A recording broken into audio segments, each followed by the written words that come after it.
Yes, go ahead, Manisha. I'm just wanting to ask you that is Kishtaiya's Kaja and Putreku on offer? And if it is, then I'm taking the next flight on because I'm tired of the laddus here. In North India, yes. Yeah. So okay, Aishwarya, we will come back. There are workers who have all... But that's an interesting poster.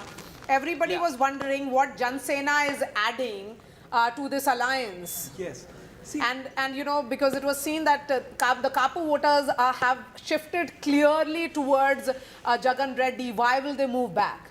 no, it was pretty clear on the ground that this Kapu-Kama combination was working. And see, what went probably against Jagan is that there was he was too dependent on his welfare schemes.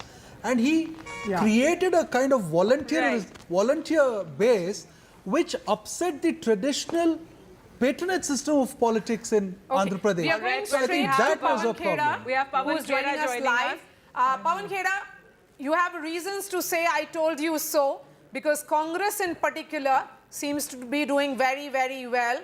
A gain of 44 out of that So 221. below that 100 mark right now, but yes, better than expected, certainly. All right, we seem to have lost the connection there with him, but yes, Manisha Prem, you are adding something to what was being said. In the state of Andhra Pradesh, remember this was a bifurcated state, and the Telugu linguistic sentiment therefore has gone down considerably. 2 states that speak the Telugu language, and therefore YSR pinning only on transfers to the underclass. I think the huge challenge came when the state went bankrupt, teachers' salaries could not be paid. All right, Pawan Khera is back with us. Pawan Khera, yes, you know, so as Maria was saying, for the Congress party, you know, some sort of satisfaction given what you had commented on the exit polls. Now no questions about the EVMs?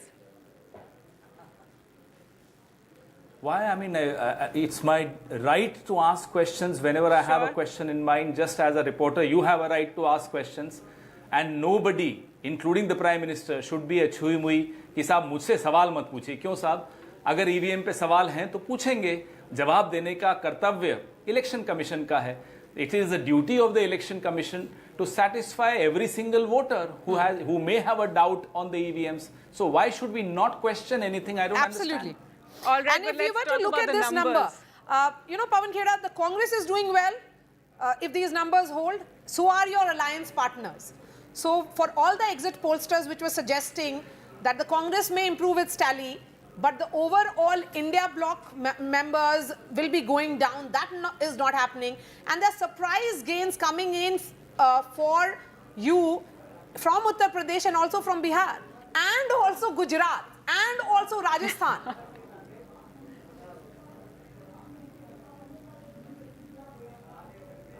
या फिर गया आवाज.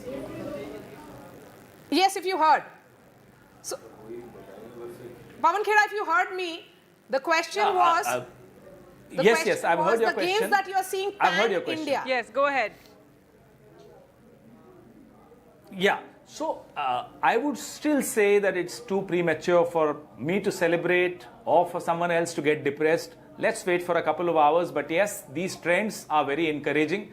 And we were absolutely sure about the intent and the content of the exit polls, and that has been proved right. We've been proved right. But as I said, it's too premature to celebrate. Yes, we are smiling, and we are sure that we'll only smile through the day. Okay, Pawan Kheda, you know, many would say that in these elections, the goalpost had shifted with that slogan of 400 par. At 292, it is the BJP-led NDA which is still way past the majority number of 272. But yes, below their own expectations and below what the exit pollsters had suggested. But at 224, India is still way off the 272 number. And it's 11, of course. We'll be cautious about that. We are absolutely confident. As I said, it's too premature. We are confident as the day progresses. Our seats will go up. We are absolutely confident we will touch the 295 mark, which was our expectation, collective expectation of the India alliance. We are confident of these numbers. All right, Pawan Khera, thank you so much for joining us. We'll continue to And have quite a Thank you. measured response from Pawan Khera there, saying that yes, nobody needs to get too excited or too depressed right now. These are still yes, early so numbers. Ritu but Raj of yes, we're BJP is joined with joining the us. BJP. Ritu Raj, if we were to look at BJP numbers alone, that's only on the decline. Down 65 currently, and if we Yes. look at NDA, it's under 300. Well, I think these are still a little too early to call the election. I think most Lok Sabha seats have 20 to 30 rounds of counting. We are barely in the 5th round of counting now. So I'd say let's wait for at least 2 hours before we call it. But let's look at the macro trend. The macro trend is that NDA and Prime Minister Modi are coming back to power for a 3rd term, which is unprecedented, and I think it's a remarkable trend as it holds today. And I'm sure it'll be very clear and certain in a matter of another 2 hours. Right now, it's 10:52. Of course, 4 to 5 rounds of EVM counting would be over. It's 237 for the BJP, which is down 66. Yes, you have crossed the 272 mark, along with Partners, yes. your alliance partners. But the BJP's own tally is below 2014. Would you say that after 10 years in government, you had certain issues which you perhaps overlooked? So in states such as Gujarat, where the BJP had 100% score, you're -5. In states such as Rajasthan, where it was again 100% score, you're -10. Well, I think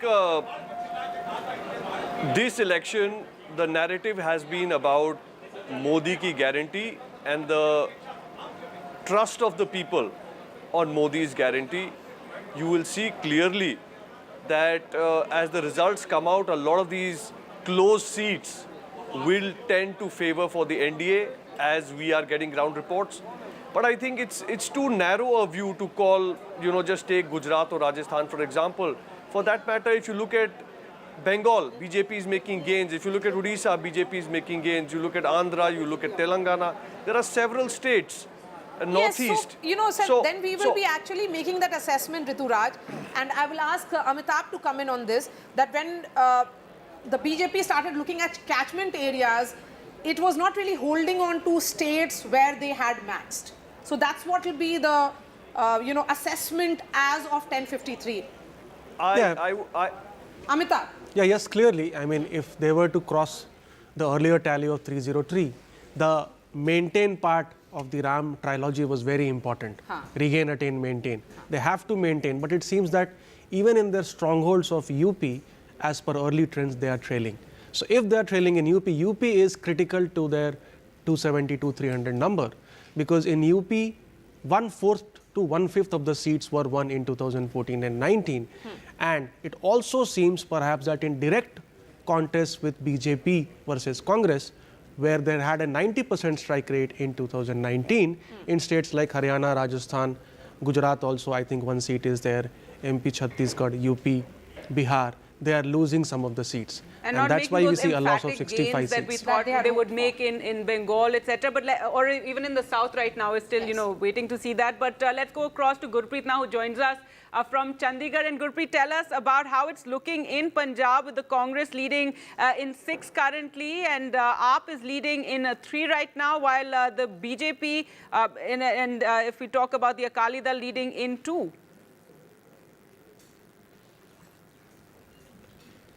Well, yes, of course, very surprising trends are coming, and Congress has already have an upper edge in Punjab.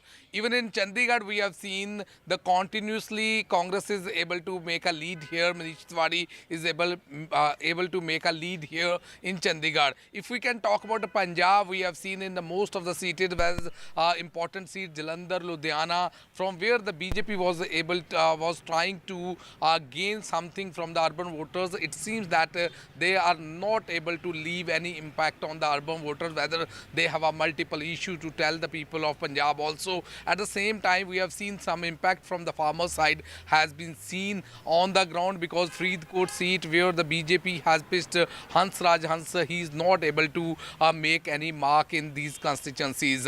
At the same time, a different trend has come up. We have seen that jailed Amritpal, he is leading from Khadur Sahib, from where we have seen even the Congress is not able to make a mark in that constituency. At the same time, from Faridkot also, we have seen one independent who is son of a killer of Indira Gandhi. He is able to make a lead from Faridkot as of now. So some mixed trend is coming. So many times, so many political analysts, they are putting a question mark over Shiromani Akali Dal, and especially that traditional seat of Badal's Bastion. We have seen even from that area, from Badal's Bastion, we have seen Harsimrat Kaur Badal is also leading. As of now, what we can see from Punjab side, same thing is happening in Haryana also. We have seen in 6 out of 10, the Congress is leading. One is India Alliance from Kurukshetra, from where we have seen that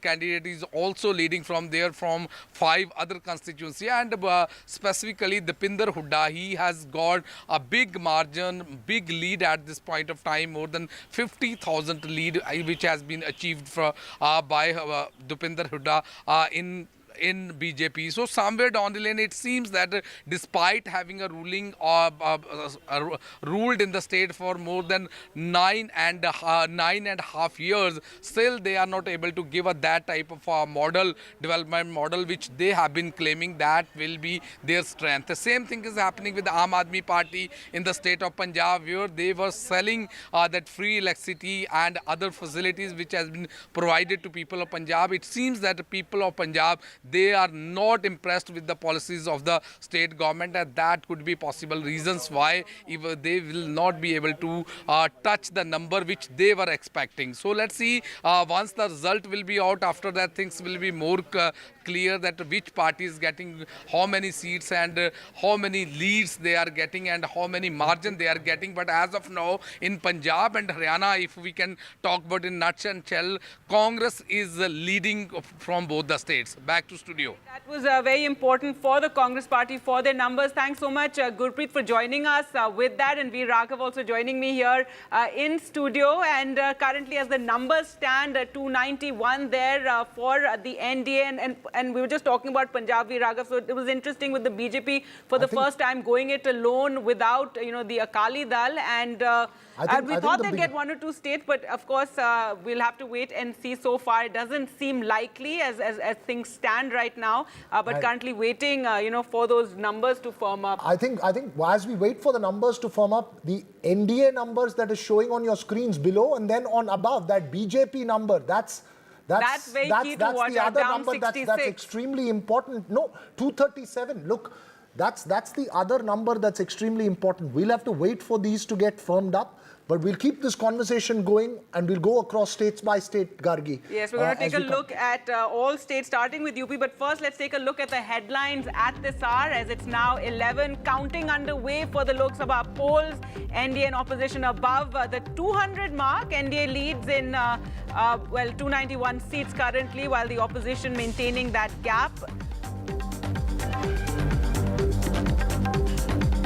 Return of the regional parties leads to a rise of the regional parties. TDP, SP, especially the Samajwadi Party, I'd say Trinamool, Uddhav Sena performed better. So is it the local issues that dominated these polls?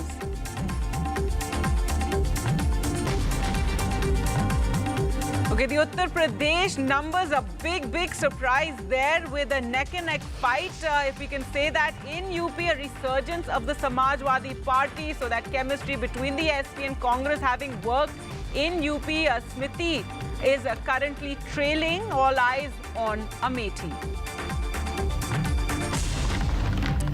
And the NDA stalls the juggernaut, and TDP scripts a comeback in Andhra Pradesh, and celebrations already, in fact, taking place with Chandra Babu Naidu set to return at the top there. And in Bengal, it's a close contest, unlike what the exit polls would have had us believe. The Trinamool is leading, while the BJP is yet to match that number of 18 that it got in 2019. So the BJP hoping to match that number, but currently below it.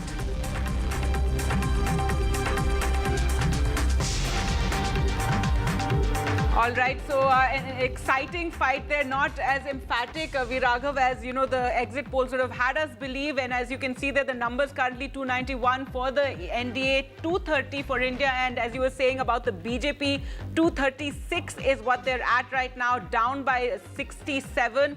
The Congress keeps touching that 100 par number, but now below at 99. But let's it's fascinating in terms of the numbers that you're just seeing here, and this is an aggregate of states. Look, and I think the big shocker today for the BJP has come from the state of Uttar Pradesh, where I think the Samajwadi Party Congress alliance seems to have really held on. We'll have to wait for the numbers to firm up. Manisha Priyam here in the studios with us as well. Manisha, you spoke about, you've tracked Bihar very closely. We spoke about Karnataka. All through this election campaign, everyone was saying UP was the wild card. It does seem to have turned out to be the big wild card. So, you know, one has to understand that there were issues of the poor. I do not think that the brand Modi was eroding in a large way, but issues of the poor were being spoken about. The inability to hear and respond to that turned out to be important, even though, remember, the BJP, to its credit, had all the parties. Sorry, Manisha, to interrupt you. We're going to go across to Sunil Prabhu, who's joined by Pramod Tiwari. Yes, Sunil, over to you, and tell us more about what's happening there at the Congress headquarters. Well, Gargi, as you rightly pointed out, and I was overhearing Viraghav talk about UP being the story, no better than Mr. Pramod Tiwari to talk about it. This is clearly a big, even if those trends are clear, 43 in your favor against the BJP. What happened, Mr. Pramod Tiwari? How have you all been able to do it? देखिए, जनता ने किया जो किया, पर ये बात राहुल जी और अखिलेश जी की ज्वाइंट मीटिंग्स में, अलग-अलग मीटिंग्स में, और हम लोग जो मीटिंगें कर रहे थे, उसमें दिख रहा था कि कांग्रेस का खोया हुआ वोट बैंक, जो परंपरागत वोट बैंक था, वो वापस आया, और चूंकि सापा के साथ भी हम लोग थे, उनका वोट बैंक जुड़ा।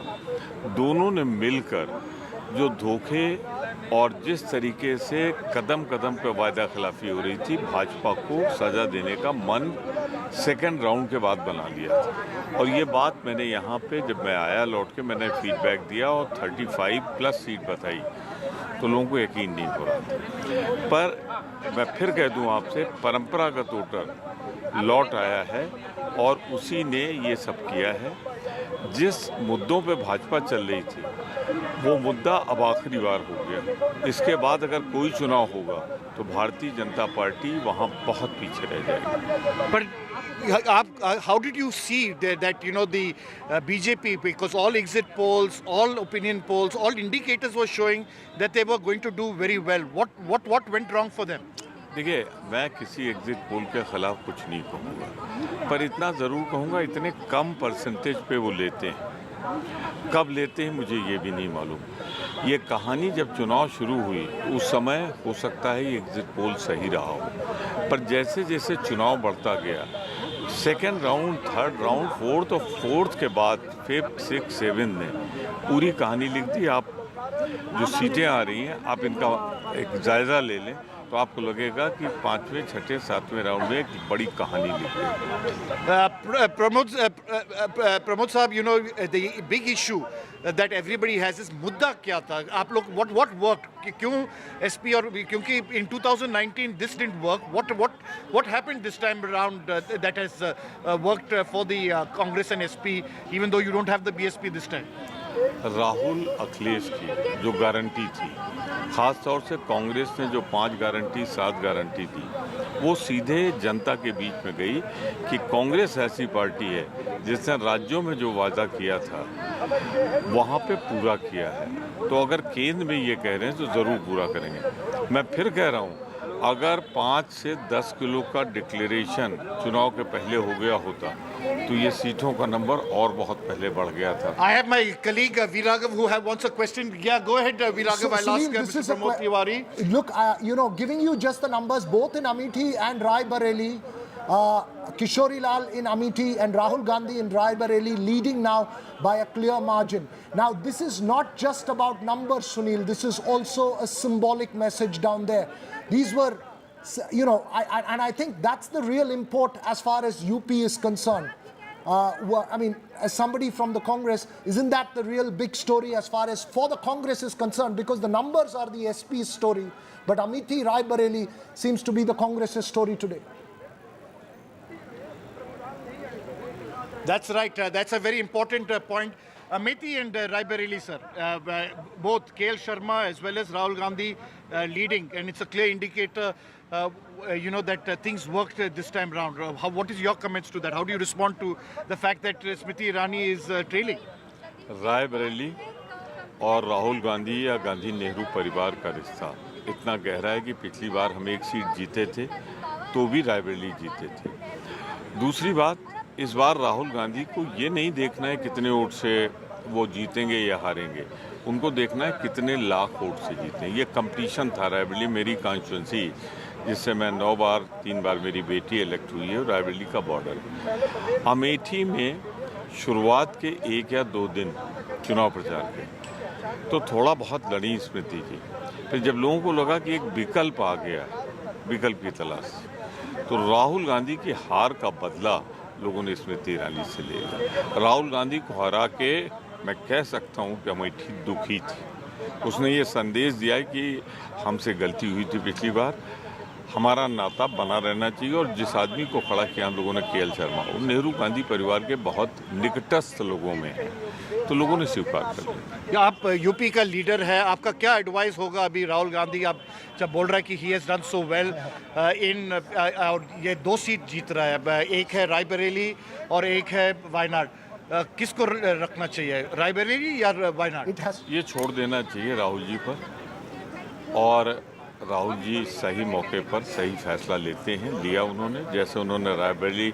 मैं मानता हूं कि इन दोनों सीटें जो 41-42 गई हैं, thank you for asking this question, ये राहुल जी के राय बरेली चुनाव लड़ने से, आप देखिए अगल बगल की सारी सीटें हम लोग जीत रहे हैं. दूसरा, अखिलेश जी का भी. पर प्रियंका गांधी भी खड़ा होना चाहिए था ना sir.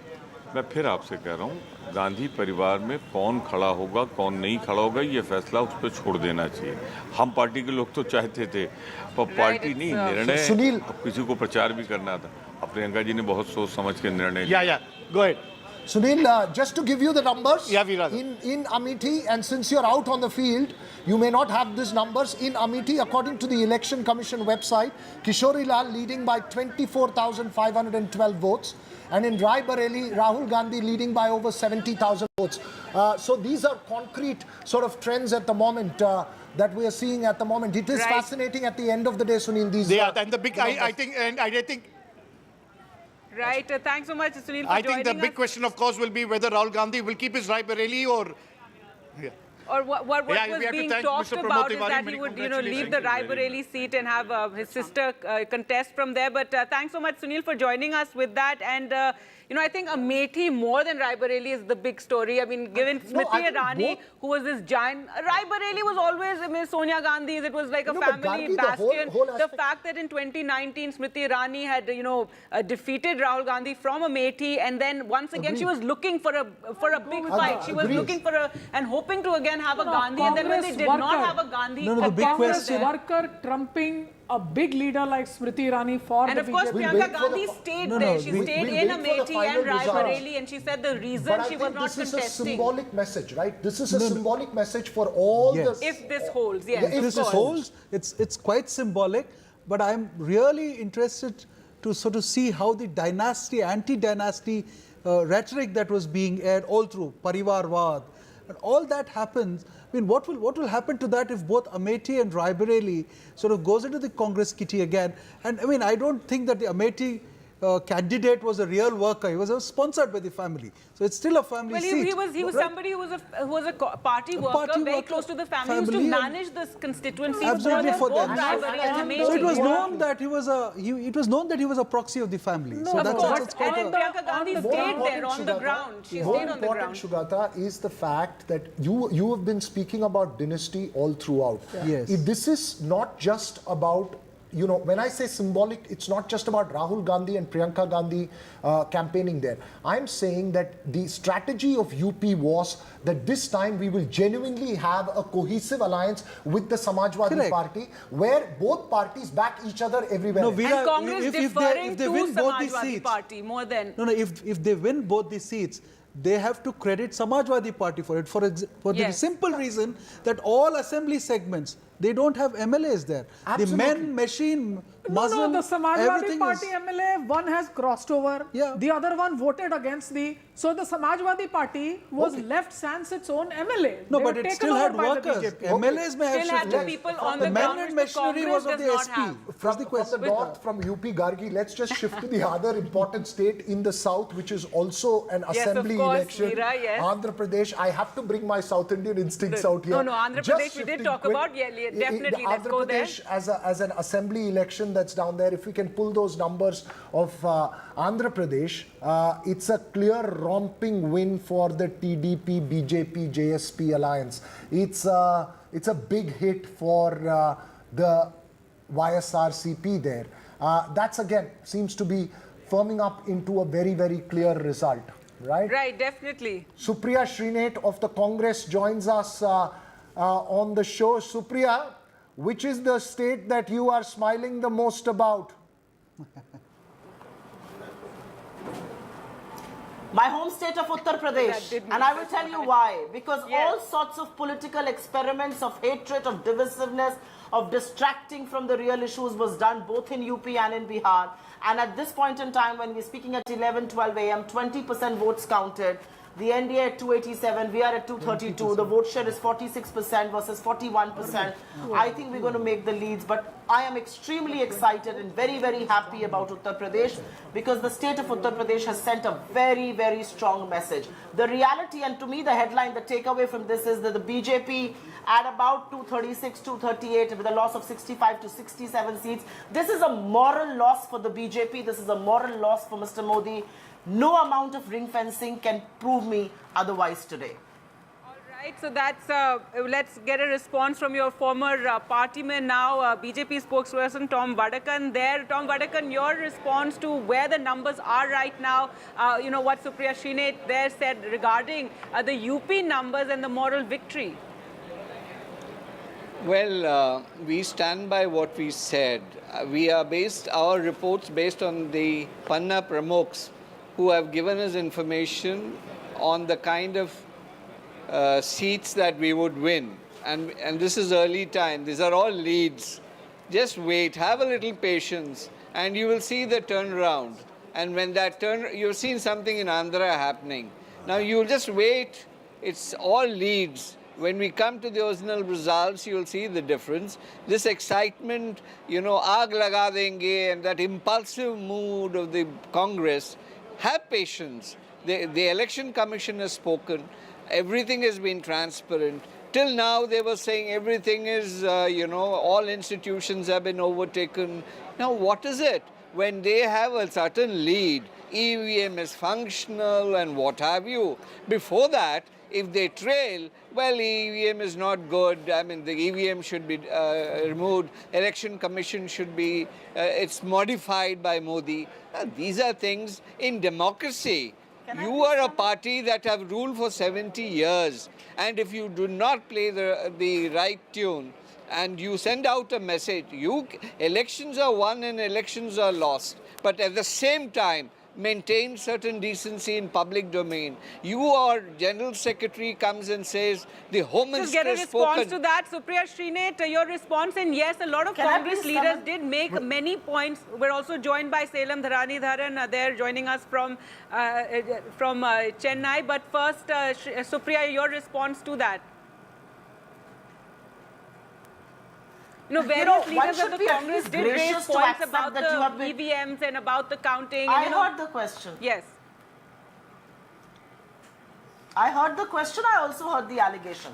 I will only ask Mr. Vadakkan to be gracious with your moral defeat. You are down almost 70 seats than your last tally. The country is giving you a message, and that message is that share markets where 3% people are invested don't decide the mood. Mujra nahi hai mudda. Mudda mehengai hai, mudda berozgari hai. You may want to distract from that. Doesn't matter, the people will not let you do that. I want to say one thing, and I want to say that very strongly. The BJP on its own right now is at a 236, 238. The alliances that they tried to stitch were all coaxed, were all on the basis of fear, were all on the basis of pressure.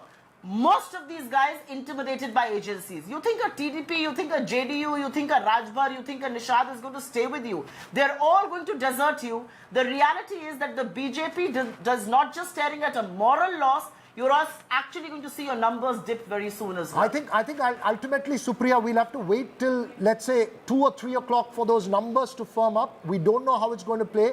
Clyde is putting his hands up. Clyde, let's just shift focus from the UP to Maharashtra.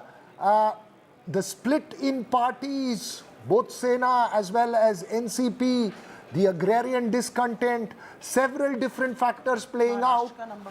From the trend so far, it seems to be the original Sena and the original NCP that seems to be holding out. Well, I'm very thankful to you for mentioning original Sena and original NCP, and that's what the truth is. I mean, my current real-time data that I'm getting, the people have proven that. India Alliance is leading on 30 seats. And, the talks were that we are going to be decimated, we are going to be finished, and we are doing much better than that. That's what is actually happening on the ground here. In fact, my party, led by Honorable Chandra Babu Naidu, is leading 10 out of 10 seats.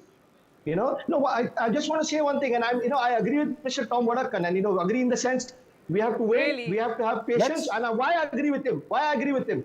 I think he should have patience and he should wait, because BJP is going to do much worse than what it's doing right now. So wait, this time we are going to do much better than this. Okay, we'll wait for the numbers to firm up. But I want to go across to my colleague Vasudha Venugopal, who's at the BJP headquarters here in New Delhi.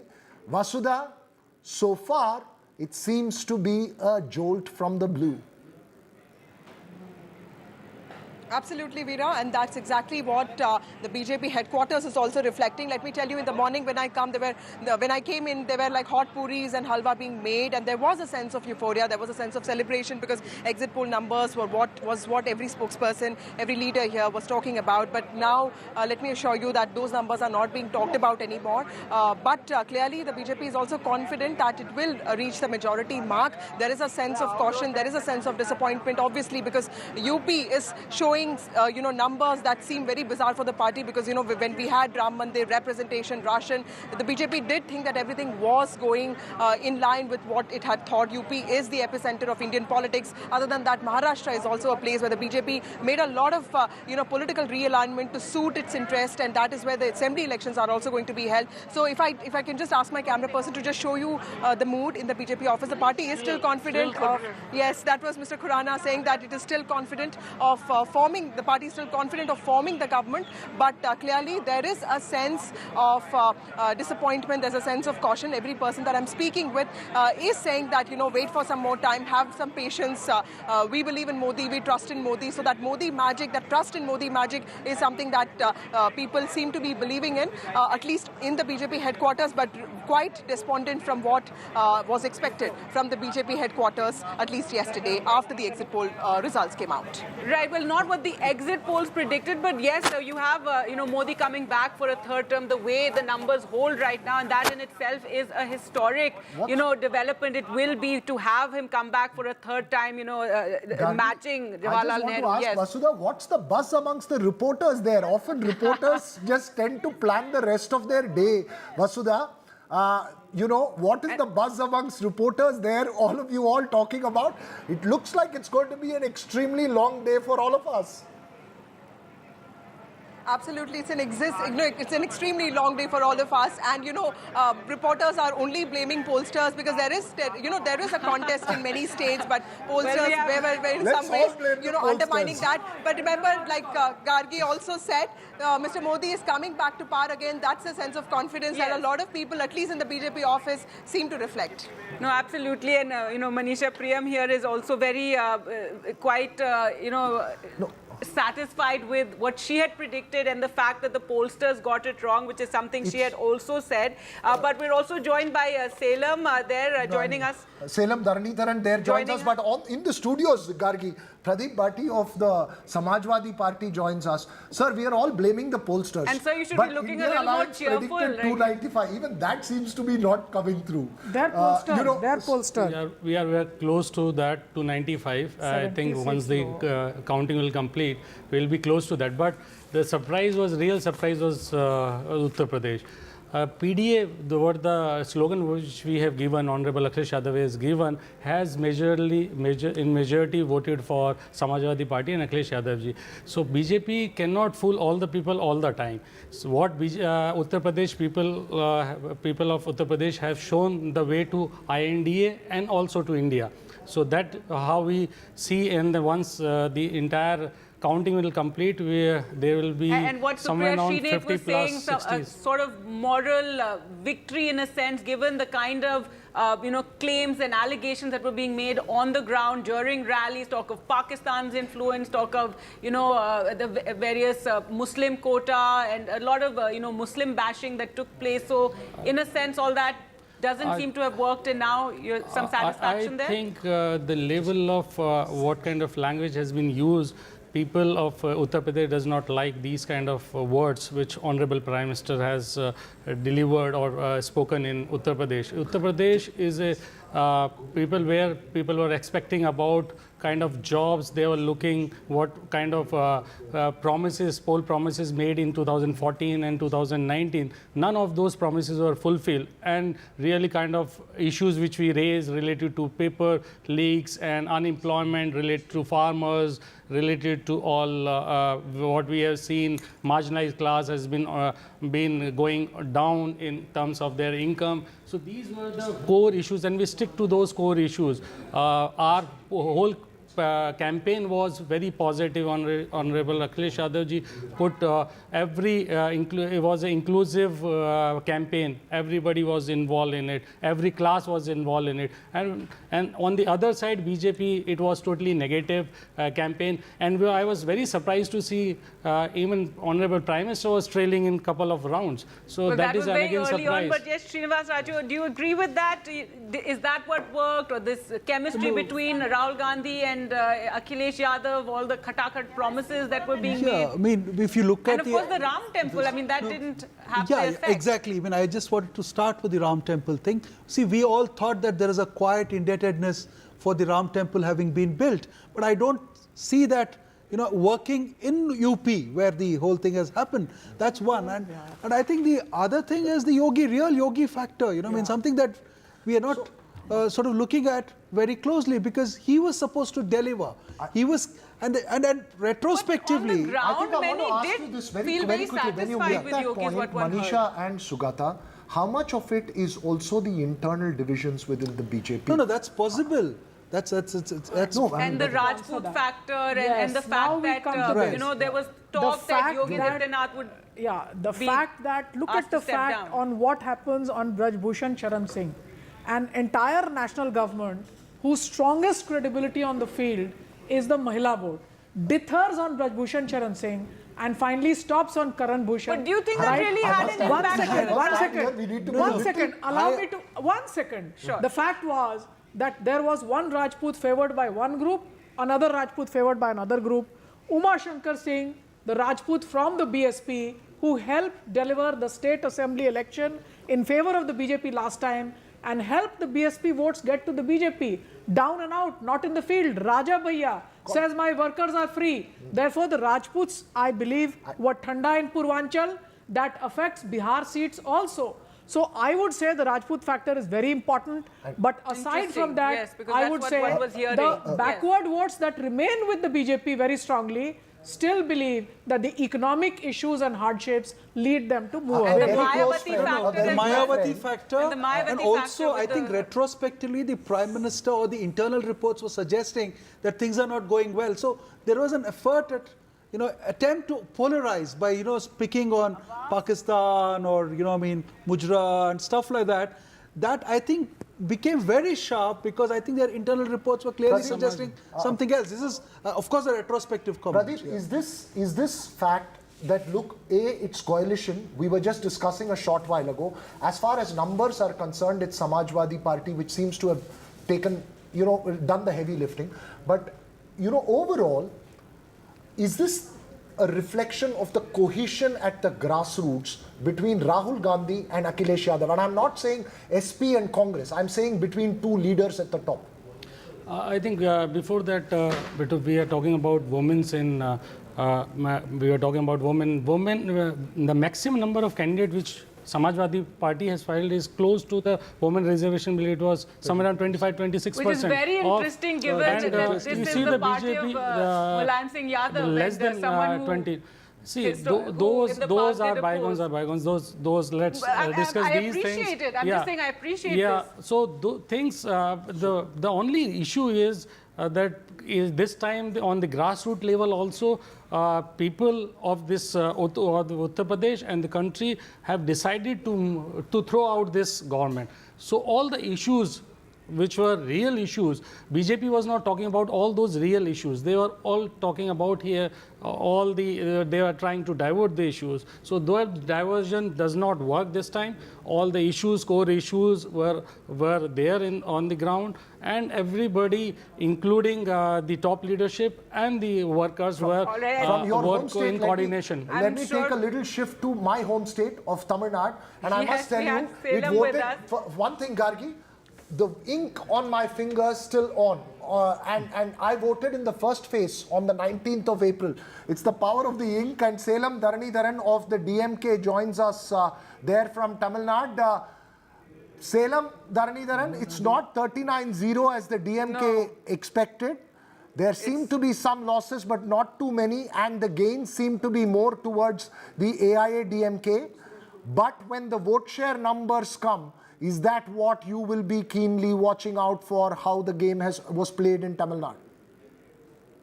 See, I think before I talk about Tamil Nadu, I just want to say one thing to everyone. I think this election and more so UP has made one message clear. You can build temples. Ram Mandir was built in UP. It's great you build temples, but what people need is jobs. People need improvement in quality of life. People need better health care, and people need better education facilities. And that people have voted decisively. I hope whoever forms the government, I think this is very important now. Going to Tamil Nadu, right? As we have always predicted, BJP was only had a fake social media presence in Tamil Nadu. They never had grassroots presence. This I have reiterated in your channel as well as in many other numerous national channels. Annamalai is actually third. He's fighting for second and third. It's a close fight for second and third. And not even 25, he's not going to cross. I'm sorry to interrupt you, Salem Dharanidharan. I just want to tell you that we are putting on our screens the vote share data as well. It shows the NDA at 17% vote share. Remember, in Tamil Nadu, a third force has never historically crossed a 10% vote share. And this is the NDA without the AIA-DMK and without the DMDK. So do you believe... I mean, isn't that, let's leave the euphemism. Yes, you may have had a clear win, but let's not forget the details. Isn't that a worrying sign? Sir, not in 2014, if you remember, BJP was running a third front along with several other parties, and they did garner about 18.5%. They had DMDK then with them. But DMDK is now a gone force. DMDK was a big force then, not now. Now their vote percentage is not more than 1%. And PMK has about 67% vote share. And also BJP has the other parties of the O Pannirselvam, the former chief minister, and also parties of an actor who is famous in the south of Tamil Nadu, right? So I think that in itself comes to about 10%. So BJP standalone, I do not know if it's more than 7% or 6% in Tamil Nadu. again, this is national elections and people vote differently for national assembly election. I think this number will reduce in assembly election because in 2014, the third front got 18.5% and same BJP in 2016 went to less than 2%. I'm again pointing out Salem Dharnidharan on our screens, as you say, all of that showing on our screens from Tamil Nadu. The NDA seems to be up in 2 seats, taking an advantage in 2 seats. It's changing rapidly, which means it's a very close fight. And they ended Let's down hold by our 2 horses seats, till yes. the end for the But analysis, but it's a clear win for the DMK. And holding on to celebrations also, you know, we can see those visuals of celebrations. Yes, one quickly. Yes, Salem, go ahead.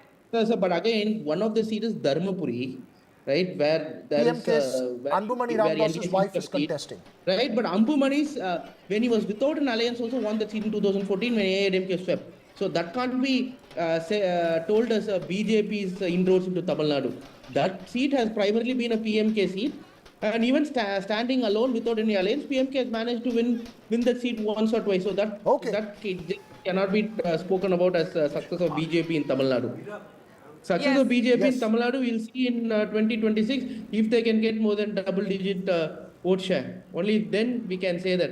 If they are strong, then Annamalai... Okay, Salem Dharnidharan, I think we need to wait till about 4 o'clock to figure much of it out. Raju, and especially on Tamil Nadu, because it's been very interesting to see the kind of focus that we saw of the Prime Ministers, over 20 plus visits over there, the Bengal, everything. The 17% is a huge thing for the NDA or the BJP in Tamil Nadu. And we know they're always in and I will be very, very keen to see what happens to that 26% vote share that you're showing for the AIDMK between now and 2026. So how much of that will get cannibalized is a very, very interesting question. But as you say that, Sugata, it's important because even if they open an account without the AIDMK or the DMDK there in Tamil Nadu, it's a symbolic victory. Deepshika Kumar, founder of Speaking, joins us now live. Ma'am, how do you see how this trends are now picking up? It seemed to be cementing, and it seems to have been an extremely close fight. We're around 11:30 right now, and the NDA is 298. India bloc is at 225. I think it's a very. I know the sentiments and expectations were right up there. The benchmarks were set up 400 KPAR, but I think I would like to give credit still continuing the years to the leadership that Prime Minister Modi had exhibited. I think, and I'm not a political expert, I'm more of a leadership expert, and I think that has manifested and continued to manifest itself in all the results that you're seeing. You know, India is United States of India. It is very, very difficult. It was to get to that 400 number. It is democracy, which is extremely heterogeneous. To that extent, to get to where it is, and as you said, the numbers are still evolving. We'll see what the final tally looks. The benchmark was set very, very high, and I still believe that we'll get to where the leader would win and set up a clear way forward for us. So far slogan, this is something I think we'll be talking about for some time to come, but do you think it turned out to be counterproductive in a sense that, you know, and we saw it being reined back and then coming back after a few phases? What are your comments on that? I think there are patches of surprises. Definitely you see UP being a big surprise, but you see the other side on the southern side of the country. I think that again, the numbers are still evolving, and I would want to see them come back to where they had initially envisaged themselves to be. Right. Thanks very much there. We'll take a very, very short break. And do remember to watch all you can check all the details on NDTV.com as well, where we're updating, you know, every minute, every second as those numbers are coming in, as things are changing on the ground. So do log into NDTV.com also and keep checking all the data. We'll slip into a very short break. When we come back, we'll get more firmed up results as they are coming in thick and fast. Stay with us.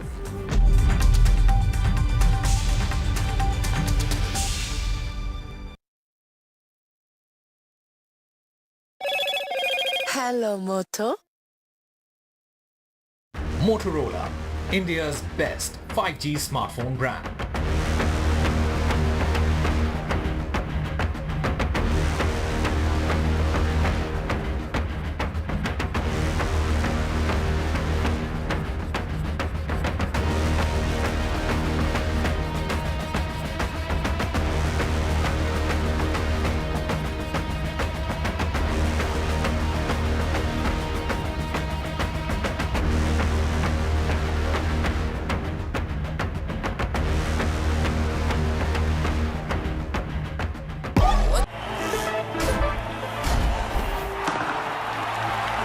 पता नहीं cricket का future कैसा होगा, पर ceiling fans का future पता है, because it's already here. Orient AeroSense with voice command. Alexa, switch on the fan. Orient BLDC fan, the future of fans. Get the magic of the best working for you now. Link your payment cards once, collect rewards forever.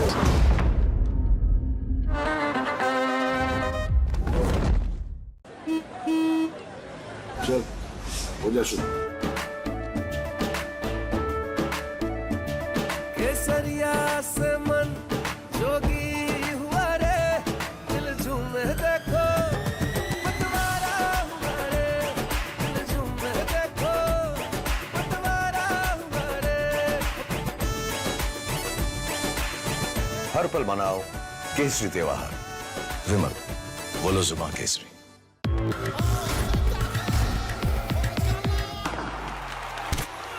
पता नहीं cricket का future कैसा होगा, पर ceiling fans का future पता है, because it's already here. Orient AeroSlim with reverse rotation mode, जो improve करे air circulation. Orient BLDC fan, the future of fans. A parent's favorite question to school kids. Result क्या रहा? An investor's favorite question to a startup. Result क्या रहा? Everyone's favorite question on a day of a cricket match. Result क्या रहा? India loves results, but this counting day, don't just know the result, understand it. Catch India's most important result out on June 4th on NDTV 24/7. Watch Result Kya Raha on NDTV.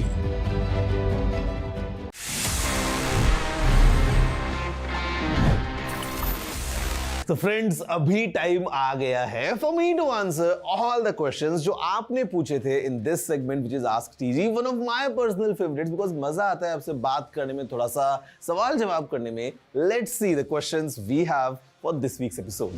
Hi TG, क्या आपको लगता है कि phone को battery saver mode पे रखने से सही में कोई फायदा है? Well, technically, yes, there is an advantage. See, usually battery saver mode क्या करता है? Basically, वो आपके फोन की कुछ settings को इस तरीके से tweak करता है so that your battery can last for long. अब उसमें कुछ चीजें ऐसी होती हैं जो आप खुद से कर सकते हो. For example, reducing the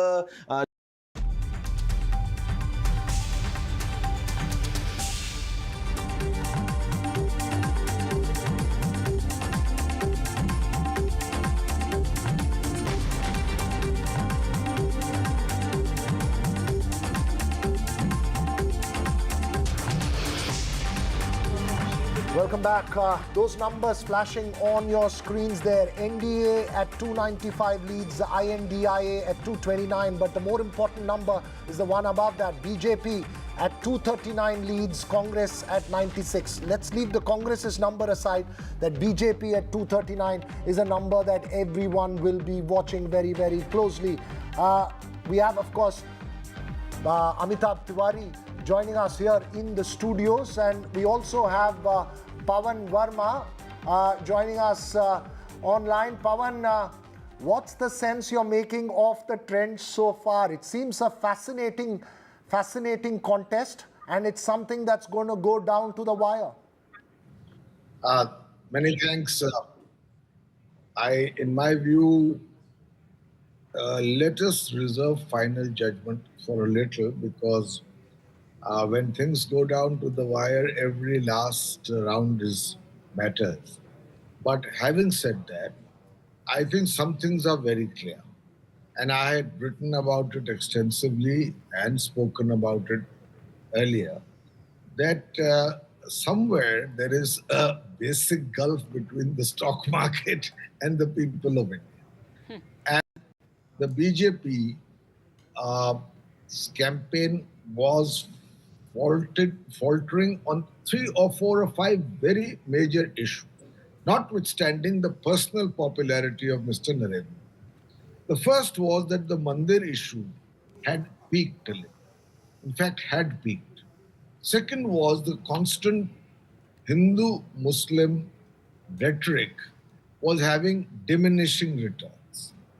The third was that the elimination of the BJP almost, because even the manifesto is called Modi Ki Guarantee, created a certain alienation in the party itself, including with the RSS cadres.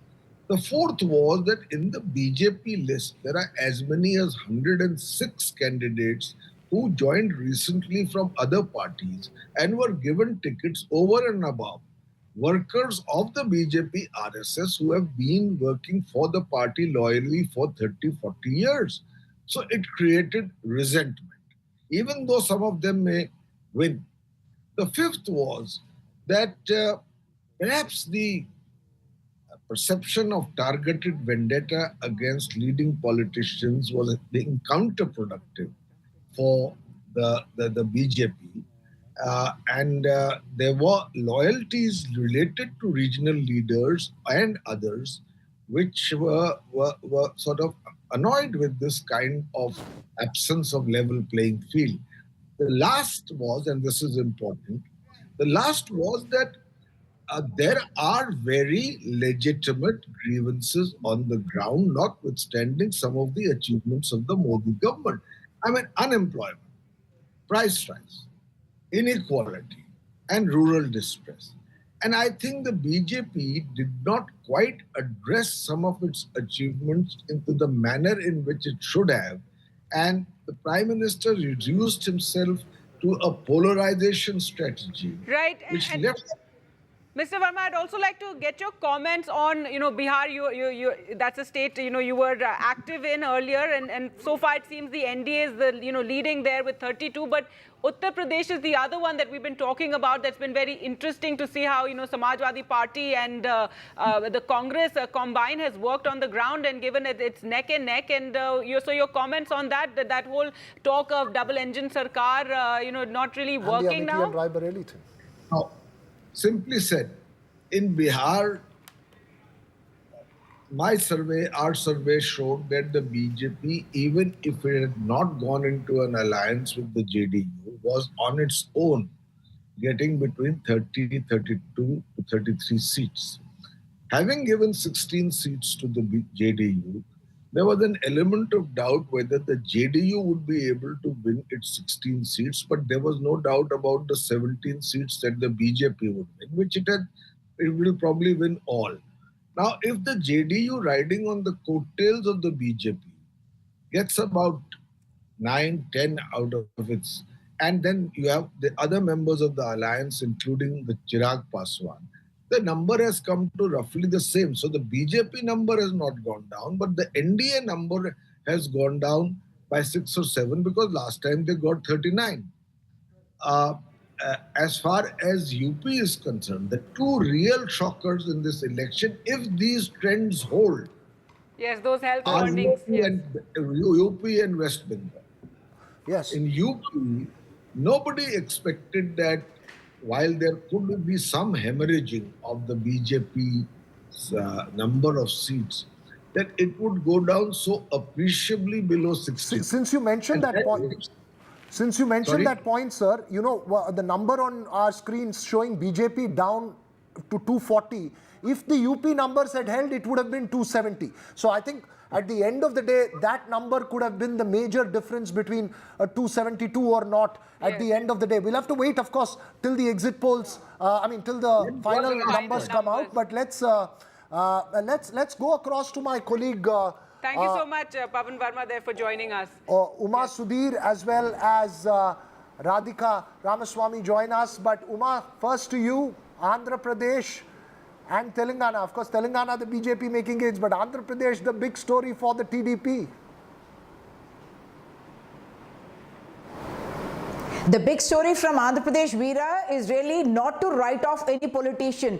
Less than 8 months ago, we saw Chandra Babu Naidu in jail. His party did not seem to have the energy, nor seem to be able to have that kind of a political support from across different parties. And it looked like it was down and out for the 74-year-old Chandra Babu Naidu. But of course, the turning point came with Pawan Kalyan, almost in a cinematic style. Power star he's called, but I would think he's the one who actually initially has given power to to the Telugu Desam and went to jail and announced just outside jail very dramatically that he is going to be fighting the elections along with Chandra Babu Naidu and with the Telugu Desam at a time when they were down and out. And I would actually give all credit to Pawan Kalyan for having made this alliance happen to ensure that there is no split in the anti-YSRCP vote.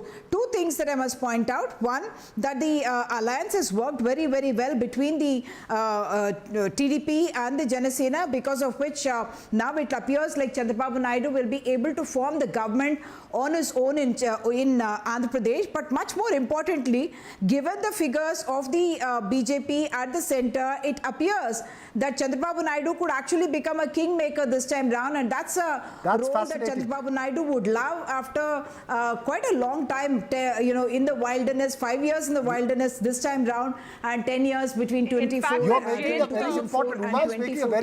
Point. You know that he has played a role in national politics earlier. Getting a chance once again would be something that he would certainly be very happy about. The jail term probably, worked from him. Uma, would you say the jail term actually worked, given that he was thrown in, it created that sympathy factor? And it's interesting that, Andhra is the one place I think the exit polls did actually get it right. No, I think directionally they did. Jagan also in jail.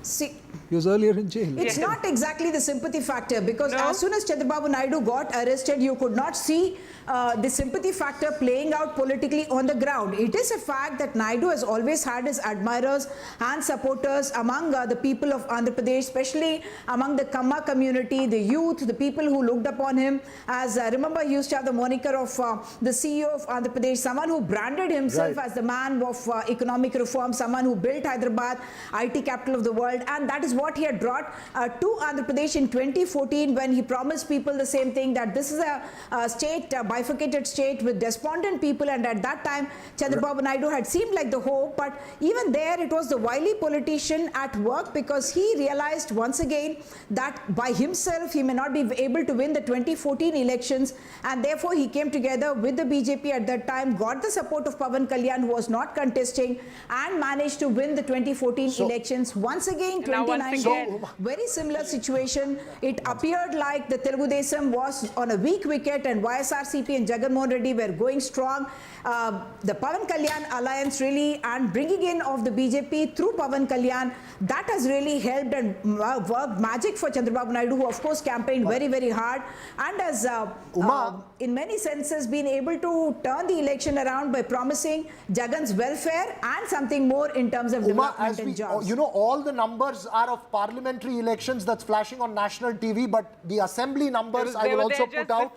TDP at 130, JNP at 20. So it's a sweep for Chandra Babu Naidu, much bigger than the scale of victory the TDP had in 2014 in Andhra Pradesh. So it's a double win for him. And the point that you made of Kingmaker, we'll see how the numbers play out. Never say never in Indian politics. I think that's very important. He waited outside the Congress, he waited outside the BJP.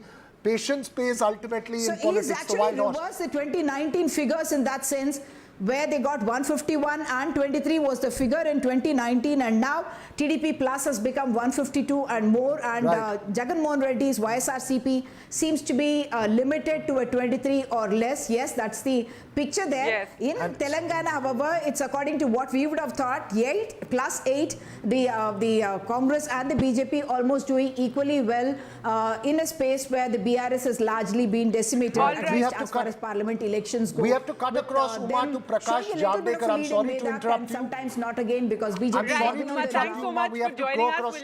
And Radhika, do just wait on. We're just going across to where Prakash Javadekar is speaking. Without discrimination. Because LDF and UDF do discrimination. Modi doesn't do discrimination. And so 2 crore people are benefited by his welfare scheme out of 3.5 crore. Second, he has built real infrastructure. 6-lane highway, Kasargod to Thiruvananthapuram. People are seeing the progress.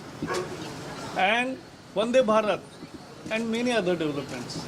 Simultaneously, all the diaspora of Kerala have also called their families to tell that vote Modi, because of him, our esteem in these countries where we are working has gone up. India's stature has risen. and Modi is the reason. And therefore, they also requested their families to vote for Modi. People have voted with faith, with 10 years, because in 2019, in Kerala, Sunil Prabhu there at the Congress office who has Salman Khurshid with him. Over to you, Sunil. Over to you. Thanks, Viragav. Here I have with me somebody who's Uttar Pradesh has been the biggest surprise today in, in terms of everybody's got it wrong. So, well, everybody's got it wrong because you can do Uttar Pradesh without me. This has become apparent because I didn't fight that election, but I went and I campaigned for people, and I hope that wherever I campaigned and whatever I saw will turn out to be true today when the results finally come in. But yes, it's a very pleasant surprise. It's a wonderful feeling.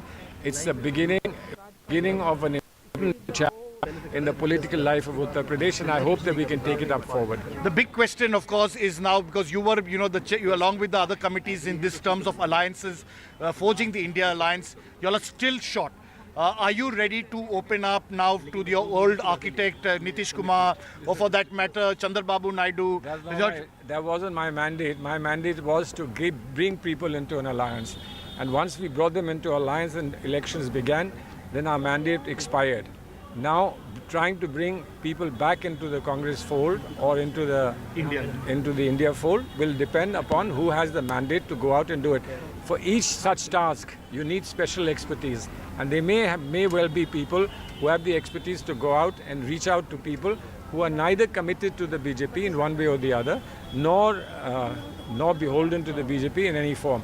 And if they can come and they see promise in the Congress party and India alliance coming together and offering something, and they want to join, I'm sure that our leaders will be very anxious. So you are open to the idea of, because you are slightly short in numbers. You need to get 272 for the president to call.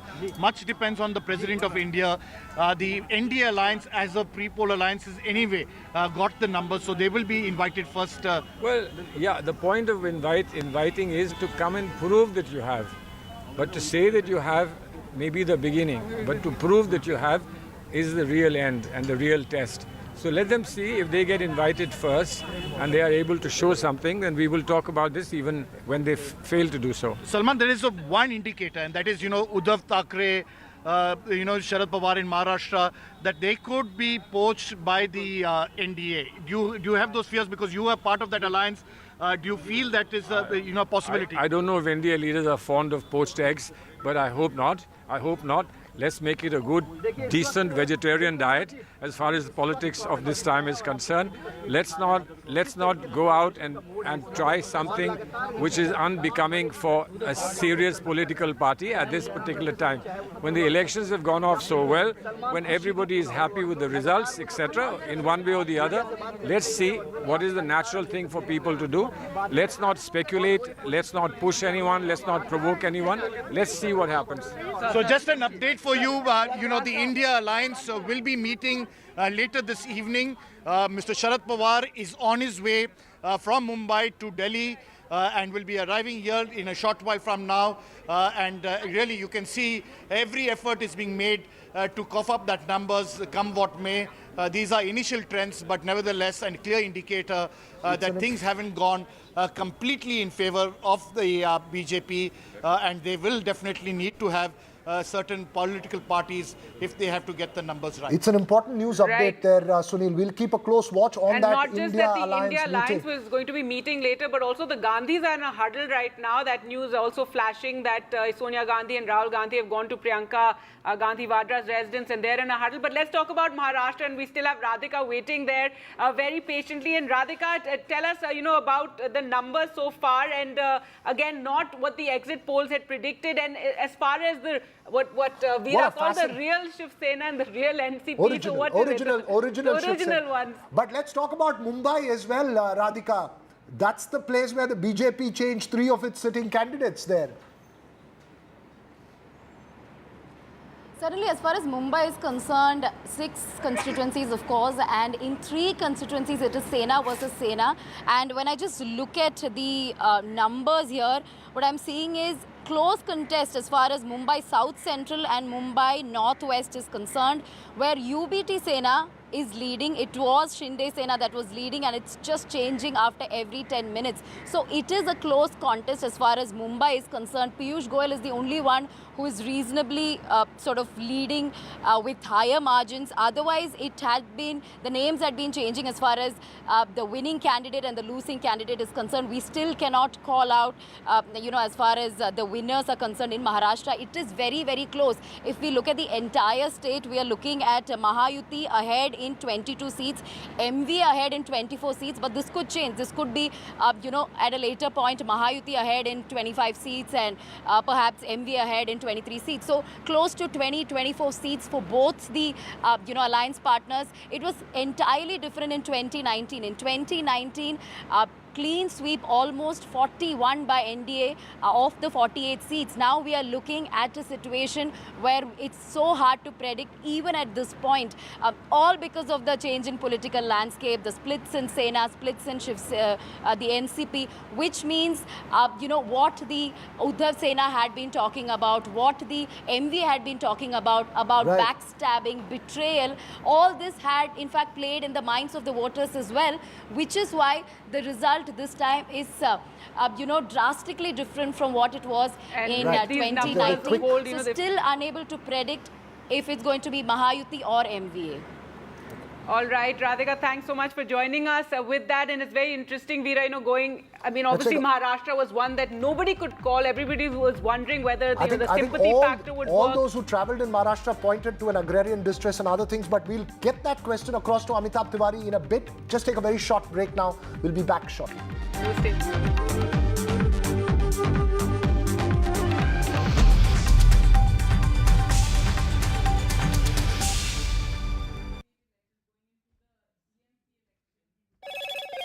Hello, Moto. Motorola, India's best 5G smartphone brand.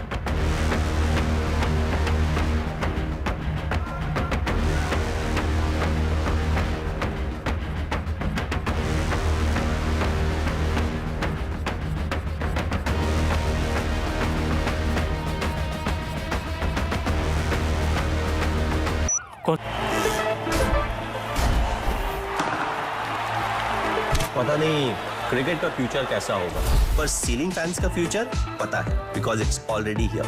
Orient AeroSense with voice command. Alexa, switch on the fan.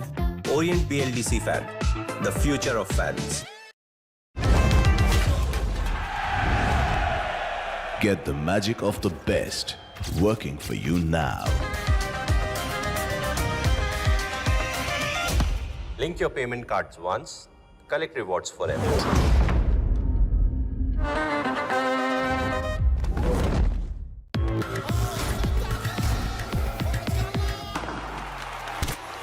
पता नहीं cricket का future कैसा होगा, पर ceiling fans का future पता है, because it's already here. Orient AeroSlim with reverse rotation mode, जो improve करे air circulation. Orient BLDC fan, the future of fans. Stay informed and entertained with the new and updated NDTV News app. You can watch all our channels live, listen to podcasts, read breaking and exclusive news from around the world and more. Download the NDTV app today and get access to the best journalism and storytelling on your smartphone or tablet. The NDTV app. News that matters to you. Stay informed and entertained with the new and updated NDTV News app. You can watch all our channels live, listen to podcasts, read breaking and exclusive news from around the world and more. Download the NDTV app today and get access to the best journalism and storytelling on your smartphone or tablet. The NDTV app. News that matters to you. A parent's favorite question to school kids. Result kya raha? An investor's favorite question to a startup. Result kya raha? Everyone's favorite question on a day of a cricket match. Result kya raha? India loves results, but this counting day, Don't just know the result. Understand.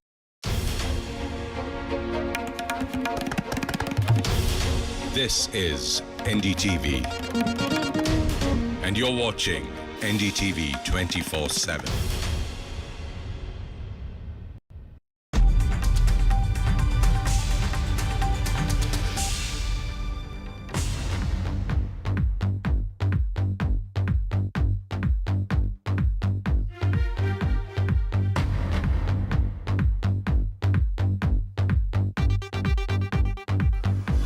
Welcome back. We'll keep the conversation going on Maharashtra, which we left you just before the break with. But first, let's take you through the headlines, the big headlines that we are tracking this hour.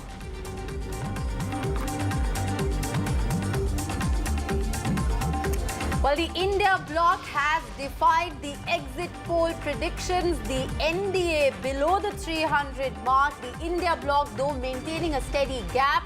The first results are in. The CPM has won the Alathur seat in Kerala. The Gandhis, meanwhile, are holding a meeting in the national capital. The health warning, though, at this point is that it is only still noon.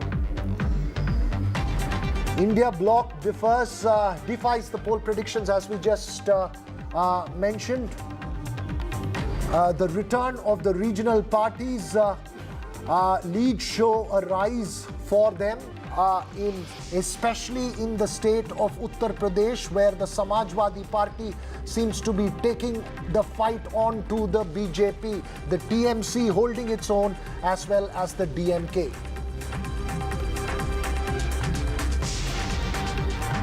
Well, the big story emerging this election is, of course, Uttar Pradesh. As far as the Samajwadi Party is concerned, at the moment, it is a resurgence with a stunner. As far as Uttar Pradesh is concerned, Akhilesh Yadav currently the third largest party. Well, it's the TDP that's the big winner in Andhra Pradesh, both assembly as well as the parliamentary elections. A huge sweep for the TDP-BJP-JSP alliance there in Andhra Pradesh. Will Chandra Babu Naidu return as the kingmaker that he was 25 years ago in 1999? And well, Mamata Banerjee is dominating as far as the Bengal results are concerned. If the numbers at 12 noon are to be believed, it's a TMC sweep in West Bengal. The markets slide over 5% on the back of the trends so far. Experts say Dalal Street faces selling pressure as NDA is underperforming.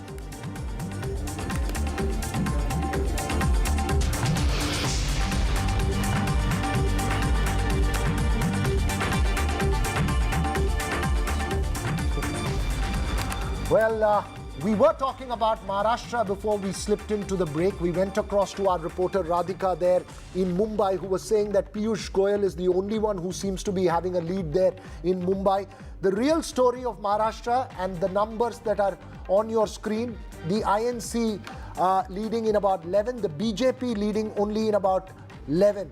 Those are the INDIA, NDA numbers, Rishika, but yes, the split of it from the Election Commission website and our website, that you see there. BJP leading in 11, down 12. Congress leading in 11, up 10. Yes. Shiv Sena, Uddhav Bhai Thackeray, 10 plus 5. What's the real message, Amitabh Tiwari, here in Maharashtra? One is that the original Sena and the original NCP seems to be holding out, but the Congress is also doing very well. Yeah, I mean, it was believed that the BJP is likely to hold on to its share, and the allies, which is NCP, Ajit Pawar and Shinde Sena, are likely to suffer losses. However, as per initial trends and these numbers which we are showing, it is the BJP also which is losing up to 50% of its seats. So it seems as of now that the rural districts and agri districts in parts of Vidarbha and Marathwada, the Maratha community anger is reflecting in these results clearly, because last time both Marathas and OBCs has voted significantly in favor of the NDA alliance. And as you said, the numbers show that in the battle of legacy, the Marathi Manus and the traditional supporters are backing Thackeray and Sharat Pawar. Would it be fair, maybe across to Sanjay Kumar as well, to say that the BJP, the Congress has been able to take on the BJP, and the original, the Sharat Pawar Sena has been able to reiterate, Sharat Pawar NCP has been able to reiterate its position, and the Uddhav Bhai Thackeray Sena has been able to reiterate its hold? Generally, yes, but I think, let me give you a bigger picture. What accounts for BJP's losses in many states, which will also include Maharashtra. I think the sense that when there are so many defections from other parties and people coming and joining BJP, so the image nationally of BJP has gone down. In a sense, there is a image that BJP is no more the same kind of a party. And that has happened a lot in Maharashtra. So that has also, I think, dented not only the image, electoral prospects of the BJP partners, but also the BJP, which we can see right now in the leads. We will get to know finally by the evening how many seats BJP won. But I think there is a clear indication that BJP is heading for losses in Maharashtra. All right. Well, you know, just speaking of what you said about the fact that there was palpable anger or, you know, agrarian distress, rural distress that was discounted. What our own data shows as far as the strike rate of the BJP or the NDA rather in rural India is concerned, it's a over 12% fall. And if you look at the comparison of the India bloc, or if you look at the comparison of those parties coming together, it was in India at that point in time, from 19% in 2019, it has now risen to 40%. And it's this a fascinating is just point that you're making. Yes, this is just data that we have in our own internal systems as of about half an hour ago, the last I checked. So this is, I think, something which is very, very interesting. But we have, I'm told we have to shift our focus to the all-important state of Uttar Pradesh. As we always say, Uttar Pradesh is the most important, and that's been the biggest stunner as far as this election is concerned. Tanishq is joining us with the very latest. So Tanishq, we caught you smiling, but where are you? It's very hot. You were saying it's finally raining on the last day of this hot election. But I see that the sun is out once again. It seems like, Rishika, it seems like both the weather and the results are giving a surprise. But again, too early to say anything. You know, there's still many rounds left for counting. But I'm right now outside the Samajwadi Party office. The workers have already started, you know, gathering here slowly. There were, of course, some sweets being distributed. There you could see they are now the sweet boxes are now littering on the ground. But you know, yes, there were, of course, sweets being distributed, and party workers, the party workers are slowly gathering here. Akhilesh Yadav's house is just around 200 meters away from here. But yes. You know, India bloc currently, you know, leading on around 40 seats here in Uttar Pradesh. But talking about, I would like to talk about Congress here. Congress is currently leading on about 8 to 9 seats, on which, of course, you can hear the slogans of the Samajwadi Party. But yes, talking about Congress is leading on around 8 to 9 seats, out of which around 4 seats, Saharanpur, Amethi, Rai Bareli, all these 3 to 4 seats are being led with a strong margin, more than 40,000, 30,000, 40,000 margin. Especially Saharanpur also. Rai Bareli, of course, it is Rahul Gandhi. In Amethi, it is KL Sharma. All these seats, and one more seat, of course, Barabanki, where PL Punya's son Tanuj Punya is contesting elections. So, of course, there is a very high possibility that Congress could increase its tally this time in Uttar Pradesh, whereas in 2019 it was able to get only 1 Lok Sabha seat. There is a hope for Congress in Uttar Pradesh that it could increase its tally here in UP, with, of course, in alliance with the Samajwadi Party. But yes, you know, if these trends, you know, transfer into results, it could be, the UP could be the story of the day, because no one would have actually predicted that the India bloc could get these many seats here in Uttar Pradesh. The exit polls predicted around 68 seats for the Samajwadi Party, yes. Okay, you make that point. You're smartly dressed at the moment in blue. You may have to change to red. Now that you're at the Samajwadi Party, you've got the red mic with you. We could see all the action going out. But important point that you made there about Amethi and Rai Bareli. Neerja also joins us in the studio here. Very quickly, Neerja, when we see that number on the screen, I'll have to go across to Lavanya Balal and Tuhin Sinha as well. But when you see that number on the screen, quickly, 241 for the BJP, down 62. It's early trends still. I mean, we'll wait for them to firm up in terms of final number. But is UP making the difference potentially at the end of the day between a 272 or not? Absolutely. UP has overturned this election. And nobody, not even the Samajwadi Party, senior leaders expected this kind of a tally. And I think the experiment that they did of widening their social base from beyond MY Muslim Yadav to bringing in smaller OBCs, which has worked because they gave them many tickets. And remember, the Dalits for the first time are believed to have voted for the Samajwadi Party. They gave Dalit tickets. And I think this 400 par has turned out to be counterproductive because it fueled the fear in the Dalits that Arakshan might go, the reservation may be taken away from them. So they have obviously in Maharashtra also, it's become a combination of Maratha, Muslim and Mahar, the Dalit. That is an old winning combination of the Congress party. And I think also here, also in Bihar, I think Tejasvi has done well with a similar kind of realignment of forces. Ultimately, Rishika, it does look like a victory of the INDIA alliance and its cohesion at the grassroots. The cohesion and social base of that they are now crafting. Look at the numbers of the Samajwadi Party at the moment, Veera. It's 36. That's They're right. leading No, at look, 36. the point They're is, the third largest party. Last hour we were just discussing, this is, I mean, is this cohesion between two parties or is it cohesion between the two leaders? No, I think it's more than that. Or is it a vote against the BJP? I think that's an important question that we need to look at. No, these questions have been was being discussed that when the two parties form an alliance, how much transfer of vote will take place. And I think I have said it a couple of times that this is an election which people are fighting. So there's no question of vote not getting transferred. In other elections, we see, degree of transfer, 88, 70%. But the fact that this election was fought on Ram and Ration. It was not fought. Neither has Ram worked nor has Ration. I'm sorry, Rishika. As far as UP is concerned. No, not at all. BJP tried to fight this election on Ram. But it didn't turn into an election on Ram Mandir. Exactly. Okay. Yeah. So you're saying that, let's go across to the KC Tyagi of the JDU joins us as well. As I mentioned earlier, Lavanya Balal Jain of the Congress as well as Tuhin Sinha of the BJP. But Mr. Tyagi, Bihar, JDU seems to be holding out. Yes. मैं अपनी दोस्त निर्जा चौधरी के statement को correct करना चाहता हूं। बिहार में तेजस्वी यादव का कोई करिश्मा नहीं है।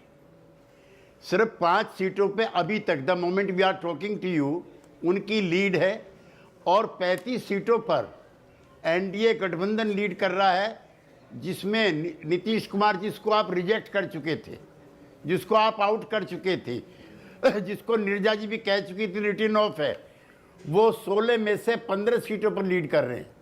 और ये व्यक्ति नहीं है, ये विचार है जो कर्पूरी ठाकुर तक मेरी दोस्त निर्जा जानती हैं, जिन्होंने महिलाओं के एम्पावरमेंट के लिए वहाँ की पुलिस में 35% महिलाएं हैं जो देश में कहीं भी नहीं है। कोई लड़की नहीं है जो पढ़ना चाहते जिस पे साइकिल नहीं है। और जो मुंगेरी लाल कमीशन था 1978 में जो कर्पूरी ठाकुर ने इम्प्लीमेंट किया था कि पिछड़ों में जो अति पिछड़े हैं उनका एम्पावरमेंट होना चाहिए। जातिगत जनगणना जो हुई है उसमें 36% आबादी, जिसको दिल्ली में बैठे लोग जातिवादी संस्करण बताते हैं, उनकी संख्या आई है। तो नीतीश कुमार पॉलिटिकली विंडिकेट हुआ है। उसको लेकर के मीडिया में, पॉलिटिकल लीडर्स में किस तरह की विस्परिंग और किस तरह की गंदगी, मैं आप लोगों से पूछना चाहता हूं, कौन ऐसी पार्टी है जिसने अलाई नहीं बदले? Name one. नीतीश कुमार बदले पलटू राम, अब बड़ी बड़ी पार्टियां बदलें तो आदर्शवादी। तो ये जो आपके ये जो थे आपके ऑब्जर्वेशन सब गलत साबित हुए। आज जेडीयू एनडीए गठबंधन की नंबर 2 की पार्टी है जो 15 सीटों पर लीड कर रही है और कोई हमारे स्टैंड में चेंज नहीं है। पूरे चुनाव में नीतीश कुमार जी कहते रहे कि हम एनडीए में हैं और एनडीए में रहेंगे। यही मेरा अगला सवाल होने वाला था। तो जो आप ये मेरा अगला सवाल होने वाला था, अब आपने आंसर कर दिया। नीरजा जी आपसे एक और सवाल पूछना मैं चाहती हूं। केसी त्यागी जी से दो सवाल पूछना चाहती हूँ। मैं पूछ लूँ क्या? मैं अभी सोच रही थी त्यागी जी कि मान लीजिए मान लीजिए अगर नीतीश कुमार इंडिया की साइड में होते तो क्या बिहार का आज परिणाम जिस तरह से हम देख रहे हैं क्या बहुत अलग होता और क्या इंडिया सरकार बनाने की स्थिति में हो सकती थी? सवाल नंबर 1। दूसरा सवाल है, ये बहुत नीतीश कुमार और बहुत रूमर था कि नीतीश कुमार जी प्रधानमंत्री से मिले और क्या वो दिल्ली लाए जाएंगे कैबिनेट मिनिस्टर बना के और कोई और भाजपा का चीफ मिनिस्टर रहेगा बिहार में? नीरजा जी, आपने अच्छा किया ये सवाल छेड़ दिया। नीतीश कुमार जी इंडिया गठबंधन के पायनियर हैं और फाउंडर हैं। कांग्रेस पार्टी अनटचेबल पार्टी थी आम आदमी पार्टी के लिए, अखिलेश यादव के लिए, बीआरएस के लिए, ममता बनर्जी के लिए। नीतीश कुमार के मैराथन एफर्ट्स के बाद ही पटना में राहुल गांधी जी के बराबर में केजरीवाल बैठे, दूसरी तरफ ममता दीदी बैठी और बाजू में अखिलेश यादव बैठे। ये सिर्फ और सिर्फ नीतीश कुमार की मेहनत का नतीजा था। 6-6 महीने तक कोई मीटिंग नहीं होती है और वो सब लोगों को थका करके अपना नेतृत्व थोपना चाहते थे। अशोका होटल की बैठक में, नीरजा जी हमसे सुनिए आप जरा, अशोका होटल की बैठक में राहुल गांधी कहते नीतीश जी आपके नाम पर ममता दीदी तैयार नहीं है, इनके नाम पर कौन तैयार है? तो जिस तरह से ये लीडरशिप को रिडिकूल करते हैं तो हम कोई कम अपमानित नहीं हुए। अच्छा, कन्वीनर क्या होता है हम 50 साल से देख रहे हैं, वो टेलीफोन करके मीटिंग बुलाता है। प्रधानमंत्री के लिए मुंबई में तय हो गया था कि प्रधानमंत्री का कोई चेहरा नहीं होगा, लिहाजा नीतीश कुमार के प्रधानमंत्री बनने का सवाल ही पैदा नहीं होते। और जिस दिन तक नीतीश कुमार इंडी गठबंधन में थे 400 सीटों पे 1 अगेंस्ट 1 का फॉर्मूला तय हो गया था। उनके हटते ही ताश के पत्तों की तरह से बिखर गया। एक दूसरा, कल प्रधानमंत्री से वो मिले हैं, दिल्ली में आए थे, वो अपनी आँख का कई बार चेकअप कराने के लिए, वो दिल्ली में आँख का ऑपरेशन कराने या दिखाने आते हैं, दिल्ली को आँख दिखाने नहीं आते। जिसको करेक्ट किया जाए। आपने बहुत इंटरेस्टिंग बातें बोली है, लेकिन जनता के I want to just introduce Lavanya Balal of the Congress with us, Akshay Marathe of the Aam Aadmi Party, and Tuhin Sinha of the BJP. We also have Deven Choksi with us to get us a sense of what's happening in the market. So, you know, we're going to come right back to you in a moment. Quickly, one question, Rishika, if you can put that across to Mr. Tyagi. Mr. Tyagi, very quickly, would Nitish Kumar have had, given the kind of results that's come, and I'm rephrasing Nirja's question, would Nitish Kumar have had a better chance or a far more powerful position had he been with the India alliance? No, we are very comfortable in NDA. There is no question of our going back. We have seen the kind of politics Congress party leaders So give. you say now- What kind of speeches were made by Jairam Ramesh. Okay, so you say now, and we'll take it at that. Savita Srinivas. I mean, I want to just add to what K.C. Tyagi ji said. See, both Deve Gowda and Nitish Kumar wanted to be part of the India alliance. Yes. Nirja ji even wrote a big piece at that time when the negotiations were happening. Both of them were insulted. If they were on the other side, I think India would have formed the government this time. So let's take that Well, across whose loss is it more? I Yeah, think that's that's right. the That's the important important question that Whose you're loss making. is it Let's more? take that to Lavanya Balal. Lavanya, losing JDU here in Bihar, was that, you know, did the Congress push Nitish Kumar away because he wanted to be the convener of the INDIA alliance, and he was one of the first few people to really bolster that INDIA meeting which we saw in Bengaluru. So, in hindsight, how do you see this? With Nitish Kumar, I think we would have had a better number right now. I mean, at this point of time, it is halfway through the counting. We would have had better numbers at this point of time, but I wouldn't like to jump the gun because there are more than 100 seats where the lead of the BJP is about 10,000 or less than 10,000, which can swing either way for both India Alliance or the NDA. So I would not want to comment about, is it a loss for India Alliance? I wouldn't say that, but would it have helped India Alliance better if those numbers were with us? Yes, definitely, of course. It would have strengthened India Alliance further if we had Nitish Kumar with us. But I do see a lot of BJP senior leaders commenting about Nitish Kumar may or may not be with NDA. I do not know what is their source of this information, but I see that on Twitter they are discussing. It is the BJP leaders who are discussing that Nitish Kumar may not stay back with the NDA. All right, we have Akshay Marathe also joining us. Akshay, so far it does appear to be pretty comfortable for the BJP leading in all 7 seats across Delhi. At least that's what the Election Commission is telling us. How are you looking at the numbers so far? First of all, I want to start off by saying that the BJP getting reduced to less than the 272 mark is a major victory against dictatorship in this country. Arvind Kejriwal ji campaigned hard across the country. He was out on bail, remember, only 21 days for campaigning. And he went across the country and his one single message was, if the BJP is allowed to come back to power with the numbers that they wanted, 400 par, that would be the death of democracy. And I'm so happy today that Indians have voted in large numbers against the BJP's arrogance and hubris.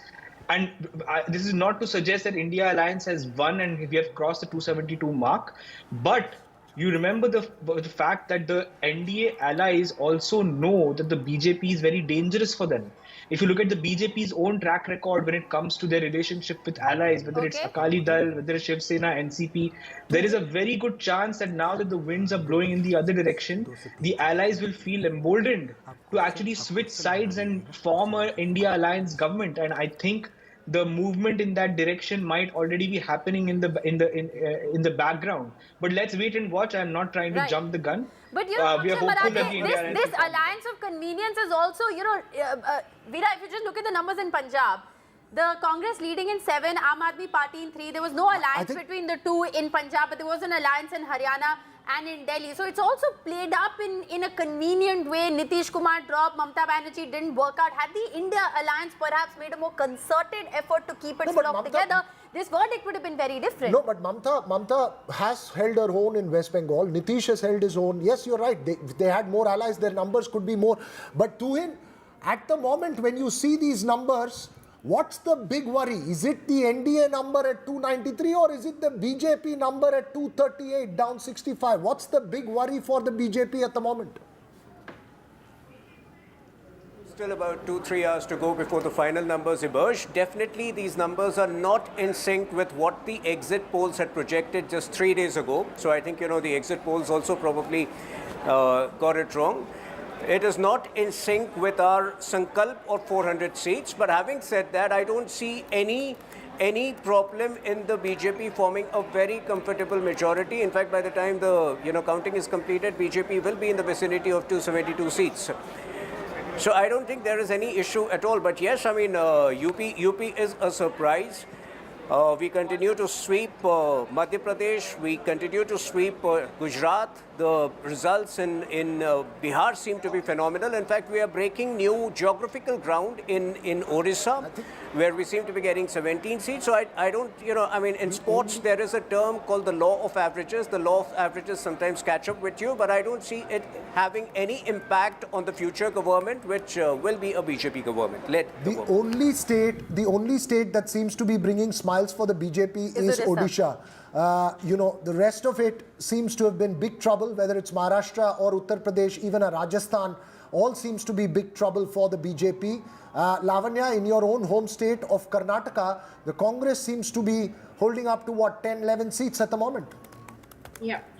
We always said we will get double digits. 2019 we were reduced to 1 seat in Karnataka, which was really surprising and really hurtful for us.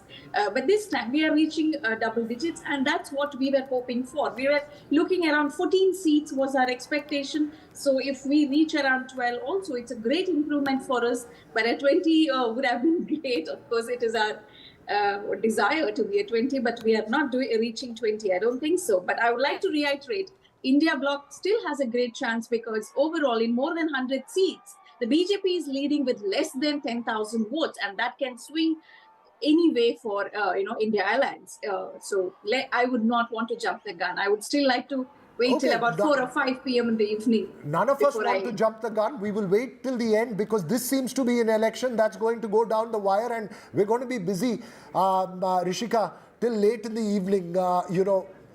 I believe we can go across to Mr. Nagendra Mohan Krishna of the BJP at the moment. Sir, the trends at the moment, the way you see it on television screens, what's your big worry or what's your sense? Veer Raghav, there is no sense of worry or anything. We are confident that we are forming the government for the third term. That you are missing, and everybody is talking about BJP's downfall from 272 to 238, 240. Just as you rightly said seconds before. All right, so that you may have to wait till interrupt you. We have Anurag Thakur who's speaking. Let's just listen and we'll come right back to you. अब में काफ़ी gap है और कुल मिला के जो हमारा एनडीए गठबंधन है उसको भारी बढ़त बाकियों से बनाई हुई और आगे भी बनी रहेगी। अनुराग जी, लगातार पांचवी जीत की तरफ बढ़ रहे हैं तो जिम्मेदारी और बढ़ गई आपकी। मैं जनता का आभारी हूं जिन्होंने पांचवी बार हमीरपुर संसदीय क्षेत्र से अब तक भारी बढ़त दिलाई है। आदरणीय प्रधानमंत्री नरेंद्र मोदी जी ने, आदरणीय राष्ट्रीय अध्यक्ष जगत प्रकाश नड्डा जी ने, आदरणीय गृह मंत्री अमित भाई ने, सभी पार्टी के वरिष्ठ नेताओं ने बहुत विश्वास हर बार व्यक्त किया और मुझे पूर्ण आशा है कि उनकी उम्मीदों पर हम लोग खरा उतरे भी हैं।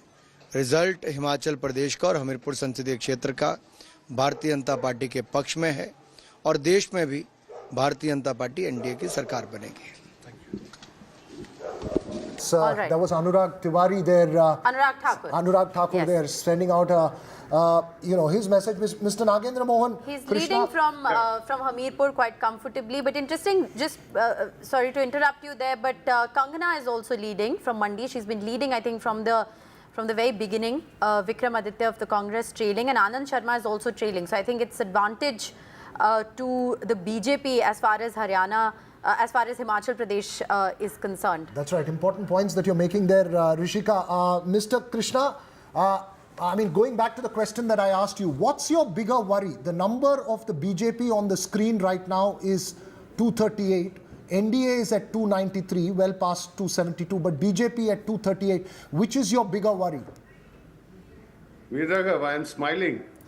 We are coming back to the power for the third term. What more you require? People across the country, they have faith in BJP more than the India alliance, what they have made. They have given guarantees to the people. People might have voted for the guarantees. After this election, see, let me tell you one thing.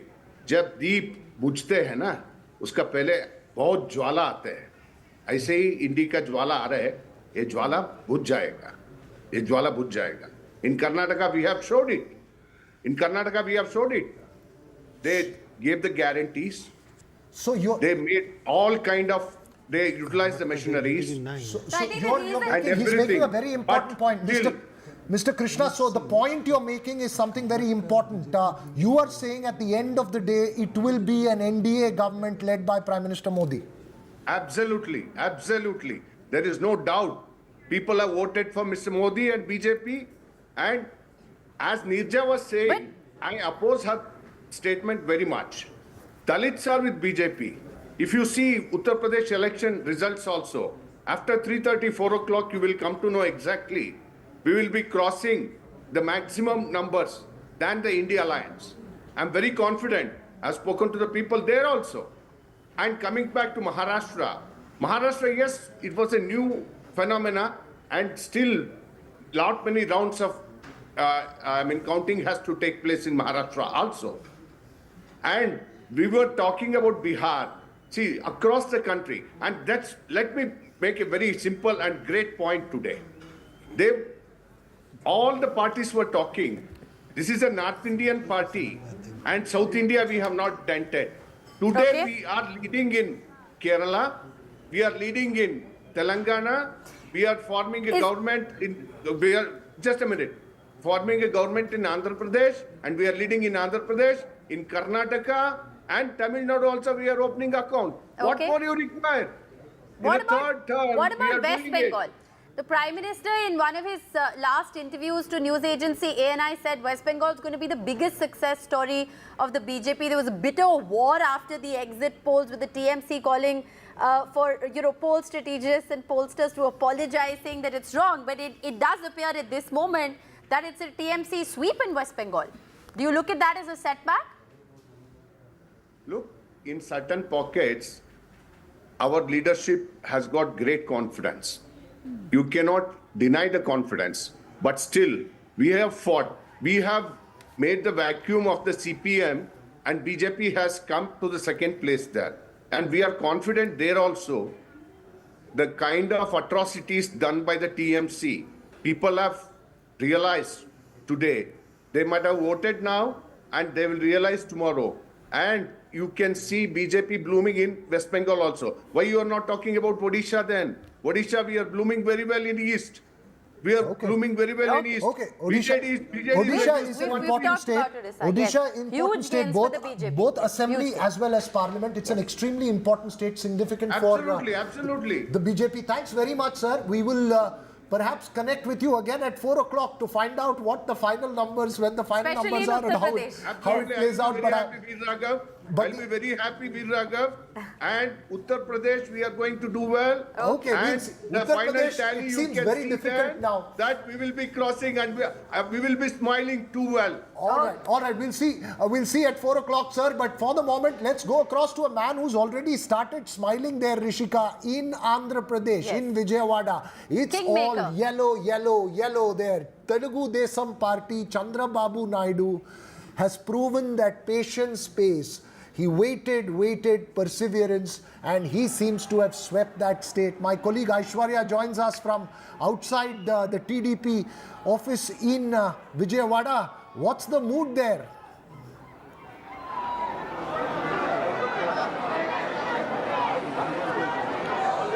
Well, once we saw yellow at the stadiums where Chennai Super Kings used to win. Now today what we are witnessing, all yellow out here at Vijayawada at the TDP headquarters. Just behind me, these happy supporters of the TDP, because it's just one way which has gone in Andhra Pradesh, whether it is the assembly polls or whether it is the Lok Sabha polls. YSRCP had been defeated over here. The celebrations had begun early this morning. Chandra Babu Naidu is a man who is on everyone's lips. Certainly it is the alliance that had worked here as far as the NDA is concerned, and happy faces. Joining with me are some supporters out here.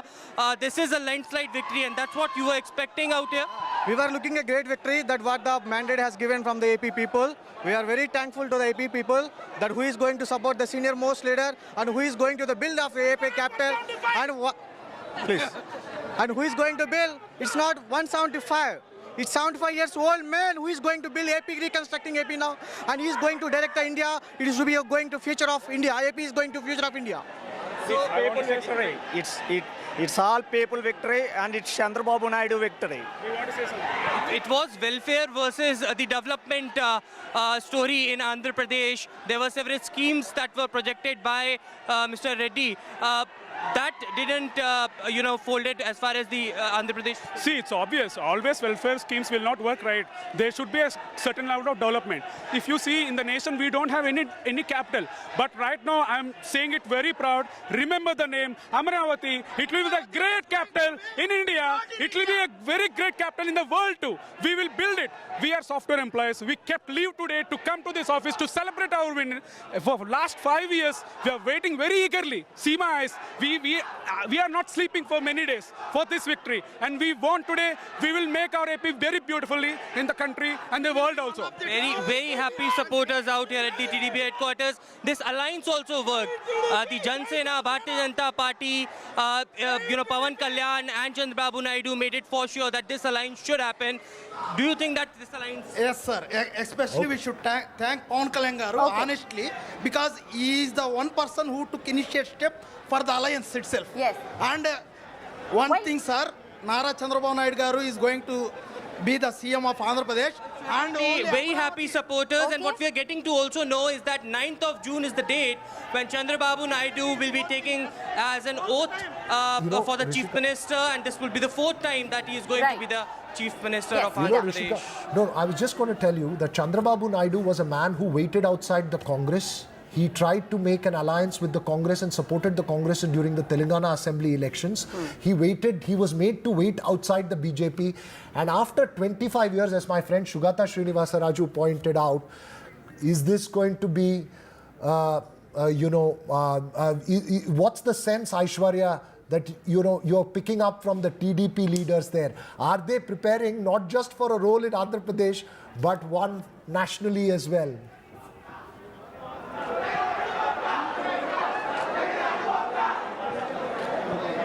Well, certainly the supporters out here are very enthusiastic as far as the leaders are concerned. We spoke to them who were coming early in the morning at Chandra Babu Naidu's residence. They were saying that it is not going to stop just in Andhra Pradesh, but they will be going to expand it, and therefore the reason perhaps the alliance of Bharatiya Janata Party and JanaSena came together as they were looking for a larger picture working under the leadership of Prime Minister. Remember, it was such words that were used by Chandra Babu Naidu against Jagan Reddy as dictatorship and all. But on the other side, it is Chandra Babu Naidu who also spoke that it is Prime Minister Narendra Modi who is working for the development of this country, and it is the need of an hour that Andhra Pradesh also needs similar kind of development as far as the entire country is witnessing, and therefore the reason perhaps this alliance got possible. We are getting to also know at this moment is that Chandra Babu Naidu will arrive at the TDP headquarters and will address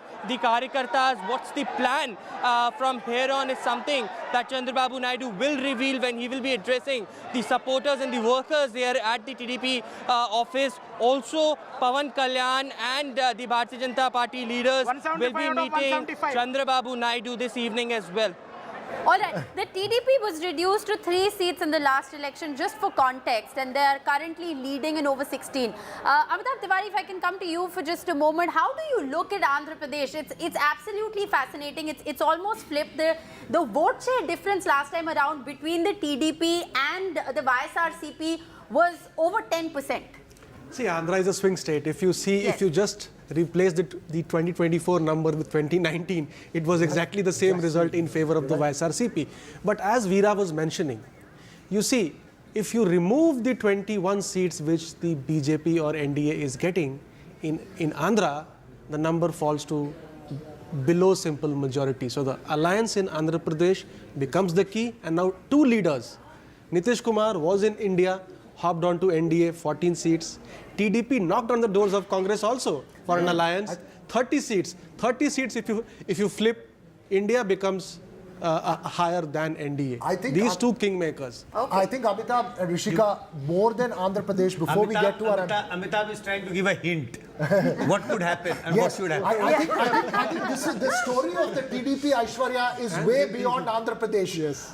Given the numbers on the screens, and if these numbers hold out, Chandra Babu Naidu, the man you will possibly get for an interview by the end of the day, Aishwarya, could be an extremely, extremely important political person, as Sugata Srinivasa Raju points out, I think we'll leave it after at 25 years. Yes, we leave it at that. Aishwarya, if we can just come back to you very quickly. The discussion here, of course, is all about what Chandra Babu Naidu is going to do. He's, of course, in an alliance with the BJP and the JanaSena, but, he's no doubt, Veera, emerged as the kingmaker. Aishwarya. Aishwarya will have to give us all the breaking news at the end of the day. Yes. Sugata, you pointed out, you said 1999, last time Chandra Babu Naidu was... 1996. It started with 1996 when Deve Gowda became Prime Minister. Then again 1998, he was responsible for the removal of Deve Gowda and bringing in I.K. Gujral. Of course, that was quite historic. And that was an era of coalitions. 90s were the era of coalitions. And we may not actually see the resurgence of regional parties like we saw then, where the regional party goes on to head a coalition.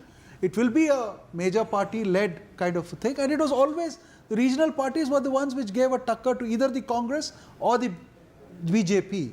So that's And fascinating. TDP and Chandra Babu Naidu in particular, you know, this whole period of coalition of the United Front government and followed by the NDA government headed by Vajpayee, he was very, he had a lead role in decisions. Who will become the president of India? Who will become the vice president of India? It was he who was navigating all that terrain.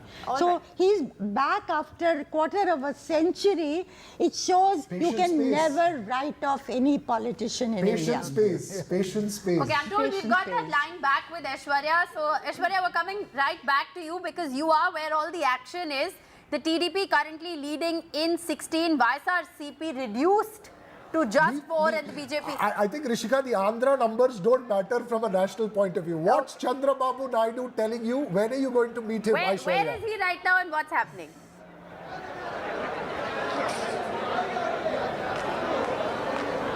Well, Chandrababu Naidu is at his residence. He will be stepping out soon from his residence to come over here to greet the Karyakartas who have in attendance in large numbers.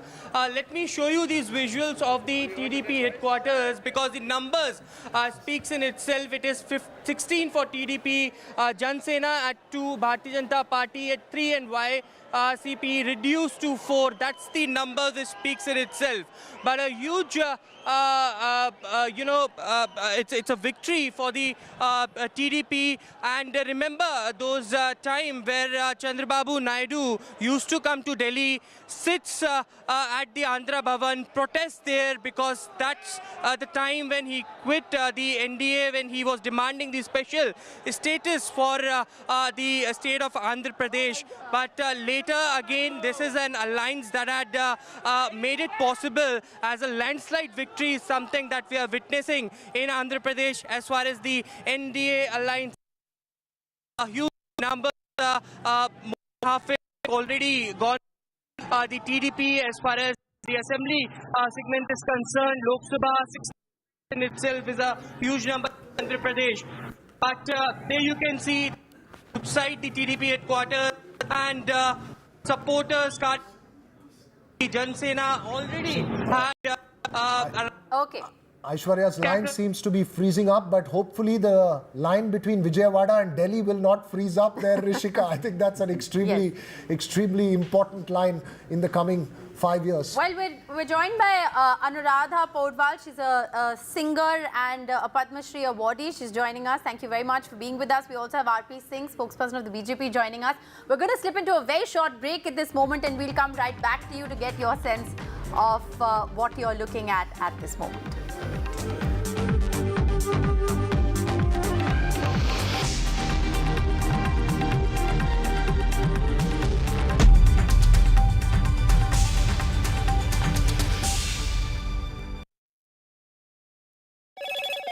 Hello, Moto.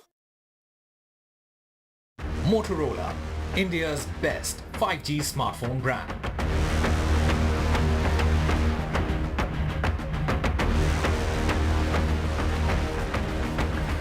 The India bloc is back in coalition. It has defied the poll predictions. The NDA so far continues below the 300 mark. India bloc maintains a steady gap.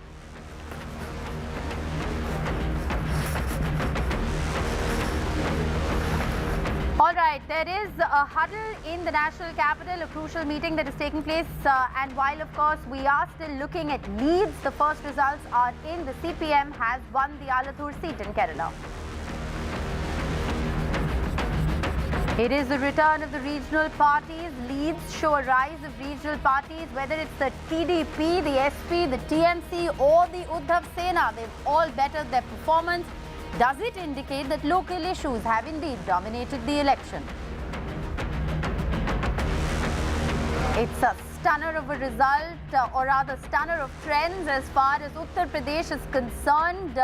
It's a resurgence of the Samajwadi Party, and BJP's Smriti Irani trails. All eyes will be on the final verdict in Amethi.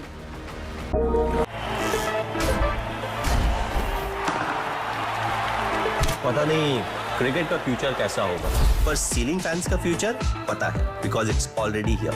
Orient Aero Sense with voice command. Alexa, Switch on the fan. Orient BLDC fan. The future of fans. चल हो जा शुरू केसरिया से मन जोगी हुआ रे दिल झूमे देखो पतवारा हुआ रे दिल झूमे देखो पतवारा हुआ रे हर पल मनाओ केसरी त्योहार विमल बोलो जुबान Kesari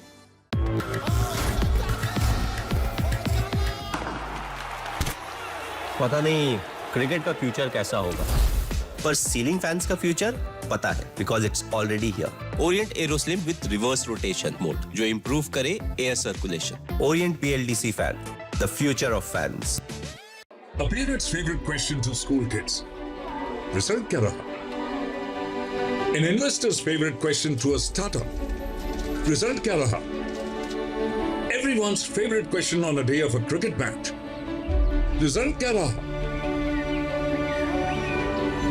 India loves results, but this counting day, don't just know the result, understand it. Catch India's most important result out on June 4th on NDTV 24/7. Watch Result क्या रहा on NDTV.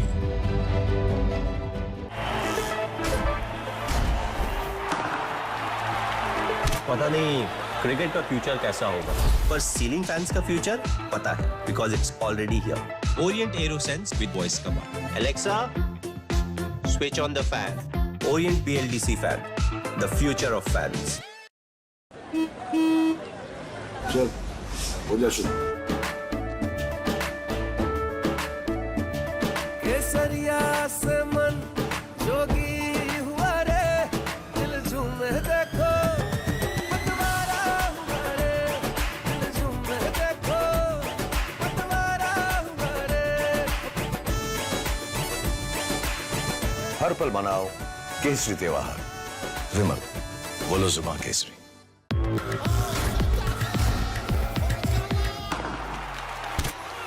पता नहीं क्रिकेट का फ्यूचर कैसा होगा, पर ceiling fans का future पता है, because it's already here. Orient Aeroslim with reverse rotation mode जो इंप्रूव करे air circulation. Orient BLDC fan, the future of fans. Stay informed and entertained with the new and updated NDTV News app. You can watch all our channels live, listen to podcasts, read breaking and exclusive news from around the world and more. Download the NDTV app today and get access to the best journalism and storytelling on your smartphone or tablet. The NDTV app. News that matters to you. Stay informed and entertained with the new and updated NDTV News app. You can watch all our channels live. Motorola, India's best 5G smartphone brand.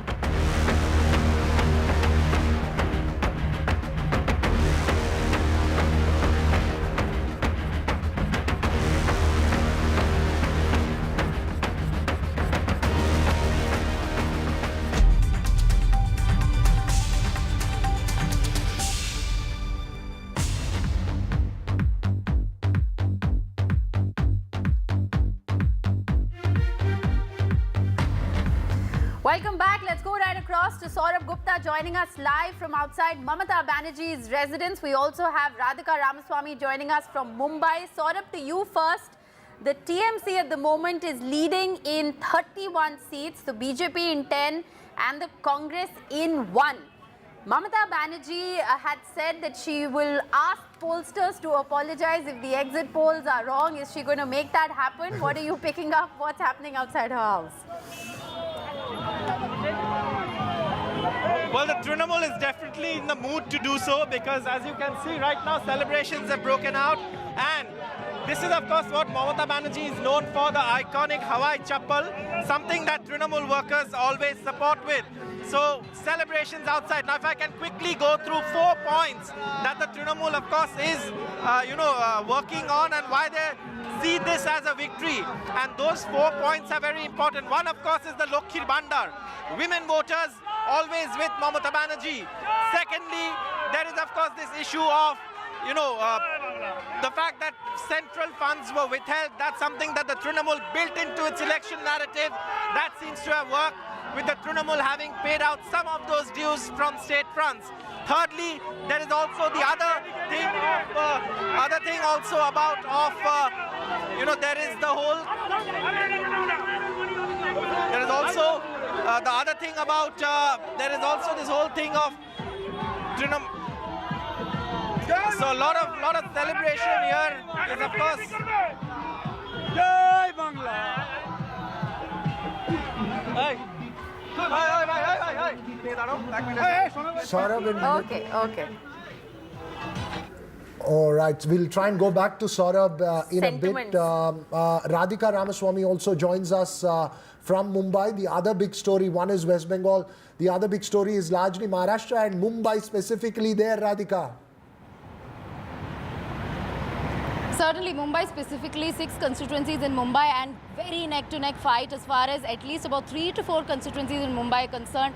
Of course, Piyush Goyal is leading as far as Mumbai North goes, and then there is Ujjwal Nikam versus Varsha Gaikwad in Mumbai North Central, which is again going neck-to-neck.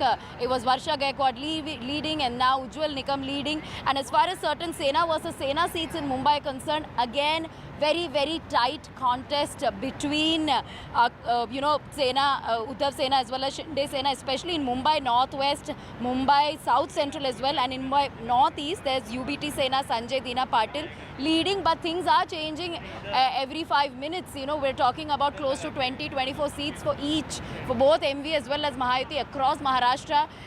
Earlier it was 24, 23, then it became 25, 24 and so on. So it is changing every 5 minutes, very tight, very different from what it was in 2019, simply because of the change in political equations, because of the split in Sena and NCP. And every time we were covering elections over in the last 5 phases, this is something that we asked the voters as to whether they're confused when it comes to casting their vote, and the Sena split, NCP split was playing in their minds. There was a sense of betrayal that even people could see through. So therefore, sympathy factor in a way working for the traditional NCP Sena, the original Sena NCP as one could call it, which is why it is beneficial for MVA.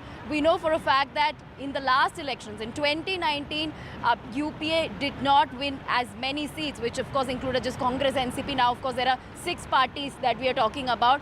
So MVA now, fighting really hard.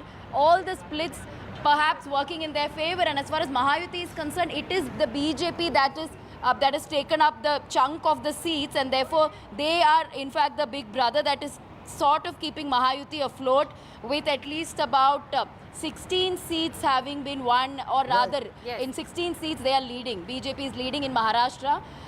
Nothing being won by NCP Ajit Pawar as yet. There is perhaps 1 seat in which he is leading, but certainly this is benefit MVA this time around, and not so much as far as NDA is concerned. But we'll again have to wait for a couple of more hours before we can call this election. Right, we'll go across to the other corner of the country, Rishika, to the east. Yes, and Saurabh, of course, is with us. But before we go to Saurabh, I just wanted to say Supriya Sule has been leading now. As far as Baramati is concerned, it was one of the most keenly watched seats. But Arvind Sawant is from Mumbai South. He's leading. It was That's right. The largest story is that and we've been mentioning that all along, that the Uddhav Thackeray Shiv Sena and the Sharat Pawar NCP seems to have held on to its own. Is also leading, Let's go across to Saurabh as well. Saurabh, you are possibly in another sweep state, and Mamata Banerjee should be very, very happy today. Absolutely, Trinamool supporters very happy. Joy Bangla slogans all over. Trinamool supporters celebrating outside Mamata Banerjee's home. Now, if I am to tell you the whole reason and what the reasons that the Trinamool is giving us for its victory. One is, of course, Lokhir Bhandar. That scheme is something that's worked. Secondly, the central funds being withheld and the Trinamool paying out dues from state funds. Thirdly, what the Trinamool says, and something that they seized upon, is the Prime Minister's comment on fish, something that Bengalis associate with. And the fourth, of course, is also the fact that several High Court orders that were delivered was aptly played out by Mamata Banerjee, and these were interpreted as the BJP was behind these orders, and therefore that seems to have also resulted in this sweep. 31 seats is now what the Trinamool is leading in. Bengal has 42 seats. The BJP, of course, will be very, very unhappy with that performance, but celebrations...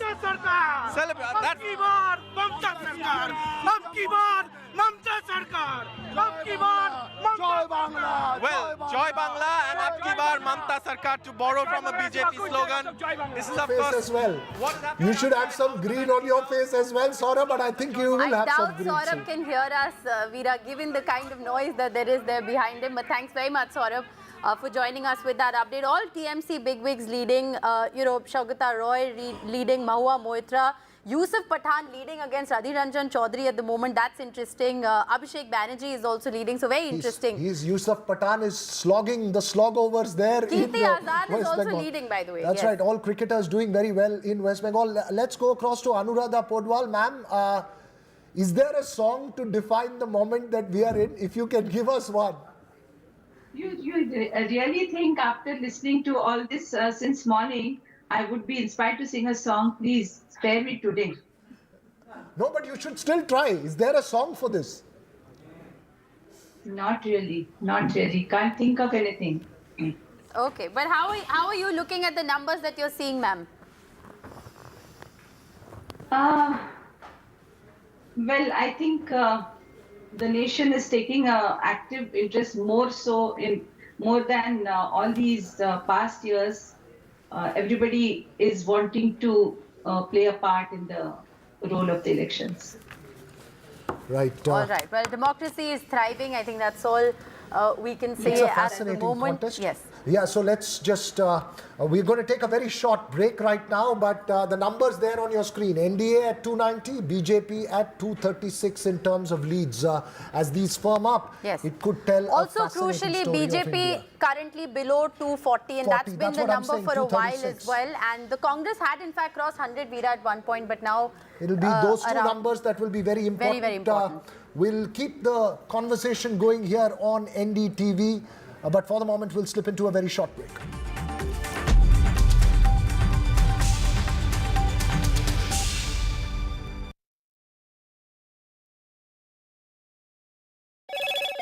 Hello, Moto. Motorola, India's best 5G smartphone brand.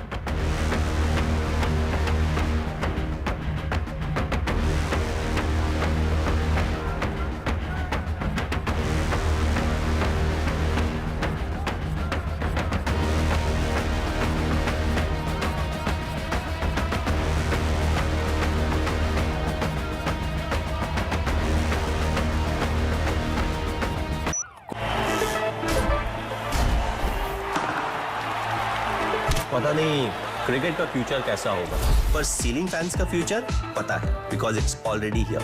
Orient AeroSense with voice command. Alexa, switch on the fan. Orient BLDC fan, the future of fans.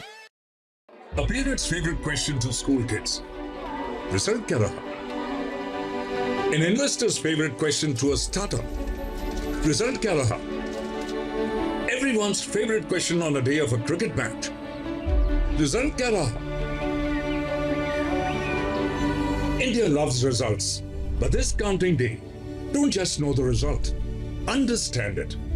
Catch India's most important result out on June 4th on NDTV 24/7. Watch Result क्या रहा on NDTV. चल, हो जा शुरू. केसरिया से मन जोगी हुआ रे, दिल झूमे देखो, पतवारा हुआ रे, दिल झूमे देखो, पतवारा हुआ रे. हर पल मनाओ केसरी त्योहार. विमल, बोलो जुबान Kesari. A parent's favorite question to school kids. Result क्या रहा? An investor's favorite question to a startup. Result क्या रहा? Everyone's favorite question on a day of a cricket match. Result क्या रहा? India loves results, but this counting day, don't just know the result, understand it. Catch India's most important result out on June 4th on NDTV 24/7. Watch Result Kya Raha on NDTV. Stay informed and entertained with the new and updated NDTV News app. You can watch all our channels live, listen to podcasts, read breaking and exclusive news from around the world and more. Download the NDTV app today and get access to the best journalism and storytelling on your smartphone or tablet. The NDTV app. News that matters to you. Stay informed and entertained with the new and updated NDTV News app. You can watch all our channels live.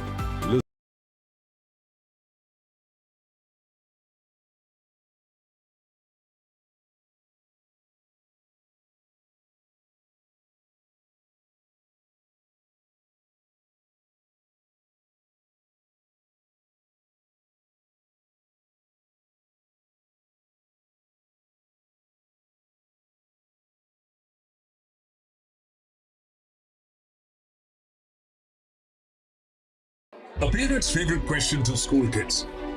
Result kya raha? The day is still developing, Tanima, very much.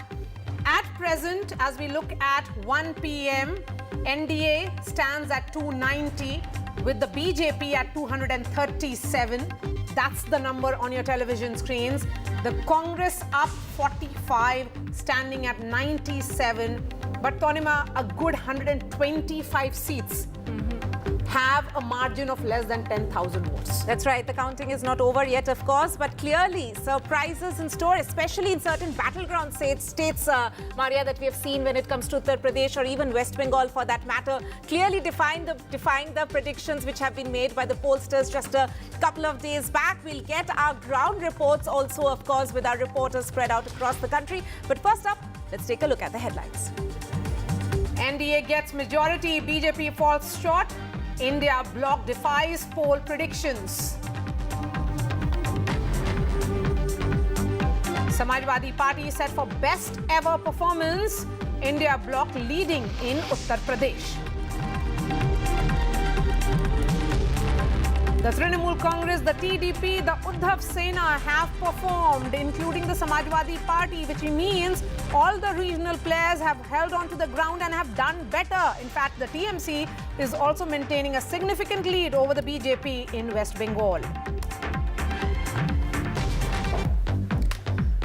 And the TDP Plus Alliance leading in Andhra Pradesh Assembly elections. TDP stalls the Jagan juggernaut Chandra Babu Naidu to take oath as Chief Minister on June 9th. And the market slide over 7% on the back of counting trends so far. Experts say that the Dalal Street is facing selling pressure as NDA underperforms.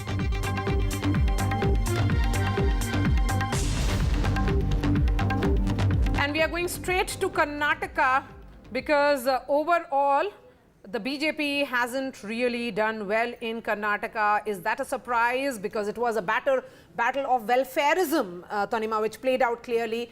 The welfarism of Siddaramaiah versus centre's welfarism, defying also what has been so far the trend in Karnataka of voting differently in the states, but voting for Prime Minister Modi and the BJP at the centre. Let me bring in Pratibha, who's joining us live. Pratibha, where exactly are you and what is the mood on the ground?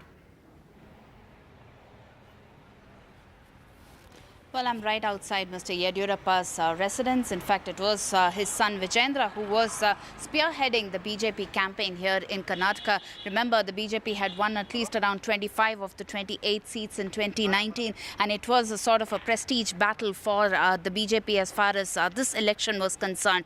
Yes, like you clearly pointed out, it was a Modi guarantees versus the Siddaramaiah guarantees, and seems like Siddaramaiah guarantees have really worked in favor of the Congress, at least to the extent of being in the lead of at least 10 seats so far as the counting right now goes. And the BJP right now, in fact, the atmosphere here doesn't really seem to be as jubilant as expected as far as the BJP's performance in Karnataka is concerned. Both Yediyurappa as well as Vijayendra have refused to speak to the media as yet, and they said that they would wait for the trends to go further in terms of the counting today, and only then they would be reacting to the media. Definitely a setback for the BJP in Karnataka as well as for the nation in terms of their performance. But yes, the NDA has definitely spearheaded in terms of crossing the majority there. But in terms of what Karnataka is facing right now, the mood isn't that great in the BJP camp. But yes, the Congress, we are yet to pick up reactions from the Congress headquarters there. But not so great for the BJP here as far as 2024 election goes. Back to you. Yes, so let's try and bring in the analysts who are joining us here. Shaugato, how are you looking at these numbers? I mean, how much of a surprise is Karnataka for you? No, Karnataka is not exactly a surprise because Karnataka, the internal assessments of all the parties was 18 for NDA, 18 to 20, and then 8 to 10 to the Congress. So that is more or less where, I think the BJP has held on. If they had probably, done well with ticket distribution and, handling dissidents in North Karnataka especially, I think they would have done a little better. But in the case of the Congress, one expected it to be the other way around. The Congress should have got about 20 and the BJP and NDA should have got about 8. So that was what was expected because the guarantees became a byword for the national, manifestos, and it became a very big thing across India. So there is I think from the level that they were last time. Will you then say that it was a battle of welfareism which played out there? No, welfareism, yes, but welfareism had its own issues because the classic welfare idea of, giving money to agriculture, irrigation, education, all of that was cut. So there was a lot of pressure from the MLAs themselves. There was no funds to sort of even asphalt roads. So that problem existed. So if the Congress had sort of balanced that, perhaps they would have crossed 15 or 16.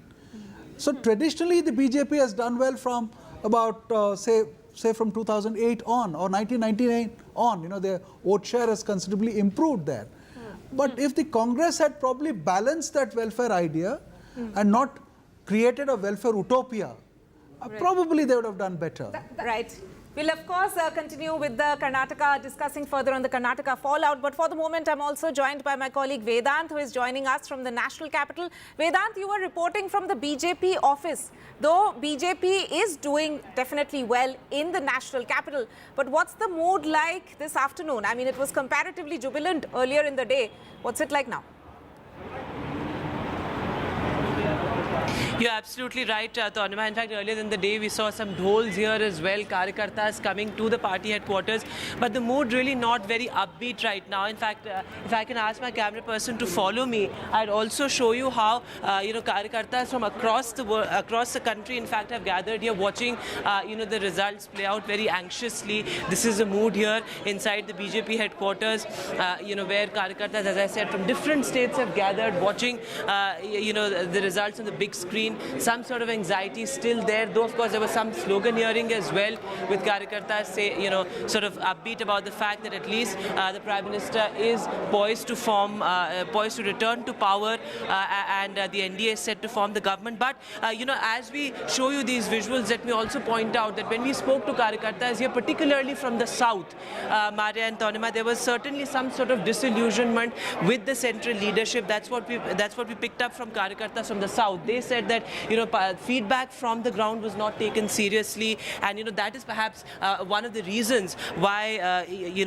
why the results have turned out the way they have. So that disillusionment certainly there, particularly among Karyakartas from say Karnataka and even Tamil Nadu, and they said that they have of course sought time with BL Santosh as well. So all of that playing out here. Of course, the Prime Minister was expected here at about 6:37. Something that that, of course, is a usual practice when it comes to elections with the BJP, the big screen put out here. But certainly right now, the mood not as jubilant as it was in the morning. Great degree of caution there, which we are seeing at the BJP headquarters, because certainly these are unexpected results for the party. If we were to make that comparison from 2014 onwards, Tanima, in 2014, the BJP had won alone 282. It had gone up to 303 on its own. And with NDA, it had touched 350. So it's not really a number that they would be too happy or too pleased to look at. Aishwarya is joining us. Aishwarya, you are where all the celebrations are happening. And we are told that Chandra Babu Naidu will be taking oath, likely to take oath on 9th in Amravati. So in many ways, he is declaring the capital of Andhra Pradesh also. One of the talking points in these elections. Well, certainly there is extreme humidity out in Vijayawada, but this heat and this humidity is not letting the supporters and the Karyakartas of the TDP let down. They are celebrating in huge numbers. They have arrived over here, as my camera person is showing you these visuals of firecrackers being busting out just right outside the TDP headquarters, where we've been told that Chandra Babu Naidu will arrive very soon, and he will be addressing the Karyakartas of just not the TDP but the JanaSena and the Bharatiya Party as well. It is, of course, as the sources clearly stating, that Chandra Babu Naidu will be taking oath of the Chief Minister on 9th, and this would be in Amravati. That's every Karyakarta, in fact, is also speaking out here in Vijayawada, and that's the debate that has been put forward.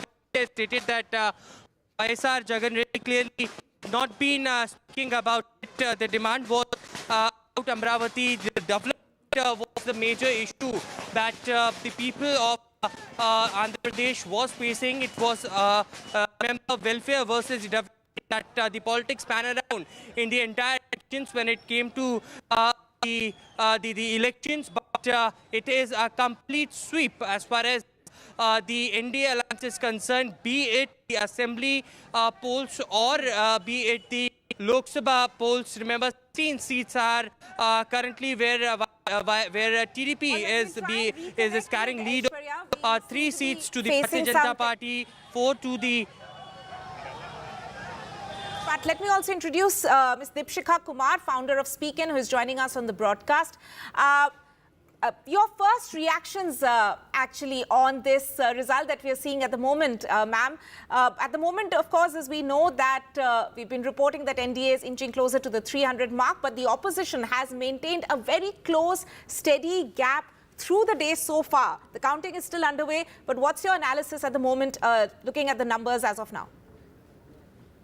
I think the biggest winner has perhaps been, we've been talking about the welfare, the economics of welfare and the whole welfareism per se. I think this election is a beautiful testament to the entire prophecy of differentiating between an influencer and an actual leader. There have been a lot of influencers in this entire campaign. I mean, very, very strong leaders who have come out, larger than life figures, and across the board. I mean, both of course, from Prime Minister Modi to the local level leaders as well. But I think what ultimately has won is the connect to the lowest level. And maybe people like us who are sitting on English channels and watching what the news is saying, from Financial Times globally to the Times of India locally, we are perhaps a little further away from what is actually happening on the ground. Maybe the actual work, the actual delivery of, whether from an employment standpoint, from trading standpoint, from startup standpoint, from actual work standpoint, that probably has spoken. Yeah, certainly. I mean, that would be a fair assessment to make, that this is a welfareism narrative that we saw playing out in India. We also have Shama Mohammed of the Congress, Krishna Hegde of the Shiva Sena, and Ghanshyam Tiwari of the Samajwadi Party. While we look at the numbers play out, there are, of course, that will be seen as challenges. How should we be looking at it? Shama, talking specifically, let's start with Kerala first. it's Congress all the way. Yes, I mean, Congress party has always done very well in Kerala. But I must say today is about the exit polls. I mean, I said it yesterday on your channel, the exit polls were wrong. And I was very sure about it because I have visited states, I have people who visited states, and look at the biggest shock is UP. I mean, UP, I was told by the BJP they were expecting around 70 plus.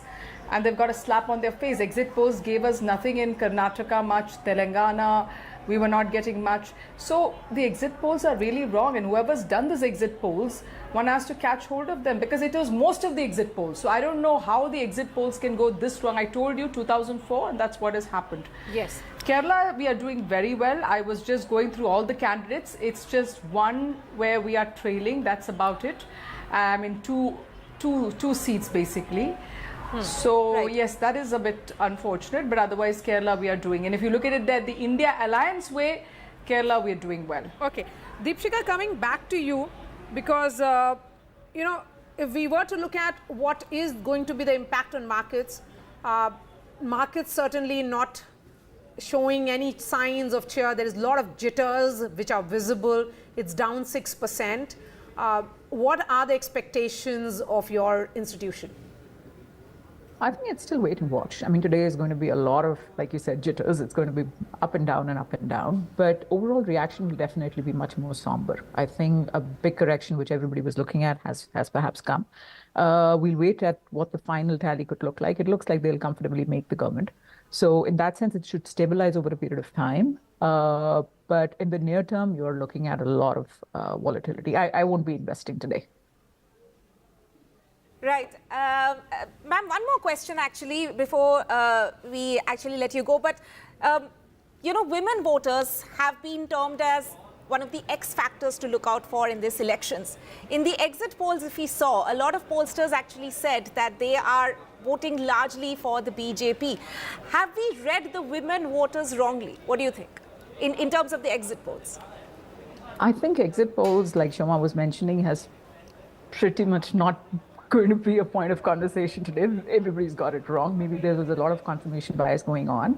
But as far as women are concerned, I think there are two parts to it. I mean, I'm myself a woman entrepreneur. I would look for, particularly from an entrepreneurship standpoint, I would look for a stable environment where I can grow my business. Is this a stable environment where I can grow my business? Is it an attractive environment? Has I gotten that attitude to run a business with confidence? Absolutely yes, and full credit to the government for that. Is the environment on the ground supporting me to run it like a business that I want to? No, there's still a lot left to get there. On the personal side, as women voters are concerned across spectrums, I think number one is unemployment and the cost of living. These are the two things I don't think, as the results are saying, I don't think there has much been done on that front.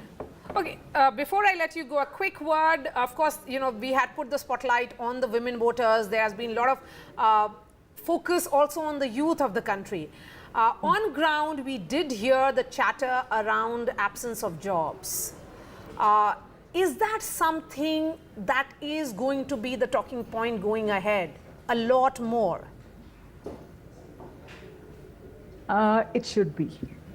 We've been hiring over the past 3 months, and there are two big problems that the job market will see. Number one, the overall sentiment is in doldrums. People are not hiring, right from the larger organizations in the IT/ITES space. Companies are not hiring. You can hear it from the top institutions for the freshers, from IIT, you know, where we have more than 200 people not placed yet, unheard of.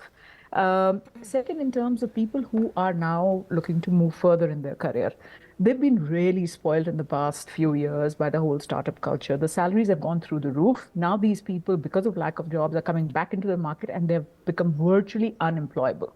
The third and the biggest thing that is happening is, again, going back to the attitude side. Some people have really absorbed that attitude, the India story, you know, the digital revolution. I have access to this and that and this and that.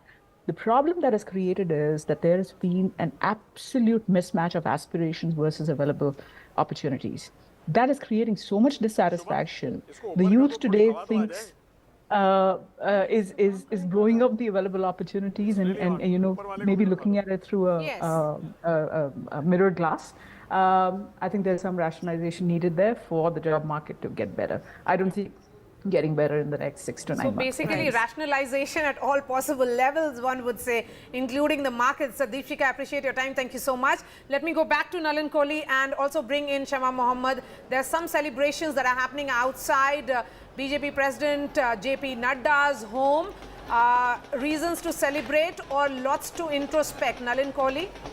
Well, certainly reasons to celebrate that we are forming the government.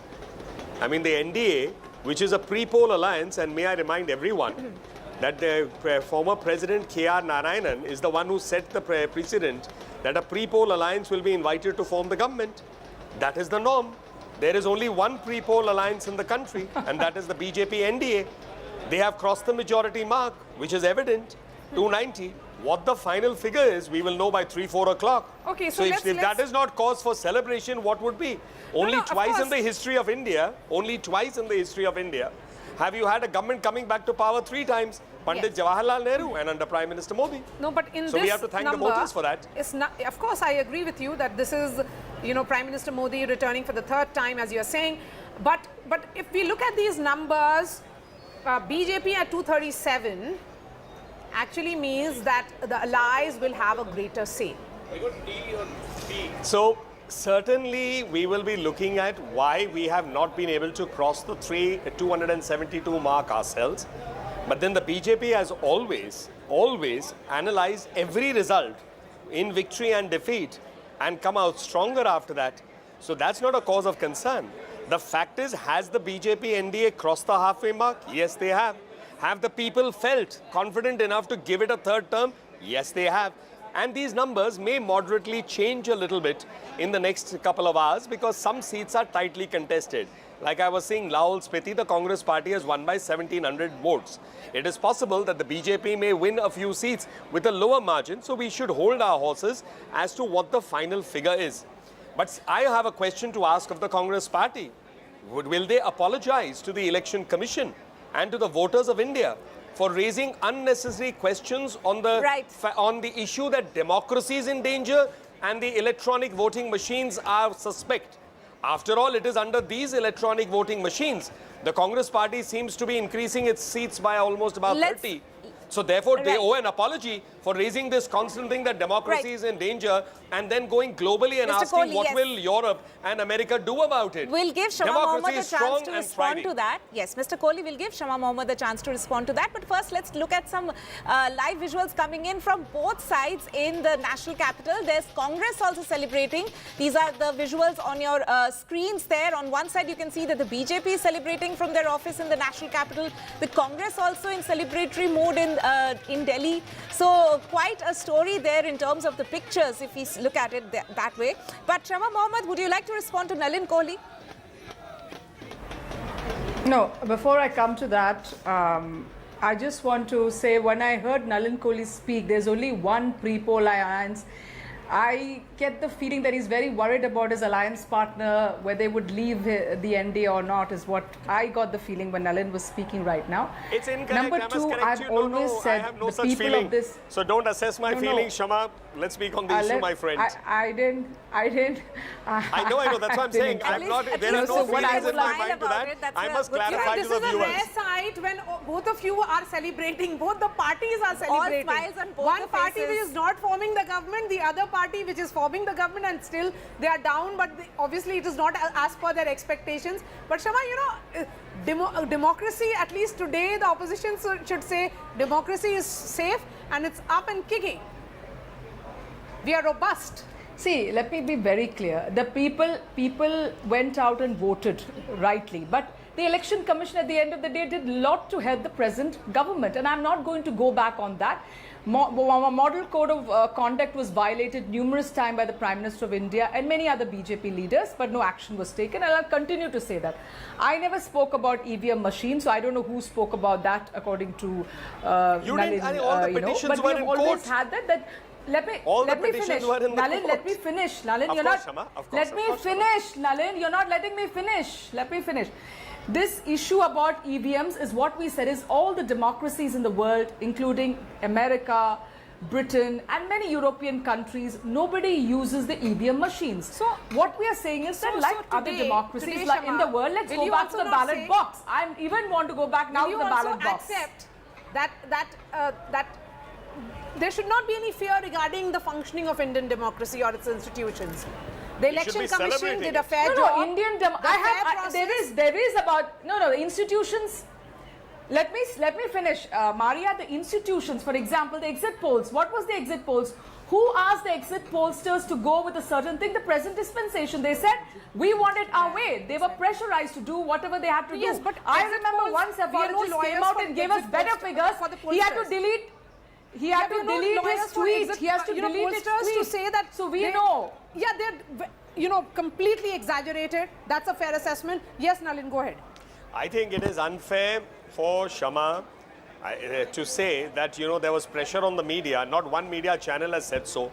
It is as false as Mr. Jairam Ramesh's statement to make a wild allegation that the Home Minister called up 150 DMs or district magistrates to say you will help us win. I mean, these are wild allegations. Either come up with some evidence. And So on the breaking EVMs, news if I may coming in, point I'll out ask that the court of the Honorable the Supreme PCR Court, 1 minute, director Shama, 1 minute, Shama. to connect Shama, now it's my chance to finish my point. Yes. Now, the Supreme not Court, Shama. the Honorable It's not Supreme Shama. Court I'm not told interrupting. and reminded the Congress lawyers to say that do you wish us to go back to the paper days, and we saw what mess used to be there?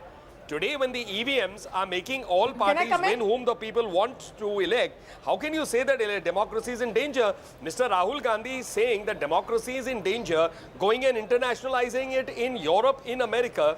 I mean, certainly raises some serious questions about him. I think he either owes an apology or says, I'm sorry, I made a mistake. Today will be a day in which we'll be looking at ahead. Can I reply? I need to reply to this. I have to reply Shama, to this. you are getting chance to reply. And we'll be very pleasant with each other. I'm not going to.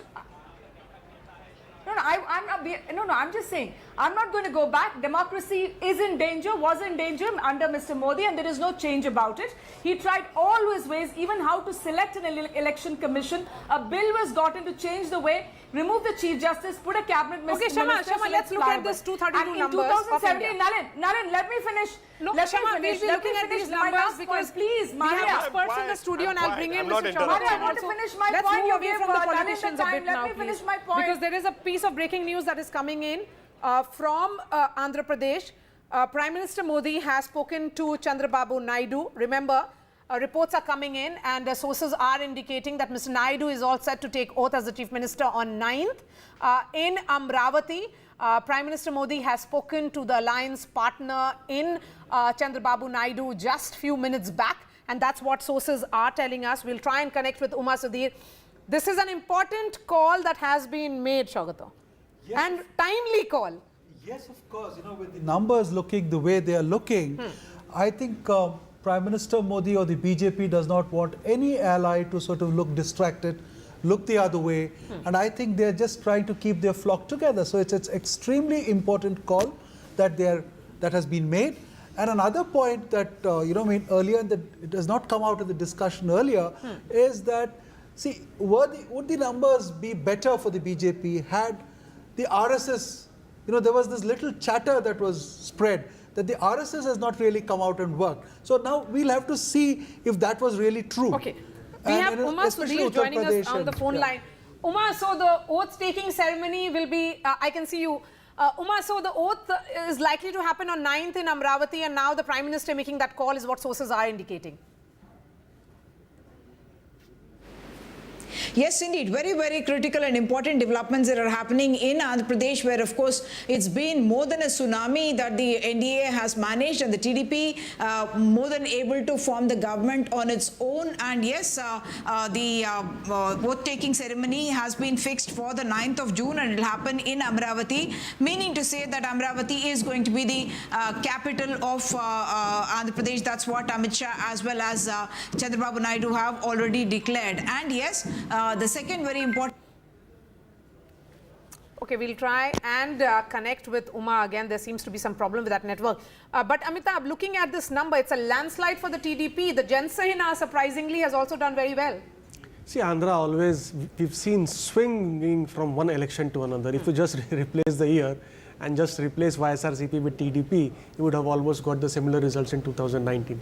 They won 151 and TDP plus JNP is 151. Now, TDP plays a crucial role in government formation at the center. If you exclude the 21 seats which NDA has won in Andhra, then they are at 270, 71, 72.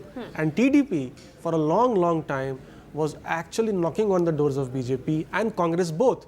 In fact, only after the 3-0 drubbing of Congress party in the Hindi heartland did TDP finalize to go ahead with BJP. And this seems to be a differentiator, key differentiator state between the two alliances in this election.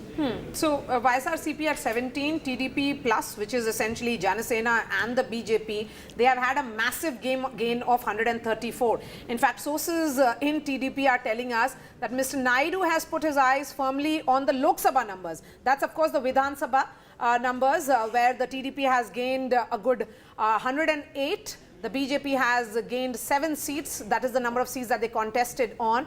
And the JanaSena making a gain of 19. But let's look at the Lok Sabha numbers also. And what sources are telling us is that Mr. Naidu will speak only after the Lok Sabha numbers become clear, because there are 4 seats on which YSRCP is leading. Which are these 4 seats? He's trying to really figure that out. But for the moment, NDA leading in 21 seats, in all 21, it's a clean sweep for Chandra Babu Naidu. And one of the talking points, as we have been saying on ground, was certainly, you know, that how will this really pan out? Right. You know, I will try and get some more details, because even as we look at these 292 numbers, there are close to 100 plus seats where the margin is less than 10,000. And where are these seats coming from? Let's try and break that down for our viewers, because that will also give us a sense of how the numbers are playing out. Right. We will, of course, be going into a breakup, a proper in-depth analysis, as Maria is going to show us on the big screen there. But as we were discussing, Shugato, you know, what we can see right now playing out in Andhra Pradesh is a bit of a role reversal. Like Chandra Babu Naidu has actually scripted a comeback for the NDA in the state, and the way Jagan did it back in 2019, this seems to be a same, you know, it's just the main characters have kind of changed in this way. Absolutely. It's a role reversal in every which way. Jagan comes out of jail and he wins the elections. Right. Chandra Babu Naidu comes out of jail and he wins elections. For 2 months, yes. So it's a complete reversal of the situation, and it was quite expected, although one did not expect these kind of numbers to be, especially the assembly numbers. You know, in a house of 175, the NDA has 158 odd seats, you know, which is quite astounding, you know. I mean, so it's a complete surprise, and in terms of numbers, but in terms of the social engineering that the BJP could manage or Chandra Babu Naidu could manage was quite formidable, because the Kapu Kama vote came together, they isolated the Reddy thing, and there was a lot of anti-incumbency that you saw, you know, I mean, sort of tilting the balance for YSRCP and Jagan Reddy. So I've been telling this, that everybody spoke about Jagan Reddy's welfareism. Yes, he did a lot of good. He did reach out to a lot of people, but I think he upset the old patronage system that existed in Andhra Pradesh.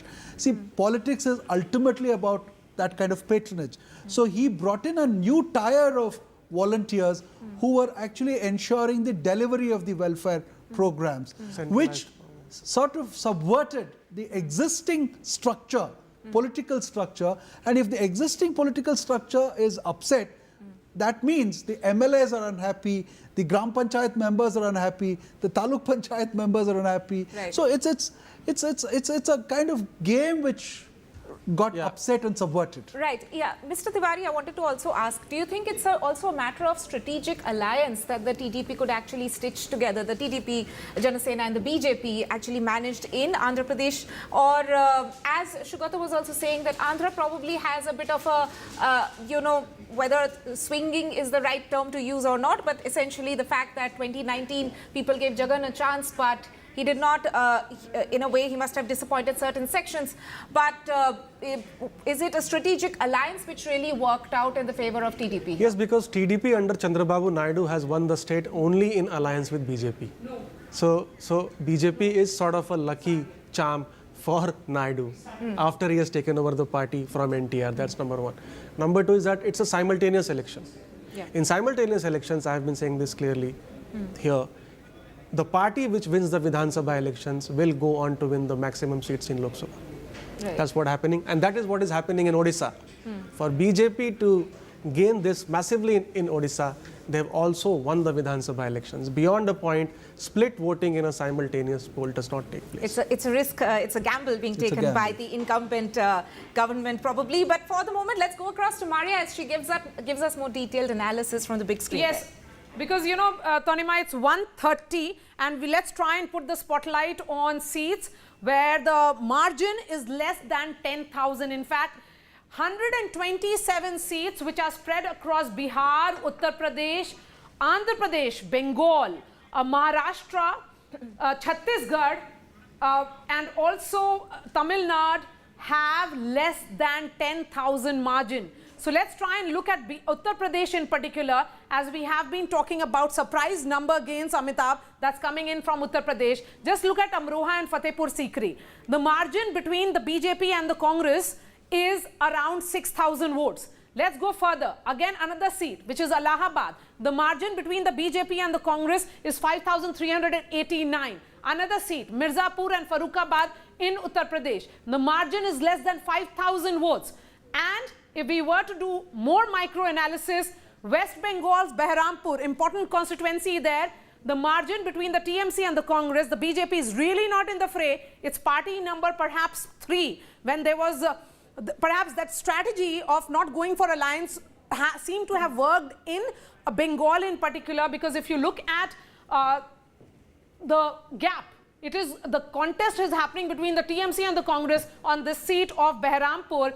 Again, in Alipurdwar, it is in West Bengal. The battle is between the TMC and the BJP. The margin is around 3,549. So, you know, again, Uttar Pradesh, if we were to look at it further, Banda, the seat where there is a contest between the BJP and the Samajwadi Party, after almost 7 to 8 rounds, the margin is less than 3,000 votes. Uttar Pradesh, Phulpur, look at this number. It is Samajwadi Party versus the BJP. The margin is 2,028 votes. Uttar Pradesh, again, Unnao, the margin between the BJP and the Samajwadi Party, 1,352. So when we look at these numbers, is this consolidation? Because by 130, we usually tend to come to conclusions, Amitabh. And if we were to look at UP, because that's a huge surprise coming in UP in particular, 42 is what India is standing on right now. And the NDA, which includes the BJP, the Apna Dal and smaller parties such as Nishad Party, is at 39. See, a 10,000 margin is nothing in a Lok Sabha election. However, one thing which we have to see here, and I think the team needs to pull that out, is how many of these 127 seats is the NDA leading on and how many of these 127 seats is the UPA leading on, because that is the key. And normally what happens is that the close contest seats are also distributed in the same ratio or the proportion of the overall seats. So I think that's a very key number. That's a fantastic stats which you have pulled out. But I think additional information will also give insights, more insights to the viewer as to how this election is not yet over. Break it down further, there are a number of seats, but most of the seats that are coming in from West Bengal, interestingly, it is BJP TMC, because Ranaghat, for example, it is less than 10,000, 9,000 to be specific. Let's go further. Srirampur, TMC versus BJP, BJP trailing by 8,000 votes. In Damdam, interesting battle again, 8,794. If we go further, let's look at more West Bengal seats. Bangaon, between the BJP and the TMC, the margin is just 7,000 votes.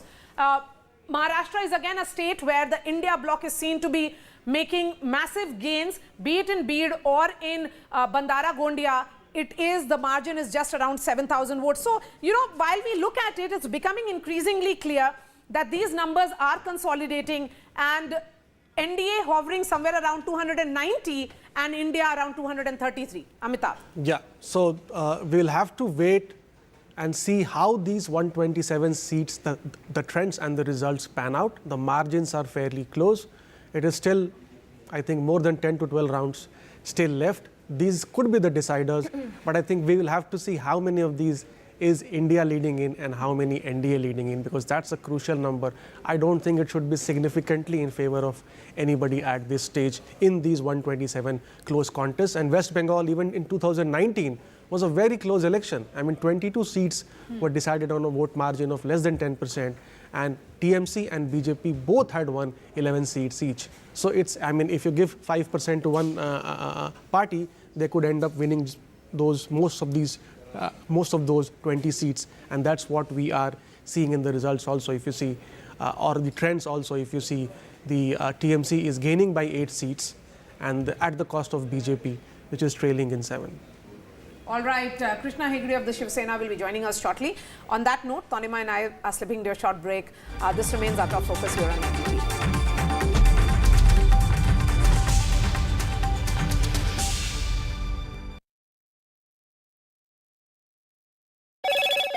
Hello, Moto. Motorola, India's best 5G smartphone brand.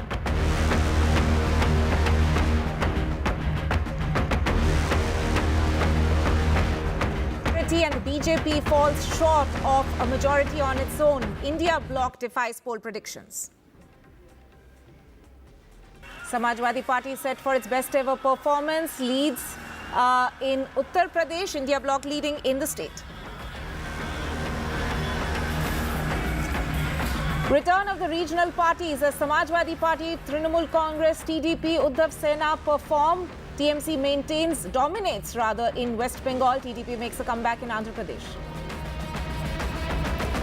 And TDP alliance leads in the Andhra Pradesh Assembly poll, stalls Jagan Juggernaut, Chandra Babu, as per sources. Chandra Babu Naidu to take oath as Chief Minister on June 9th.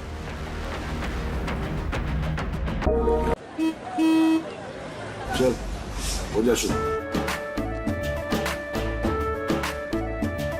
केसरिया से मन जोगी हुआ रे, दिल झूमे देखो, पतवारा हुआ रे, दिल झूमे देखो, पतवारा हुआ रे।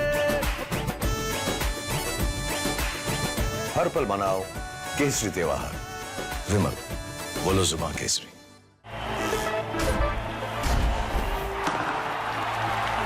पता नहीं क्रिकेट का फ्यूचर कैसा होगा, पर सीलिंग फैंस का फ्यूचर पता है, because it's already here. Orient Aerosense with voice command. Alexa, switch on the fan. Orient BLDC fan, the future of fans. A parent's favorite question to school kids. Result क्या रहा?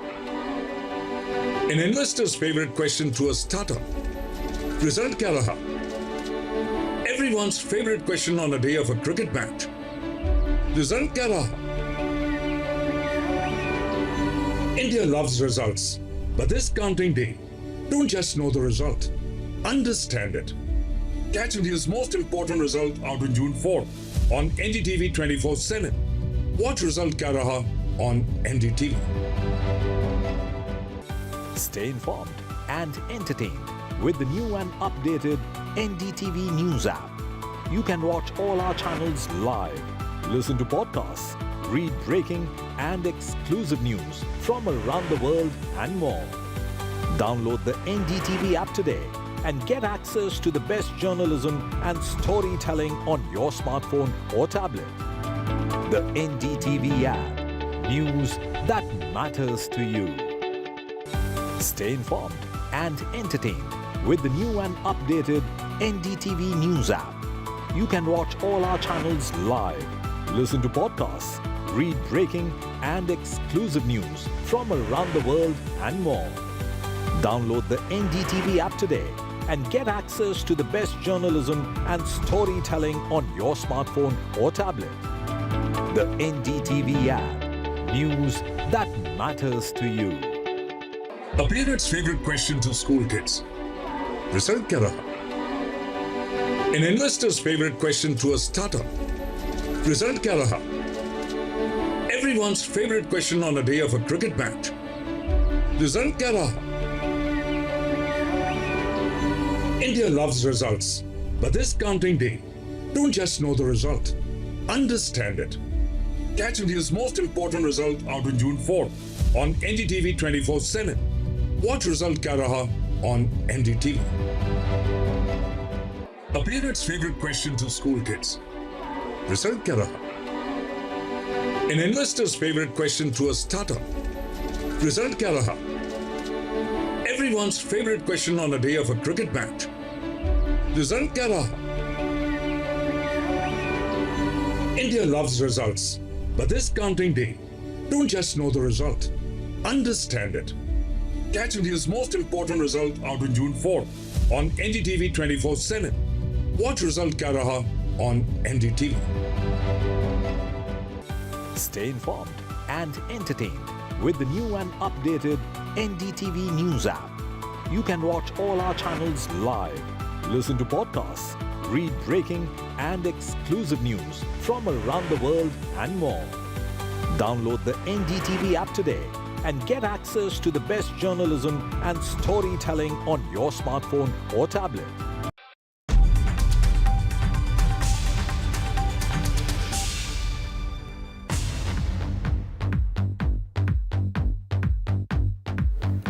And if we were to look at these numbers that are coming in from multiple states, it's only solidifying and it's converting now into results.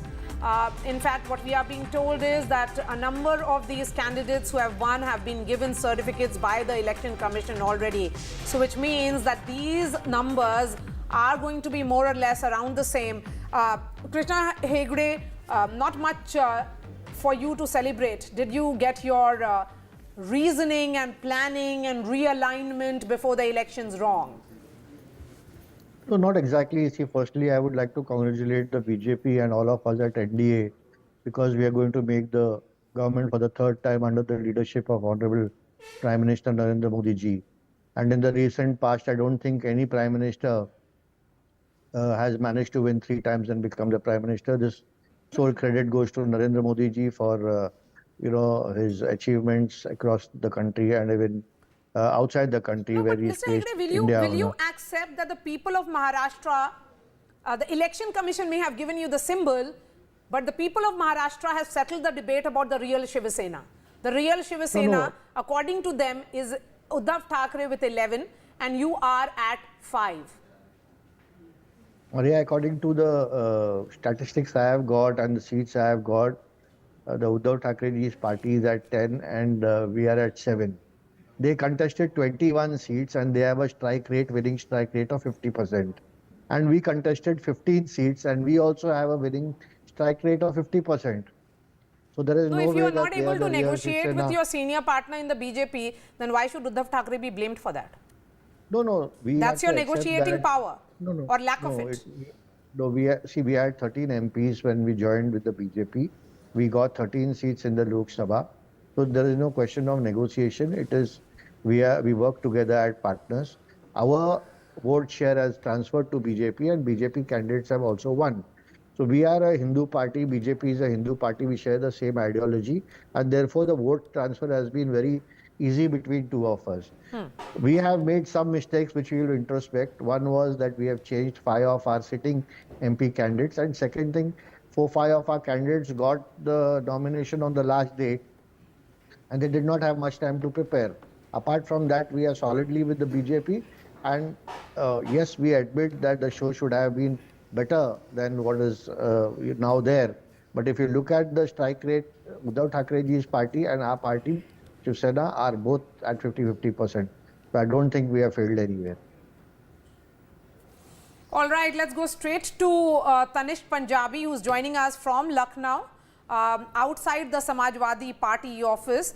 Where is Akhilesh Yadav? Because if you look at these numbers, India in Uttar Pradesh was led by Akhilesh Yadav, the SP Supremo. And if these numbers consolidate, it is looking at a much better tally, perhaps its best ever performance since its inception. Well, of course, Maria. You know, I'm right now standing outside the Samajwadi Party office, and Akhilesh Yadav's house is just 200 to 300 meters away from here. And of course, the party workers have gathered here. As you can see, the party workers have gathered here. But yes, it is definitely what we're seeing. You know, if these numbers get converted, if these are the results, if the trends continue to be the result, then of course it is going to be a huge win, not just for Akhilesh Yadav but also for the India bloc here in Uttar Pradesh, because you know, most of the exit polls predicted around 68 seats for the BJP and around 10 to 12 seats for the India bloc. But right now what we are seeing is that the India bloc collectively is crossing the 40 mark. Out of the 80 seats is collectively crossing the 40 mark here in Uttar Pradesh. Now, you know, Akhilesh Yadav's Samajwadi Party, of course, is seeing is leading on many seats. But here, another story is of the Congress, because Reddy in 2019 will resign at 4 p.m. Maria. He is headed to the governor's residence at 4 p.m. where he will resign as the chief minister, and the process of government formation will begin. It's a humiliating defeat for the outgoing chief minister. YSRCP has been reduced to 4 in the Lok Sabha and has faced a huge, massive loss in the assembly elections as well. So Jagan Mohan Reddy all set to resign at 4 p.m. Go ahead. Go ahead, Tanishq. Yes,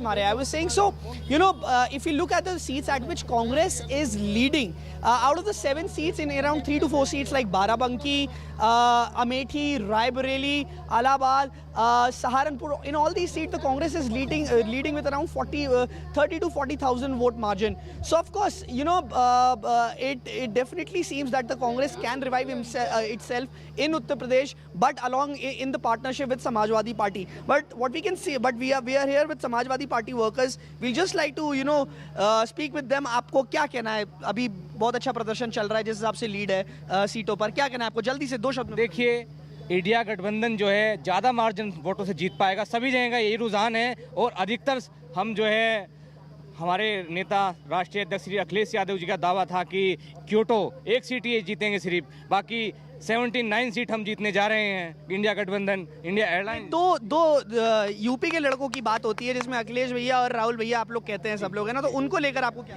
देखिए, सबसे बड़ी बात यह है कि India गठबंधन ने जिस तरीके से चुनाव लड़ा, जमीनी स्तर पे बेरोजगारी हो, महंगाई हो, हर आदमी उससे त्रस्त है. किसानों का मुद्दा हो, अग्निवीर की समस्या हो, आप बताइए, उन मुद्दों पे चुनाव लड़ा. लेकिन यहाँ मटन, मीट, मछली और हिंदू मुसलमान और मंदिर मस्जिद के नाम पर चुनाव लड़ने वालों को समर्थन हिंदुस्तान की जनता नहीं देगी. ये आज देश की जनता ने साबित किया है. और उत्तर प्रदेश से हम एक नजीर खींचने वाले हैं इन जालिम हुकूमत के खिलाफ कि बुलडोजर से तुम्हारा राज नहीं चलने देंगे, बल्कि न्याय और इंसाफ से चलेगा ये देश. So of course, you know, excitement in the party workers here. But Akhilesh Yadav's house is just around 200 to 300 meters away from here, and he, of course, the party workers will be expecting him to visit the party office anytime soon. But yes, as of now, the India bloc seems to be in a stronger position in Uttar Pradesh. Yes. 44 is where the India bloc stands at present. Tanima, and I'm looking at the Election Commission website. That is the numbers that are showing on Election Commission's website as well. Samajwadi Party leading in 38 out of that 44 of India bloc. The BJP in 33 out of the NDA of 35, and of course 1 is for RLD. So did that alliance go horribly wrong? What seemed to have worked is that the non-Yadav OBCs may have also shifted. Amitabh, that could be a reading besides what we have been talking about in the context of Jatavs moving, because Mayawati really did not take this battle seriously, and she was seen not as a player in this election. Yeah, so this time Samajwadi Party gave only 12 tickets to MY candidates. They have consolidated, or they appear to be consolidating, the minority vote and benefiting from the decline of BSP. Now what has happened is that it was earlier estimated that the decline of BSP could help the BJP, because the Jatav voters could shift to the BJP because the non-Jatavs have already moved.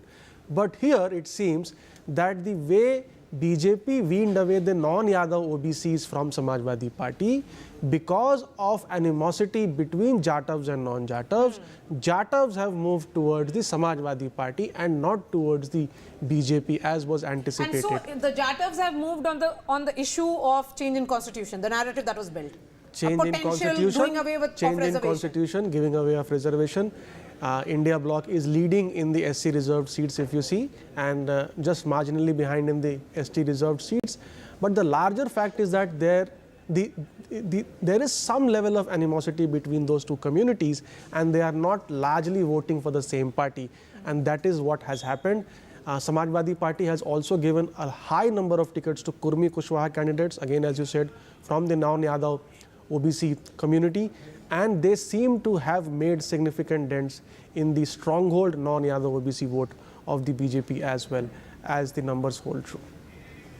All right, we are slipping into a short break, but the process of government formation and the transition has begun in Andhra Pradesh. Jagan Mohan Reddy will be resigning, and on 4th, Chandra Babu Naidu will take oath as the Chief Minister in Amravati. And what sources are also telling us is that Prime Minister Narendra Modi is likely to attend his swearing-in ceremony on 9th.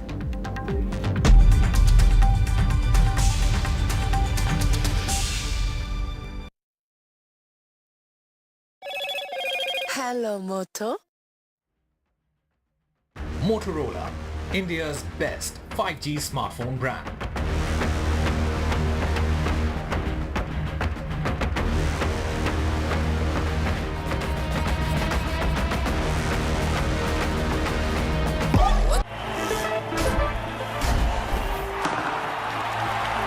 पता नहीं cricket का future कैसा होगा, पर ceiling fans का future पता है, because it's already here.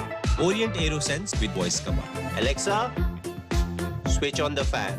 Orient BLDC fan, the future of fans. चल, हो जा शुरू. केसरिया से मन जोगी हुआ रे, दिल झूमे देखो.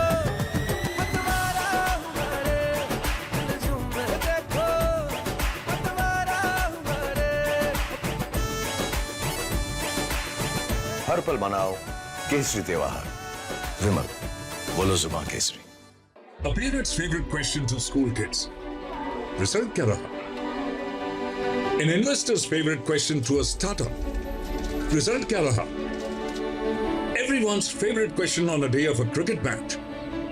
Result क्या रहा? India loves results, but this counting day, don't just know the result, understand it.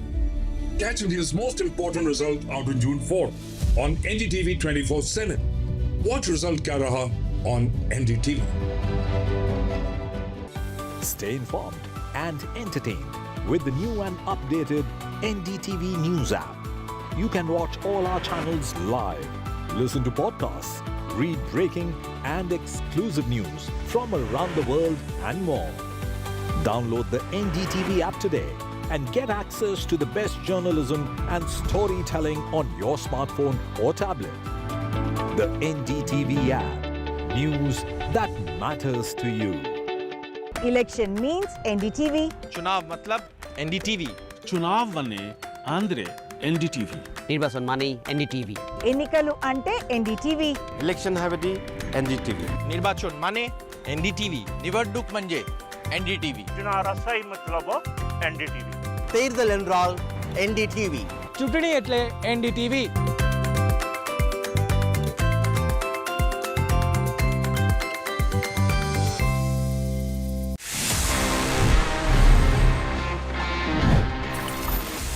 This is a Samsung phone और इसमें एंड्रॉयड है. यू नो व्हाट हैपेंड, सबसे पहले अगर हम जाएं थोड़ा सा पीछे, अगर हम रिवाइंड करें about the history of Android. Well guys, the creators of Android जब उन्होंने बना लिया ये operating system, they went to Samsung because they wanted कि सैमसंग उस एंड्रॉयड को खरीद ले. So they all went to Seoul in South Korea. They met with the Samsung people, but Samsung was not that impressed. And Samsung said no. और उसके बाद क्या हुआ? Just weeks later, Google in fact bought Android for $50 million. Imagine करो अगर Samsung ने उस time पे Android खरीद लिया होता, would have been the case that Android would have been Samsung's own exclusive operating system. Like today we see how Samsung is the king of Android. They basically rule the Android market. But वो एक ना आज कैसे mobile history को पूरा बदल चुकी है? It's all for you. Did you know this? If yes, then amazing. If no, then please let me know by writing all your emails to tg@ndtv.com.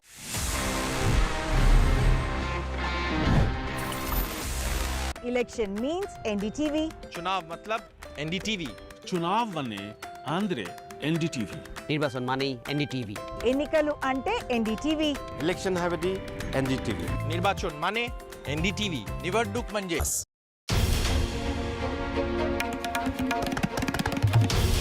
This is NDTV, and you're watching NDTV 24/7.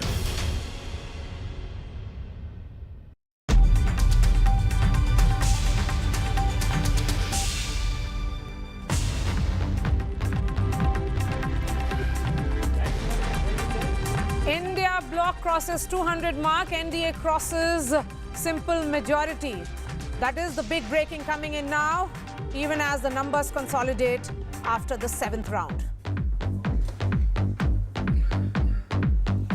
Samajwadi Party set for its best ever performance. India bloc rides Akhilesh's wave. And it is the return of the regional parties, the Samajwadi Party, the TMC, the TDP-BJP-JanaSena perform well in their respective states. In fact, TMC maintains a huge lead over BJP in West Bengal. TDP makes a comeback in Andhra Pradesh. Chandra Babu Naidu to take oath on 9th. Jagan concedes defeat. Prime Minister Modi and Home Minister Amit Shah speak to CBN. And markets slide over 5.5% on back of counting trends so far. Experts say that they were certainly not expecting such an underperformance by the NDA.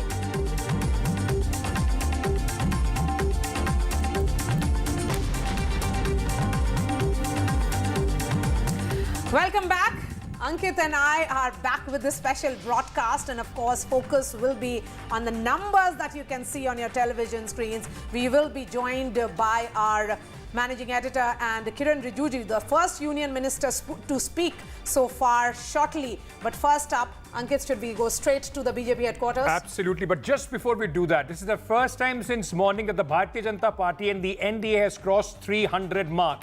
For the first time at this moment, the BJP is standing at 301. That's an important psychological mark that the BJP and NDA would have wanted to cross. If not 400, people had started questioning whether it will be they'll cross 300 or not. At least at this moment, the NDA stands at 301. India Alliance 222 right now. BJP adding one more there. Because, you know, last Maria, when I had seen the results just about half an hour back, 71 seats were under the margin of 5,000 votes, out of which 21 the Bharatiya Janata Party was leading and 50 seats the Gathbandhan was leading.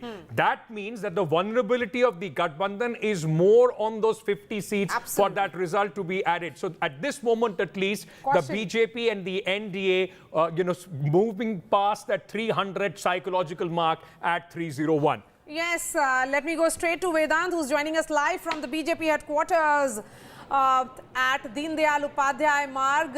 Some cheer now, Vedant, or are you of the opinion that there are no reasons for the party, and will we be seeing some celebration perhaps in the evening? Because, you know, whatever said and done, Prime Minister Modi is returning with, he's going to be the Prime Minister again.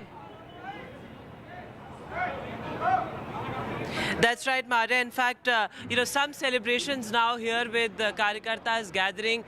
In fact, the BJP headquarters, the mahal, as they say, was rather subdued in the past couple of hours. But, crowds gathering, Karyakartas coming. In fact, interesting visuals here. People from across the nation have come because, as you said, whatever said and done, the Prime Minister is all set to form the government, is all set to return for a record third term. So, that, of course, is a reason to celebrate for the BJP Karyakartas. In fact, let me get in a word from a young BJP Karyakarta here. तो आप कहाँ से आए हैं? मैं दिल्ली से ही हूँ। जी। I am। अच्छा, तो ये बताइए कि जितनी आज यहाँ पर सेलिब्रेशन तो हो रहा है, जितनी उम्मीद थी उतनी सीटें नहीं आई। नहीं, अभी भी हमारे पे समय है और हो सकता है कि हम और सीटें लेके आएँ। अभी तो ये शुरुआती आंकड़े हैं जो आ रहे हैं। शुरुआती तो खैर नहीं, मगर आप ऑप्टिमिस्टिक हैं। आप बताइए आज किस तरीके से पार्टी सेलिब्रेट करेगी यहाँ पर? पीएम फिर से गवर्नमेंट आप लोग फॉर्म कर रहे हैं, लेकिन एलाइज का जो से है वो ज़्यादा रहेगा। कहीं ना कहीं आपको लग रहा है कुछ असेसमेंट में गलती हुई लीडरशिप से? कहाँ पर आपको लगता है चूक कहाँ पर रहेगी? आई डोंट थिंक असेसमेंट में कोई गलती हुई है। असेसमेंट सही रहा, ठीक है। 400 पार नहीं हो रहा है जो अभी तक दिखाई दे रहा है, but I am very much hopeful कि बीजेपी आराम से 272 क्रॉस करेगी और एनडीए आराम से 320 और 330 के आसपास। आप कहाँ से? Where are you from? मैं तमिलनाडु से हूँ और ऐसे बाहरी जिला से आया हूँ। अच्छा, तमिलनाडु से। आप ही बताइए, काफ़ी मैं साउथ के कार्यकर्ता से मैंने बात करी, कहीं ना कहीं थोड़ा डिसअपॉइंटमेंट है, क्योंकि जैसे बीजेपी चाह रही थी कि कहीं ना कहीं कुछ डेंट कर सके, वो नहीं हो पाया। देखिए, जहाँ पर साउथ के अंदर आप देखोगे तो एडीएम के है और एक करुणानिधि की पार्टी है और एक आपका क्या नाम है उसका, जयललिता की पार्टी है।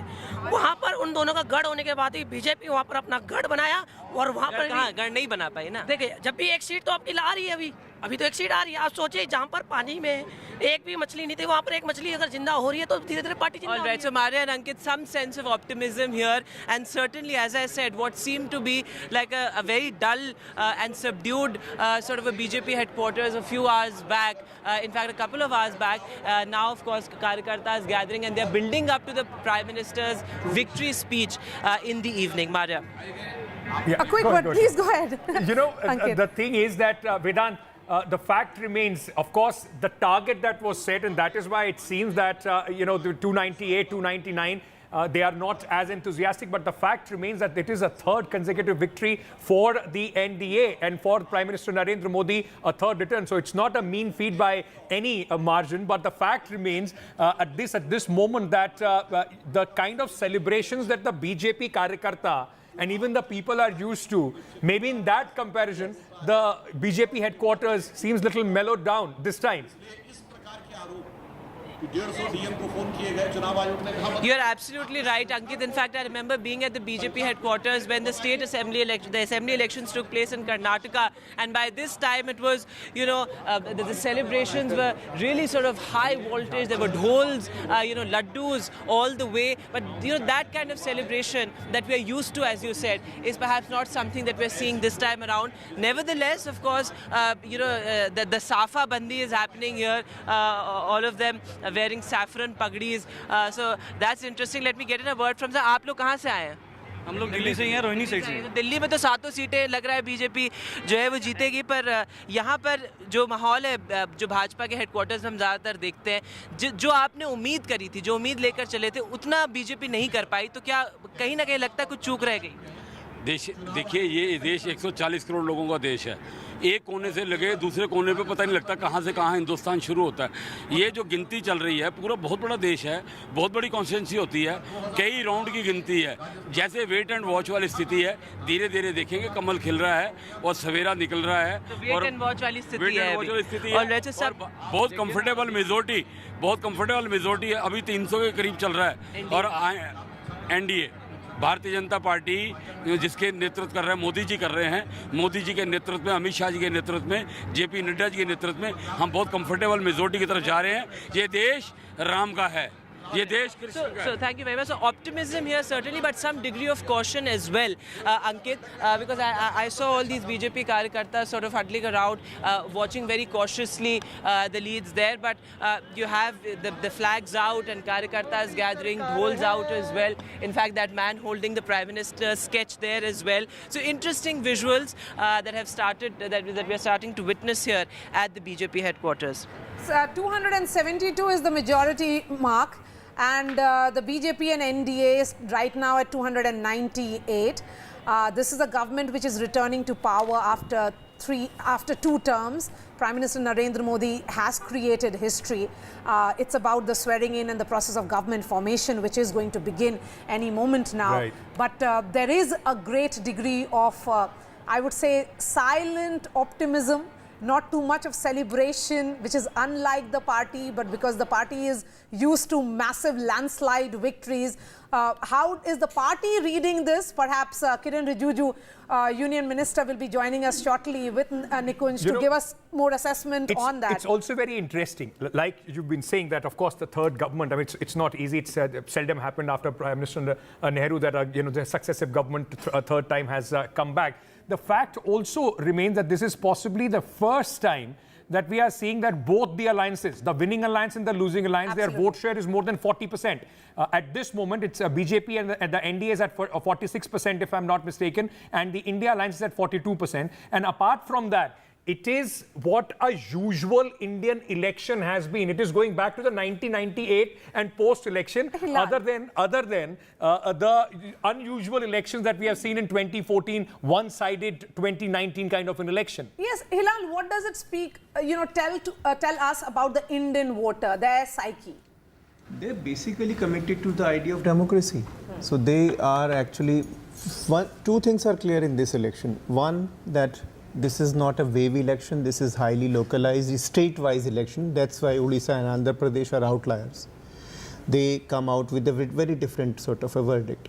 But at the same time, you see that there was something called one kind of, obviously Mr. Modi is going to form the government. That's more important. Third time, that's also historic. After Jawaharlal Nehru, that's the third time. And very similarly, if you compare 1962 election with this election, you find a lot of similarities. Numbers are going down, percentages of vote share is also going down. We have Kiran Rijiju, Union Minister, joining us. Okay, he'll be joining us in 30 seconds because he's being mic'd up. And he has won with a huge margin, so perhaps he has reasons to celebrate, quite unlike several ministers who have... That's what I was saying. May I add, among the few cabinet ministers who have retained and have won with a big margin. Also Anurag Thakur, who has won Amethi, he's increased his margin there as well. Most of the ministers have been struggling. Hilal, please go ahead. Yeah, this is what I was saying, that it's a typical Indian election where people express their vote, their verdict in a variety of different ways. For instance, Karnataka, they look at what has happened in Karnataka. Congress just got the assembly, but at the same time in the Lok Sabha, they are behaving very differently. So Indian voter knows very well the difference between national election and the local election. This election actually underlines that fact very well. And Indian voter also believes in creating opposition. Absolutely. It's a strong message that's coming in from this kind of work. You know, like I said, both the targets which were set by both the opposition and also the NDA. 400 par is not happening and the 295 is also not happening. But the Indian voter has given something to smile to both these, in fact, groupings. India Alliance and the Congress Party, after the drubbing that they saw in the last 10 years, they are back and the opposition will be a much stronger opposition in the next 5 years. And the opposition space, and as to which party is the fulcrum of opposition unity, it's very clear now. That is also settled. Absolutely. It's very clear now that there are no questions on the Congress party leading the opposition. But, very interesting. And if I can get, Nishtha in on this. Nishtha, like we've been talking about the voter patterns, how intelligent the Indian voter is. Look at Uttar Pradesh and contrast it with Bihar. In Uttar Pradesh, it's an election which has been turned on its head. I mean, this is the story of this election, the way Samajwadi Party and the Congress have been able to, and largely on the back of the Samajwadi Party.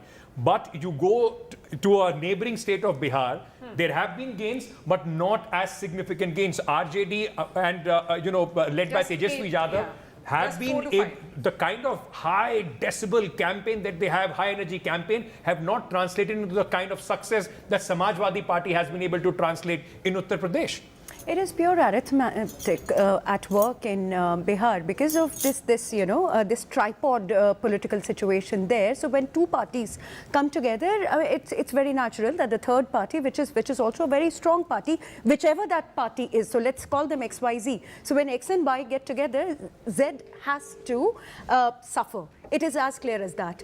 UP, the situation is very, very different. UP, the voter keeps you on your toes. The UP voter is like this diva, beloved, in the courtly love tradition. Let me get literary here, which has many suitors, and it chooses and punishes, right? Yeah. It chooses and it punishes. So the voter is extremely, and I've been maintaining it, that the voter is not just vulnerable, it is also very punishing because it knows. It knows how to do it. Yeah, I'm surprised. How does it change the equations within the NDA? Till yesterday, we were talking about the speculation of a change in the chief ministership, Nitish coming to the center, with the kind of numbers that JDU has been able to get. How does it change the situation within the NDA? I'm just trying to understand that here is a state which has, which was not relying too much on the Kurmi 6%, which is Nitish Kumar's, contribution to this alliance. The Modi factor led to Nitish Kumar's gains in assembly elections which happened in 2020. And it's a complete reversal right now, Hilal. That's what we are staring at in the state of Bihar. And look at the neighboring state of Uttar Pradesh, where you have a situation in which Akhilesh Yadav, Samajwadi Party, has come up with its best performance ever. And here, the arithmetic was not in their favor. The arithmetic was purely in favor of the NDA, but it is about the expansion of social engineering, the social engineering which has been done. In the state of Bihar, Tejasvi Yadav managed to carry forward that narrative of, unemployment. He said, 5 lakh naukriyan maine dilwayi hain. In the other state, it was again the same issue, but then Akhilesh Yadav managed to convince the voters much more. Akhilesh's PDA worked and Tejasvi's BAP did not work on the ground. Yeah, because I think, in my view, that's why this is called the return of the state politics. Earlier we often talk about wave election, but even during the time of wave election, it was highly state-centric. Now there is a return of the state-centric politics, both for both the coalitions. So it would be interesting to see how the state leaders, because they are now, they are more powerful relatively, not the central leadership. So they will bargain. The equation was very different when Mr. Modi was leading the NDA in the previous government. This is quite an interesting graph that we are showing at this moment. It tells you versus 2019 and 2024. And we were talking about this right from the word go when the election, in fact, the whole process started. That India, and that is why stacks were against them, that you need a massive swing to try and even counter the BJP. The gap was so huge that forget winning, even to be in contention, you need a massive swing. That, a 19% swing, is an unusual swing by all standards, by any psephology. Ankit, let's go straight to Aishwarya, who's joining us from a place where it's a done deal, everything is settled. It's only a matter of 5 days when Chandra Babu Naidu takes oath. Where is Mr. Naidu and what about his son?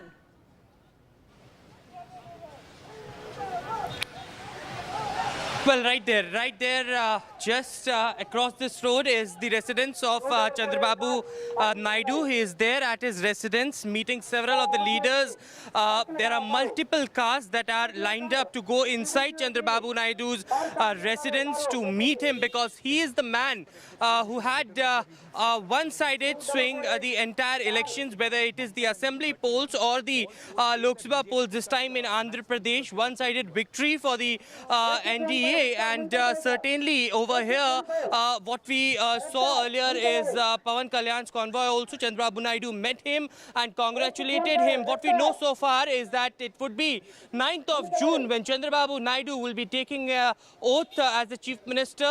Prime Minister Narendra Modi to Home Minister Amit Shah already had spoken to Mr. Naidu and congratulated him. It was also Prime Minister Narendra Modi who could be in attendance on June 9th as far as the oath-taking ceremony is concerned. But on the other side, it Aishwarya, is... TDP workers have much to celebrate today. If you could just show us around what is really happening at the residence of the incoming Chief Minister. Let me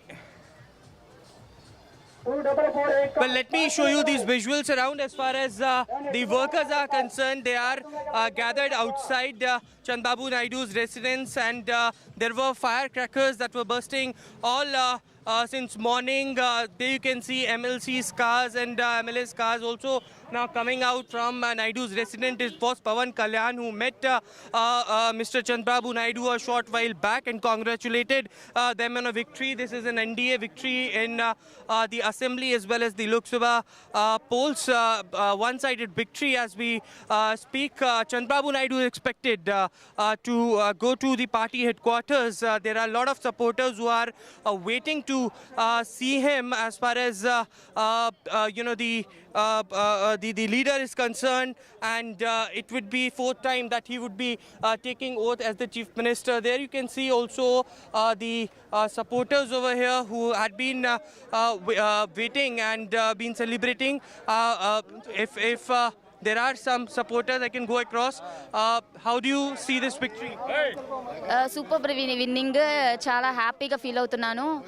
TDP రానందుకు చాలా గర్వంగా feel అవుతున్నాను. Oats అన్నీ చాలా ముఖ్యమైనవి అందరివి. అవన్నీ గెలిచినందుకు నేను ఆనందపడుతున్నాను. Well, there are several other leaders who could be also coming in. As far as YSRCP is concerned, Mr. Jagan Reddy is going to tender his resignation at 4 p.m. He had sought time from the governor itself because as far as the Lok Sabha polls are concerned, they have been reduced to 4. On the other side, in the assembly polls as well, they have gone past the majority mark and assured their victory. Certainly, yellow is all around as far as Chandra Babu Naidu's residence and the TDP headquarters are concerned. It is workers from the TDP, from the Bharatiya Janata Party, and also from the JanaSena who had arrived and they were celebrating out together. We will also go across to some of the leaders who are coming out from Chandra Babu Naidu's residence. After meeting him, we will speak to them as well as far as what they think of this victory and the numbers that they have got as far as the development politics is concerned. They assured the people. A lot has been talked about. Remember Amravati as well as to declare it as the capital of the state as well. So we'll go across over here to one of the leader who just met Chandra Babu Naidu. Sir, a resounding victory for the TDP. This was expected. The numbers that have come, one-sided, complete landslide. Yeah, see, in 2019, the 23 is a surprise to us.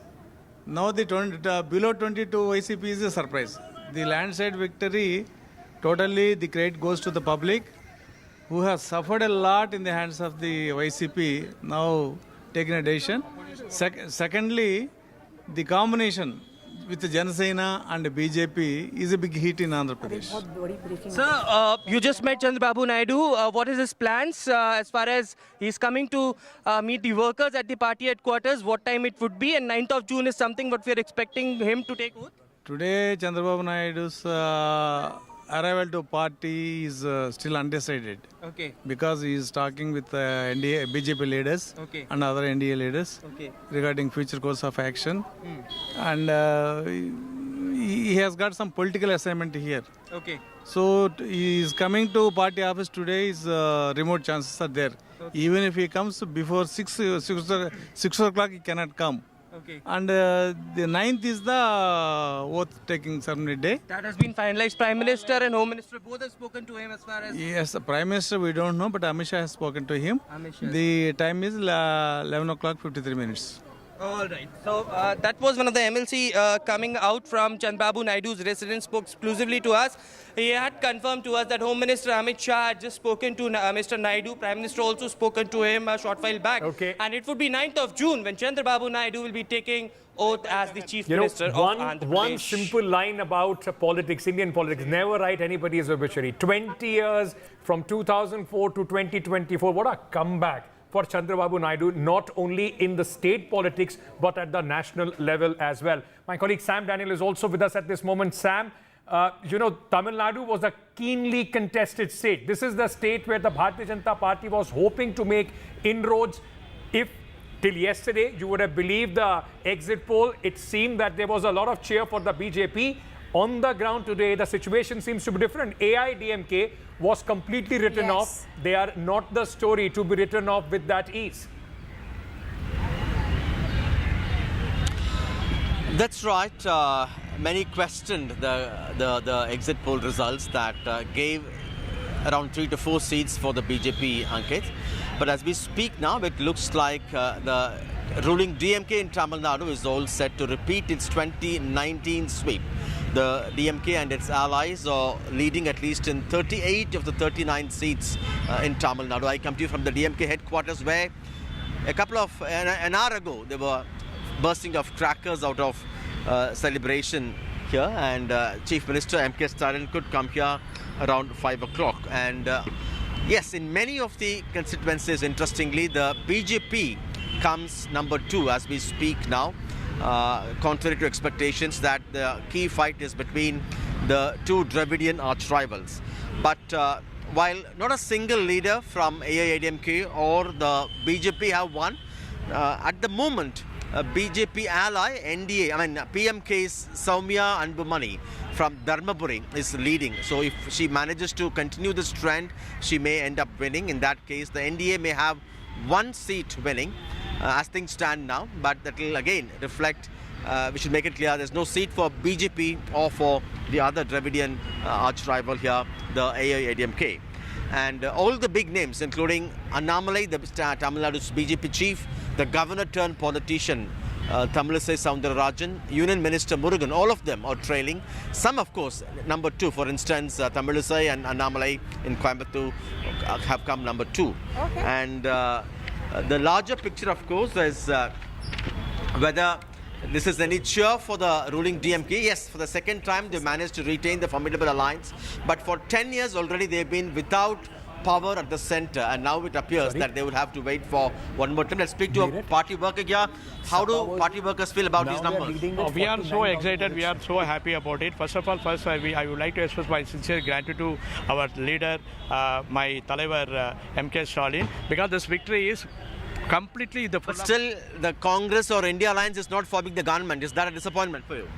No, it's not. We are in alliance. We are on India alliance only. If you go, the central government is forming, we are definitely will alliance. We are in form the government. We are in the government. Right. Just what we are very happy about it. In cricket and politics, anything will happen. Wait and watch. Definitely, we will form the government. You will form the government? Yeah, definitely we will form the government. Anything will happen. Okay. Anything will happen. Okay, some ray of hope for them still that the India alliance could form the government. But otherwise, it's a big day for the ruling DMK here. To Uttar Pradesh, where Priyanka Gandhi Vadra has just put out a tweet. And this could very well be the giant slayer of this election, Kishori Lal Sharma. She has put out a picture with him, and I would ask the producer to put that on the... Yes, that is the picture with a message. किशोरी भैया, मुझे कोई कभी शक नहीं था. मुझे शुरू से यकीन था कि आप जीतेंगे. आपको और अमेठी के मेरे प्यारे भाइयों और बहनों को हार्दिक बधाई. So that is the message coming from Priyanka Gandhi Vadra. Tanishq, the picture has come, and the Election Commission website is showing that Smriti Irani is trailing by 91,000 votes. Yes, Maria, the picture has come, and of course the larger picture is of course getting clearer as the time passes by.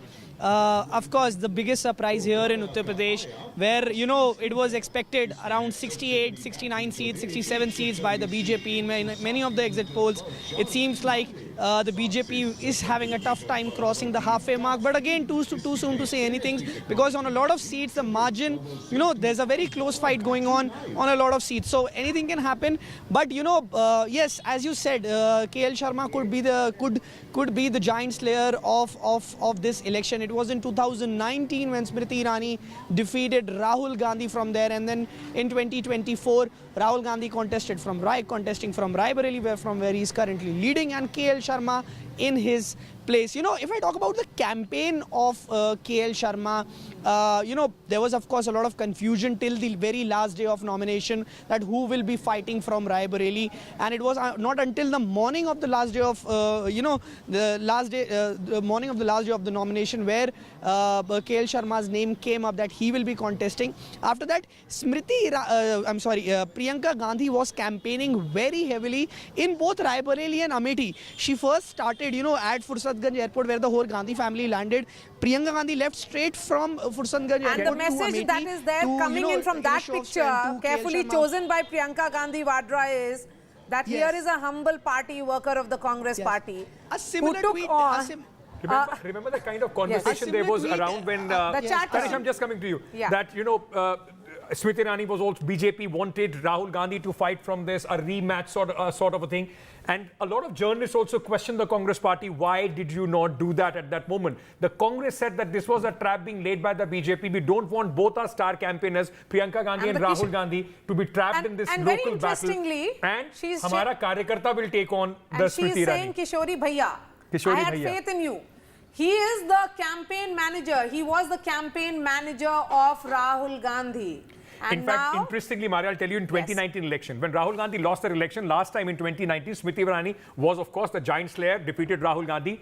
A lot of blame for Rahul Gandhi's defeat went to Kishori Lal Sharma. A lot of local leaders blame Kishori Lal Sharma that it was his management that because of that Rahul Gandhi lost that election. I want to understand what would be going on in the mind of Kishori Lal Sharma, Tanishq. You spoke to him that day and your video went viral.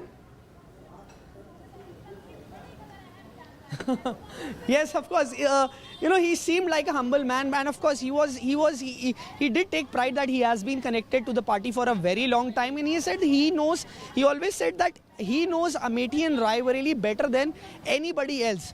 But of course, you know, at the same point of time, he made it very clear that he will take the party affairs in, you know, he will take everything very seriously, which he of course did. You know, the Priyanka Gandhi was campaigning very heavily in Amethi and Rai Bareli, and you know, if I would say, well, 60% of her campaigning was in Rai Bareli and the remaining was in Amethi. If we look at the whole 10 to 12 days or 15 days of campaigning that Priyanka Gandhi did before Amethi and Rai Bareli went to polls. So, of course, this credit should be given to KL Sharma as well for winning, if at all he, you know, for winning the seat. But a similar sort of tweet was made by Priyanka Gandhi back then when KL Sharma's name was announced. Then also Priyanka Gandhi referred to Samajwadi Party headquarters in Lucknow. I mean, Samajwadi Party is of course the story as far as this election is concerned. Absolutely. And there are two important parallels that you see. When the Congress came back in 2009 with a thumping majority, they came, I mean, with the UPA coming back in the power. It was Andhra Pradesh and Uttar Pradesh. Congress won 21 seats in Uttar Pradesh. And this time when you look at the fortunes of the Congress party, along with Samajwadi, it's turning in Uttar Pradesh. For the Congress or the opposition to do well, the underline is Uttar Pradesh is the state where you have to turn your fortunes. And KL Sharma, just one quick anecdote about him. He's a man from Punjab. In 1984, Rajiv Gandhi, along with 150 volunteers, when he fought and won Amethi, got KL Sharma along with 150 volunteers to be stationed in Amethi for better governance when the Congress was taking over in power. Most of those people, 150 volunteers, have either left politics or have become very big leaders. Many became PCC chief and ministers. KL Sharma, for the last 40 years, man from Punjab, has made Amethi and Rai Bareli his home. And today it has come to fruition. That's what we keep saying, you know, dyed in the wool Congress leader. Yeah. You know, Hilal, the message that is coming in, whatever the criticism, the Congress may have got its Amethi strategy right. And the margin is only increasing. It's now 95,000 votes with which Smriti Irani is trailing. I think it was a very interesting and strategic choice not to contest, you know, not to field Rahul Gandhi from Amethi, rather from Rai Bareli. It worked. But, you know, the larger point about the UP is that UP has got two significances. One is that UP is significant in terms of number of seats. Second is that the political narrative always gets some kind of attraction from UP. So you cannot ignore the kind of space that is provided to any narrative to succeed. If you compare 2009 and 2019 with this election, you will certainly get that the narrative that was actually nurtured in UP somehow became the national narrative. Not merely about the seat, it is about the message. You know, it's interestingly, like this time, look at just before the election started, nobody would have given even one seat to the Congress party in Uttar Pradesh. They're at this moment standing at 8. That's a +7. Last time it was only Rai Bareli, the seat that they were able to win. Just staying with UP, because as I said, it's a fascinating story. All right, what we'll do at this moment, I think in just a moment from now, Mr. Rijiju is going to join us. We've been waiting for him. Okay, I've just been told in 30 seconds he's going to join us. Our Senior Managing Editor, Nikunj Garg, in fact, is going to speak to him. Just in those 10 seconds, just, you know, Sanish, stay on with us, because when we come back, we would like to see the atmosphere at the Samajwadi Party headquarters, because that's the story. Akhilesh Yadav, though he was making a lot of claims, but yesterday he did say that there are at least 40 seats that the Samajwadi Party is winning. His number is bang on. As we build up to that big interview which is coming in shortly, we are slipping into a short break. Stay with us. The first reaction from the Modi government is coming. So stay with us. That big exclusive coming in a moment.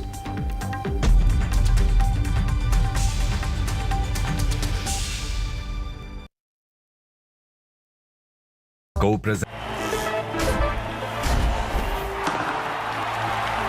पता नहीं cricket का future कैसा होगा, पर ceiling fans का future पता है, because it's already here.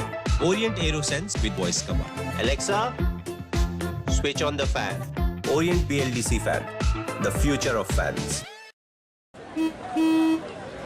चल हो जा शुरू. केसरिया से मन जोगी हुआ रे, दिल झूमे देखो.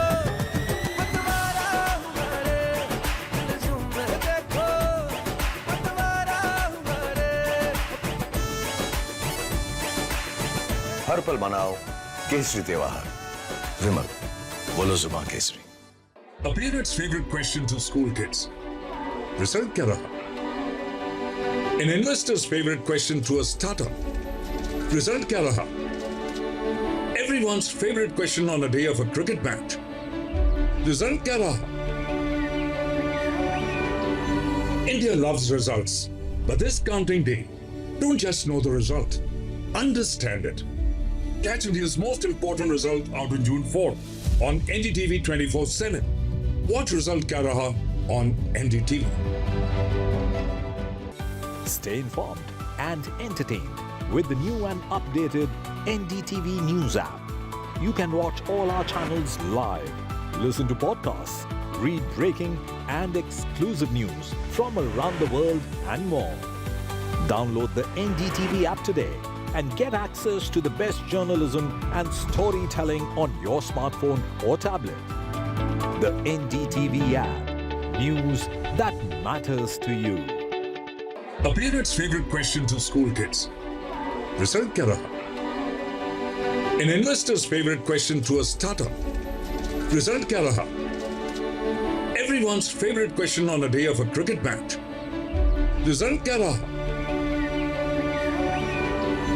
India loves results, but this counting day, don't just know the result, understand it.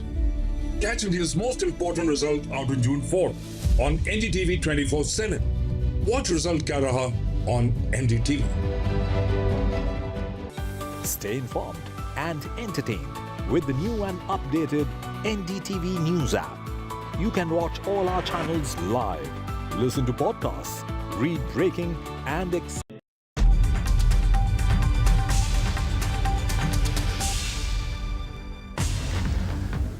On the day India counts its votes on one of the most challenging elections, at least history is being made today, I am joined by at least one union minister who's leading by a huge margin. Mr. Rijiju, welcome to NDTV. First of all, congratulations to you. You are leading by... Thank you very much. You are leading in lakhs. Now, since you are a very senior representative of the government now and of the Bharatiya Janata Party too, veteran MP of the BJP, Mr. Rijiju, sum up for me and my viewers, how do you see the election so far? How do you see the trends that have emerged so far? Well, in my home state in Arunachal Pradesh, we are completely winning the election as per our expectation. But other states, as being reported by media and the Election Commission website, there seems to be some result or some trend which are totally against what we had expected.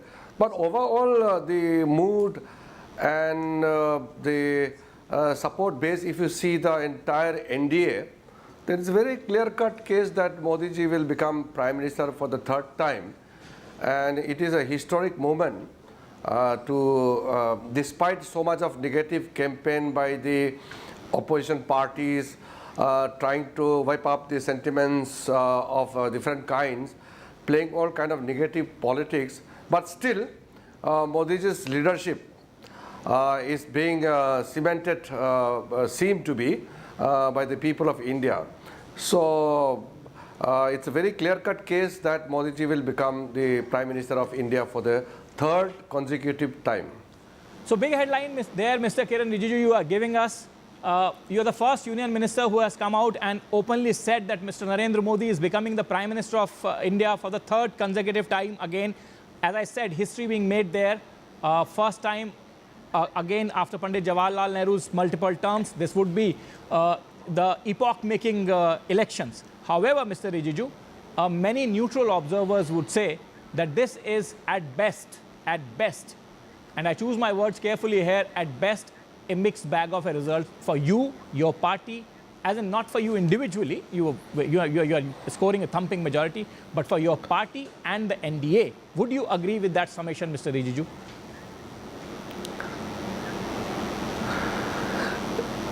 See, Nikunj, in a democratic setup, we have to follow the norms, whatever is being practiced in a democratic system.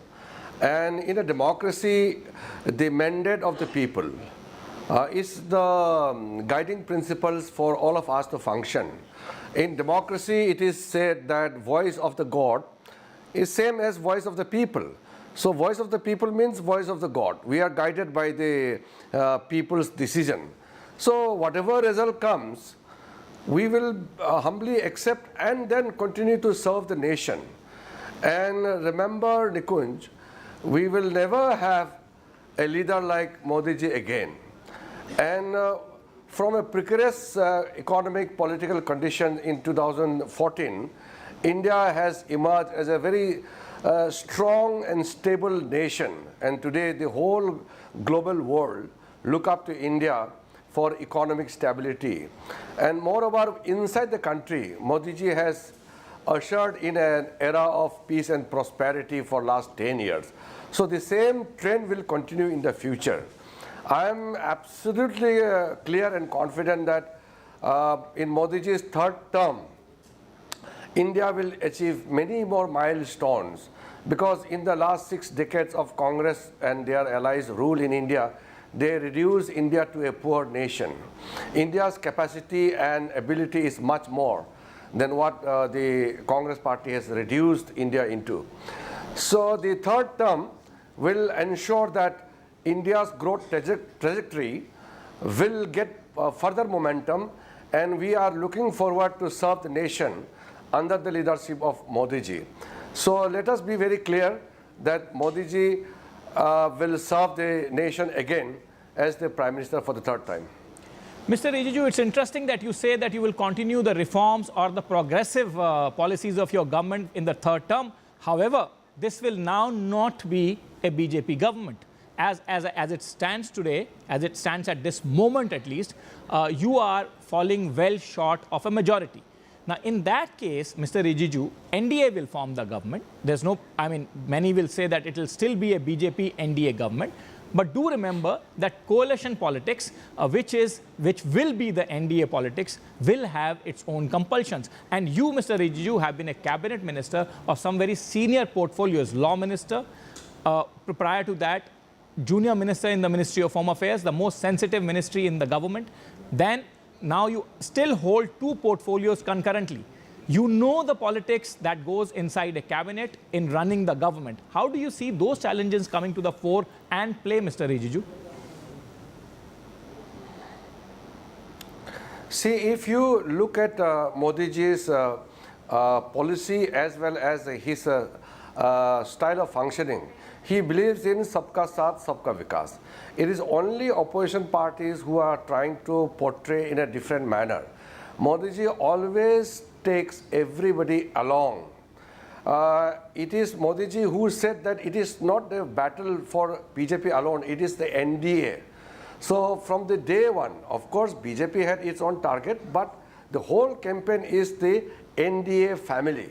So it is Modi ji who has brought the entire NDA family together to ensure that India doesn't lose its momentum.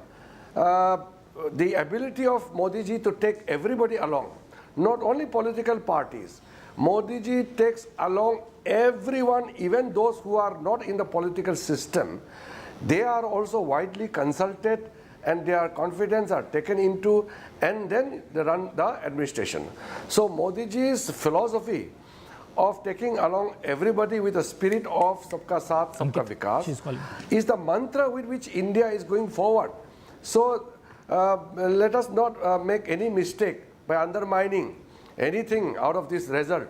And we are waiting for the final result to come. Still, the counting process is still going on. But we must always believe that the mandate of the people will be always respected, and India will continue to grow under the leadership of Modi ji. And Modi ji has the ability to make the whole country united to deal with any kind of situation. Some people may try to break the country and create divisions and fissures in the society, but Modi ji believes in sabka saath, sabka vikas. So you think, Mr. Rijiju, that's an interesting point you make. You think, that sabka saath, sabka vikas will now also apply to the political allies. Now let me also put you a political question, Mr. Rijiju. और ये सवाल मैं आपसे हिंदी में पूछूंगा क्योंकि हमारे सहयोगी चैनल NDTV इंडिया जो है वो भी आपके साथ में आपको जोड़ना चाहता है अपने साथ में. मैं ये पूछना चाहता हूँ मिस्टर रिजिजू, ये देखते हुए कि इस समय आपके जो दो बड़े आखिरी मिनट के अलाइज हैं एक तरह से, जैसे कि चंद्र बाबू नायडू जी जिनसे आपका अलायंस ऑलमोस्ट आखिरी हफ्तों में स्टिच हुआ, उसी तरह से नीतीश कुमार जो इंडिया छोड़ के आपके पास आए, दोनों तकरीबन इतने नंबर्स ला रहे हैं जिनको मिलाकर के आपकी सरकार का काम पूरा हो जाएगा. ये अभी की स्थिति है, अभी की स्थिति के बारे में हम बात कर सकते हैं, शाम तक हो सकता है ये स्थिति बदल जाए. ऐसी स्थिति में आपको लगता है कि कहीं ना कहीं अगर ये एलाइज ना होते तो ये चुनाव आपके हाथ से स्लिप भी कर सकता था? नहीं, ये इस तरह का आंकलन करना सही नहीं है. अभी तो इलेक्शन रिजल्ट अभी तो आया नहीं, अभी तो ट्रेंड चल रहे हैं और जैसे ट्रेंड आते जाएंगे तो नतीजा भी उसके हिसाब से धीरे धीरे आते रहेंगे. लेकिन मेरा इतना कहना है कि मोदी जी के नेतृत्व में सारा एनडीए ने चुनाव लड़ा और मोदी जी के नेतृत्व को देश ने भरोसा करके फिर से एनडीए को मेजॉरिटी देने का कगार पे है. तो इस पे कोई कन्फ्यूजन हम लोगों का मन में नहीं होना चाहिए कि जिस तरीके से प्रधानमंत्री मोदी जी ने पूरे देश को एकजुट रख करके और हर समाज को साथ में समावित करते हुए सबका साथ सबका विकास के मंत्र से जिस तरीके से 10 साल में एक नई दिशा भारत को दिया है और बहुत मजबूत राष्ट्र के रूप में भारत उभर के आए हैं, तो आगे भी मोदी जी के नेतृत्व में देश और आगे बढ़ते रहेंगे. सब लोग यही चाहेंगे, हम सिर्फ नहीं, हर एक भारतीय यही चाहेंगे कि मोदी जी के नेतृत्व में भारत एक ताकतवर राष्ट्र के रूप में उभर के आएंगे. कम से कम आपकी ये बात जो सब भारतीय चाहेंगे, वोट परसेंटेज में ज़रूर दिखाई दे रही है. बीजेपी और 46% के आसपास के वोट शेयर में जा रही है. हालांकि हमें ये भूलना नहीं चाहिए, पहला चुनाव है जिसमें शायद दोनों बड़े धड़े जो हैं वो 40% से ऊपर वोट लेकर के बैठे हैं इस समय तक. मिस्टर रिजिजू, ये एक this is very interesting that you से कि एनडीए के एकजुट होने और एनडीए के मिस्टर मोदी के नेतृत्व में चुनाव लड़ने पे किसी को शक नहीं होना चाहिए, क्योंकि सारे एनडीए ने मिस्टर मोदी के नेतृत्व में चुनाव लड़ा. लेकिन ये बात आपके एलाइज भी मानते हैं क्या mister Rijiju?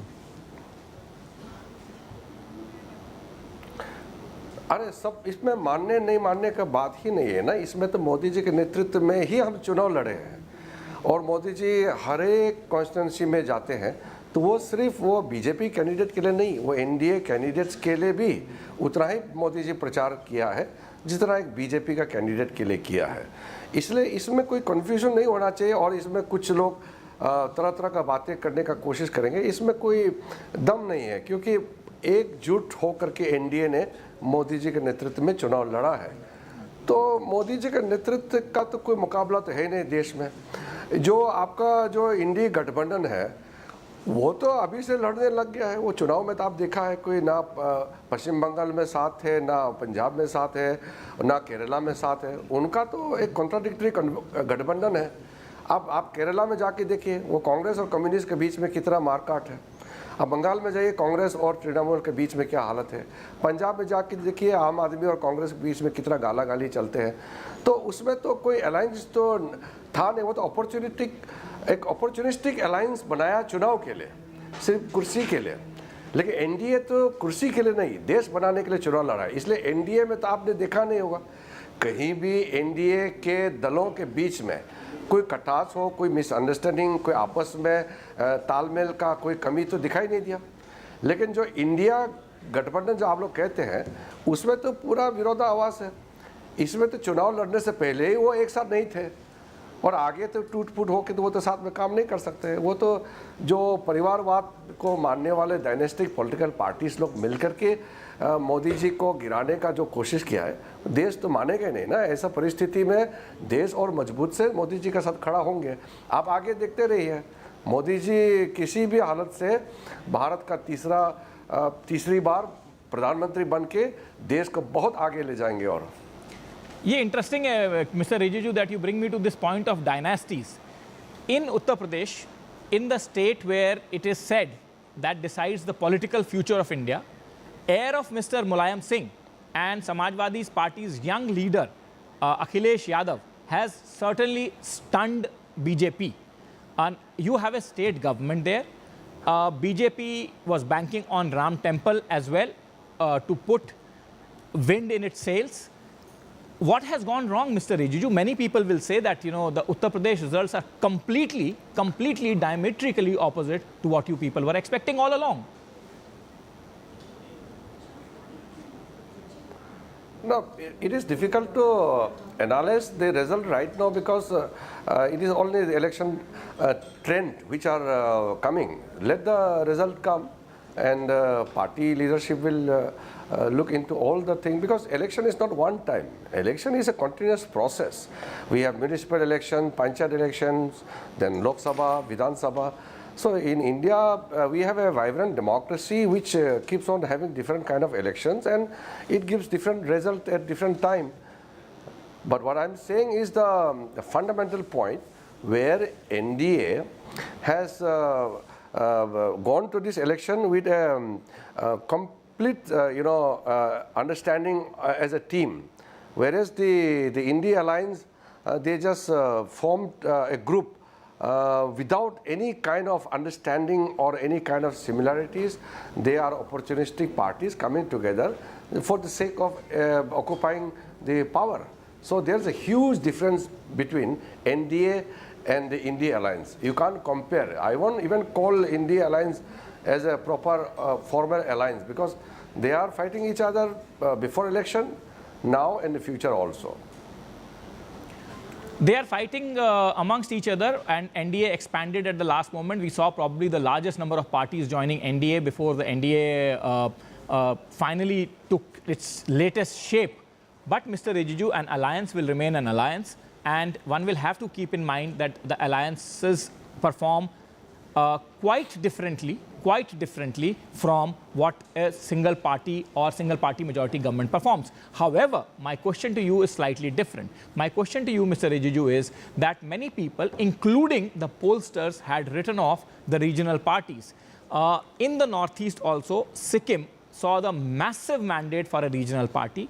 In the entire country also, we are almost seeing the resurgence of regional parties, be it Andhra, be it Uttar Pradesh, be it some other North Indian states even put together. Do you think that India is now going back to a coalition era? Many neutral observers are saying that this is the return of coalition era. Do you agree with that summation, Mr. Rijiju, or would you have differing views on that?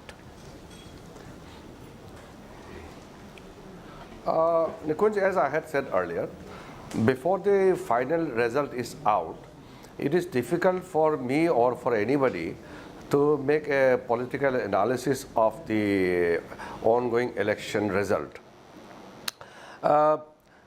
In a way, you know, different states have different sentiments and different compositions and different political formations. So in some areas, regional parties are strong. In many areas, national parties are strong. But one thing is very clear, that BJP is today the only pan-India national party. Congress is, reduced to a very, insignificant party in many of the states and union territories. So if you see that it's only because of Modi ji's leadership that the party has grown, from north and western centric party to pan-India party now. So I'm very proud as a member of Bharatiya Janata Party that today we have a party and a prime minister under whose leadership the country is standing unitedly and also marching ahead as a proud nation. So let us not mix up about the leadership and some of the regional parties winning some of the seats in the some pockets of our country. But overall, you can ask anybody. It is across the country where people believe that Modi ji is the only national leader today who can fulfill the aspiration of the people of India. Mr. Rijiju, before I let you go, I know you are a busy man today. You will have to not only track the results of your own constituency, but entire Northeast and then some of your cabinet colleagues as well. Before I let you go, let me ask you one question. One question that is in the mind, or rather topmost in the minds of many, and one question that some people are trying to answer on their own. Do you think this entire slogan of Ab ki baar 400 par somehow was taken into a zone which made it as if there is something completely negative aligned to it, and that boomeranged on your party, Mr. Rijiju? No, this kind of assessment and this kind of observation may not be true, because the winning and losing of elections are because of many reasons. Many things can be attributed to election victory as well as election loss. But because the expectation was so high, so people may think that, okay, the NDA has not crossed 400. But NDA is winning the elections. That is a big thing. In politics, in Hindi also you have heard saying, no, jo jita wo Sikandar. So winning election as a as a true Democrat, as a person, as a citizen of this country, we believe in fighting the election in the true spirit of democracy, and we will go by the mandate of the people.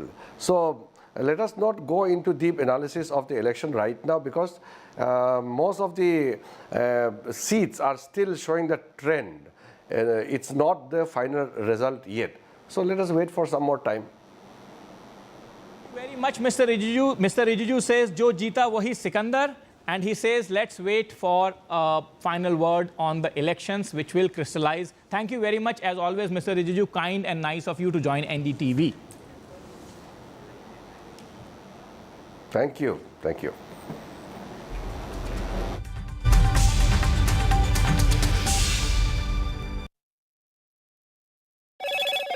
Hello, Moto. Motorola, India's best 5G smartphone brand.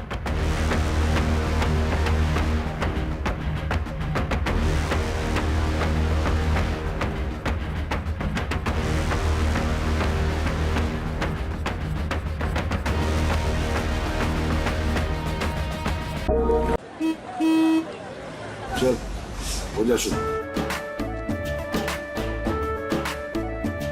केसरिया से मन जोगी हुआ रे दिल झूमे देखो पतवा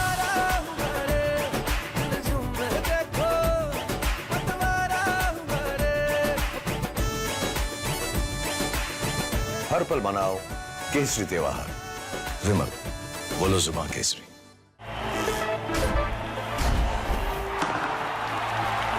पता नहीं क्रिकेट का फ्यूचर कैसा होगा, पर सीलिंग फैंस का फ्यूचर पता है, because it's already here. Orient arrow sense with voice command. Alexa, switch on the fan. Orient BLDC fan, the future of fans.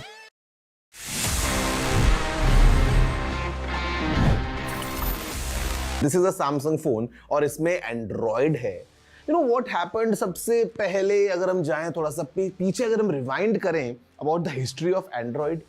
Well guys, the creators of Android जब उन्होंने बना लिया ये operating system, they went to Samsung because they wanted कि Samsung उस Android को खरीद ले. So they all went to Seoul in South Korea. They met with the Samsung people, but Samsung was not that impressed, and Samsung said no. और उसके बाद क्या हुआ? Just weeks later, Google in fact bought Android for $50 million. Imagine करो अगर Samsung ने उस time पे Android खरीद लिया होता, would have been the case that Android would have been Samsung's own exclusive operating system. Like today we see how Samsung is the king of Android. They basically rule the Android market. But वो एक ना आज कैसे mobile history को पूरा बदल चुकी है. It's all for you. Did you know this? If yes, then amazing. If no, then please let me know by writing all your emails to tg@ndtv.com.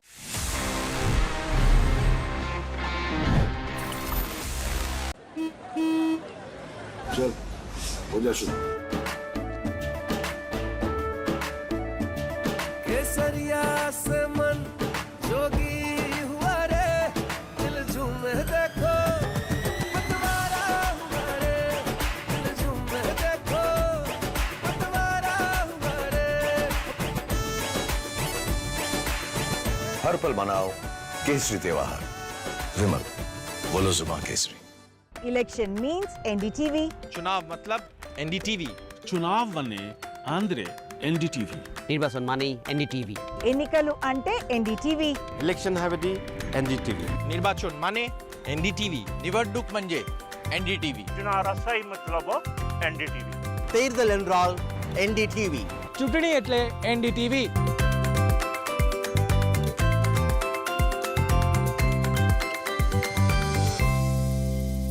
A parent's favorite question to school kids. Result क्या रहा? An investor's favorite question to a startup. Result क्या रहा? Everyone's favorite question on a day of a cricket match. Result क्या रहा? India loves results, but this counting day, don't just know the result, understand it. Catch India's most important result out on June 4th on NDTV 24/7. Watch Result Kya Raha on NDTV. Stay informed and entertained with the new and updated NDTV News app. You can watch all our channels live, listen to podcasts.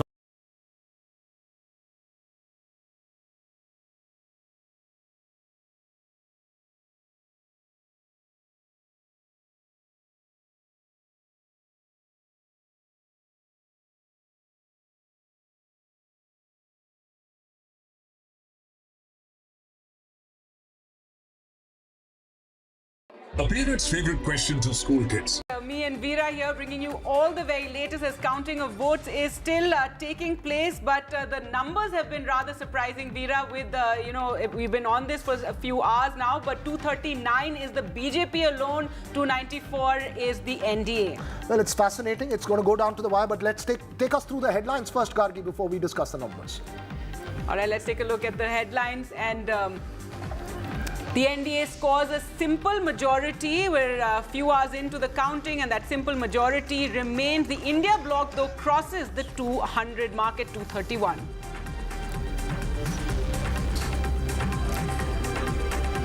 But the real amazing story is of the Samajwadi Party, set for its best ever performance. The India bloc rides the Akhilesh wave.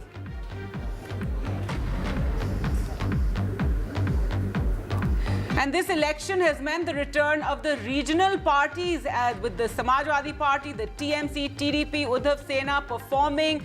The Trinamool Congress maintains that lead in West Bengal, and phone lines are now being worked from Delhi.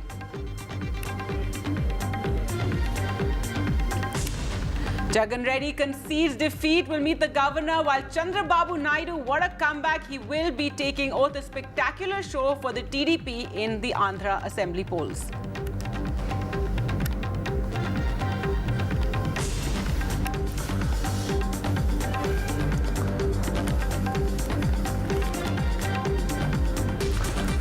Well, so all those fascinating results coming in, those numbers, Gargi, is going to take this down to the wire.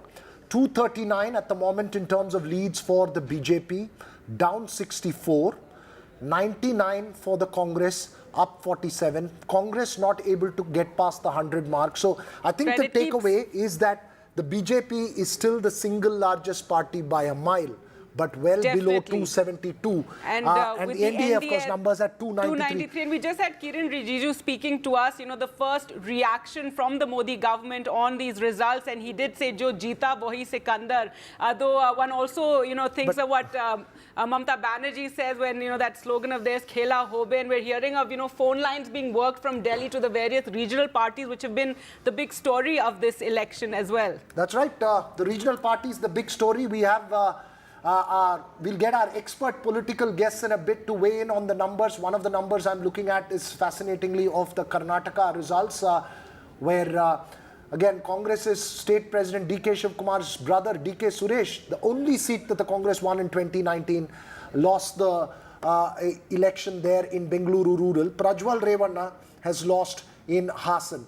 But otherwise, the Congress getting to the double-digit mark in Karnataka, containing the BJP there as well. So it's a fascinating contest state by state. We have Shaina NC, spokesperson of the BJP, Advocate Ashpreet Kadal of the national spokesperson of the Congress, and we also have Deepak Shenoy, market expert, founder of Capital Mind. Probably to reflect on how the markets, you know, have nosedived since these results. Well, Sharat Pawar is speaking. Let's listen in.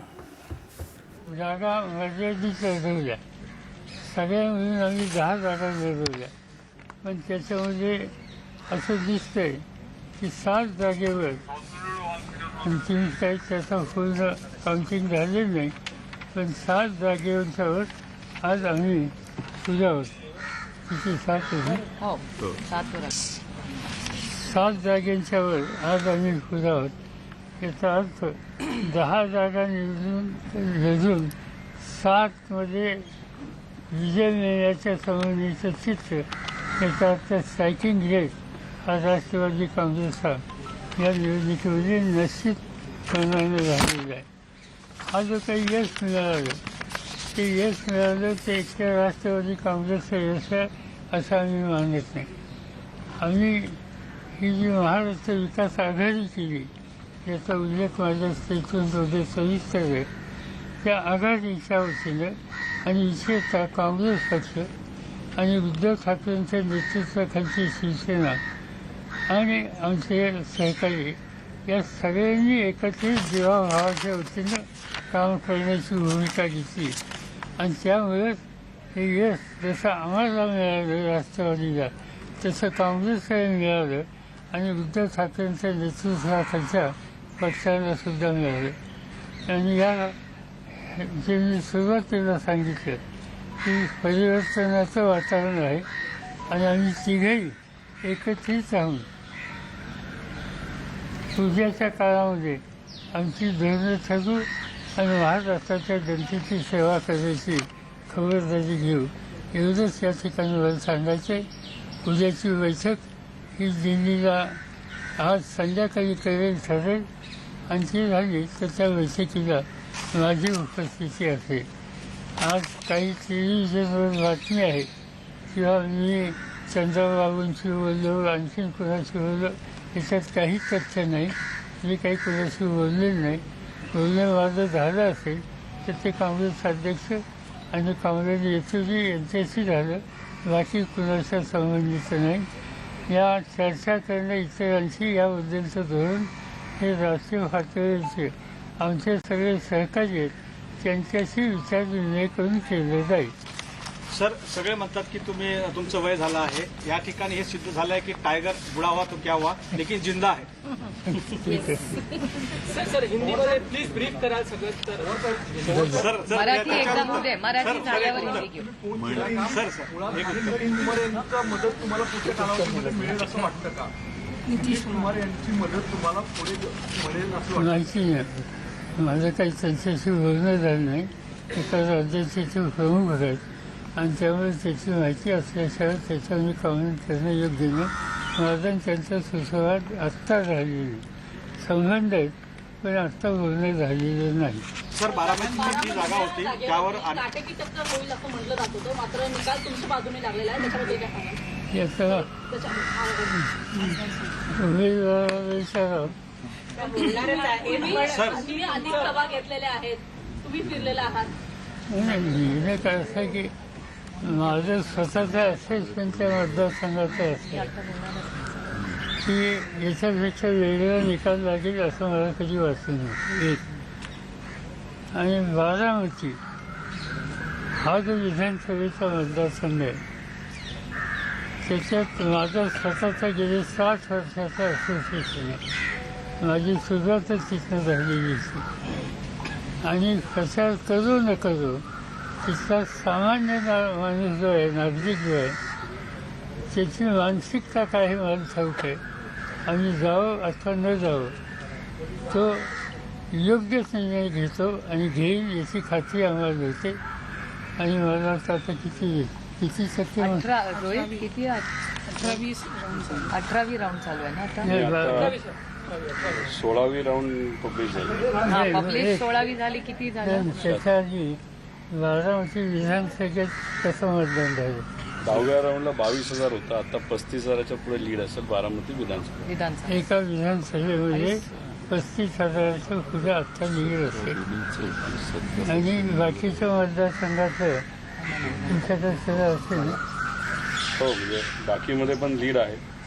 Khadakwasla थोडंसं कमी आहे, बाकी सगळे lead आहे. बाकी सगळे गेल्या वेळेसपेक्षा खडकवासला चांगलं आहे. टोटल किती लीड असता अजून या क्षणी आता 16व्या राऊंडला roughly 76,000च्या आसपास आहे आणि अजून 3-4 राऊंड अजून 6 ते 7 राऊंड बाकी आहे. 6 ते 7. आज आपल्या निकालाचा निकाल लागला आहे.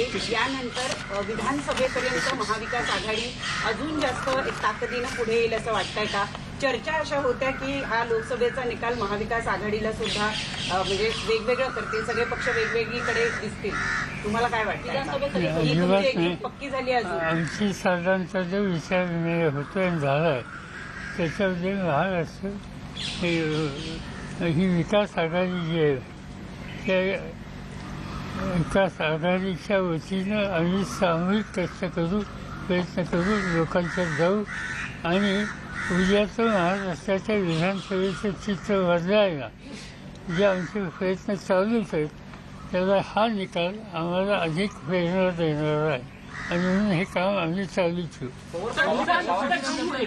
The alliance partners of the BJP to break away and come on the India alliance side. Do you expect the alliance partners of the BJP from the NDA to break away and come on the India alliance side? Do you expect that? No, I don't know. Neither we have discussed, neither we have thought. Pawar साहब किस तरीके से चुनावी परिणाम को आज के देखते हैं? महाराष्ट्र के परिप्रेक्ष्य में पूरे देश भर में जो चुनावी परिणाम है उसे कैसे देख रहे हैं? ये बात शुरू में मैंने कहा कि महाराष्ट्र में तो रिजल्ट अच्छा आ गया और सबसे ज़्यादा उत्तर प्रदेश का ये डिसीजन आएगा इस पर कोई सोचते नहीं थे. हिंदी में Nobody had imagined that the India alliance will be able to secure so many seats in Uttar Pradesh. Hindi belt में और मेहनत करने की आवश्यकता है यह हम सोचते थे और इसमें कोई ना कोई सुधार हो गया ये बात सच है. फिर भी मध्य प्रदेश और कुछ एरिया में और ज़्यादा काम करने की आवश्यकता है मगर उत्तर प्रदेश के जनता ने जो इसमें डिसीजन दे दिया एक नई डायरेक्शन सब लोगों को उन्होंने दिए. हम वहाँ के नेता लोग, वहाँ के कार्यकर्ता लोग और उत्तर प्रदेश की जनता जो इन सभी का हम आभारी है कि We are thankful to the people, to the party, to the leaders of all the parties of the India bloc who worked for the parties to secure so many seats in Uttar Pradesh, and we understand that we need to work even better for the people of Uttar Pradesh. Raise करने की कोई आवश्यकता नहीं थी, जिनको आम जनता के बारे में कॉन्फिडेंस नहीं, ऐसे लोग उस लाइन पर जाते थे। उन्होंने कोशिश की और जनता ने इसका स्वीकार नहीं किया। यहाँ तक इस कैंपेन में आपने हमने लोगों ने देखा कि the people decided the result of this election, and we, the India leaders, need not worry about what will be the final decision of the people of India who have voted for us in our favor for this win that we will get. दो भैंस आपने रखी है, इनमें से एक भैंस को लेके जाएंगे।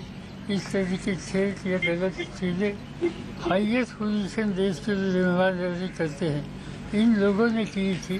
ये बात बिल्कुल अच्छी नहीं थी, मगर हमारा विश्वास था कि आम जनता इस तरह की कैंपेन, इस तरह की लाइन, इस तरह का प्रोपेगेंडा इसका स्वीकार कभी नहीं करेंगे।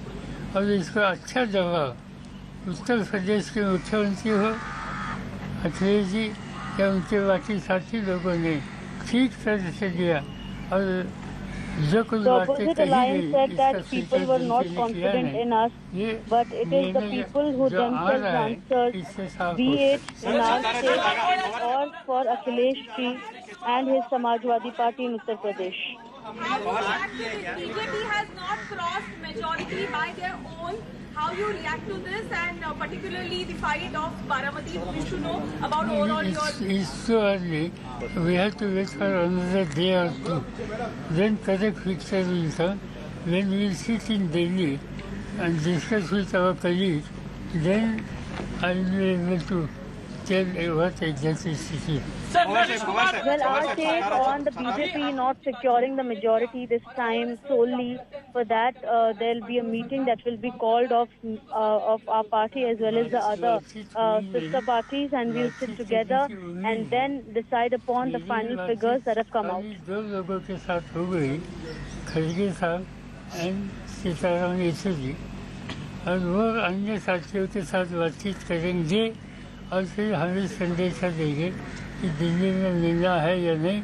हो सकता है कि कल मिलने की स्थिति पैदा हो सकती है। We'll also sit and discuss with Congress chief Mallikarjun Kharge about the distribution of power ahead. The BJP has done the work of breaking parties and alliances. इस वोटिंग में लोगों ने दी है और हमें खुशी है कि ये गलत रास्ते पर एक राजनीति जो जिम्मेदार राजनीति उस रास्ते से जा रही थी, उनको जो कोई सबक सिखाने की आवश्यकता थी वो सबक आम जनता ने सिखाया।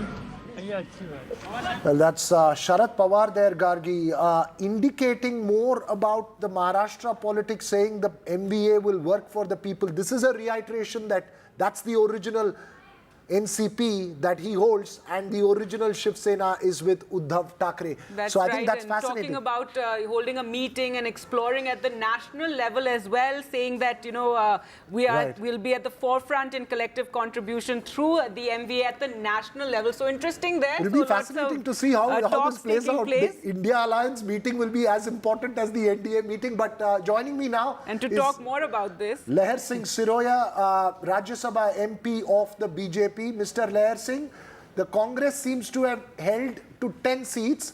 It's the best performance of the Congress from 2004. 2004 said this is the best performance of the Congress in a Lok Sabha election in Karnataka. What is the consequence of this result to the BJP state leadership? देखिए, जहाँ तक मैं south की बात ज़्यादा करूँगा क्योंकि मैं साउथ से हूँ जी। साउथ में हमारी सीटें बड़ी है और वोट परसेंटेज खूब बड़ा है। आंध्रा में और तेलंगाना में हमने काफ़ी प्रोग्रेस की है, और आंध्रा में हम सरकार बनाने जा रहे हैं, हमारी कोalition गवर्नमेंट, और तेलंगाना में हमारे को 8 सीटें मिली और 8 कांग्रेस को मिली है, और 4 सीटें जब कर्नाटका के मिली थी, 4 से हम 25 सीटों तक पहुंचे हैं। तो तेलंगाना, आंध्र प्रदेश और केरल में हमारा खाता खुला है। तो अब हम साउथ इंडिया की, पूरे साउथ इंडिया की पार्टी हो गए हैं। तमिलनाडु में हमारा वोट परसेंटेज 8 से बढ़कर 17% हो गया है। केरल में हमारा वोट परसेंटेज खूब बढ़ा है, और कर्नाटक में हमारा वोट परसेंटेज घटा नहीं है। हमारी कांग्रेस की सरकार की सारी कठिनाइयों के बावजूद भी हमने 16 सीटें जीती, और हमारे अलाइज ने 18 सीटें हम जीत चुके हैं, और शायद 1 सीट में कुछ फर्क चल रहा होगा। तो अच्छा, कांग्रेस के लिए पता नहीं कांग्रेस क्यों इतनी खुशियां और मनारी उछल रही है। कांग्रेस का हमारा जो वरिष्ठ 116 का था में, और हमारा बेस्ट परफॉर्मेंस था 182 seat, 182 seats at the time of the Vajpayee government in 98 and 99। 182 में होकर के पूरे देश खुशियां मना रहा था। तो आज तो हम 245 के आसपास हम बीजेपी है, और हमारा प्री पोल अलायंस जो है वो 295 सीट के आसपास बता रहा है, जो 1-2 सीट आगे पीछे हो सकता है। निसंदेह हमारा जो नुकसान हुआ है, जो हमारे को काउ बेल्ट की पार्टी कहा जाता है, उस काउ बेल्ट में राजस्थान और मध्य प्रदेश में, उत्तर प्रदेश में हमारा बहुत नुकसान हुआ। मैं मानता हूं इसके लिए पार्टी चिंता करेगी और क्यों हुआ ऐसा सोचेगी। Lahar Singh ji Gargi, I think the question sir, आपको स्टेट लीडरशिप बदलाव लेकर आया था, Vijayendra was made state president, उन पर Yediyurappa was given a free hand in terms of deciding the tickets as well. उन पर क्या नतीजा हो सकता है, ये रिजल्ट क्या वो स्टेट कुछ रीथिंकिंग होगी जो आपकी जो लीडरशिप है स्टेट में? कर्नाटका की बात कर रहे हैं हम। हाँ, लेकिन मैं क्यों साउथ, तो पहले साउथ की बात के लिए कर्नाटका पे आऊंगा। मैं कर्नाटका में जो है, इस ऐसे स्थिति में जब पूरा देश में इस तरह का माहौल हो गया, फिर भी हमने हमारी सीटें बरकरार रखी, 18 सीटें बरकरार रखी हमने, और कांग्रेस की सरकार के बावजूद हम 18 सीटें मेंटेन कर पाए। और डीके सुरेश को जो हमने हराया है, जो डीके कुमार का भाई है, तो हमारी सबसे बड़ी जीत है। हम हर जगह हमारा आधार बढ़ रहा है, और बेलगाम की सीट हम जीते हैं। आपको मालूम है वहाँ भी डीके कुमार के जो लक्ष्मी हेबालकर उनका जो मिनिस्टर है, उनका बेटा वहाँ खड़ा हुआ था, और वहाँ भी उन्होंने खूब ताकत लगाई थी। ओके, मेरा आखिर सवाल आपसे, जेडीएस के साथ अलायंस जाती रहेगी या will you rethink on that? What is your sense? I know you don't have a decision making this one, but I'm just asking you, आपका prediction क्या है? नहीं, इस मामले में मैं डिसीजन मेकिंग भी आ सकता हूं कि जेडीएस के साथ हमारा कंटिन्यू रहेगा, और शानदार तरीके से रहेगा, और ये जेडीएस के साथ हमारा अलायंस हम अगल बगल के स्टेट में भी किसी न किसी रूप में ले जाएंगे, और केरला और तमिलनाडु में भी हम इनके साथ मिलकर के आगे बढ़ेंगे। और हमारे जो विजेंद्र के जो जहां तक सवाल है हमारे अध्यक्ष का, मैं समझता हूँ कि अध्यक्ष के हाथ मजबूत हुए हैं, और अध्यक्ष ने इस ऐसी विपरीत परिस्थितियों में बहुत अच्छा परफॉर्मेंस किया है। तो मैं नहीं समझता कि इसका इन पर कोई नेगेटिव इफेक्ट आएगा, बल्कि पॉजिटिव इफेक्ट आएगा। और कर्नाटका और आंध्र और तेलंगाना हम मिलकर और साउथ में और ज्यादा नंबर से आगे जीतेंगे, और साउथ इंडिया की पार्टी हम बनेंगे इक्वली जिस तरह से नॉर्थ इंडिया में है। All right. Well, thank you so much for joining us there, Leher Singh, and your comments on the BJP's performance in South, and obviously, and what we are expecting in Karnataka. But some breaking news now coming in: the BJP moving to form government now, and the Prime Minister and Home Minister Amit Shah have called Chandra Babu Naidu. This, according to sources. Also, an NDA meeting has been called for tomorrow. So, really, making those announcements, moving fast there, and also speaking with allies like Manji and Chirag Paswan. So all those moves are being made by, even as the NDA number right now, it's at 296. Maria joins us for more on that. Maria, tell us, what do we know so far? What are the moves being made? Yes, so even as we speak, there is an important meeting which is happening at BJP President JP Nadda's home, where Home Minister Amit Shah and Defence Minister Rajnath Singh are present. Other senior BJP leaders are expected as well.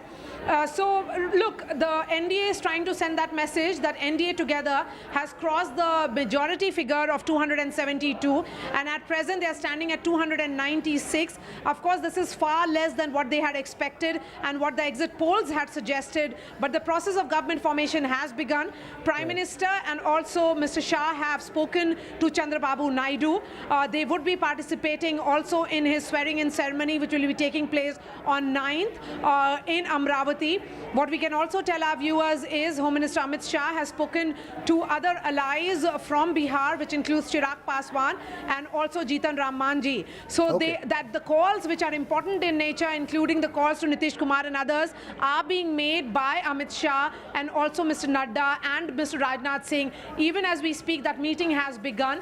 I think the party would be also deciding how should they be projecting this number of 296. Look, they have crossed the majority number. So as far as looking at the pre-poll alliance of the NDA is concerned, they are way above the majority figure of 272.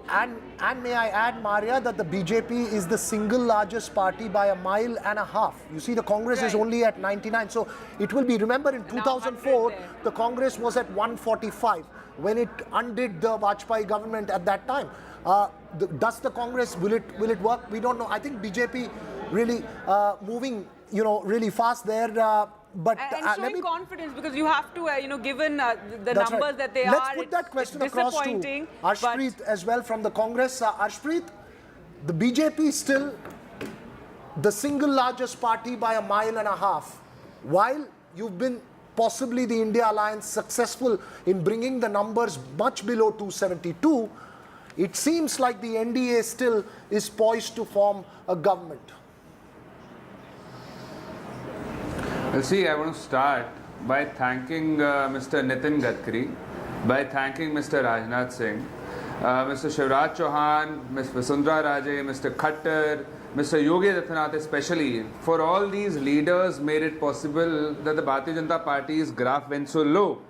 All these leaders, I would request that there's a little bit of an echo, if the team would kindly take care of that. Sure, I'll we'll continue. just get that. So second of all, please, and second of all, these leaders made it possible for the Bharatiya Janata Party's graph to go down, because all of them are done with Mr. Modi and his dictatorial ways, because Mr. Modi and Mr. Shah do not want to listen to any other leader other than themselves. They do it with their own leaders, they do it with their workers, they do it with their allies. Therefore, the double-engine train could not reach the station. Before that only it stopped.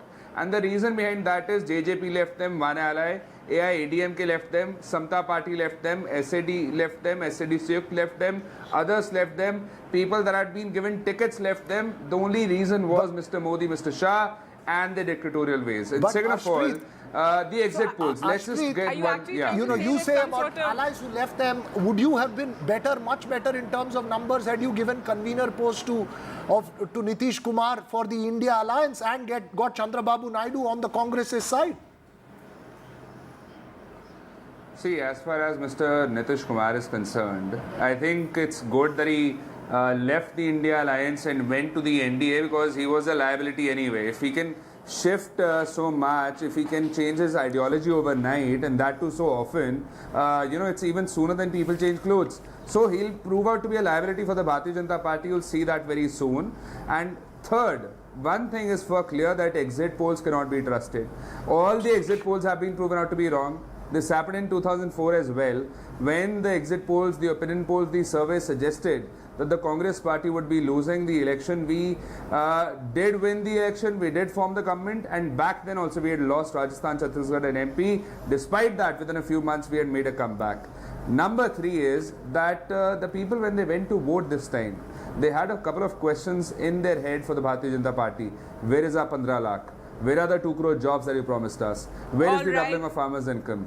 Where is the inflation reduction of diesel, let's petrol, put that question to Geeta Bhatt here in studio with us. And, and Arshpreet, you're talking about the exit polls, and I think that is one of the big stories of how what the exit polls had predicted and what the numbers have actually come. But Geeta Bhatt, your response to, what happened, while of course the BJP going on to form this historic, third term and lead the government here, but still the story in UP and the fact that it's not even teen so far for the NDA yet.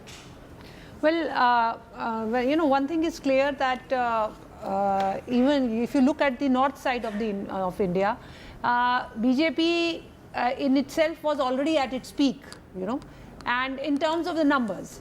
So, and with the anti-incumbency being 2 terms already there, you know, sometimes some seats, I think it was expected that it may lose a few seats, but whether it will be able to gain that much if you go down south or towards the east. Right, Geeta. And they have been able to do well over there. Okay, I just ask you quickly, as Yeah, you make this point, would you concede then that the Ram temple did not work, A, Especially in UP, Uttar Pradesh. and B, that there was resentment and the breaking of governments in Maharashtra, breaking of the Shiv Sena, breaking of the NCP led to enormous emotional resentment, which coupled with agrarian distress to rout you in Maharashtra, and in Uttar Pradesh, the Ram Mandir issue did not work. Would you believe these two?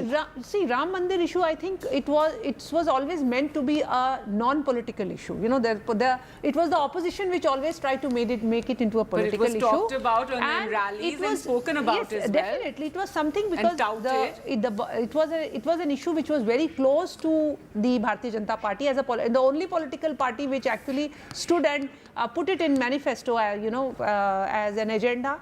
But the point is that if you look at it, the people, did anyone, I mean, when Pran Pratishtha happened on 22nd of January, is it that the government had to tell anyone in the country actually to, come out, celebrate it? You know, there was the kind of happiness and joy all around. So the people of the country were, they had a lot of pride in it. So the point is that holding it to as a political issue, it is more to do with the opposition. They were trying to hold it as a political issue. We leave all. I just want to know what would be the key learning for the BJP at 241, because while the NDA is well past the 272 mark. Right. The BJP needs to constantly look at its back, because the two allies who are going to give you the numbers, Chandra Babu Naidu and Nitish Kumar, are extremely, and I can't say it enough, seasoned. They've seen Indian politics for too long and they are known to jump sides. Naidu, remember, knocked on the doors of the Congress. They didn't want him. He came to the BJP made him wait. Today he could become the kingmaker. What would be the key lesson for the BJP?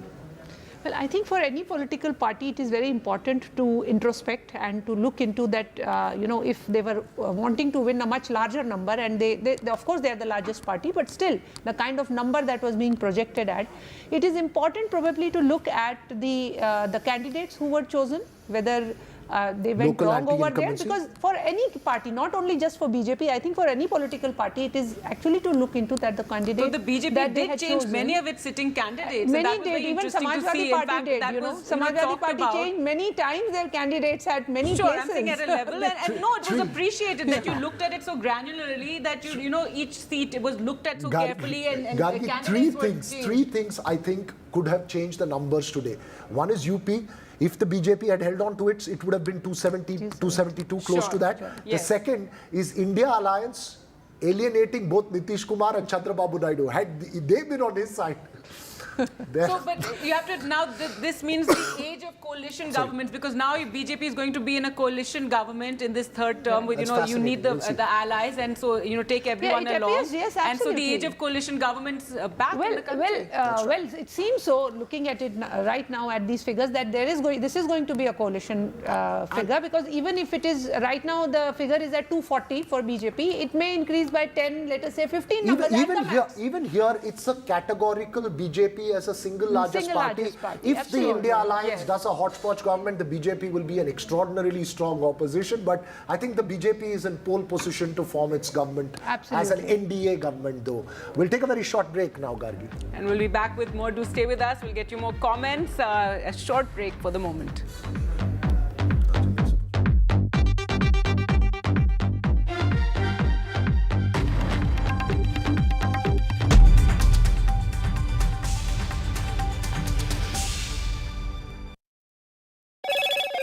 Hello, Moto. Motorola, India's best 5G smartphone brand.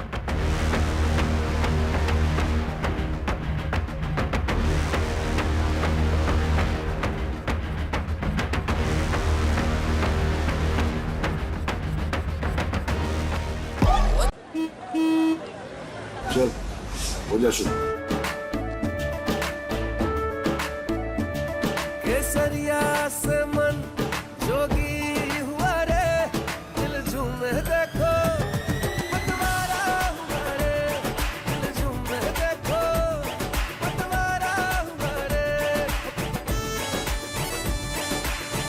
हर पल मनाओ केसरी त्योहार। विमल, बोलो जुबान Kesari.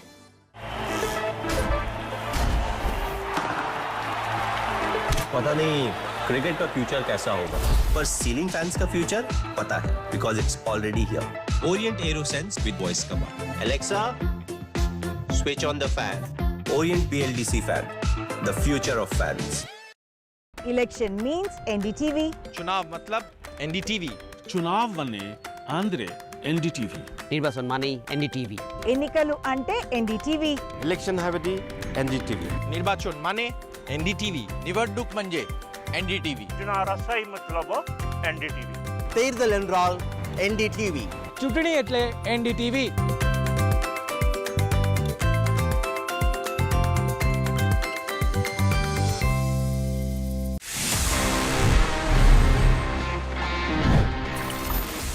This is a Samsung phone और इसमें Android है। You know what happened, सबसे पहले अगर हम जाएं थोड़ा सा पीछे, अगर हम रिवाइंड करें about the history of Android.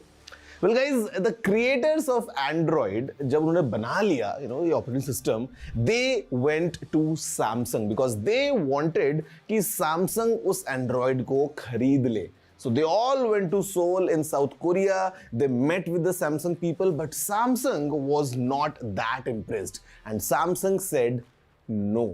और उसके बाद क्या हुआ? Just weeks later, Google in fact bought Android for $50 million.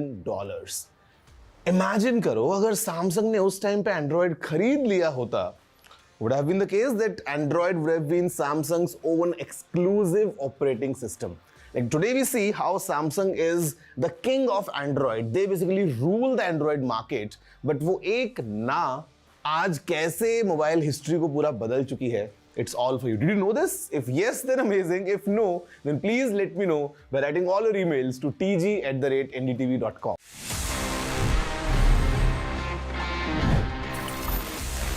Election means NDTV। चुनाव मतलब NDTV। चुनाव वने आंध्रे NDTV। निर्वाचन माने NDTV। ఎన్నికలు అంటే NDTV। Election हावेदी NDTV। निर्वाचन माने NDTV। निवडणूक म्हणजे NDTV। चुनाव मतलब NDTV। तेरदल एनरोल NDTV। ચૂંટણી એટલે NDTV।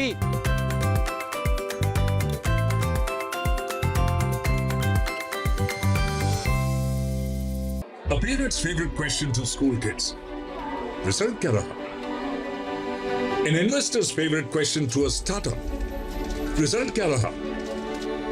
Everyone's favorite question on a day of a cricket match. Result क्या रहा?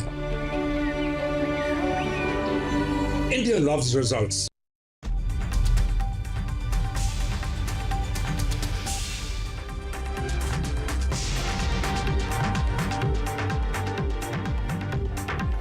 I'll tell you. Kangna Ranaut won.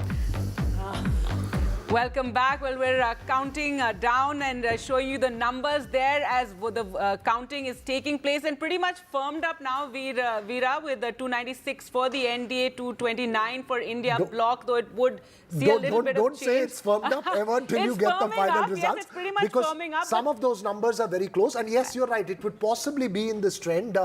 Well, talking about firming up, let's go across to Radhika now, who joins us from Mumbai. And Radhika, what about the Mumbai North Central seat? That seems to be neck and neck. You have Ujjwal Nikam and Congress's Varsha Gaikwad, in that fight. And when Ujjwal Nikam was announced, that was a very interesting name to, throw in there into this electoral contest. Tell us what's happening.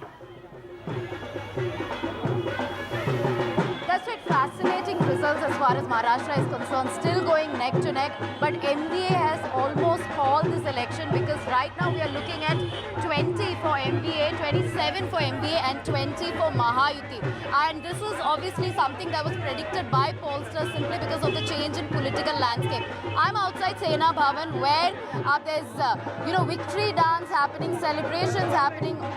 This is outside Uttar Sena Bhavan where Sena workers are celebrating in large numbers. You can see the new symbol being flaunted by Uttar Sena members here, which is the Mashal symbol, and the flag that is being shown by people, by Sena workers, Sena members right outside Sena Bhavan here. So this is the kind of scenes we've been seeing in Maharashtra since morning. In fact, Sharat Pawar also taking a press conference. He was among the first few leaders who took a press conference, expressing his happiness over the trends that he's seeing now. He says that Maharashtra needs change, and that is what is being witnessed. Of course, he saying that MVA is committed to the people of Maharashtra. MVA was never there like a few years back. It's a newly formed alliance post-2019. And then, of course, Mahayuti also a newly formed alliance. Radhika, is there a sense that this could impact the state politics and potential realignment there? Is this a reiteration that Sharat Pawar holds the NCP, Uddhav Thackeray holds the Shiv Sena? Do you see that happening? Is that what the buzz you're picking up there on the ground? Absolutely, absolutely. This is going to impact state politics to a great extent, simply because one, assembly elections are going to happen in a few months from now, and this is going to determine what will happen in assembly elections. This is just a prelude to assembly elections or something that several of the leaders are feeling, and this is certainly a big setback as far as Eknath Shinde and Ajit Pawar are concerned. Of course, as far as NDA is concerned, it is BJP that is the big brother that is, keeping Mahayuti afloat at this point. Almost 16 seats won by BJP, just about 6 perhaps being won by Eknath Shinde, and also nothing that is being won by Ajit Pawar. There were disputes even before the announcement of candidates and seats, even at during the phase when announcements were being made as far as candidates were concerned. There were a lot of back and forth that we were seeing. So it was disadvantage Mahayuti to a large extent. Post the split, of course, post Eknath Shinde split, the government itself changed in Maharashtra. It strengthened BJP, it strengthened NDA for sure. Post Ajit Pawar split, the kind of reactions that we got on ground were mixed, because there was a sense of betrayal. People did feel confused about the changed political landscape. That perhaps may have worked in favor of right. Well, it's great. It's interesting to see, Radhika, the celebrations behind you, and not just the assembly polls. Veera, there's also going to be, the BMC elections in Mumbai. That has been long due, and there you can see celebration. We talk about the breakup. 29 seats for the India Alliance, out of which 11 the numbers for are on the Congress, screen, Gargi. 10. Yes. But for the Sainiks, it's a very emotional moment. Absolutely. Remember, this was something very, very different. It's a very emotional most party of the political there. analysts did, because Maharashtra was so tough to call, but they did speak about, this sympathy wave on the ground for Sharat Pawar, for Uddhav Thackeray, and maybe that's why people read it wrong. But let's talk more about that. We're also joined by Kartikeya Batra, a political researcher, joining us. And Kartikeya, a big talking point right now is also about the exit polls and how wrong they went, and and what was being projected, what the reality has turned out today. Lots of questions being raised about it, and of course the Congress has made all sorts of allegations about these political pundits. Yeah, so I hope you're not counting me as one of them. Well, you have. Well, we all are. We all are, Kartikeya. We all are. Not the political pundits per se, but the researchers, the data analysts. When there is a blowback, we're all one. We have to take it. You can't, keep one over the other. But I do know that there were some individuals who did make strong predictions. But what's the sense? What's the big takeaway? It's been an intense day. I was just talking on a lighter note, but you're absolutely right that certain states were called wrong. And Uttar Pradesh and West Bengal, I think, would be the top outliers in that sense. So I think in Uttar Pradesh, Veera, I think it's fairly interesting to see. I think the polls that got it wrong, including I am affiliated with C Voter in a small capacity. So I think one of the big differences was that we polled the BSP at roughly 14%, but the BSP's vote share has plummeted to less than 10%. And it seems that the India Alliance has been able to corner a large part of that vote, which is why you see the gains that they've clocked. But I mean, I think this is a great performance by Samajwadi Party and the Congress Alliance. And for the Congress to get 7 to 8 seats in UP is nothing less than a dream. West Bengal, I think I was at least very skeptical in the sense that what happens when people talk to you in the polls and what happens when they go and cast their vote are two different things. So I'm not surprised by the, because even the assembly polls, people got it wrong. Pollsters got it wrong in West Bengal. I think where they got it right is Odisha, where the BJP has swept. Where they got it right is Andhra, where the NDA has swept. Where they got it right is other parts of South India. Telangana, BJP, Congress emerging as the two strong parties, and BRS is decimated.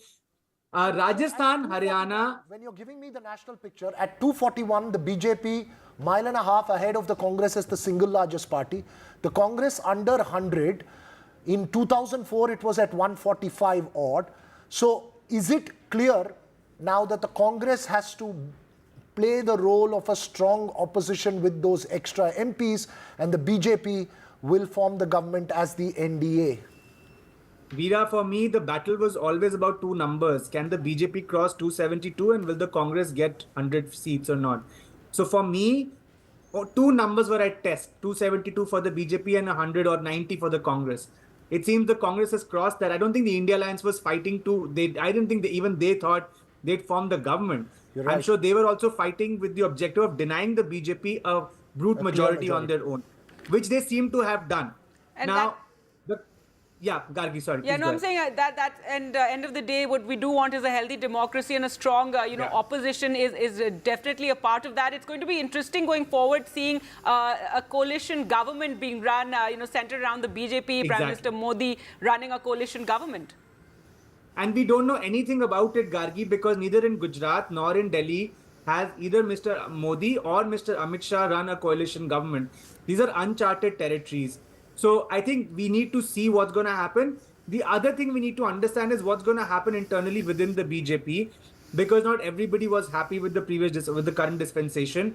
And what happens in states like Uttar Pradesh, where the BJP has lost seats? Do they change the chief minister, or does the chief minister say that it's I who gave you these seats, otherwise you would have probably been even worse? We've already seen change of guards in other states like Haryana. What happens in Maharashtra, Gargi? That's a big question. I think you were alluding to it. That do the two factions of Shiv Sena now come back? What happens to the NCP? What happens in the assembly elections? But I think the biggest takeaway is the Congress should take heart that finally, once again, after a long time, in a national election, it has become competitive against the BJP in the Hindi heartland. Haryana, Rajasthan, Uttar Pradesh will give, and to some extent Jharkhand, will give the Congress a lot of heart going into a lot of these assembly polls that are up. That's right. This is a big election here with a lot of state elections. One final point, and I'll put this to both Geeta and you. Is it then the lessons that the allies have been able to really bolster the numbers, whereas to really unseat the BJP, the Congress needs to have those one or two states where it can defeat the BJP fair and square and sweep them out? It needs those one or two big states where it's a direct BJP-Congress fight, whether it is a Madhya Pradesh, whether it is a Gujarat, whether it is a Rajasthan, or whether it is a UP, where they can sweep them out. That's the only way their numbers are going to come back to where it was in 2004. Karthikeya. Absolutely, Veera, and there's no doubt about that. Now, imagine the kind of sweeps you see in Madhya Pradesh. By the way, may I say, Gargi, Veera, an outlier seat that I think will go under the radar but should be given a lot of credit is Congress winning a seat in Gujarat after 10 years. Yeniben Thakur winning Banaskantha seat. That was the only seat in Gujarat that saw an uptick in turnout, which meant that was the only seat probably where even the voters thought there was some competition, and the Congress has won that seat. So I think that is one. But you're absolutely spot on. If you go to 2009, Veera... I might just butt in there and say that Banaskantha, possibly the Rajasthan effect there, given that it's the arid top state district. No, but Veera, no. But that region of Rajasthan is the tribal dairy OBC region where the Congress has been traditionally strong. Even in 2022, when it was routed in Gujarat, in that region, it got whatever it did. Both parties have symbolic victories, Geeta. Right. BJP has one in Kerala. Trishur is the one seat. Yes. It seems like Thiruvananthapuram was a close fight, but not happening. But Veera, to answer your question, in 2009, when the Congress did well, they did very well in Rajasthan, Haryana, Delhi, Uttarakhand. So I think to your point that you need at least 2 to 3 Hindi heartland states going your way.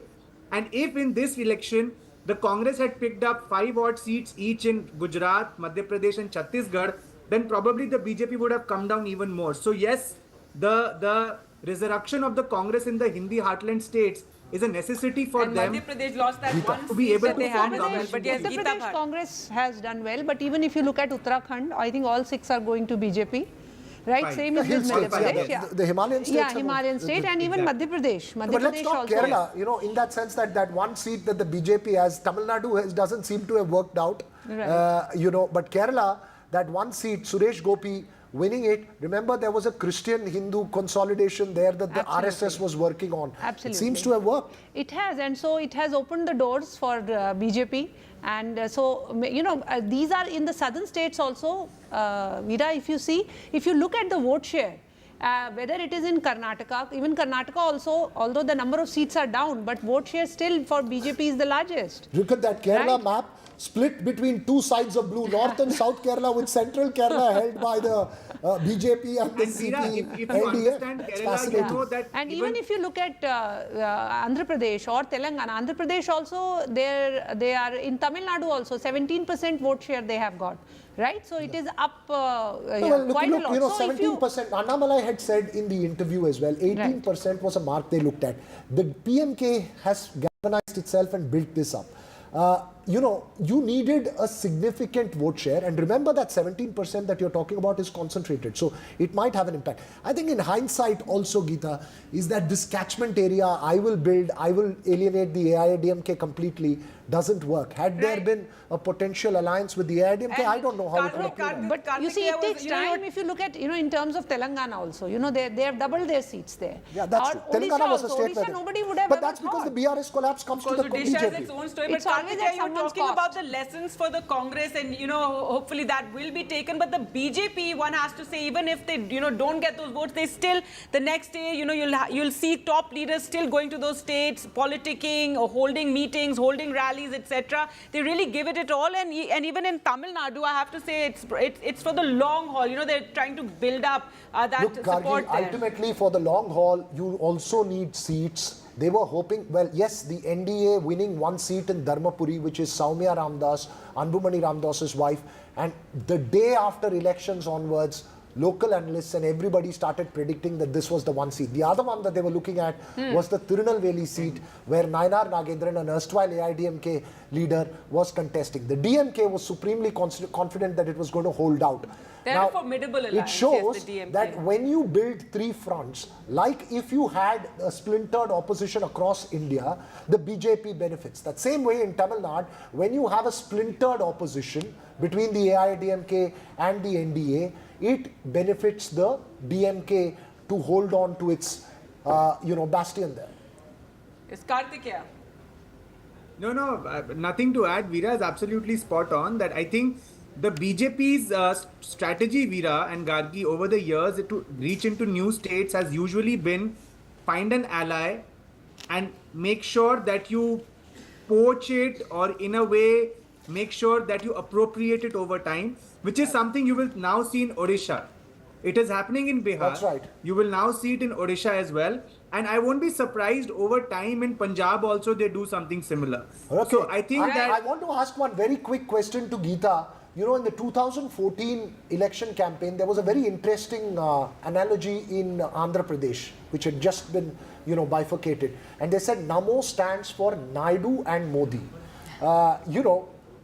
Is that going to hold true over the next 5 years? Chandra Babu Naidu could well be a key ingredient in this NDA along with Nitish Kumar. Yes, absolutely. I mean, the way the numbers are, we can see that, and as you mentioned, Veera, that the two important coalition partners, the JDU and the TDP, they are going to be very important in forming the government. And yes, we can, in alignments in politics, we have seen they keep changing. But now, as you said, that TDP, the Congress decided to not let them in, and now when they are doing so well in Andhra Pradesh, they are forming the government. The numbers, the assembly results are already out. So Chandra Babu Naidu is already forming the government, the state government over there.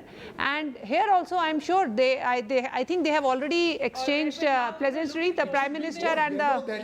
That saffron there, I must tell you, it has to be more yellow than saffron, because the TDP's color is yellow and the TDP is the one that's swept. I think it Yes, is the support, YSRCP and the NDA. But Geeta Bhatt, now with this coalition government in the works, clearly with 294 for the NDA and 240 for the BJP, and when, in the past, the Sabka Saath, Sabka Vikas, now will we see, more of walk the talk on that front rather than this politics of hate we've seen on the campaign trail a lot, and that has been a big talking point. Opposition has been pointing out about this. So hopefully, do you think now, less of that? Gargi, if you look in terms of the implementation of the policy, I think they have almost all the welfare schemes of the government, they have been delivered to across the section of the society, irrespective of, all class, community, religion.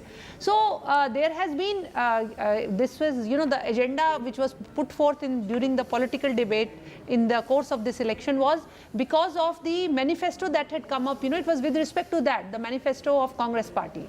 But otherwise, if you actually look in terms of delivering the goods, Samajwadi Party, this talk of, Pakistan is supporting the Samajwadi Party, also that, should Samajwadi Party and Congress come, the temple will be brought down. Those are some of the more actually for that, I think Mr. Rahul Gandhi also has to be given some credit, because there were already rounds around that, if Congress comes back, we are going to rethink about the... Dare I say there will be enormous repercussions and perhaps reactions to this result, both socially as well as in terms of other aspects, Gargi. Right, Kartikeya, yes, and if you want to talk more on this point about, the kind of phrases, kind of things that we heard on the campaign trail, that there was a sense of othering as well. So perhaps that is something a lot of the young people.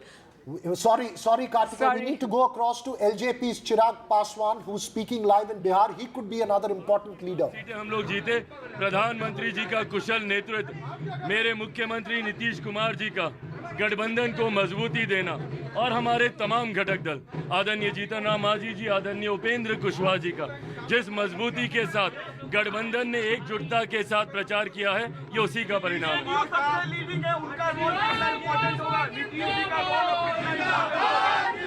देखिए, मुख्यमंत्री जी की स्वाभाविक है, मुख्यमंत्री जी की एक अहम भूमिका इस चुनाव में और चुनाव के परिणामों में रही है। जैसा मैंने कहा कि गठबंधन के तमाम घटक दलों और उनके तमाम नेता कार्यकर्ताओं को इसका श्रेय जाता है। Thank you. मैडम चलिए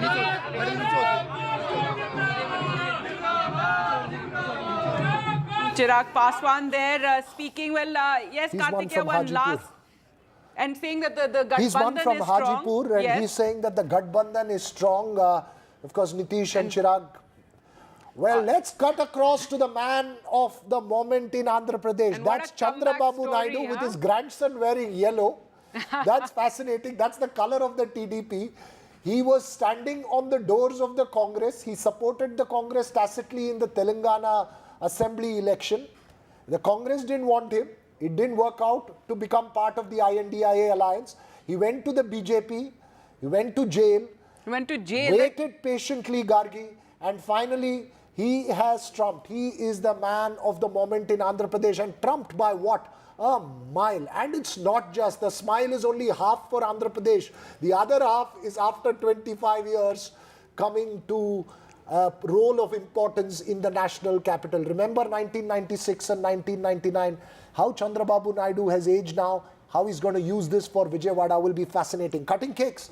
Well, I think it's really time for the TDP to cut the cake and celebrate. Much deserved celebration. Well, with that, we'll slip into a short break. Of course, more coming up on the other side as we continue to track the results, and more or less firming up there. 239 for the BJP, 100 for the Congress party, and 293 for the NDA. Do stay with us.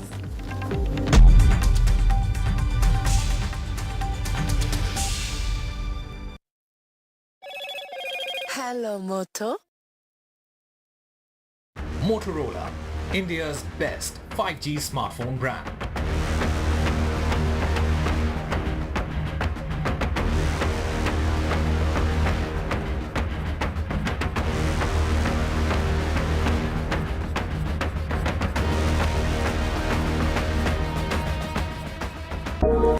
Stay informed and entertained with the new and updated NDTV News app.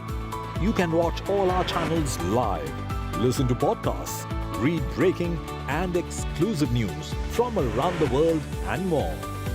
Download the NDTV app today and get access to the best journalism and storytelling on your smartphone or tablet. The NDTV app. News that matters to you.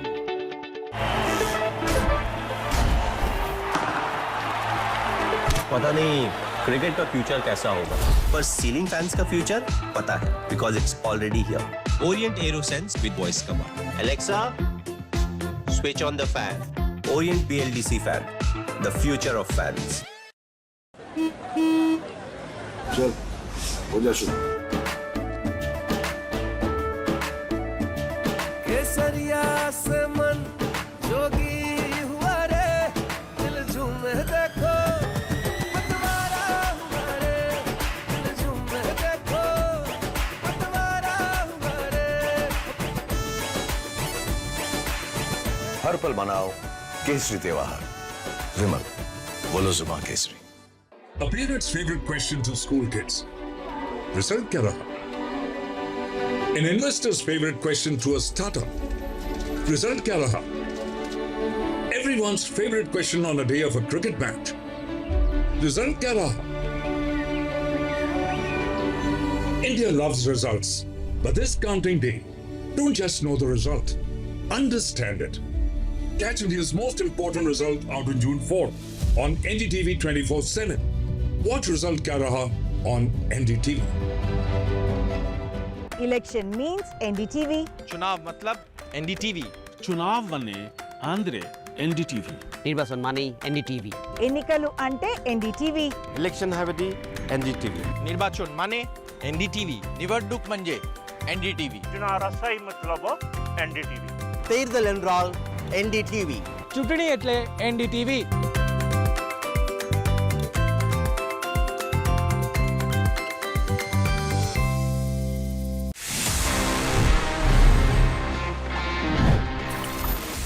This is a Samsung phone और इसमें Android है। You know what happened, सबसे पहले अगर हम जाएं थोड़ा सा पीछे, अगर हम रिवाइंड करें about the history of Android.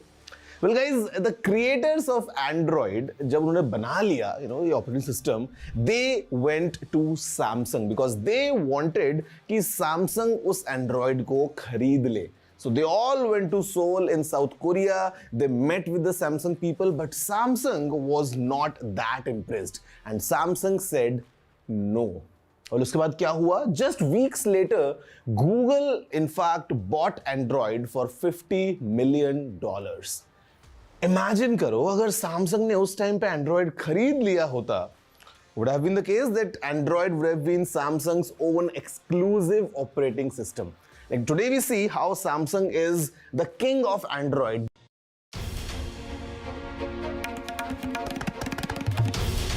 This is NDTV and you're watching NDTV 24/7.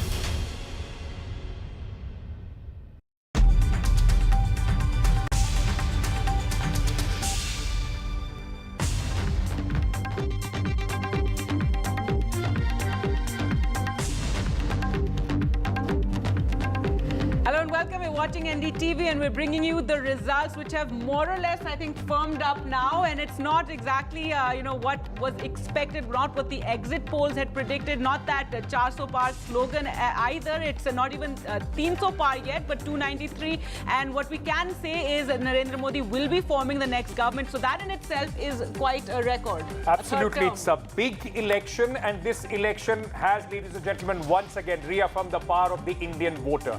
Though the Prime Minister is getting a third term, may even inch close to 300, but a stronger opposition is what the voters of India have put their faith in. We'll get you all the latest, a lot that is happening. Phone calls are being made from one party to another. All that latest coming in with the most sharp analysis here on NDTV. Let's take a look at the headlines. First, let's take a look at the headlines at this hour. And the first reaction from the Modi government, Union Minister Kiran Rijiju to NDTV says no doubt that Modi is returning as the Prime Minister. And he says about the numbers that Jo Jeeta Wahi Sikandar. The NDA scores a simple majority as the India bloc is across 200 at 230. The Congress currently at 99. The BJP at 242. But the big story of this election has been the Samajwadi Party and its performance in Uttar Pradesh. Its best ever in a Lok Sabha poll. The India bloc rides the Akhilesh wave.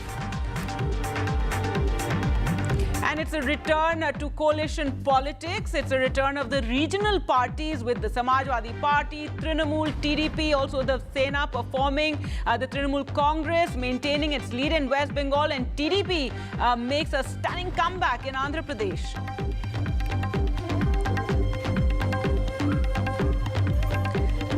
In fact, celebrations for the TDP as Chandra Babu Naidu is going to be taking that oath. Jagan concedes defeat. The TDP has a spectacular show, and the oath-taking ceremony will take place on June 9th.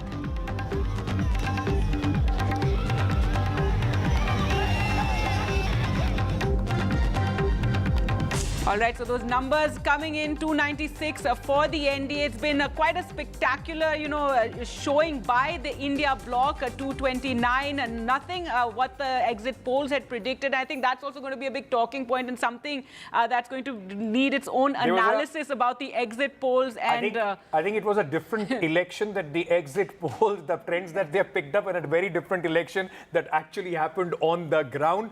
But let's, for a moment, go across to my colleague Vedant, who's joining us at this moment. He's outside Mr. JP Nadda's residence, the president of the Bharatiya Janata Party. His house is going to be now a center of a lot of activities in the next 24 hours. Already there's been a meeting which was held over there. Yes. Nazir Masoodi, our colleague, is also joining us from Jammu and Kashmir. But Vedant, to you first. All the hotlines would be, in fact, ringing from Mr. Nadda's residence to every ally. They are much, much more important than they were in the last 10 years for the BJP.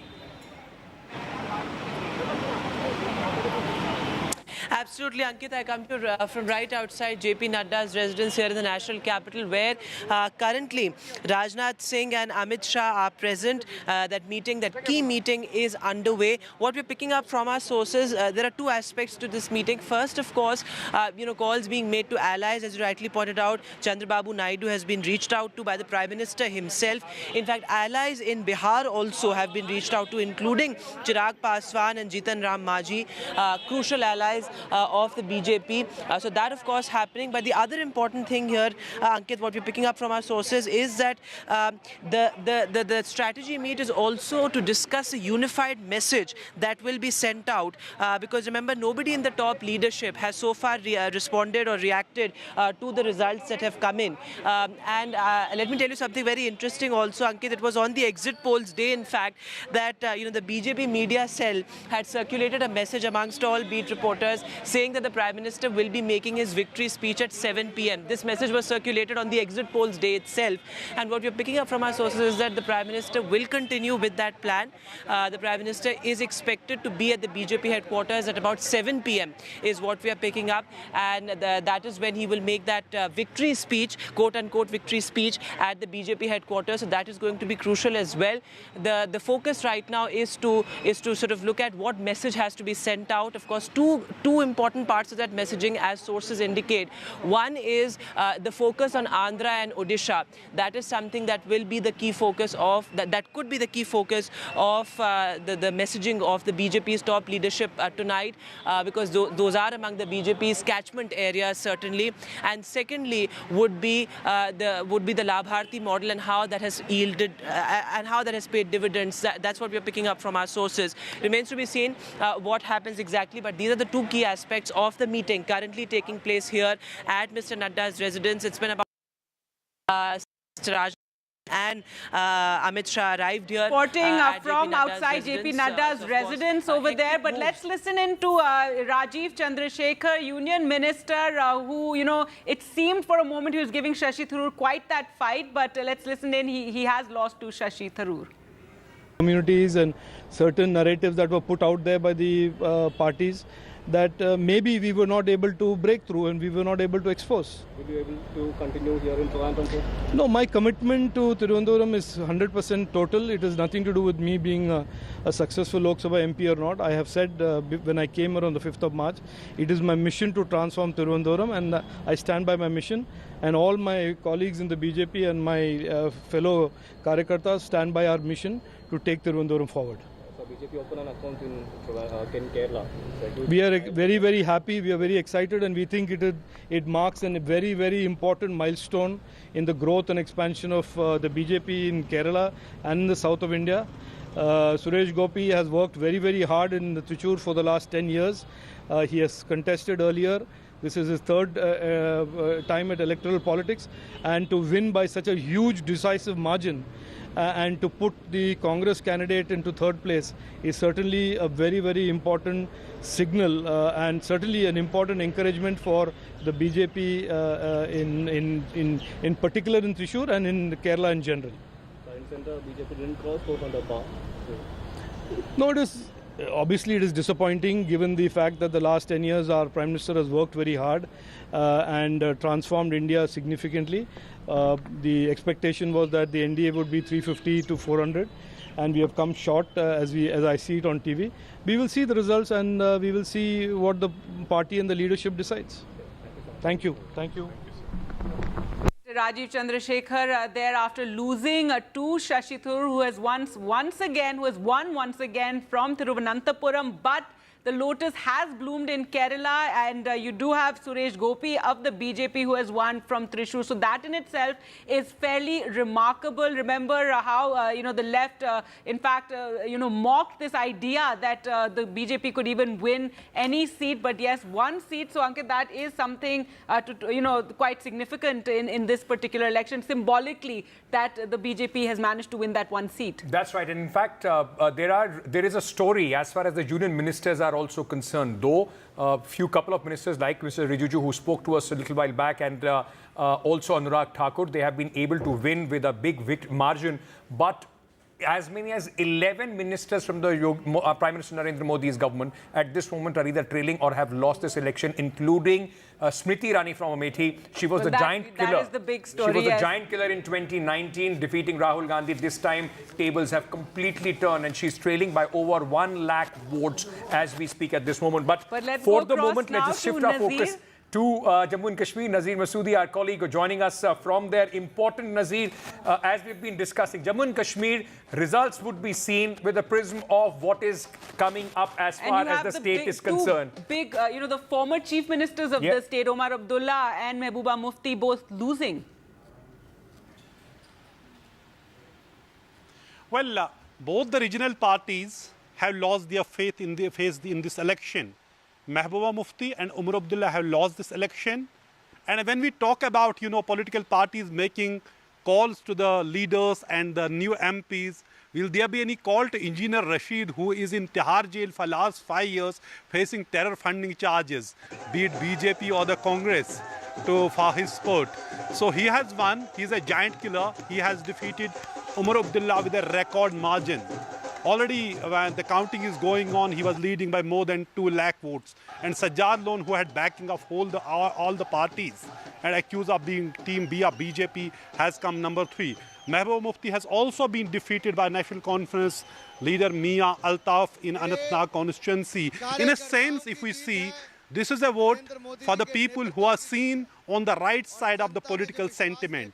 And also in Ladakh, BJP and Congress candidates have been defeated by independent candidate Haji Hanifa Jan. And I am joined by Sajjad Hussain Kargili, who is from Kargil Democratic Alliance, whose candidate was Hanifa Jan. You are also a candidate, but you withdrew in support of Haji Hanifa Jan. So you have finally won the seat and defeated both Congress and the BJP. But will you be part of India Alliance? Thank you, Nazir Saab. People of Ladakh, they have rejected the decision which the government has taken on 5th August 2019. The first message people of Kargil have sent in 2023 during council elections, and this is the second message. The entire people of Ladakh, they have sent again this message that people of Ladakh have rejected this UT setup for Ladakh.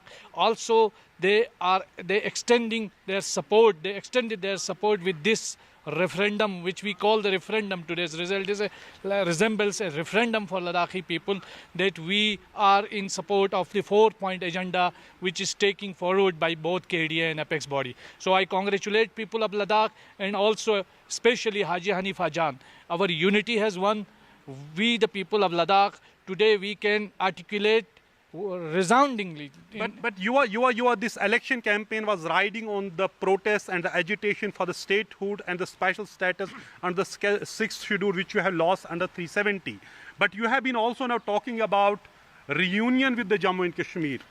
Yeah, certainly, because we, the people of Ladakh and our KDA, we went to Supreme Court. We were the petitioners in Supreme Court against the abrogation of Article 370. We have articulated the same thing during council elections, and now we are repeatedly again saying this thing that we want to reunion with Jammu and Kashmir if government is not ready to give us separate statehood for Ladakh. Thank you so much, Sajjad Hussain Kargili. So Kargil celebrating, Ladakh celebrating. They have defeated both Congress official candidate Haji Hanifa Jan is an unofficial candidate of National Conference. So while National Conference leader Umar Abdullah has lost elections, it has actually won 3 seats. One in Ladakh, Srinagar seat, and also South Kashmir, Anantnag seat as well. But people have made a statement after really politics remained in a suspended animation for last 5 years. People were frozen in fear. Okay. They have made a statement which side of the political narrative they are, or also right, what and political party has said. You could see the assembly elections as well, you know,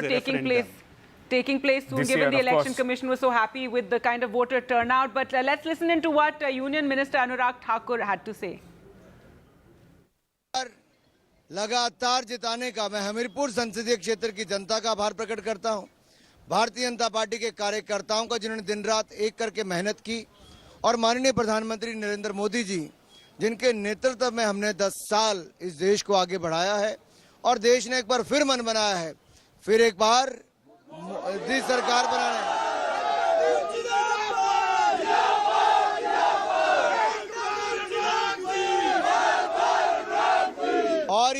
और ये सरकार स्थिर निरंतर भी होगी, ईमानदार दमदार नेतृत्व मोदी जी का फिर मिलेगा, और हमारा देश नई ऊंचाइयों पर मोदी जी के नेतृत्व में बढ़ेगा, ऐसा मुझे पूर्ण विश्वास है। देश की जनता का आभार प्रकट करता हूं जिन्होंने भारतीय जनता पार्टी एनडीए को जिताया और एक बार फिर सेवा करने का अवसर दे रहे हैं। सबका बहुत बहुत धन्यवाद।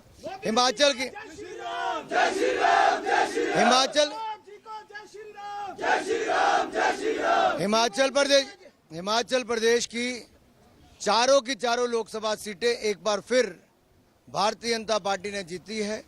हिमाचल प्रदेश ने चौका लगाया है और मोदी सरकार को बनाने में एक बार फिर हिमाचल ने अपनी भूमिका निभाई। मोदी जी को बहुत बहुत बधाई। Okay, so that is Union Minister Anurag Thakur winning. He's won, in fact. I think the other talk from Himachal is Kangana Ranaut has defeated Vikramaditya Singh as well. So that's also, there are, you know, this election, Gargi, is more or less like a normal Indian election, where there are stories after stories in various constituencies, and in different states, a very different story is being played out, where some gains for the India Alliance or the NDA from uncharted territories, and some bastions have completely been demolished. Let's introduce our panelists now who've been waiting very patiently. Satya Prakash Mishra, leader JDU, with us in studio. Nishta Gautam, a political analyst, also with us.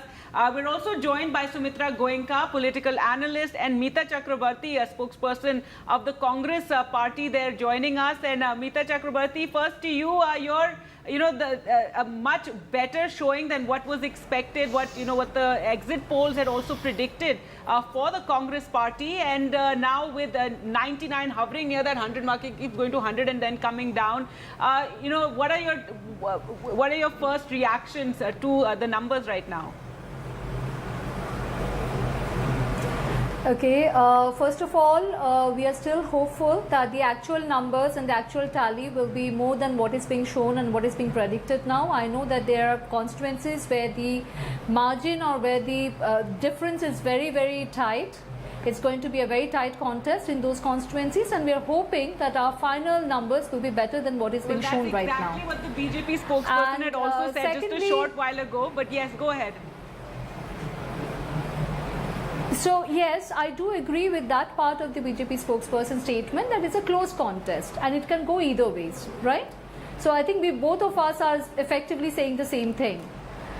And finally, yes, the fact that Congress has doubled the numbers and probably the India Alliance is performing much better than what was being projected, is probably because we have come together to safeguard the secular and fabric of the country, to safeguard the constitution and the federal structure of the country. And the fact that Rahul Gandhi ji took out Bharat Jodo Yatra and Bharat Jodo Nyay Yatra, he walked for 4,000 kilometers. Our manifesto is just not being prepared by our manifesto team, but it's fact, it has the inputs that Rahul Gandhi ji gathered and his team gathered during the Bharat Jodo Yatra and the Bharat Jodo Nyay Yatra. Meeta, may I quickly ask you one, may I just intervene and ask you one question very quickly before we move on to our other guest? If let's presume, because it's already, we are almost 4 o'clock, so largely a lot of fluctuation is not expected as far as these numbers are concerned, barring a few, couple of seats here and there. If these numbers solidify at the end of the day, 294 to the NDA, 231 to India bloc, is the game still open for the Congress party? Are you still in the market to form the government? Are you reaching out to a Chandra Babu Naidu and also to somebody who started the India Alliance, then of course Nitish Kumar went back to the NDA. So is the Congress still in the market in a hope of a government, or is it going to be an NDA government with a stronger opposition? I believe our leaders are talking to different like-minded political organizations. However, this is not something that I'm in a position to disclose in a television studio debate. Of course, these are closed-door meetings, these are closed-door conversations that are taking place. Now, going back to what I was trying to say, that we did not get a level playing field. The fact that our bank accounts were frozen a few months back, the fact that there were chief ministers from opposition parties who got arrested, or the fact that opposition leaders were being constantly harassed by ED, CBI and income tax, and also the fact that the opinion polls and exit polls got it so wrong. They were way off the mark. A part of media was highly compromised. The opposition parties never got a level playing field. Despite that, we went to the people of India, we went and we spoke to them, we had the yatras, and hard work always pays off. Nishta, and the results are showing that. We are hopeful that the results will actually be still better. In Jharkhand, where we see where the former chief minister was put in prison, there seems to be some sympathy that he's gaining. His wife campaigned, she became a big factor as far as the campaign is concerned, Kalpana Soren. But the same cannot be applied in a state like Delhi, where the chief minister was also sent into prison. He made this entire campaign about jail ka jawab vote se. In that sense, the voters have rejected this narrative in the national capital, though they have completely bought this narrative of sympathy as far as Jharkhand is concerned. Because there is a difference when it comes to both the parties that have tried to play the same card. The Aam Aadmi Party came into being by attacking the Congress Party when the Congress Party-led UPA government was in power. So you just have to understand that the voter is actually not a fool. And this election has actually reaffirmed everybody's faith in the voters' intelligence, that even before Mr. Kejriwal was put in jail or any such thing was happening, any action by the agencies was directed against him, the moment he became part of the alliance and shook hands with the Congress Party, the core voter was upset. What has he done? Yeah. Right, Yeah. but we've seen that in Delhi, it votes differently, assembly votes differently in the Lok Sabha elections. But Satya Prakash Mishra ji, congratulations firstly on the performance in Bihar. And I want to take from what Ankit had asked the Congress party about phone lines being worked. So many phone calls coming to Nitish Kumar. There are so many phone lines going so many places. But one thing is very clear. Nitish Kumar is very much stick to NDA. He has supported Narendra Modi's prime ministership. And Narendra Modi ji has extended all the support to Nitish Kumar ji's chief ministerialship. So there is no acrimony between both the leaders. Both are on the same plane. Recently he But what if some offer was made, some sort of offer? No, anybody can. End of the It's not day, that you've not done business with them before. In India You've been in the alliance. business with the alliance. The India bloc was his brainchild in a but sense. we are a very small party with 15 and 14 seats going to win in Bihar. Definitely NDA performed well in Bihar. We are very much thankful to the people of Bihar. But the last one line I wanted to, whosoever will be forming the government. आ गई है या बहुत धीरे धीरे हो रहा है, यानी Congress party speaking at this moment, let's listen. वो आंकड़ा अपडेट नहीं हो रहा है इलेक्शन कमीशन की वेबसाइट पे। ये हमारी कंप्लेंट थी। 2 कंप्लेंट्स थी, एक तो कि संसदीय क्षेत्र के अनुसार ऐसा कोई अपडेशन नहीं है ही नहीं, और दूसरा जो असेंबली सेगमेंट्स के अनुसार राउंड बाय राउंड आता है आंकड़ा, वो भी बड़े विलंब के साथ अपडेट हो रहा है। ये 2 मुद्दे थे। तो हमने कहा इससे एक प्रश्न चिन्ह उठता है, चुनाव के जो पूरी एक स्पष्टता होती है और निष्पक्षता होती है, उस पर अननेसेसरीली बिना कारण के एक प्रश्न चिन्ह उठता है। तो इसको जल्दी होना चाहिए। हमने कोई ऐसे आरोप नहीं लगाया, हमने कहा कि हमको चाहिए एक सीधा आदेश चुनाव आयोग के केंद्रीय स्थल से कि ये जल्द से जल्द अपडेट हो। चुनाव आयोग ने हमको बड़े आदर के साथ सुना और कहा कि जहाँ तक संसदीय क्षेत्र का मामला है तो ये अपडेशन पहले भी नहीं होता था, अब भी संभव नहीं है, क्योंकि ये आंकड़े आते हैं असेंबली सेगमेंट वाइज। तो असेंबली सेगमेंट वाइज जो आंकड़े आते हैं उनको अपडेट वो तब करते हैं जब एक असेंबली सेगमेंट अगर 7 हैं एक संसदीय क्षेत्र में, वहाँ पहले आता है तो पहले हो जाता है, जहाँ बाद में आता है वहाँ बाद में होता है। इसलिए दोनों में समय का थोड़ा अंतर रहता है। इस बात को उन्होंने बड़े विस्तार से समझाया कि किसी रूप से वो विलंब नहीं होने देंगे। वो आदेश भी देंगे कि जो असेंबली सेगमेंट के अनुसार उसके आधार पर जो अपडेशन होना चाहिए वो जल्द से जल्द हो। और मैं समझता हूँ कि अगर ये आदेश तुरंत चला जाए, क्योंकि कुछ घंटे बचे हैं गणना में, तो ये एक प्रकार से हल होगा।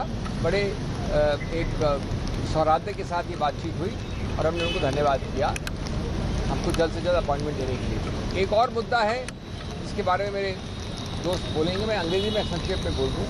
We went to the election commission at short notice to convey a concern of ours. It was more a concern, less a complaint. We are very happy that they gave us time at very short notice. They heard us. They're speaking about how the counting has come to a stop with some sort of interruptions there. But let's go across to Maharashtra now, where Nana Patole is speaking, and that's been the big story to watch in Maharashtra. Let's listen. पुन्हा चांगले निर्णय करू असं माझा विश्वास है. नाना, महाराष्ट्र के भीतर जिस तरीके से तोड़फोड़ हुई, जिस तरीके से 2.5 साल में सरकार चलाई गई, क्या उसकी वजह से जनता ने ये अपना निकाल दिया आप लोगों की तरफ से? और लगातार कांग्रेस से कह रही थी कि महाराष्ट्र के भीतर जो चल रहा है उससे ज्यादा भयानक पूरे देश भर में चल रहा है. वो सारी चीजें जनता तक पहुंचा पाए और बीजेपी कहीं न कहीं निगेटिव हुई, क्योंकि अब बीजेपी के नेता कह रहे हैं कि महाराष्ट्र में 2 समाजों में झगड़ा लड़ाकर और जीत की गई. देखो, झगड़ा लड़ाने में तो बीजेपी की उस्तादी है. मराठा ओबीसी का झगड़ा महाराष्ट्र में उन्होंने लड़ाया, धनगर आदिवासियों का झगड़ा लड़ाया, कितनी कौमों के झगड़े लड़ाया. उसका जवाब तो उनको ही देना है. झगड़े हमने नहीं लड़ाए, सत्ता में तो वो लोग बैठे हैं. सत्ता में बैठकर अपनी गलती करने का, अपनी झगड़े लड़ाना और लोगों के मूल इशू को डाइवर्ट करना. महंगाई के बारे में बीजेपी ने क्यों बात नहीं की? किसानों के बारे में नरेंद्र मोदी ने क्यों बात नहीं की? बेरोजगारी के बारे में क्यों बात नहीं की? गरीबों के बारे में क्यों नहीं बात की? आखिर ये सब सवाल का जवाब जनता मांग रही थी, लेकिन बीजेपी खुद की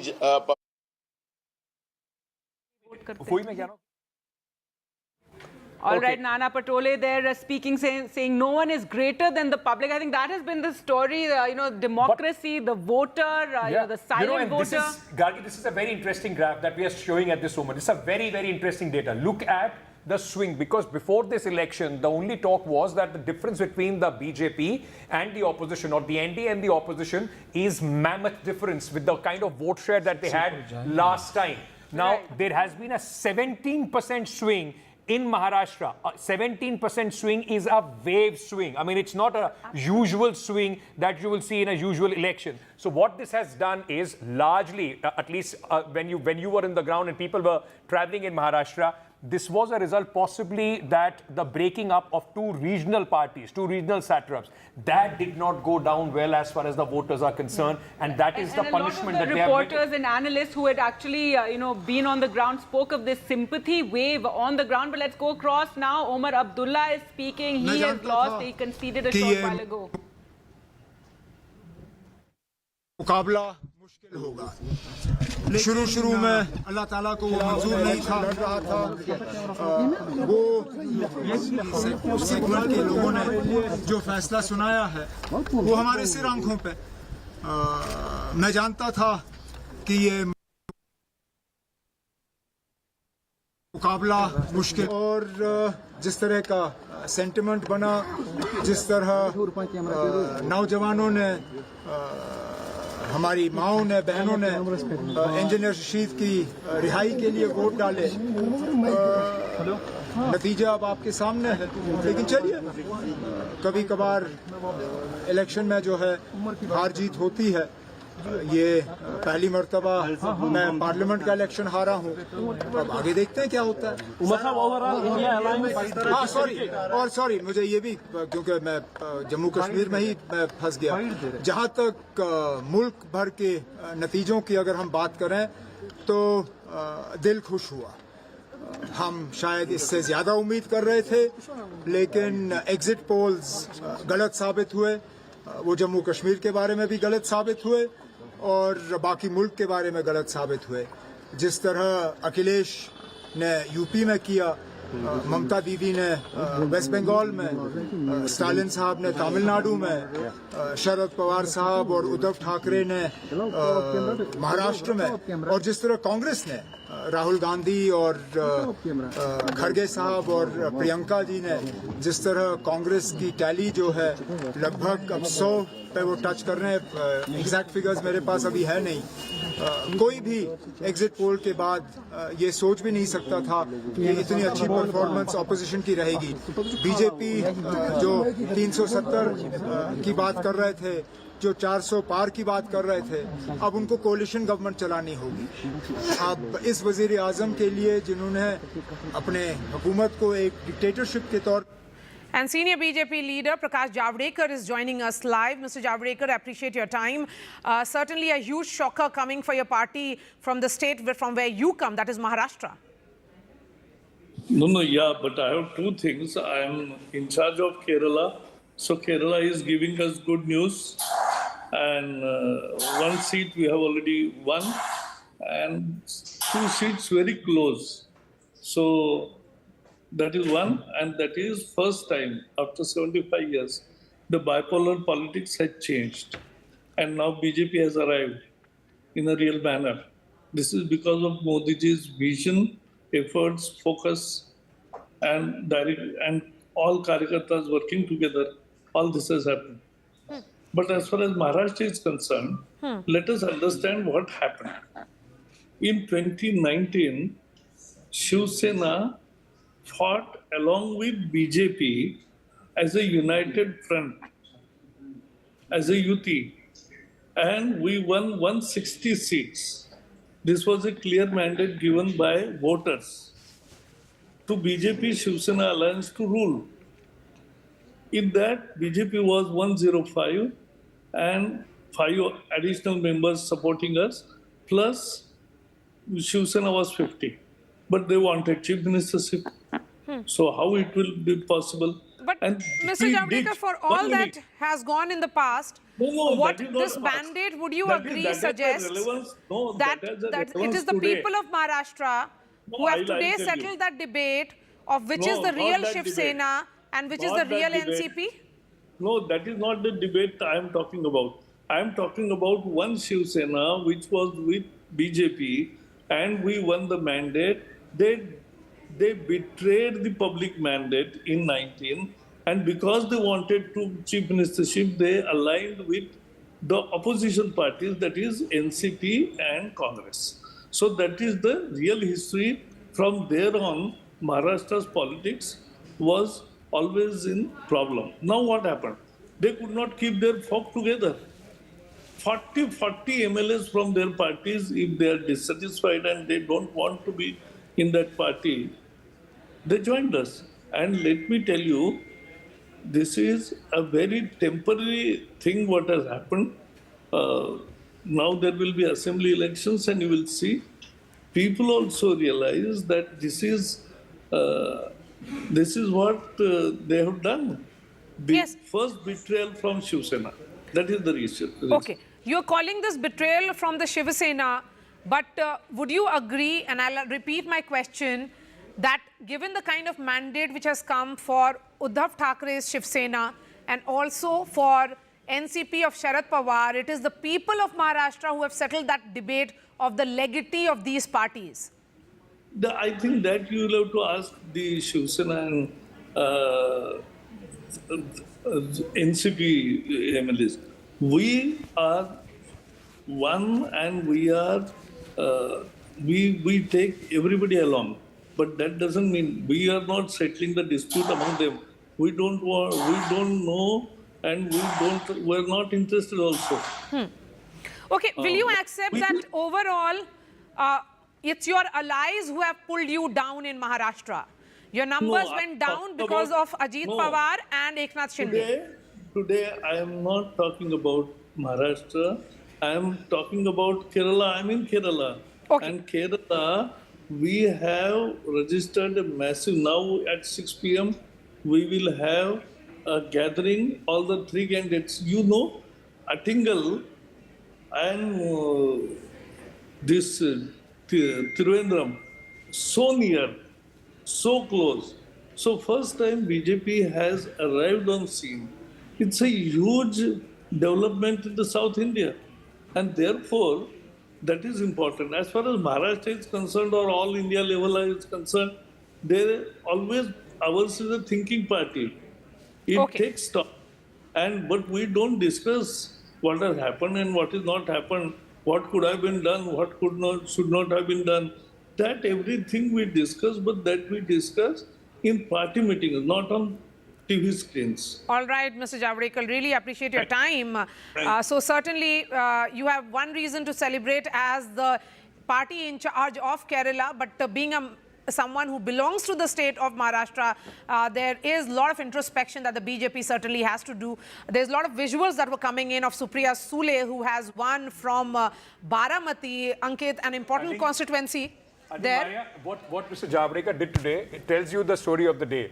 All political parties will look at the places where they have made gains, but they will be reluctant to speak about the places where the political parties have not been able to break even. In fact, as Maria was saying, that this is Supriya Sule, one of the most fascinating contests of election 2024, the Pawar versus Pawar. Yes. That's right. So maybe undue attention was paid to that, given the way the Pawar NCP has. No, but it's interesting, Gargi. I was there on ground zero, and the message that was there was that for people of Baramati, it was Sharat Pawar, the giant, the patriarch of the party. You're right. Even Ajit Pawar camp was using Sharat Pawar's photo in their posters. He had that kind of an influence, and he has re-established his stamp, his authority as the real Shiv Sena, as the real NCP as far as politics of Maharashtra is concerned, no matter what. Well, to talk more about this, we're joined by Sumitra Goenka. And Sumitra, we'd like to ask you, so your big takeaways from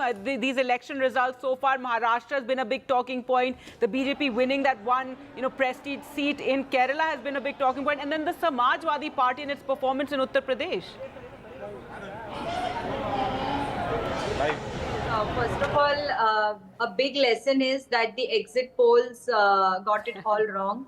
And that is one of the biggest lessons. And while I was expecting some of the swing states, Maharashtra being one of them, because I had recently been to Maharashtra and I am a Mumbaiite, so I know the pulse of the state.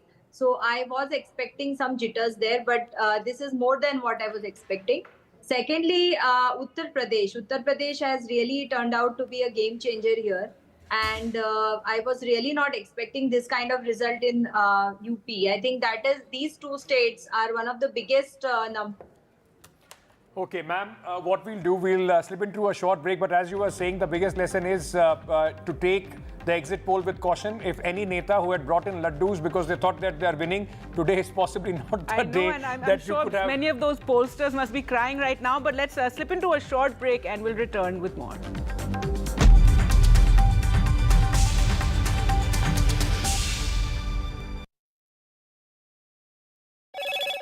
Hello, Moto. Motorola, India's best 5G smartphone brand.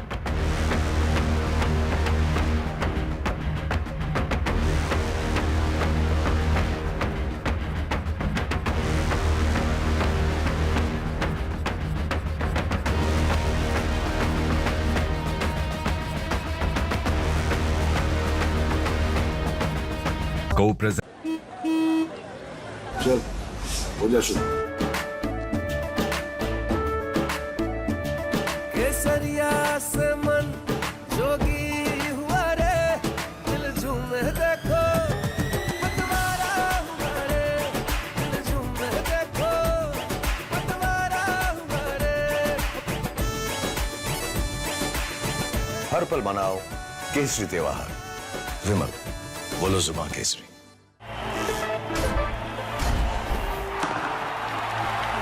पता नहीं cricket का future कैसा होगा, पर ceiling fans का future पता है, because it's already here. Orient Aerosense with voice command. Alexa, switch on the fan. Orient BLDC fan, the future of fans. A parent's favorite question to school kids. Result क्या रहा? An investor's favorite question to a startup. Result क्या रहा? Everyone's favorite question on a day of a cricket match. Result क्या रहा? India loves results, but this counting day, don't just know the result, understand it. Catch India's most important result out on June 4th on NDTV 24/7. Watch Result Kya Raha on NDTV. Stay informed and entertained with the new and updated NDTV News app. You can watch all our channels live, listen to podcasts, read breaking and exclusive news from around the world and more. Download the NDTV app today and get access to the best journalism and storytelling on your smartphone or tablet. The NDTV app. News that matters to you. A parent's favorite question to school kids. Result क्या रहा? An investor's favorite question to a startup. Result क्या रहा? Everyone's favorite question on a day of a cricket match. Result क्या रहा? India loves results, but this counting day, don't just know the result, understand it. Catch India's most important result out on June 4th on NDTV 24/7. Watch Result Kya Raha on NDTV. Election means NDTV. चुनाव मतलब NDTV. चुनाव वने Andre NDTV. निर्वाचन माने NDTV. ఎన్నికలు అంటే NDTV. Election havedi NDTV. निर्वाचन माने NDTV. निवडणूक म्हणजे NDTV. चुनाव मतलब NDTV. तेरदल एनरोल NDTV. चुटणी એટલે NDTV.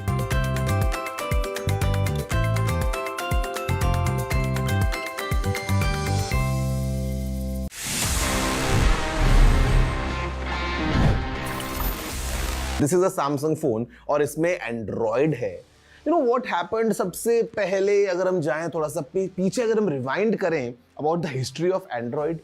Well guys, the creators of Android जब उन्होंने बना लिया ये operating system, they went to Samsung because they wanted कि सैमसंग उस एंड्रॉयड को खरीद ले।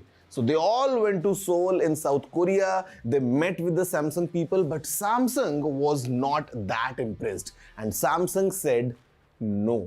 और उसके बाद क्या हुआ? Just weeks later, Google in fact bought Android for $50 million. Imagine करो अगर Samsung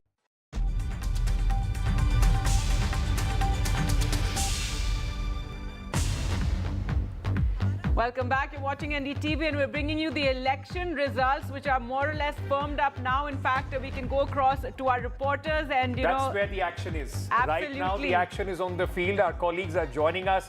Pratibha Raman from Bengaluru. And I can see a lot of crowd behind Saurabh and Radhika because Saurabh there in Kolkata and Radhika reporting from Mumbai. You're still at the Shiv Sena office, Radhika? Tell us about what's happening over there.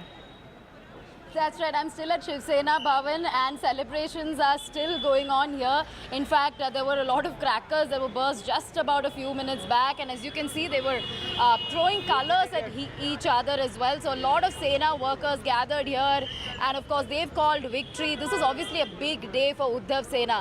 Uddhav Thackeray, Sharat Pawar had been having this legacy battle of sorts, identity battle of sorts for the last 2 years, and this is a vindication of sorts. But let me also show you that poster that's put up right outside Sena Bhavan, which says, which in Marathi it says, do you know who the real Shiv Sena is? And the public have in fact proved who the real Shiv Sena is. That's what it says. And then it says the next objective for Uddhav Sena is assembly. Of course, assembly elections are just a few months away. This is a prelude to assembly elections. So it is a privilege battle that we saw playing out as far as Lok Sabha is concerned. Post the split, the first time that an election of this sort happening. Of course, it was just NDA versus UPA in 2019. Now in 2024, a whole lot of realignments happening, splits happening, and internal feuds also taking place. But in a sense, this is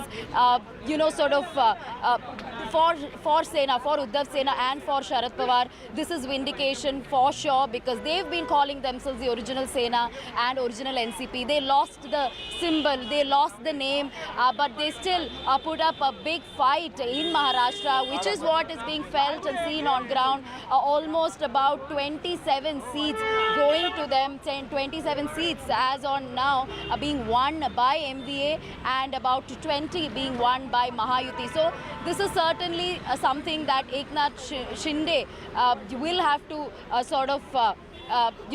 consider, and perhaps will have to reflect upon, especially Ajit Pawar, considering that they had split from their original parties and formed their own factions and joined hands with the BJP, calling themselves the real original Sena and NCP. Let me just show you the visuals here. Let me just go across to a few workers here as well. आप क्या कहना चाहेंगे result के बारे में? क्या कहना चाहेंगे रिजल्ट के बारे में? रिजल्ट तो बहुत अच्छा लगा है। शिवसेना पक्ष प्रमुख उद्धव जी ठाकरे साहब, उनको जो विजय मुद्रा दी है, सब महाराष्ट्र की जनता ने लोग है। खरे शिवसेना खरी दिखाया लोगों को शिवसेना किसकी है. So that's the kind of sentiment on ground. We are the real Shiv Sena. This is what is being proved through these elections, through these results, is what many of the workers here feel. Sharat Pawar taking a press conference. We believe that Uddhav Thackeray may also take a press conference, because this is clearly a big pata chala Shiv Sena kiski hai. I think that is going to be. It was always this battle that Shiv Sena said that it would be. People will decide whether the real Shiv Sena is, not who has the symbol or in fact the name. Saurabh, my colleague, is joining us at this moment. He's also standing in a state which is a remarkable turnaround state of this election. The big story coming in from West Bengal, while everybody... Polls, when we talk about the exit polls getting it wrong, I think Saurabh, nowhere more than in West Bengal. Over to you. Mamata Banerjee has the last laugh, Saurabh. Absolutely. When those exit polls figures came out, the Trinamool scoffed at them, saying, we'll see you on the 4th of June. On the 4th of June, today, when the results are out, it's clear that the exit polls were way off the mark. The Trinamool has comprehensively beaten the BJP the second time between 2021 and 2024. And both times, exit polls predicted a massive victory for the BJP. None of the sort happened. It's the Trinamool which prevailed. Didi versus Modi was what had happened in this election. The Prime Minister held multiple rallies. The Prime Minister was involved very sincerely in the Bengal campaign. He took the battle to the TMC's doorstep. He was here. And let me tell you one thing. Sandesh Khali was something that was raised by the Trinamool Congress, the BJP, as something that they believed would yield electoral dividend as well. That hasn't happened. The BJP has won Boshirhat, I beg your pardon, the Trinamool has won Boshirhat by nearly 1 lakh, or maybe a little over 1 lakh. We don't know how many it is actually, but it's over 1 lakh is what we were told earlier. And so that is something that's very clear, that Sandesh Khali as an election agenda hasn't worked. What happens here on is something that we don't know. And also what we know is, if I could list just a few issues apart from that, what seems to have gone, at least as far as the analysis of the Trinamool is concerned, is that one, Lokhir Bhandar, the stipend to women, that's worked on the ground. That was something we felt while covering the campaign, so much so that the BJP had to come around and say, we'll increase it to 3,000. Okay. Secondly, the other thing that worked was withholding of funds is something that the Trinamool ran a consistent campaign against. And also, before the elections, the Trinamool said they had used state funds to pay out some of those dues. Okay. That didn't go unnoticed by voters. Right. Thirdly, what the Trinamool latched on to was the Prime Minister's comment on eating fish when it came to Tejasvi Yadav. And Mamata Banerjee made it an election issue because you know you cannot separate fish and Bengalis. It's a very delicate issue here. And that's something that the Trinamool pounced upon as the Prime Minister made that comment. And the last issue was there were certain orders from the Calcutta High Court during the elections. Those orders, while they came from the court, the Trinamool and Mamata Banerjee in multiple rallies said the BJP was behind it. She made Voters this election seem to have bought that undue argument. influence over the government of West Bengal. Two elections, 2022 Vidhan Sabha and 2024 We'll be Lok Sabha analyzing this election for now. a while, but let's go across to Pratibha now, who joins us from Bengaluru. And Pratibha, so the Congress getting 10 finally is what the leads are showing, 18 for the BJP, and so the Congress doing fairly well. However, DK Shiv Kumar's brother losing.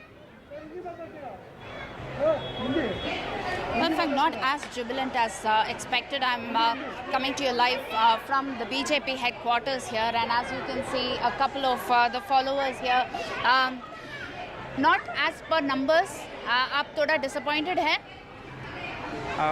Definitely हम 300 plus expect कर रहे थे और अभी भी counting चल रही है, बहुत पीछे नहीं है, शायद हम 272 लेने जा रहे हैं।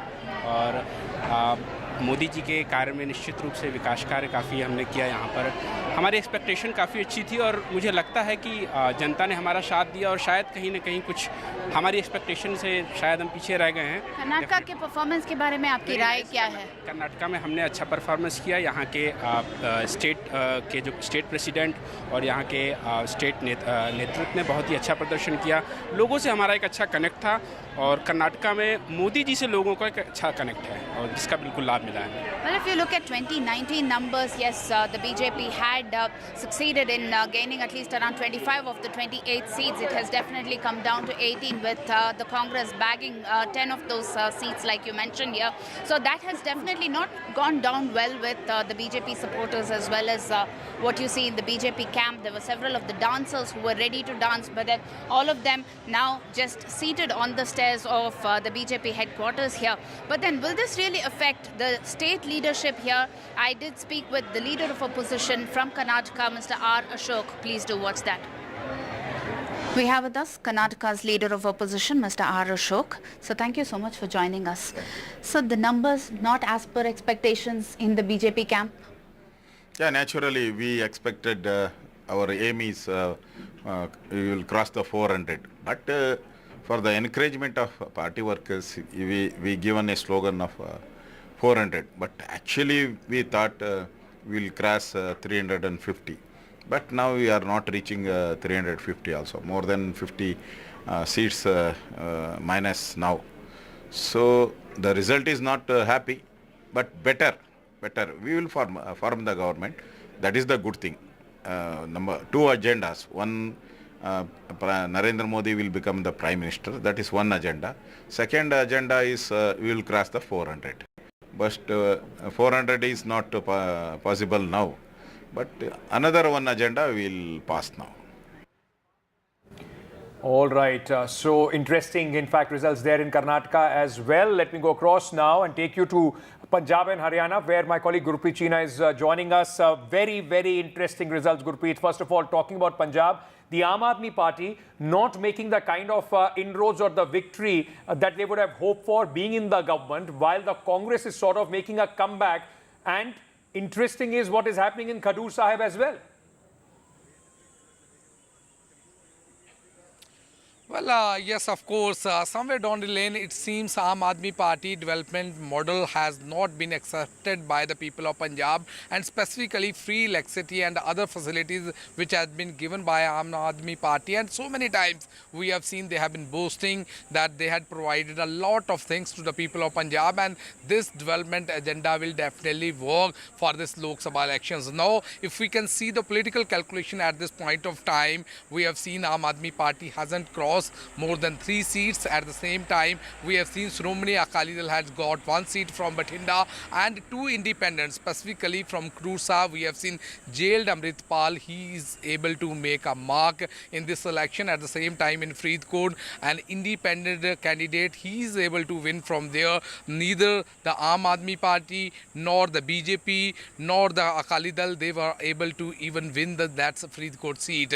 At the same time, we have seen the Congress is able to make a comeback. We have seen there was lot of discussion at the time when this India alliance was being forged at the national capital, and specifically Punjab leaders, they had been protesting against this alliance. But today it seems that has really worked out in the state of Punjab. If we can talk about Haryana also, we have seen so many times the BJP candidate, they say they will be in a position to win all the 10 seats, but we have seen Bhupinder Hooda's son Dipinder Hooda made a very well entry into this Lok Sabha elections. At the same time, we have seen Kumari Shailja, he has made a big margin there. So these are the situations which we can guess, and it seems that the farmer protest has also played a major role in both the states. And somewhere down the lane in Punjab, we have seen the BJP is not able to even open its account despite so many rallies were being held by Prime Minister there. Right. Back to studio.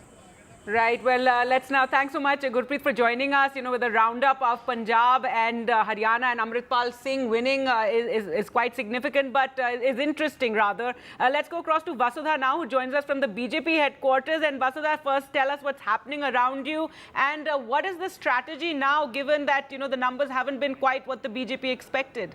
Absolutely, Gargi and Ankit, right from the morning, in the morning when I came here, there was like a lot of euphoria. There were like laddus and jalebis and puris being made. But of course, when the numbers came out, there has been a certain sense of disappointment. There's been anxiety, of course. But, this is a party that believes in preparations. UP has been the biggest setback for the party. And what I understand when I speak to leaders is that they've already started thinking about what the problems were. Clearly the gains made by Narendra Modi in 2014 and 2017 with the whole non-Yadav OBC and non-Jatav Dalits moving to the BJP has been completely undone in the last few months. So clearly those, if you look at the Pasi belt from Amethi, Sultanpur, Prayagraj, BJP is actually trailing in a place like Prayagraj. So these are extremely worrying signals for the BJP. So that's why it is really worried about. But of course it has, very consolatory sort of like, prizes here, like, Odisha government it's forming. But clearly that's nothing comparison to in comparison to losing core areas, core states like Uttar Pradesh and Maharashtra. What I understand right now is, like we know, there's a meeting, high-profile meeting going on in Mr. Nadda's house. Mr. Nadda is the president of the BJP. There have been meetings yesterday as well. Rajnath Singh, the defense minister, has just left from the house. The meeting seems to be ending. Prime Minister Narendra Modi was expected to come here around 7 o'clock. People tell me that program is still on, but sources are saying that there is a lot of boardroom discussions. There's a lot of there's a lot of discussions going on as to what needs to be done. Remember, both JDU and TDP will want a special category status for their respective states, Bihar and Andhra Pradesh. Is that something that BJP would want to give? Is there a rethink on the kind of leadership that they have, that they would want to have? And most importantly, even if the NDA government forms the government, which looks like it is possible, although BJP guys are hoping that the party reaches 250, it is almost a certainty that there will be a lot of emphasis on social inclusion and representation, because the UP game seems to have completely gone wrong for them. Right. All right, as Vasudha was in fact saying that there is an important meeting going at Mr. Nadda's residence. My colleague Vedant is at Mr. Nadda's residence. Vedant, of course, this is now going to be the next important hot center in what happens for the next 24 hours. That's right. In fact, Rajnath Singh just left Mr. Nadda's residence a short while back. The Home Minister is still inside. That key meeting is still underway. As I was telling you earlier as well, what sources tell us is that there are two aspects to this meeting. As Vasudha is pointing out, the key focus right now is the messaging as far as the allies are concerned. Both Chandra Babu Naidu and Nitish Kumar, and key allies in Bihar, including, of course, Jitan Ram Manjhi and Chirag Paswan, have been reached out to. And right now, what sources are telling us is that the focus focus is on sending out a unified message, as is the standard practice when it comes to the BJP. The Prime Minister's plan is expected to go as per schedule. Soon after the Home Minister leaves, there will be PM route where I'm at right now, and the Prime Minister will be going to the BJP headquarters, is what sources are telling us, and he will make that quote-unquote victory speech from the BJP headquarters. Karyakartas have already started assembling there at the BJP office in the national capital. So that will go as per plan. Though we're told they're muted, but thanks so much, Vedant, for joining us. With that, it is going to be a return to coalition politics, so that's going to be interesting to see for us, Ankit, at least for the next couple of years. Absolutely. After the landslides of 2014 and 19, it seems the elections are going back to where they started or where they were, the manner they were in from 1998 onwards. That's Mr. Chugh, Secretary of the Bharatiya Janata Party, in celebration mode at the BJP headquarters. We're slipping into a short break. News and updates on the other side will continue on this big election day here on NDTV.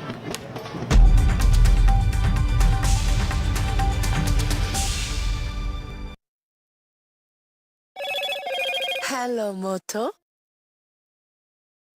Motorola, India's best 5G smartphone brand.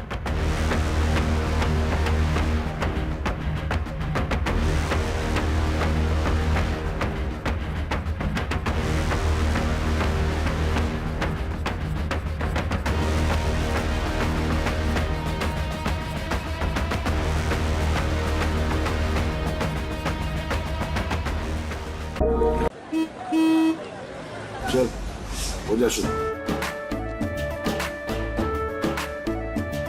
केसरिया से मन जोगी हुआ रे दिल झूमे देखो पतवारा हुआ रे दिल झूमे देखो पतवारा हुआ रे हर पल मनाओ केसरी त्योहार विमल बोलो जुबान Kesari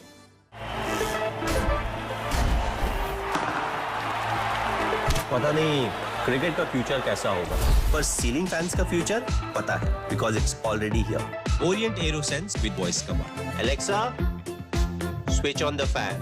Orient BLDC fan, the future of fans. A parent's favorite question to school kids. Result क्या रहा? An investor's favorite question to a startup. Result क्या रहा? Everyone's favorite question on a day of a cricket match. Result क्या रहा? India loves results, but this counting day, don't just know the result, understand it. Catch India's most important result out on June 4th on NDTV 24/7. Watch Result क्या रहा on NDTV. Stay informed and entertained with the new and updated NDTV News app. You can watch all our channels live, listen to podcasts, read breaking and exclusive news from around the world and more. Download the NDTV app today and get access to the best journalism and storytelling on your smartphone or tablet. The NDTV app. News that matters to you. A parent's favorite question to school kids. Result क्या रहा? An investor's favorite question to a startup. Result क्या रहा? Everyone's favorite question on a day of a cricket match. Result क्या रहा? India loves results, but this counting day, don't just know the result, understand it. Catch India's most important result out on June 4th on NDTV 24/7. Watch Result क्या रहा on NDTV.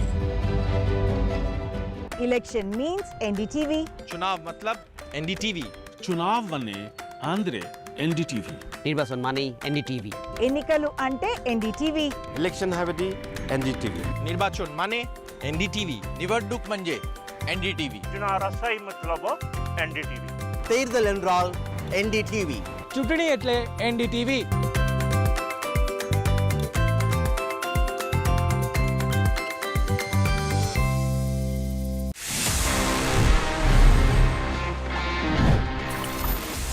This is a Samsung phone और इसमें Android है.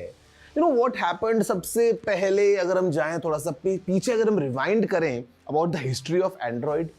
Well guys, the creators of Android जब उन्होंने बना लिया, you know,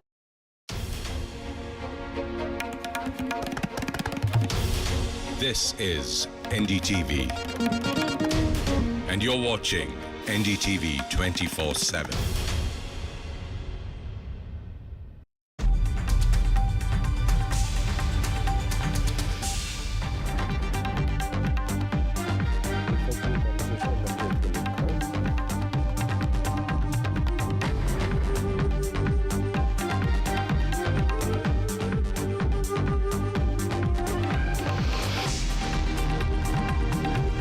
Welcome back. The results now completely virtually firmed up.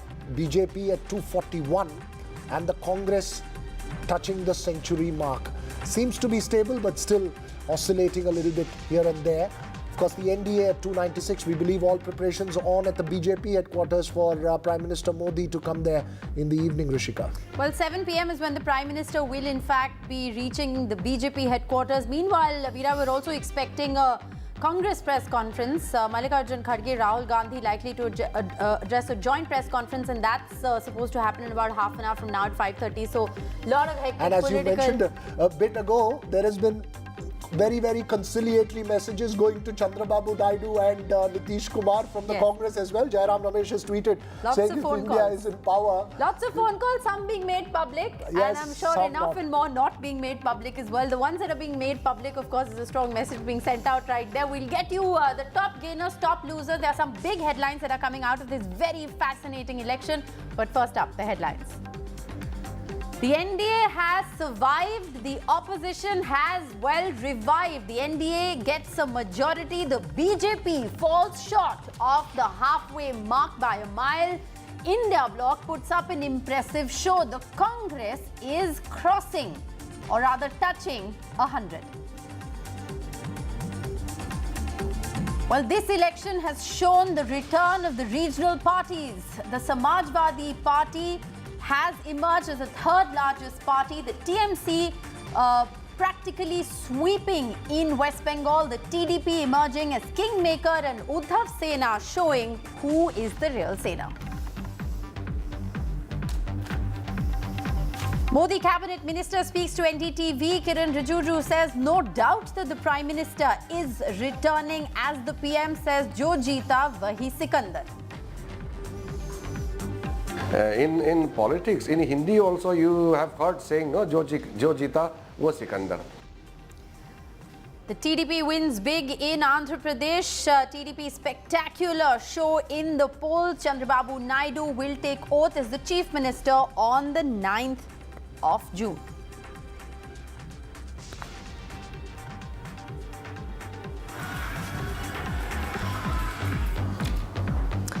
All right, well, we'll be playing out for you the Kiran Rijiju interview in just a moment. The first union minister to actually come out and say that, you know, the Prime Minister is indeed going to be the Prime Minister. But before that, quick headlines, lots of quick headlines that are coming in. The BJP is losing in Ayodhya. The candidate, Lalu Singh, has conceded defeat. You know, I think it's interesting, Rishika. Look, it's a, you know, the BJP, you just mentioned, has fallen short of the 272 mark by a mile. But it's also a mile and a half ahead of the Congress. The Congress number is still between 99 and 100.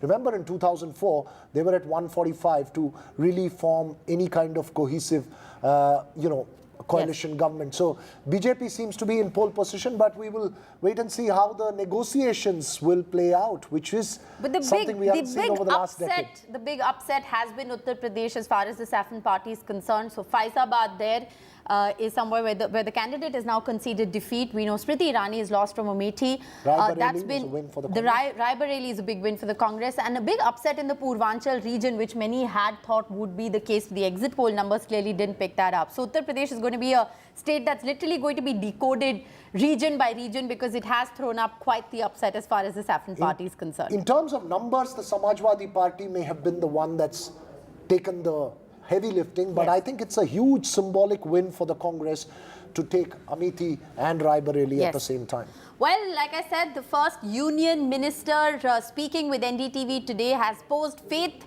in a Modi-led government. Once again, let's listen in to what Kiran Rijiju has told NDTV.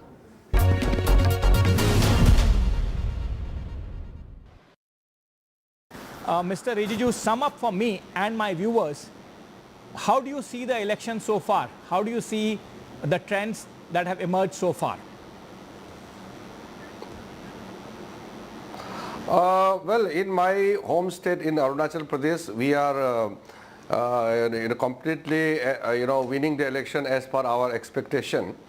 But other states, as being reported by media and the Election Commission website, there seems to be some result or some trend which are totally against what we had expected. But overall, the mood and the support base, if you see the entire NDA, there is a very clear-cut case that Modi ji will become Prime Minister for the third time. And it is a historic moment despite so much of negative campaign by the opposition parties, trying to wipe up the sentiments of different kinds, playing all kind of negative politics. But still, Modi ji's leadership is being cemented, seem to be, by the people of India. So it's a very clear-cut case that Modi ji will become the Prime Minister of India for the third consecutive time. So big headline there, Mr. Kiran Rijiju, you are giving us. You are the first Union Minister who has come out and openly said that Mr. Narendra Modi is becoming the Prime Minister of India for the third consecutive time. Again, as I said, history being made there.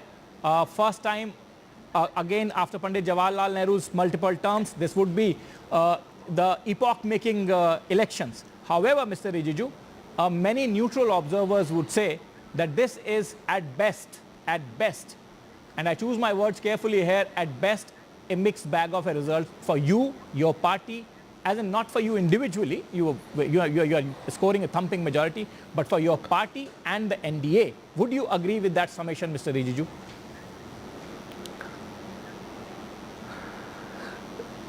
See, Nikunj, in a democratic setup, we have to follow the norms, whatever is being practiced in a democratic system.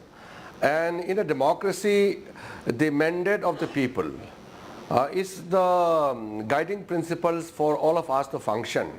In democracy, it is said that voice of the God is same as voice of the people.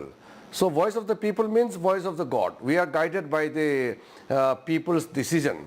So whatever result comes, we will humbly accept and then continue to serve the nation. And remember, Nikunj, we will never have a leader like Modi ji again.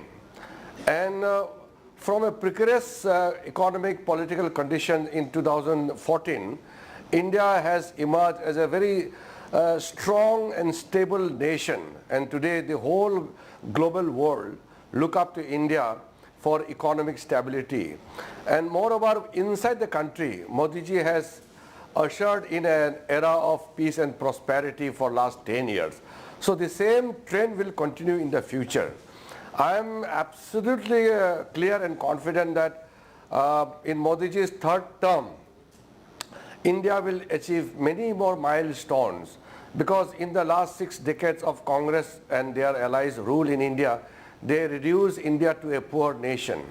India's capacity and ability is much more than what the Congress party has reduced India into. So the third term will ensure that India's growth trajectory will get further momentum, and we are looking forward to serve the nation under the leadership of Modi ji. So let us be very clear that Modi ji will serve the nation again as the Prime Minister for the third time. Mr. Rijiju, it's interesting that you say that you will continue the reforms or the progressive policies of your government in the third term. However, this will now not be a BJP government. As it stands today, as it stands at this moment at least, you are falling well short of a majority. Now, in that case, Mr. Rijiju, NDA will form the government. There's no, many will say that it will still be a BJP NDA government. But do remember that coalition politics, which will be the NDA politics, will have its own compulsions. And you, Mr. Rijiju, have been a cabinet minister of some very senior portfolios, law minister, prior to that, junior minister in the Ministry of Home Affairs, the most sensitive ministry in the government. Then now you still hold 2 portfolios concurrently.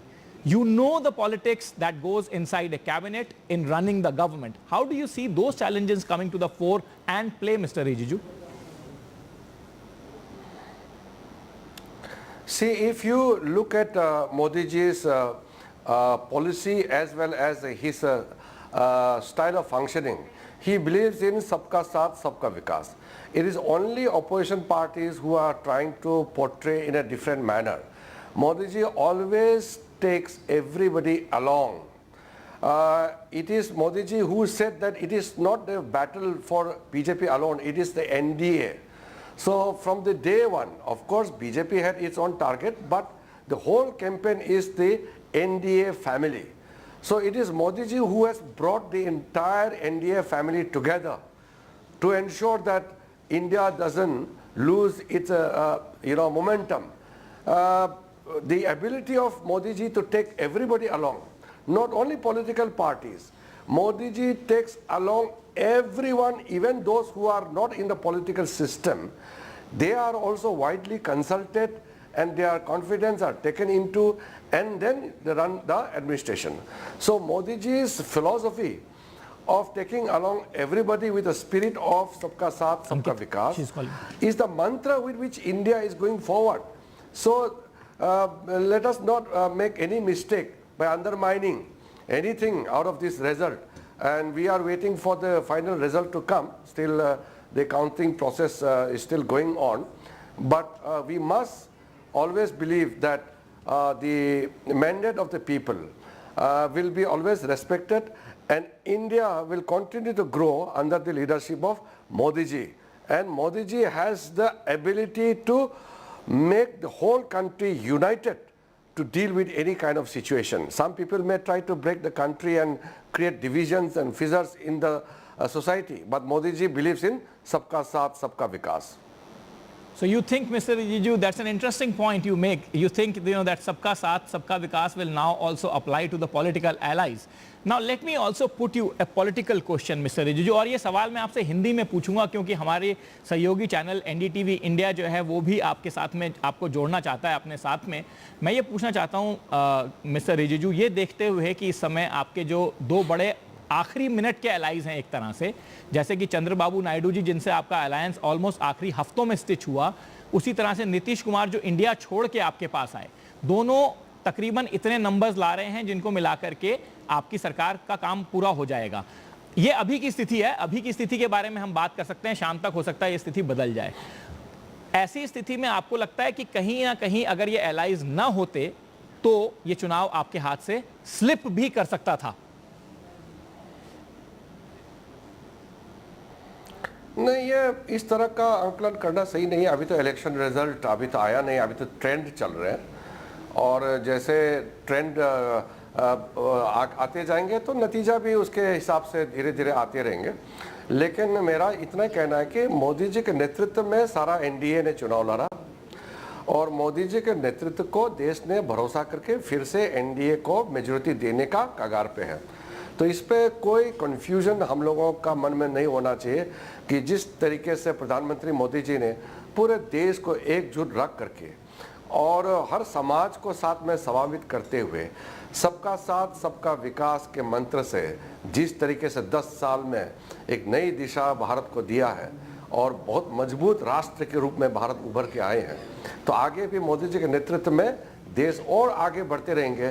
सब लोग यही चाहेंगे, हम सिर्फ नहीं, हर एक भारतीय यही चाहेंगे कि मोदी जी के नेतृत्व में भारत एक ताकतवर राष्ट्र के रूप में उभर के आएंगे. कम से कम आपकी ये बात जो सब भारतीय चाहेंगे, वोट परसेंटेज में जरूर दिखाई दे रही है. बीजेपी और 46% के आसपास के वोट शेयर में जा रही है. हालांकि हमें ये भूलना नहीं चाहिए, पहला चुनाव है जिसमें शायद दोनों बड़े धड़े जो हैं वो 40% से ऊपर वोट लेकर के बैठे हैं इस समय तक. मिस्टर रिजिजू, ये एक this is very interesting that you से कि एनडीए के एकजुट होने और एनडीए के मिस्टर मोदी के नेतृत्व में चुनाव लड़ने पे किसी को शक नहीं होना चाहिए क्योंकि सारे एनडीए ने मिस्टर मोदी के नेतृत्व में चुनाव लड़ा. लेकिन ये बात आपके एलाइज भी मानते हैं क्या मिस्टर रिजिजू?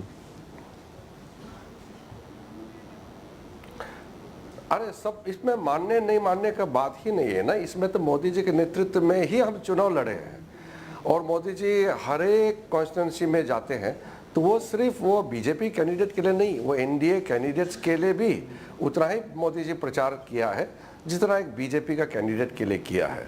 इसलिए इसमें कोई कन्फ्यूजन नहीं होना चाहिए और इसमें कुछ लोग तरह तरह का बातें करने का कोशिश करेंगे, इसमें कोई दम नहीं है, क्योंकि एकजुट होकर के एनडीए ने मोदी जी के नेतृत्व में चुनाव लड़ा है।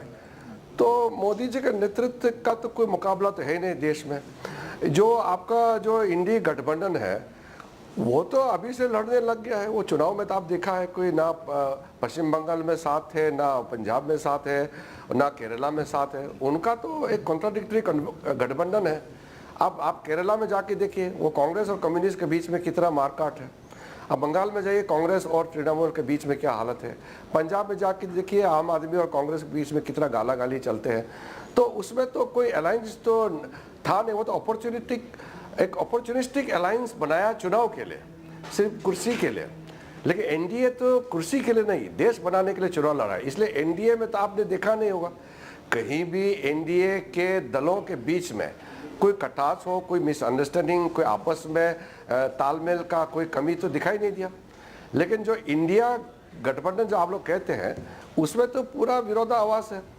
इसमें तो चुनाव लड़ने से पहले ही वो एक साथ नहीं थे और आगे तो टूट फूट होकर तो वो तो साथ में काम नहीं कर सकते। वो तो जो परिवारवाद को मानने वाले डायनेस्टिक पॉलिटिकल पार्टीज लोग मिलकर के मोदी जी को गिराने का जो कोशिश किया है, देश तो मानेगा नहीं ना। ऐसा परिस्थिति में देश और मजबूत से मोदी जी के साथ खड़ा होंगे। आप आगे देखते रहिए, मोदी जी किसी भी हालत से भारत का तीसरी बार प्रधानमंत्री बन के देश को बहुत आगे ले जाएंगे। और ये इंटरेस्टिंग है mister Rijiju that you bring me to this point of dynasties in Uttar Pradesh, in the state where it is said that decides the political future of India. Heir of Mr. Mulayam Singh and Samajwadi Party's young leader Akhilesh Yadav has certainly stunned BJP. And you have a state government there. BJP was banking on Ram Temple as well to put wind in its sails.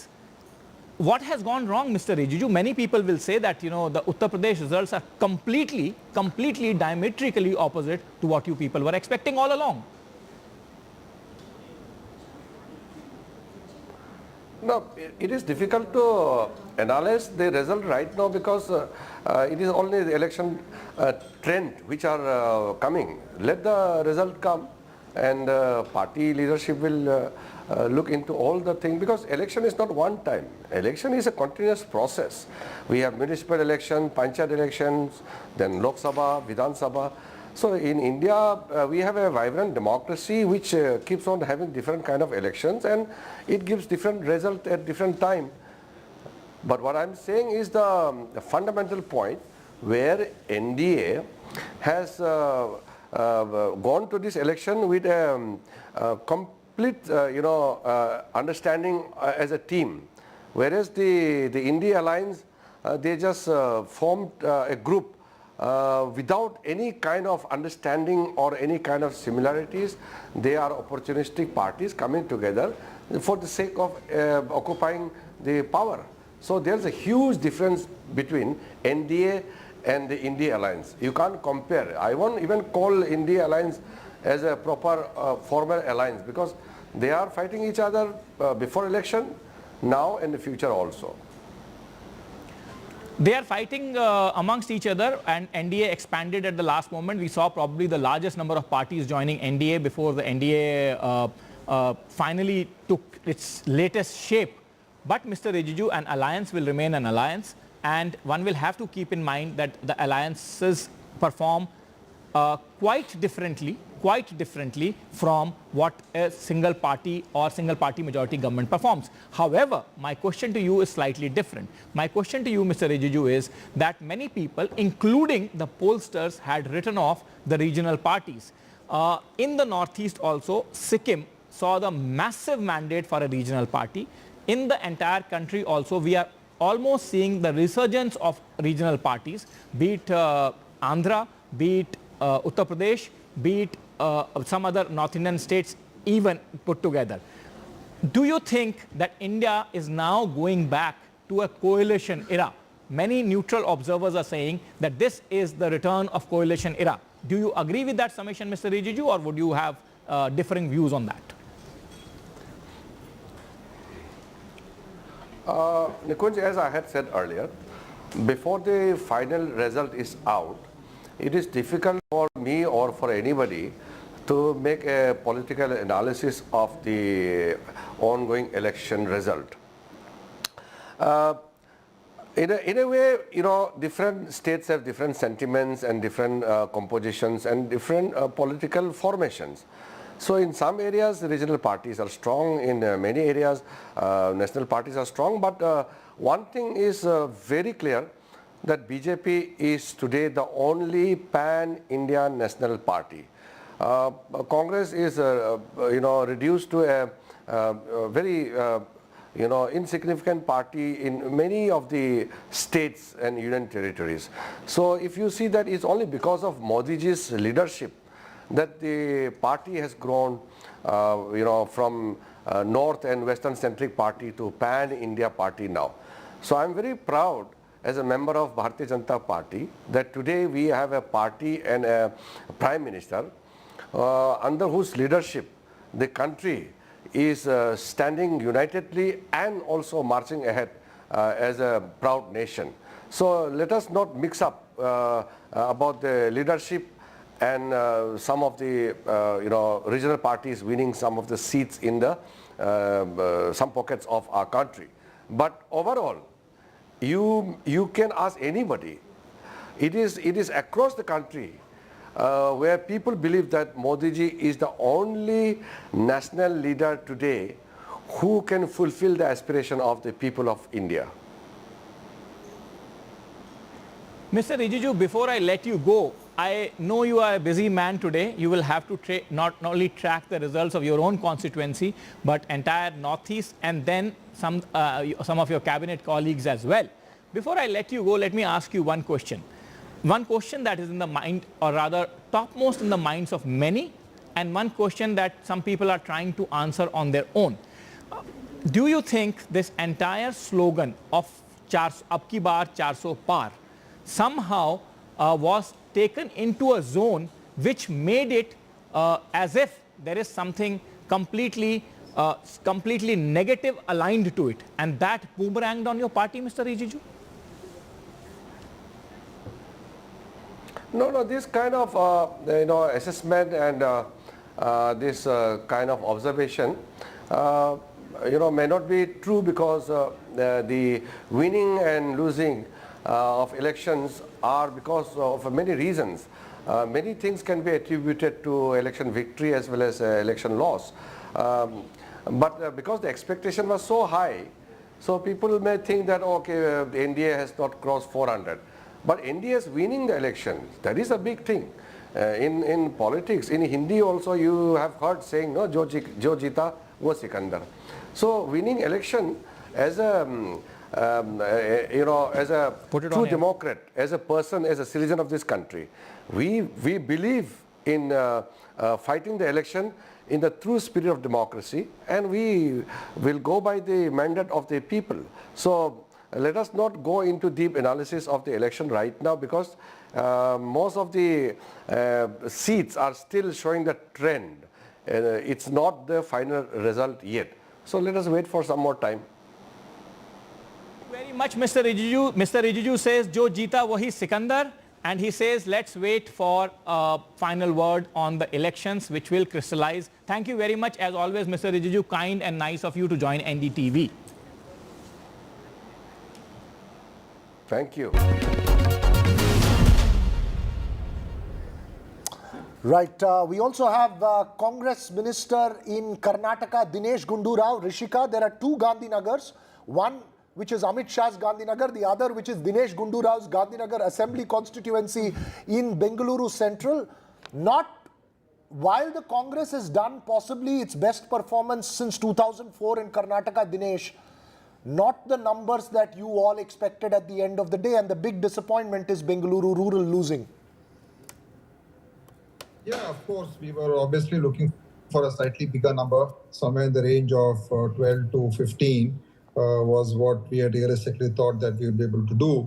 But I think I think there are a couple of factors. One is I think the alliance of BJP and JDS has helped each other, and in the old Mysore region especially, since both of them came together, some of these seats we were not able to win because of that alliance. But apart from that, I think overall, if you look at it, it's a good result for the Congress. We have been able to increase our seats. Last time we had just one. This time we have reached 9. And hopefully, this will be it has given us a boost. I'm not saying that we are elated at the result, but we are also, I think, satisfied also.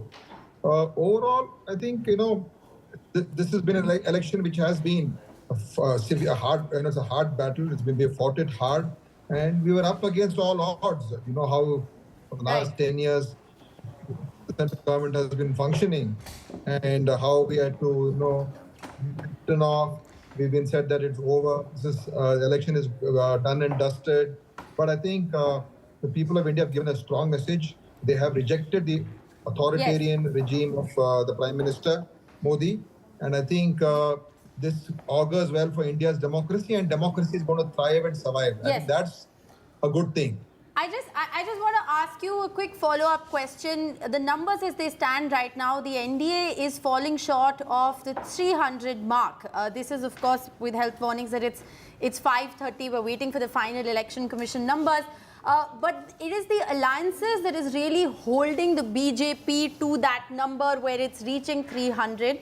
Do you believe, had you played the alliance game better, these alliances could have been propelling the India bloc to a victory today? Basically having Nitish Kumar and Chandra Babu Naidu on your side. Basically.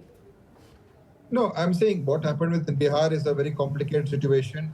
Why Nitish Ji did it and what are the reasons, I think that has been discussed, and whatever, it's not because of Congress that Nitish Ji left, but for whatever reason, to ask him. But ultimately, all these things can be analyzed at a later stage, I suppose, because yes, Andhra Pradesh, it is essentially what Jagan Reddy has got is what the Congress has got. That is the vote bank that he holds.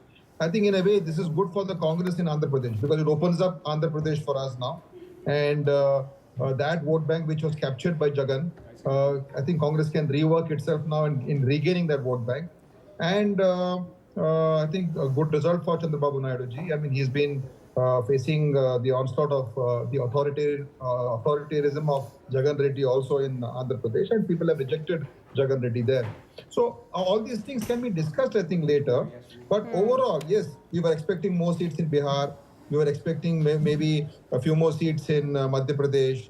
And we've done well in the south. Otherwise, Telangana, Karnataka, Tamil Nadu, Kerala, we've held on.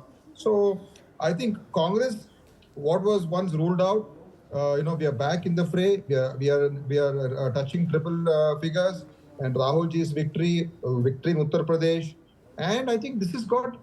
I think one of the messages which I feel is that last 10 years we have seen that there's been a huge divisive kind of politics. What I would say, the message for the people is India and Bharat are one. Okay. Don't make it India versus Bharat or Bharat versus India. I believe Ankit also has a guest joining him. Ankit. Thank you that's very a very much. important point that you make there, Dinesh. Thanks very much for joining us. Let's go across to Ankitya. All right. In fact, we are being joined at this moment by Mr. Dipender Hooda. He fought the election from Rohtak. Mr. Hooda, first of all, congratulations on your own victory and remarkable performance of the Congress party, not just in Haryana, sir, but all across board. 100 after 10 years for the Congress, at least that's what the numbers suggest. Thank you. Thank you for your wishes. I'd like to thank all the people of my constituency, Rohtak Parliamentary Constituency, for showering their blessings on the Congress party and me. At the moment, I am ahead by 3,25,000 votes, and counting is still going on, so our lead may increase. I would also like to thank all the people of Haryana. We have won already 5 seats, 2 seats.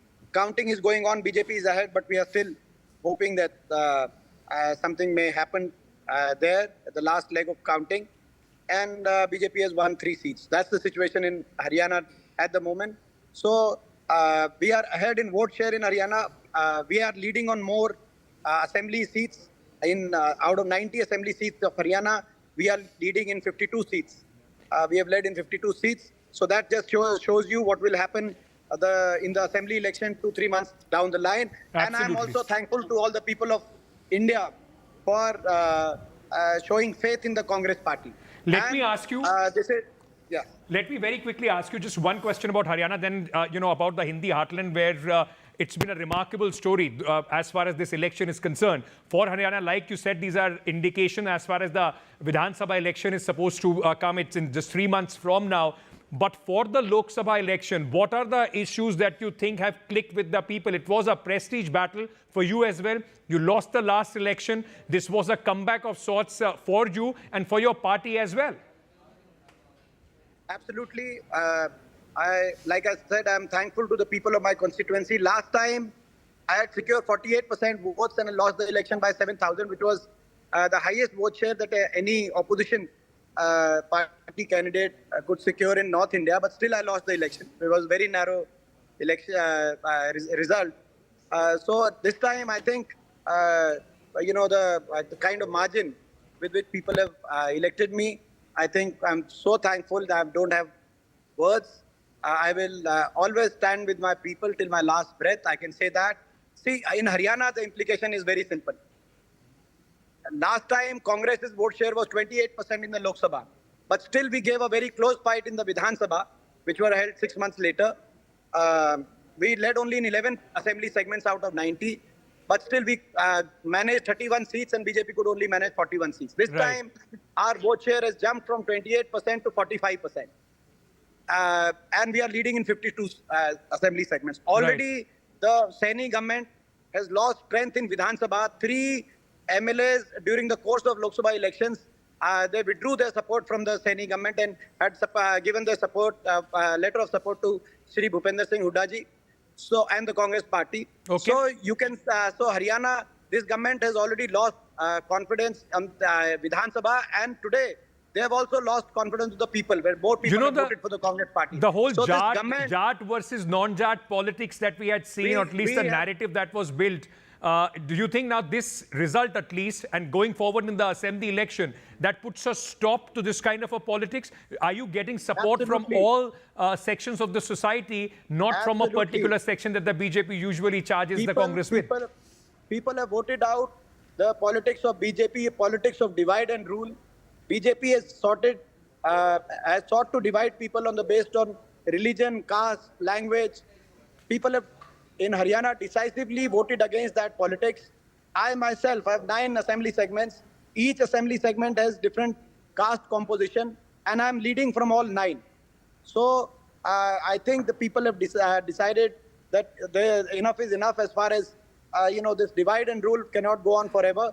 People also have voted against the arrogance of BJP. Okay. ये भाजपा के घमंड को अपनी vote की चोट से घमंड को तोड़ने का काम लोगों ने किया है। भाजपा की जो है जाति धर्म की राजनीति पे वोट की चोट से प्रहार लोगों ने किया। और अगर केंद्र की बात करें, राष्ट्रीय परिप्रेक्ष्य में इसको देखें, तो मैं बधाई देना चाहता हूं राहुल गांधी जी को, जिन्होंने अंत तक मेहनत करी।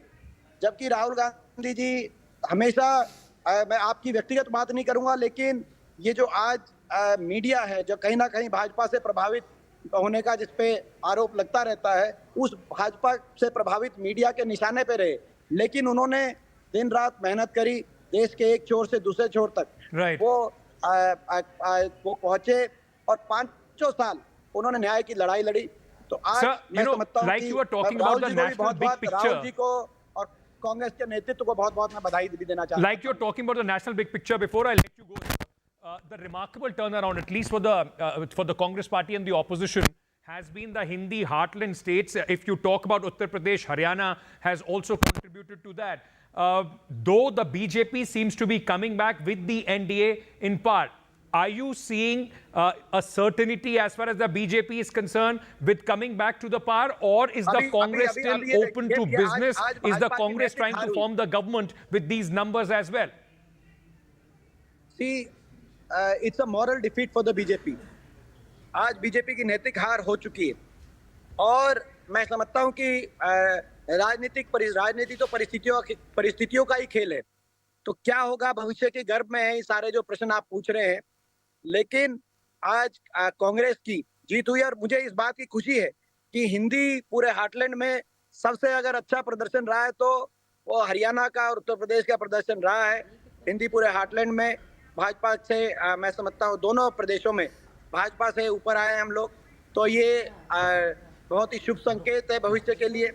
और मैं आपने जैसा कहा कि एक टर्न अराउंड, और टर्न अराउंड के साथ साथ मैं समझता हूँ इस बात पे भी आत्ममंथन होना चाहिए, ये एग्जिट पोल क्या था, ये जो है हमें धरातल पे जो समझ में आ रही थी वो एग्जिट पोल वालों को क्यों नहीं दिख पा रही थी। राइट। ये भी एक प्रश्न चिन्ह लगेगा आने वाले दिनों में, मगर हमें उम्मीद है, देखिए आगे आगे देखें होता है क्या।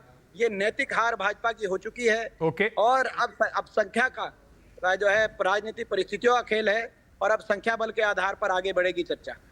Mr. Ruda, thank you so much. Hoping to see you soon in the national capital after, in fact, you are back from Rohtak. Thank you for speaking to us here on NDTV. These are some live visuals which are coming in at this moment from the Congress headquarters. Rahul Gandhi, along with Priyanka Gandhi, all smiles there at this moment, and they have a reason to smile after 10 years. Congress at least touching that 100 mark. With that, we are slipping into a short break. News and updates continue here on NDTV.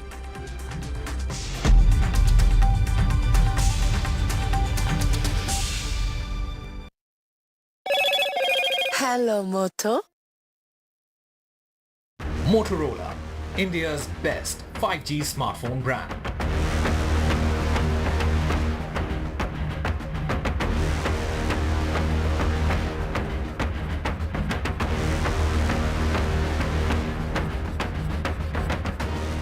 Co-present. चल हो जा शुरू। केसरिया से मन जोगी हुआ रे, दिल झूमे देखो पतवारा हुआ रे, दिल झूमे देखो पतवारा हुआ रे। हर पल मनाओ केसरी त्योहार। विमल, बोलो जुबान Kesari. A parent's favorite question to school kids. Result क्या रहा?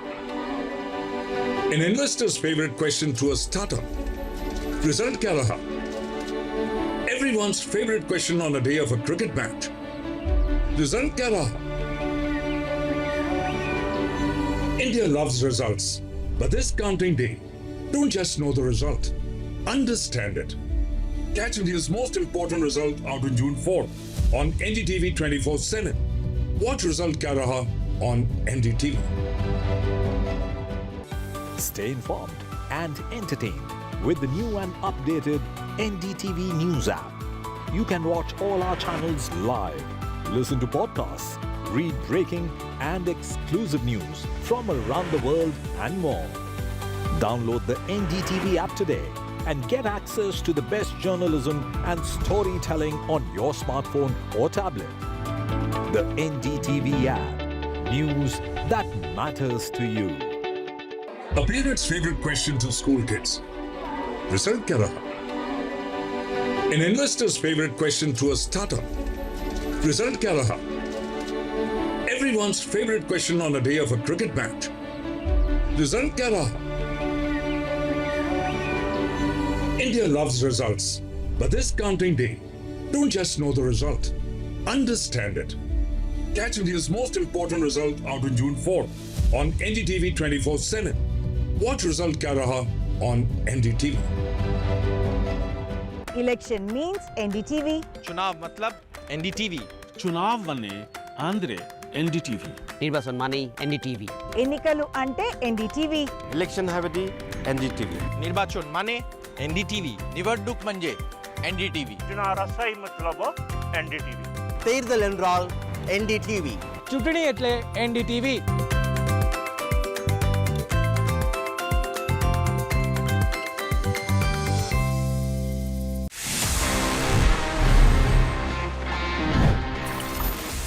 This is a Samsung phone और इसमें एंड्रॉयड है।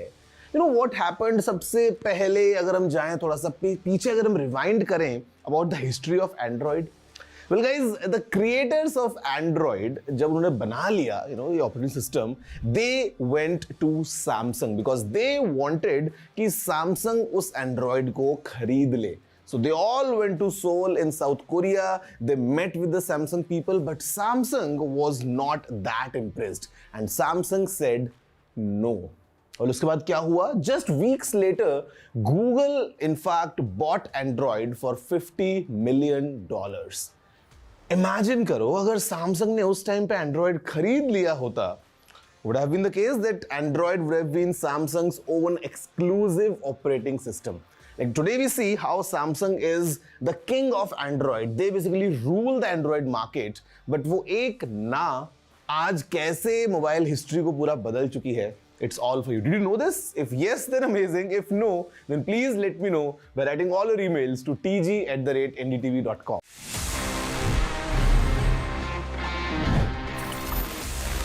A parent's favorite question to school kids. Result kya raha? An investor's favorite question to a startup.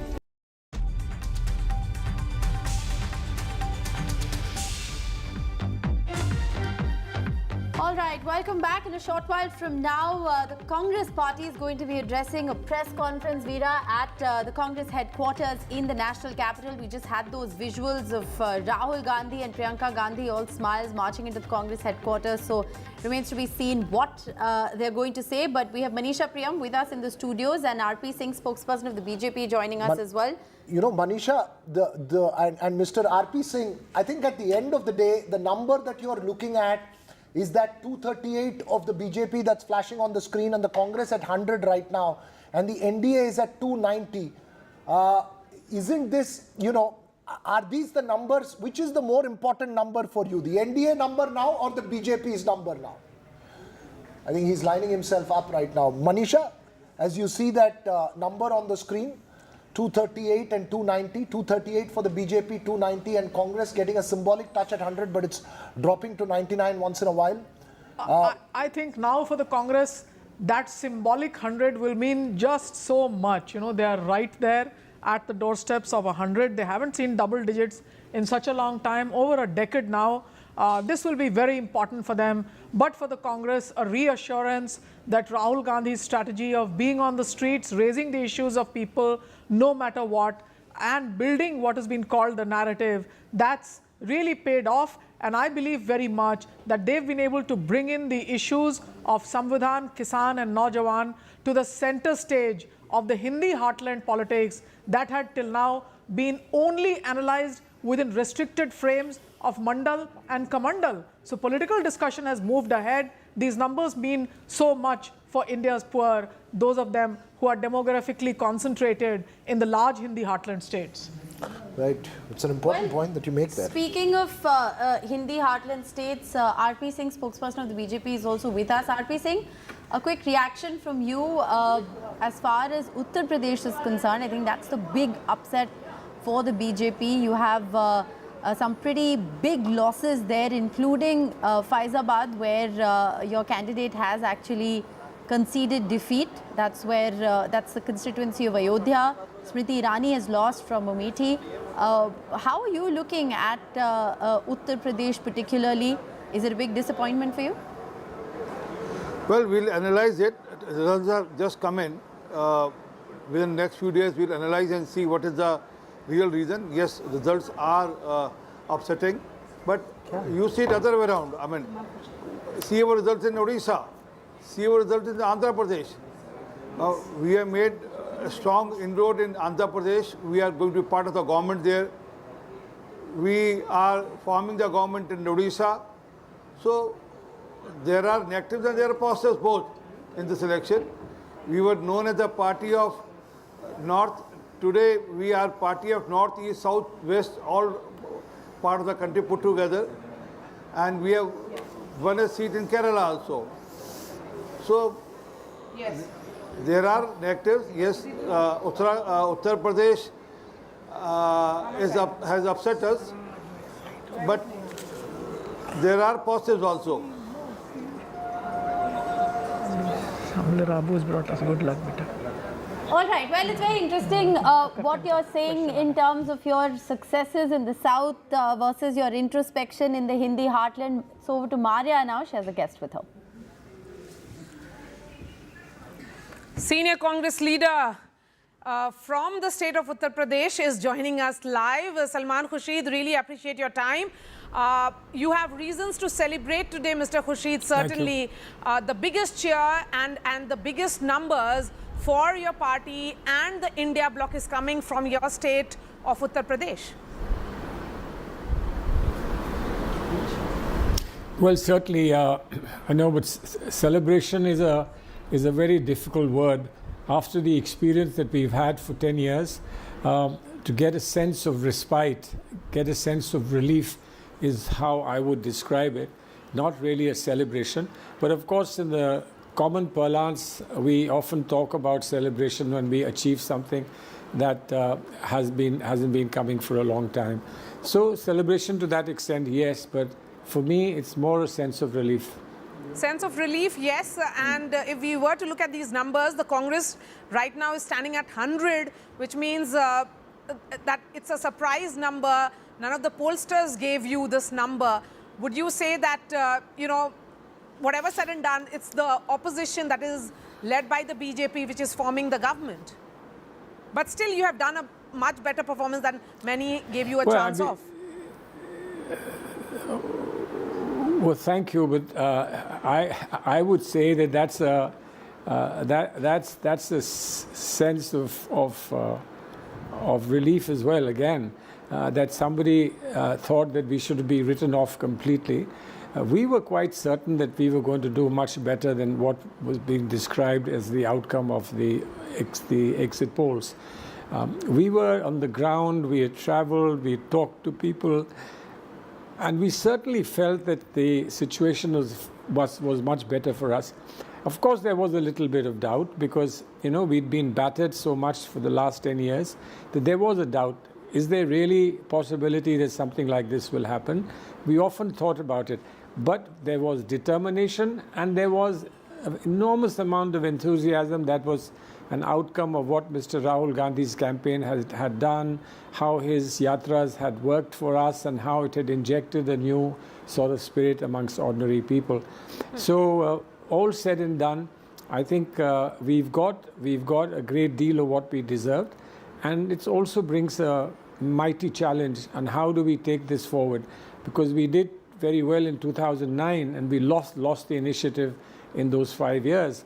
So what exactly is necessary for us to do so that this initiative and the drive that we've got out of this election All right. result Mr. Khurshid, really appreciate your time. In fact, your party president, Mr. Kharge, is speaking at the Congress headquarters. We are going straight to it. Respected Madam Sonia Gandhi ji, Rahul Gandhi ji, Priyanka Gandhi ji, और इस मंच पे बैठे हुए हमारे party के सभी नेतागण, आज जो देश में चुनाव के रिजल्ट आए हैं, ये मैं तो पहले कहूँगा, ये जो रिजल्ट है जनता की रिजल्ट है और ये जनता की जीत है और लोकतंत्र की जीत है। हम पहले से यही कह रहे थे कि ये लड़ाई हमारी मोदी वर्सेस जनता है, लोग हैं। तो 18वीं लोकसभा के चुनाव में हम विनम्रता से जनमत को स्वीकार करते हैं। इस बार जनता ने किसी एक दल को पूर्ण बहुमत नहीं दिया, खासकर सत्ताधारी दल भाजपा ने एक व्यक्ति, एक चेहरे के नाम पर वोट मांगा।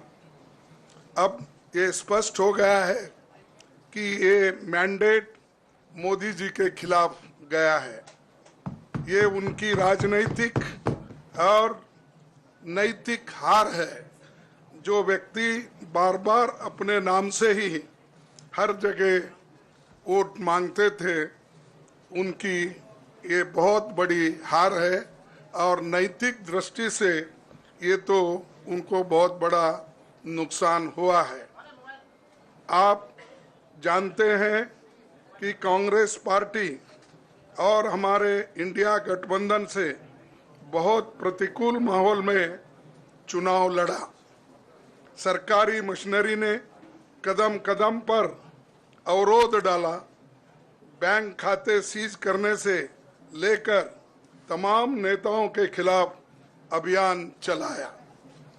फिर भी शुरू से आखिर तक कांग्रेस पार्टी का कैंपेन सकारात्मक था, पॉजिटिव था।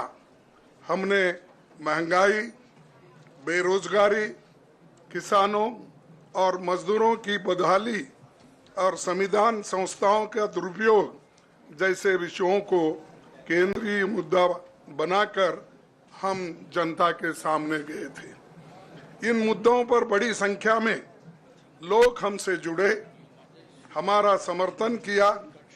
प्रधानमंत्री ने जिस तरह का कैंपेन किया वो इतिहास में लंबे समय तक याद रखा जाएगा। कांग्रेस के घोषणा पत्र के बारे में मोदी जी ने जो झूठ फैलाया, जनता ने उसे समझ लिया। मैं इस मौके पर कहना चाहूंगा कि श्री राहुल गांधी जी की दोनों यात्राएं, भारत जोड़ो यात्रा और भारत जोड़ो न्याय यात्रा के दौरान लाखों करोड़ों लोगों को मिलना, लोगों की समस्याओं को सुनना और आगे चलकर उन समस्याओं का हल ढूंढना हमारे कैंपेन का आधार बना। हमने इसी को 5 न्याय और 25 गारंटी का नाम दिया और इसी के आधार पर हमने गारंटी कार्ड बनाया। हमारे कार्यकर्ता उसे लेकर घर घर पहुंचे और लोगों को संपर्क करे। इसके अलावा जो एक महत्वपूर्ण बात है वो भाजपा नेतृत्व की अहंकार की वजह से हुई।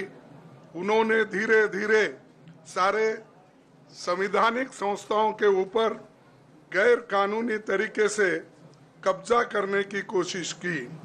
फिर इनका उपयोग विरोधी दल के खिलाफ करने लगे।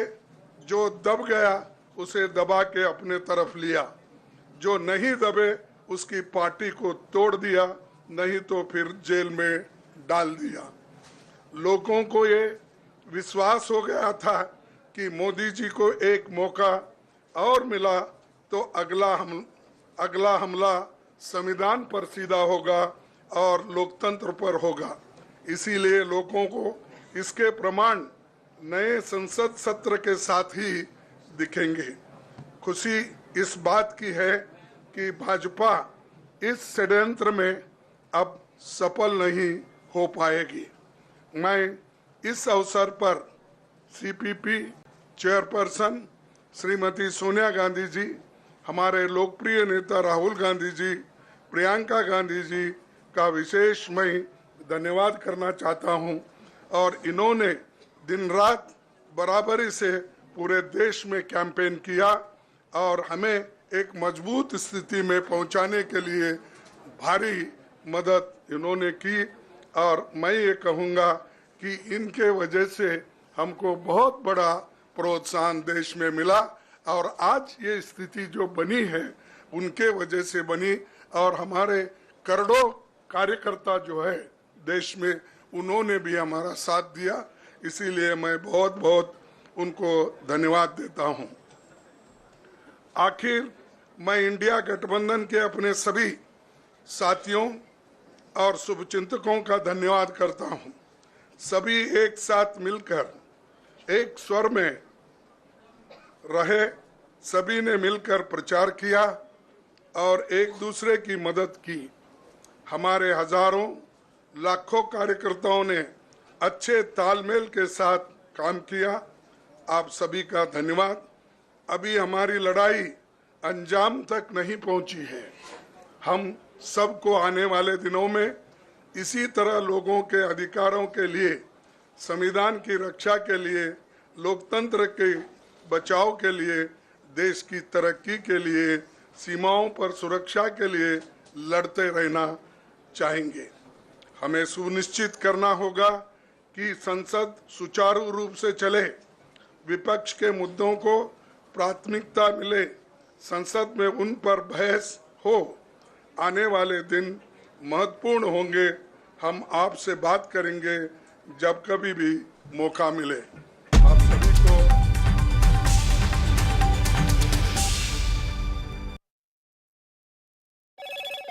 Hello, Moto. Motorola, India's best 5G smartphone brand.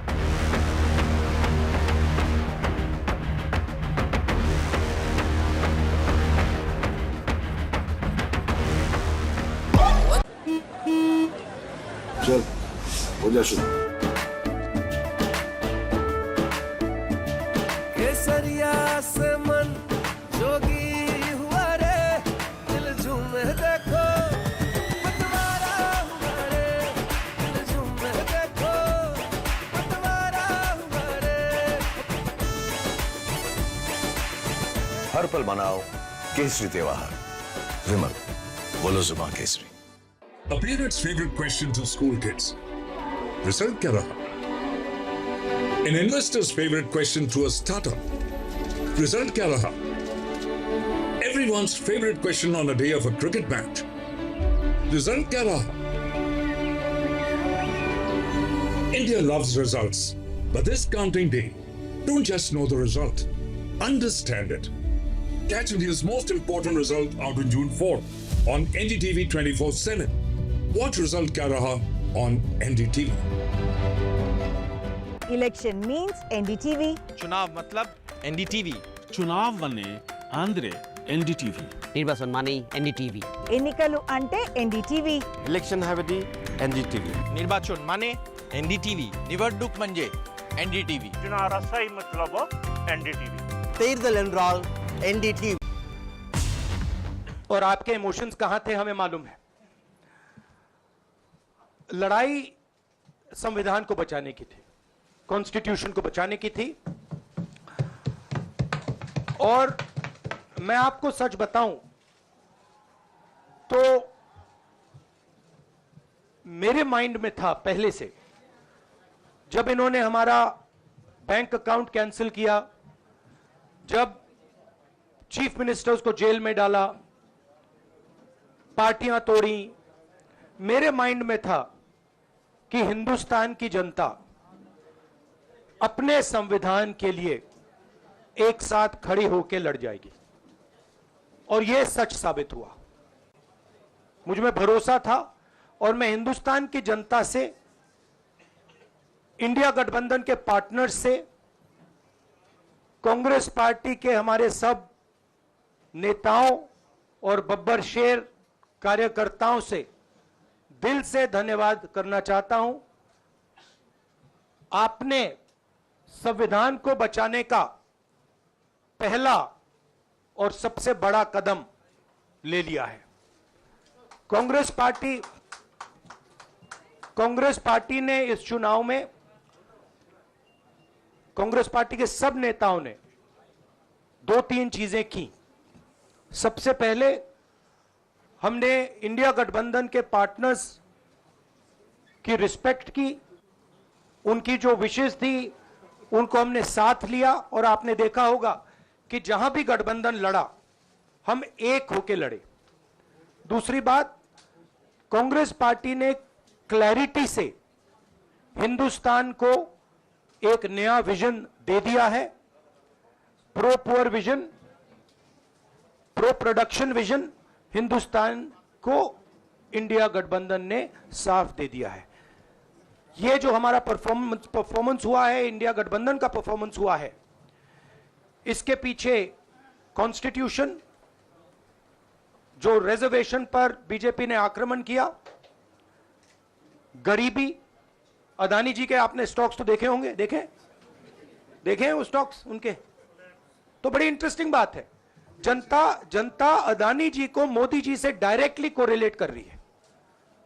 Modi ji की हार होती है, स्टॉक मार्केट कहता है भैया मोदी जी गए तो अदानी जी गए। मतलब डायरेक्ट रिलेशनशिप है, करप्शन की रिलेशनशिप है। और देश ने नरेंद्र मोदी जी को साफ कह दिया है कि हम आपको नहीं चाहते हैं. And this is the main thing that this election has said.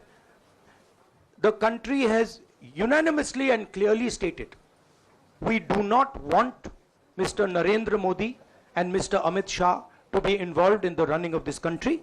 We do not like the way they have run this country. We do not appreciate the way they have attacked the constitution. We do not appreciate the way they have run this country for the last 10 years. So that is a huge message to Mr. Narendra Modi. I'd like to thank everybody who has participated in this election. I am extremely proud of the people of India. I'm extremely proud of the people who have resisted this onslaught on the constitution. और अंत में मैं आपको कह दूं कि इसको बचाने का काम हिंदुस्तान के सबसे गरीब लोगों ने किया है. सबसे गरीब लोगों ने किया है. मजदूरों ने किया है, किसानों ने किया है, दलितों ने किया है, आदिवासियों ने किया है, पिछड़ों ने किया है. इन लोगों ने इस कॉन्स्टिट्यूशन को बचाया है. इस कॉन्स्टिट्यूशन, ये कॉन्स्टिट्यूशन देश की आवाज है. बहुत सारे लोग ने इसको नहीं बचाया, चुप रह गए थे, मगर हिंदुस्तान के सबसे गरीब लोग, सबसे कमजोर लोग खड़े हो गए और उन्होंने इस कॉन्स्टिट्यूशन को बचाया. मैं उनका धन्यवाद करना चाहता हूं, उनसे कहना चाहता हूं कि कांग्रेस पार्टी आपके साथ खड़ी है. जो हमने आपको वायदे किए थे, हम वो वायदे आपके लिए पूरे करेंगे. जाति जनगणना, महालक्ष्मी, ये हमारे वायदे हैं. धन्यवाद. शुक्रिया राहुल जी. अभी 3-4 सवाल सिर्फ हम लेंगे. एक मिनट प्लीज, एक मिनट. शांत हो जाइए प्लीज, शांत हो जाइए प्लीज, शांत हो जाइए. एक मिनट शांत हो जाइए.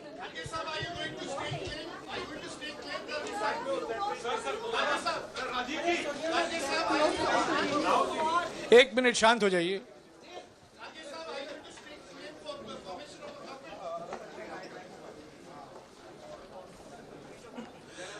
एक मिनट. खरगे जी और राहुल जी आपका 4-5 सवाल लेंगे. संजीव, हाँ जी, एक मिनट. एक एक करके चिल्लाइएगा मत प्लीज, चिल्लाइएगा मत. हाँ Sanjeev. Rahul ji, although the NDA has emerged as, they are getting the majority, but some of its partners have been your partners in the past, including the TDP and the JDU. So have you decided to sit in the opposition, or there are chances of government formation by the India government? As we have said earlier, we're going to have a meeting with our partners, the India Alliance partners. I believe that meeting is tomorrow, and these questions will be raised there and they will be answered there. We respect our alliance partners, and we are not going to make statements in the press without asking them their opinion.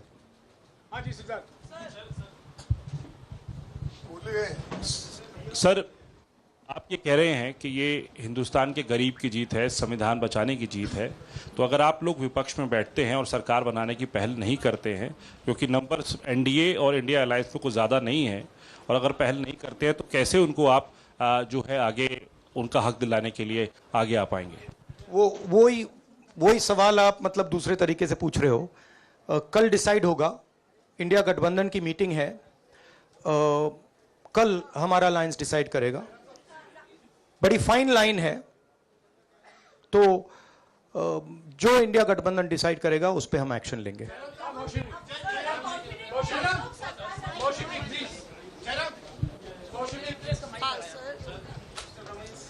Sir, Kharge साहब भी आपसे पूछना चाहते थे कि यहाँ पे BJP में जश्न हो रहा है और उनके हिसाब से एनडीए को मेजॉरिटी मार्क से ऊपर मिला है, तो एनडीए सरकार बना रही है. तो यहाँ पे क्या आपको लगता है कि आपने कहा नैतिक आधार पे प्रधानमंत्री नरेंद्र मोदी को नहीं बने रहना चाहिए, क्या आपको लगता है कि बीजेपी में भी खेमेबंदी होगी इसको लेके, और क्या खुद नरेंद्र मोदी को ये फैसला लेना चाहिए? देखिए, अभी राहुल गांधी जी ने आपके सामने स्पष्ट किया जब तक हम अपने अलायंस पार्टनर से बात नहीं करेंगे और जो नए पार्टनर हमको जुड़ने वाले हैं उनसे भी किस तरीके से हम बात करके अपने को मेजॉरिटी बना सकते हैं वो देखेंगे। सारे स्ट्रैटेजीज अगर यही मैं बोलूँगा फिर मोदी जी होशियार हो जाएंगे, इसलिए जयराम जी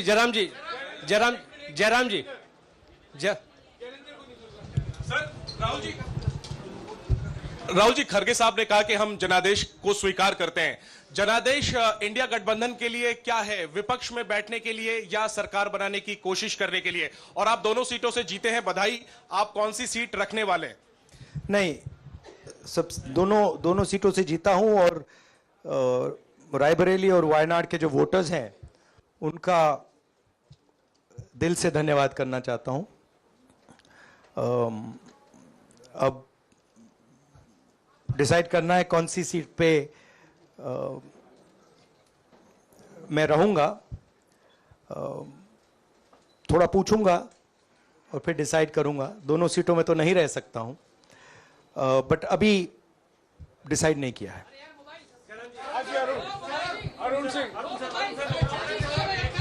राहुल जी, भारत जोड़ो यात्रा के लिए जब आप निकले थे तब से लेके अब तक काफी लंबी यात्रा रही, काफी बीच में उतार चढ़ाव आए। अब 100 का आंकड़ा आपने छुआ है। 2009 में जब इसी तरह का मैंडेट आया था तो पार्टी के अंदर दो राय थी, एक हम विपक्ष में रहें, पार्टी मजबूत करें, या सरकार के साथ जाएं। आप सरकार के 2009 में 2009 में हाँ नहीं, 2009 में तो क्या बात नहीं 2009 में दोबारा जब बहुमत मिला था तब एक राय थी कि आप विपक्ष की पॉलिटिक्स करके पार्टी को मजबूत करें। ऐसी कोई राय नहीं थी, ये आपकी रॉन्ग इन्फॉर्मेशन है। अब मैं पूछ रहा हूं, अब आपसे पूछ रहा हूं, दो चीज है। ये जो मैंडेट मिला है, आप अपोजिशन में रह के आप और पार्टी मजबूत करना चाहते हैं या सरकार बनाना चाहते हैं? आप चाहते क्या है? नहीं, देखिए, हम एक कोalition के भाग हैं, ठीक है। कांग्रेस पार्टी है, बाकी पार्टियां हैं, और उनके साथ अभी हमारा डिस्कशन नहीं हुआ है। हमने, भैया शांत हो जाए, हमने उनसे कहा था, इंडिया पार्टनर से कहा था कि चुनाव के बाद 5 तारीख को हमारी मीटिंग होगी और उस मीटिंग में हम ये जो सवाल है इसको डिसाइड करेंगे। तो सचमुच में इस सवाल का जवाब आज हमारे पास है नहीं, कल होगा।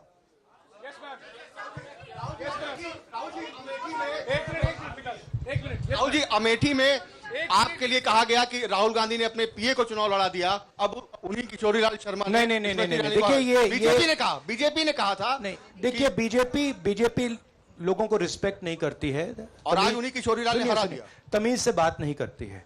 मगर किशोरीलाल शर्मा जी जो हैं वो 40 साल से अमेठी में कांग्रेस पार्टी के लिए काम कर रहे हैं और उनका अमेठी की जनता के साथ रिश्ता है। शायद बीजेपी के लोगों को यह बात समझ नहीं आई थी कि किशोरीलाल शर्मा जी अमेठी से बहुत क्लोजली कनेक्टेड व्यक्ति हैं और इसलिए उनकी जीत निश्चित थी। और मैं उनको कंग्रेचुलेट करना चाहता हूं कि अच्छी तरह वो जीते हैं। और उनको बारे में ये कहना कि वो पीए हैं, स्टनो हैं, ये बिल्कुल गलत है, ये ऑफेंसिव है, ये नहीं कहना चाहिए। राहुल जी, मैं मोहित हूं न्यूज नेशन से। सर कहते हैं, आपने एक बात बोली जो मैं इसके जवाब देना चाहता हूं। देखिए, यूपी की जनता से मैं कहना चाहता हूं, आपसे ज्यादा पॉलिटिकल विजडम, मतलब आपने कमाल करके दिखा दिया। यूपी की जनता ने कमाल करके दिखा दिया। नहीं, बहुत सारे स्टेट्स ने कमाल करके दिखाया, मगर यूपी ने हिंदुस्तान की राजनीति समझकर, कॉन्स्टिट्यूशन पर खतरा समझकर उत्तर प्रदेश ने कॉन्स्टिट्यूशन की रक्षा की है।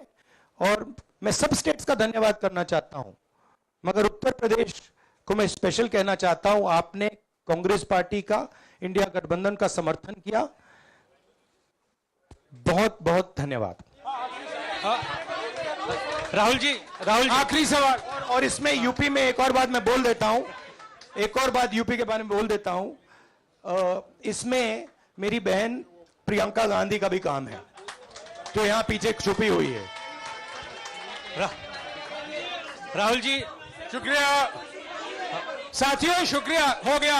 Sir Rahul ji So the Congress press conference is it's just over. fascinating that Maria, Rahul Gandhi at the first categorically keeping the constitution in front of him as he's speaking, saying this was a battle to save it, not giving a committed answer to whether the Congress will or the INDIA alliance will make an attempt at forming a government. But then at the number that you're seeing at 100 and the BJP at about 140 seats more than the Congress as the single largest party. Even in 2004, the Congress was at 145. It could be very, very difficult for the Congress to even hope for that. Yes, and I think there was that optimism, but also a lot of caution on the part of Rahul Gandhi, be it the victory in Amethi of Mr. Sharma to even, I would say, overall, the press conference of the Congress very unusually measured. Manisha, Priyam? Yeah, I mean, today they don't have assets in North India. They've lost all their states. They don't have the resources. They don't have the people. So without Sangathan Karyakarta, only with one boy lampooned as a pappu for the last decade, and Shehzada, they've, whatever else you want to call it, they've been able to come till here. In Bihar, where I was expecting literally no seats for them, they stand today at 3 seats. Yes. I mean, that's surprising because Bihar was not a place where he was even campaigning much. And Uttar Pradesh itself, the notching up of Amethi, not Rai Bareli, Amethi is hugely significant. And what has happened, therefore, in a declining BSP situation... We need to cut across to Mamta Banerjee holding a press conference. She's the other star who's had a big win today in West Bengal. For their good justice. আপনারা election চলাকালীন দেখলেন 15 লক্ষ ওবিসির certificate বাতিল করে দেওয়া হলো। ইলেকশনের আগের দিন আমাদের অনেক ছেলে মেয়েকে সিবিআই নোটিশ পাঠিয়ে ভয় দেখানো হয়েছে, অনেককে ডেকে পাঠানো হয়েছে। একদিকে এনআইএ, একদিকে সিবিআই, একদিকে ইডি। কি নয়, আমি খুশি মোদি যে সিঙ্গেল লার্জেস্ট মেজরিটি পায়নি, উনি ক্রেডিবিলিটি লস করেছেন। ওনার ইমিডিয়েট প্রধানমন্ত্রী থেকে রেজিগনেশন দেওয়া উচিত, কারণ উনি বলেছিলেন ইসবার 400 পার। আমি কি বলেছিলাম আপনাদের?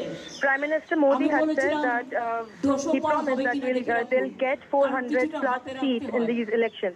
But do you remember what we said, what the TMC said? তাকে পায়ে ধরতে হচ্ছে টিডিপি আর পায়ে ধরতে হচ্ছে নীতিশ, বাট এদের আমি খুব ভালো করে চিনি।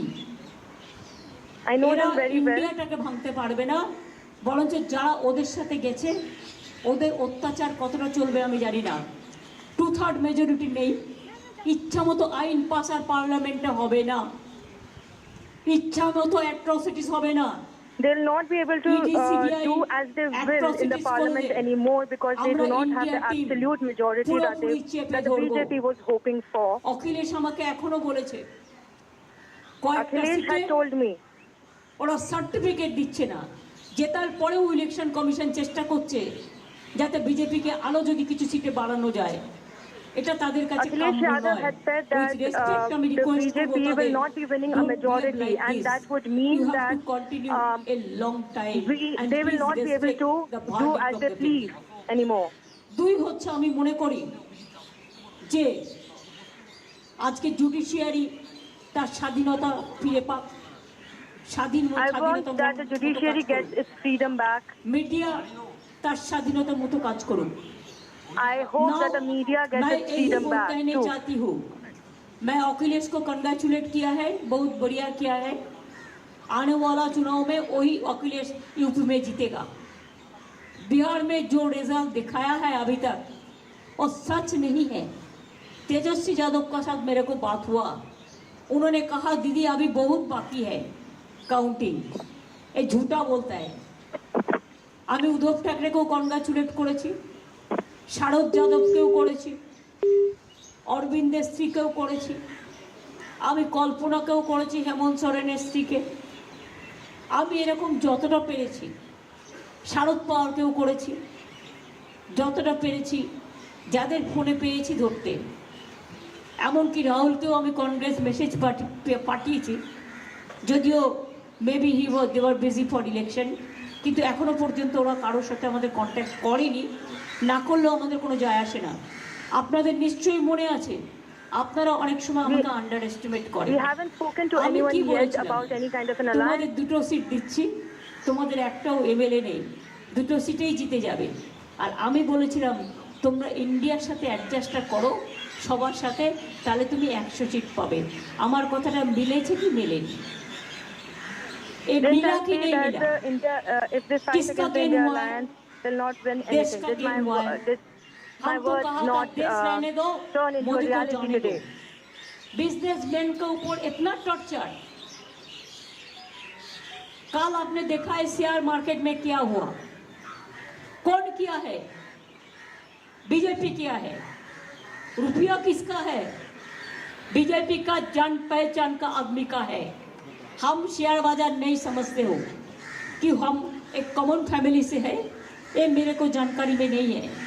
लेकिन आज इतना जब्ती करने का बाद भी, इतना एट्रोसिटीज करने का बाद भी, इतना रुपया खर्चा करने का बाद भी मोदी जी का इतना अहंकार, इतना अमित शाह का अहंकार, इतना बीजेपी का अहंकार, इतना चीफ मिनिस्टर को लेके हर जगह में जैसे वो डाटा सबको थ्रेट किया।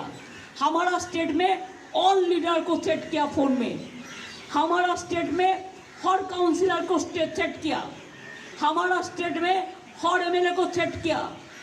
किसी का पास तो रुपया भी भेजा, वो तो हमारा जानकारी में है। 2-3 सीट में वो हम इंक्वायरी करके लेंगे। लेकिन बात ये बड़ा है, इतना जब्ती करने का बाद भी इंडिया जीता है और मोदी हारा है। आप देखिए जो अयोध्या लेके ऐसा कांड किया है, अयोध्या में हारा है। मोदी जी का सीट में क्या है? पोस्टल बैलेट में भी हारा था। मैंने जो सुना, पहले तो 5 लाख वोट में जीता था, अभी क्या हुआ? इतना अहम बात किसी के लिए ठीक नहीं है, हमारा लिए भी ठीक नहीं है। हम तो आज इतना आशीर्वाद जनता को मिला है कि हमारा सिर हम नीचू करने चाहते हैं। हम जनता को कहने चाहती हूँ रविंद्रनाथ टैगोर का भाषा में कि हमार माथा নত করে দাও কে তোমার চরণ দুলার তলে, সকল অহংকার হয়ে আমার ডুবাও চোখের জলে। আমাদের কোনো কৃতিত্ব নেই, সবটাই মানুষের কৃতিত্ব। আমি মানুষের চোখের ভাষা বুঝি। 2.5 মাস 3 মাস ধরে কোনো ইলেকশন চলতে পারে না। যদি 3 মাস ধরে ইলেকশন চলে, বছরে একবার পঞ্চায়েত, একবার মিউনিসিপ্যালিটি, একবার লোকসভা, একবার विधानसभा, একবার बाई इलेक्शन, तो डेवलपमेंट का काम नहीं होता है। तो इसी के लिए जो कानून मोदी जी ने किया है, 147 MP को एक्सपेल करके, वो कानून अभी कामयाब नहीं होगा। इसी के लिए कि 2/3 मेजोरिटी तो नहीं मिला। 2/3 मेजोरिटी नहीं होने से कॉन्स्टिट्यूशन अमेंडमेंट नहीं होता। आप लोगों को पता है ना? पता है तो ना, पता नहीं है? जो हारा है उसको लिए हमारा कोई दुख नहीं है। हमारा पार्टी को अगर जो हारा भी है उसको हरा दिया है रुपया देके, मैं तब भी उसको कंग्रेचुलेट करने चाहूँगी कि वो लोग हिम्मत से लड़ा। जो जगह में हम जीता उसमें हम जनता को कहेंगे they are the man of the match. हम आज का चुनाव में इलेक्शन कमीशन को जो रोल है, हम कहने चाहूँगी कि ये बीजेपी का कमीशन का तरह काम किया है। They are just like his master voice of BJP. जो कंप्लेन किया वो काम किया। हम रिकाउंटिंग चाहते हैं तो नहीं देता है। बीजेपी को क्यों दिया रिपोर्ट, हमको क्यों नहीं देते हैं? इसका मतलब यही होता है वो चालाकी से मोदी का सीट और 10 बड़ा बढ़ाने चाहते हैं।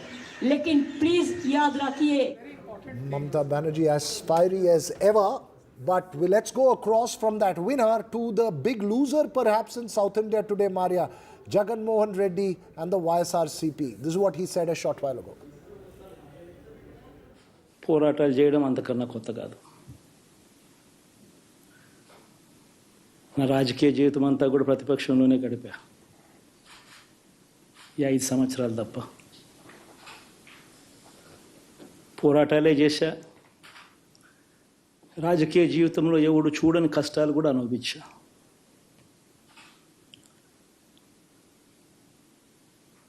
ఇప్పుడు అంతకన్నా కష్టాలు ఏదైనా పెట్టినా కూడా సిద్ధంగా ఉన్నాం, సిద్ధంగా ఎదుర్కొంటాం.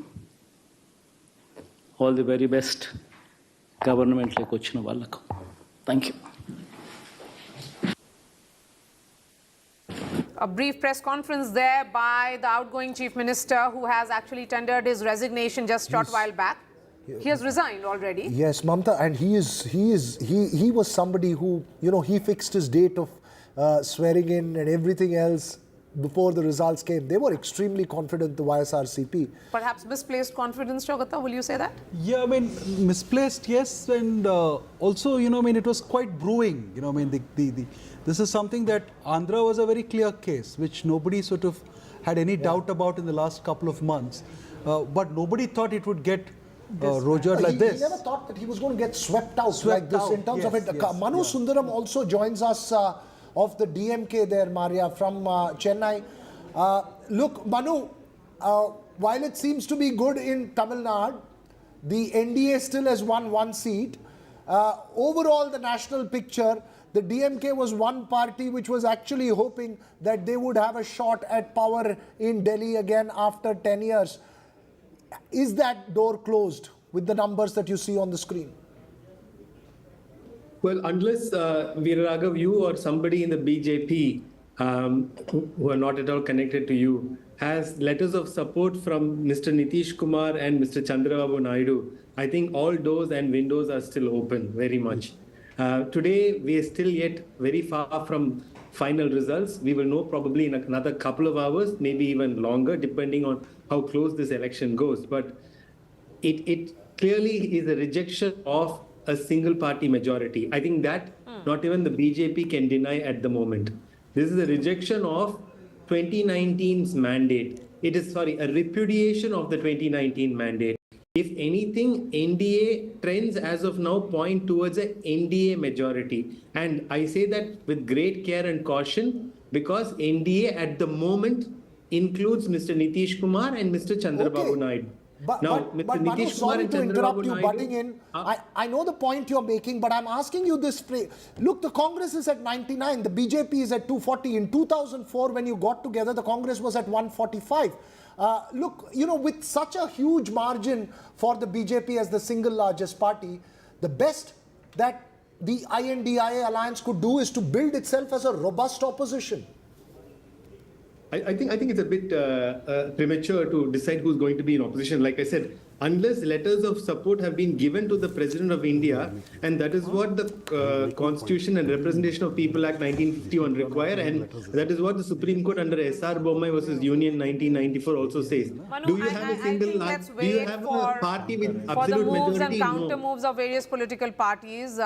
You know, Rahul Gandhi's press conference also gave some indications that they could get in touch. But Mr. Naidu is going to come to Delhi tomorrow for the NDA meet. So will Nitish Kumar be traveling. At the moment, we really do not know whether he comes or not. Because let's not forget that Nitish was not there for Prime Minister Narendra Modi's nomination, sir. You know, It's just, Maria, what Manu is saying is purely an indication of how the allies are thinking as well. I think some of the allies will like look at what chance is there, right, Manu? Very quickly on Tamil Nadu before we let you go. On the results in Tamil Nadu itself, the NDA is still about 16% vote share, which is quite a bump in terms of vote share down there in Tamil Nadu. Is that a worry as you head into an assembly election? It is actually a drop of 3.5% from 2014. So what you're saying is the 10 years of Modi government, Modi Amit Shah brand of politics has actually resulted in 3.5% drop in the BJP vote share here.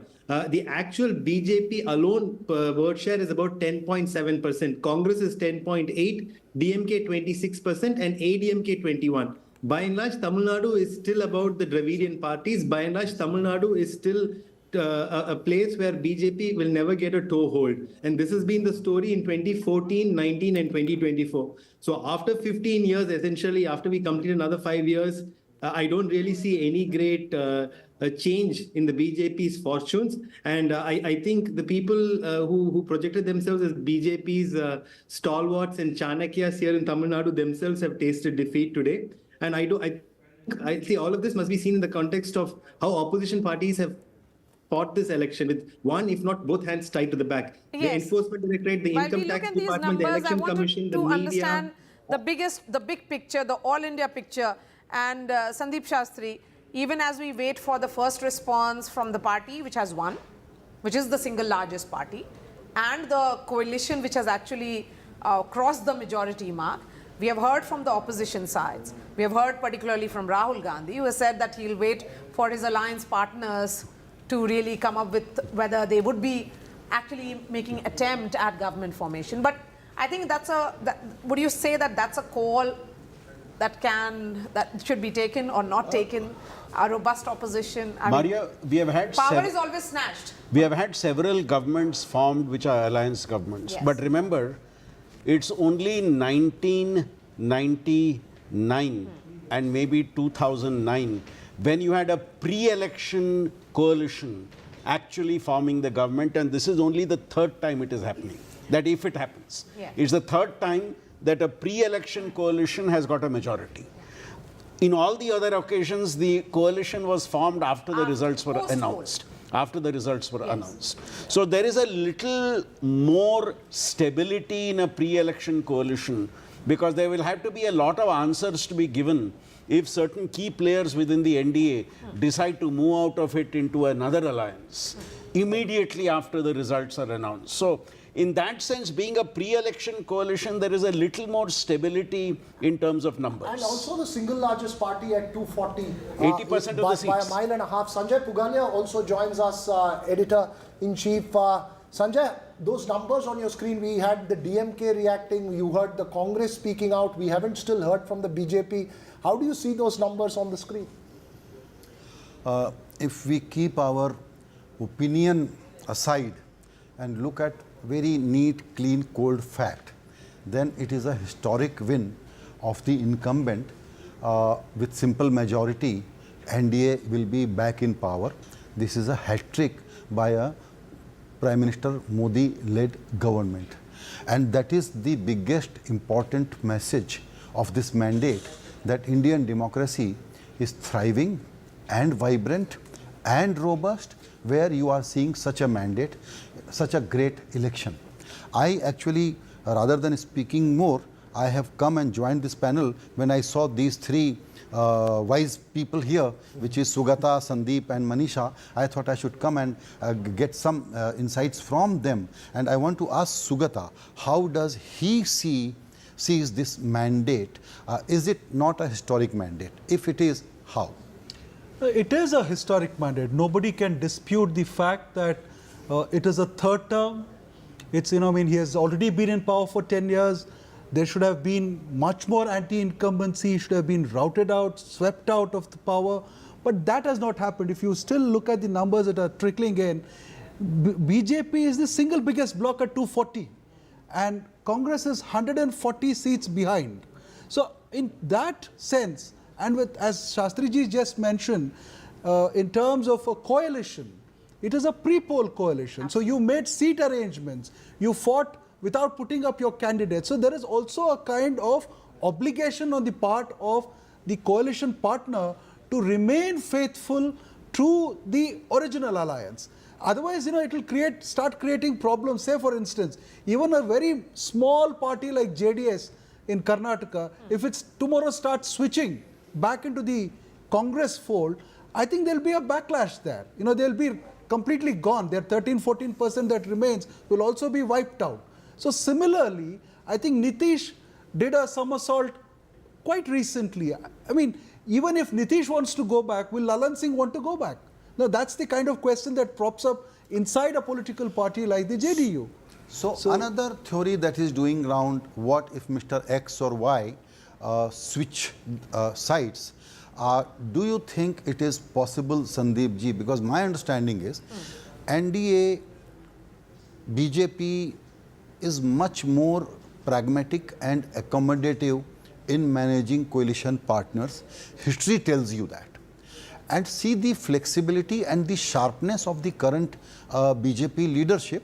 They formed these three alliances: Deve Gowda, Nitish Kumar and Naidu at the fag end of their term. So they understood something. They had a strategy in mind.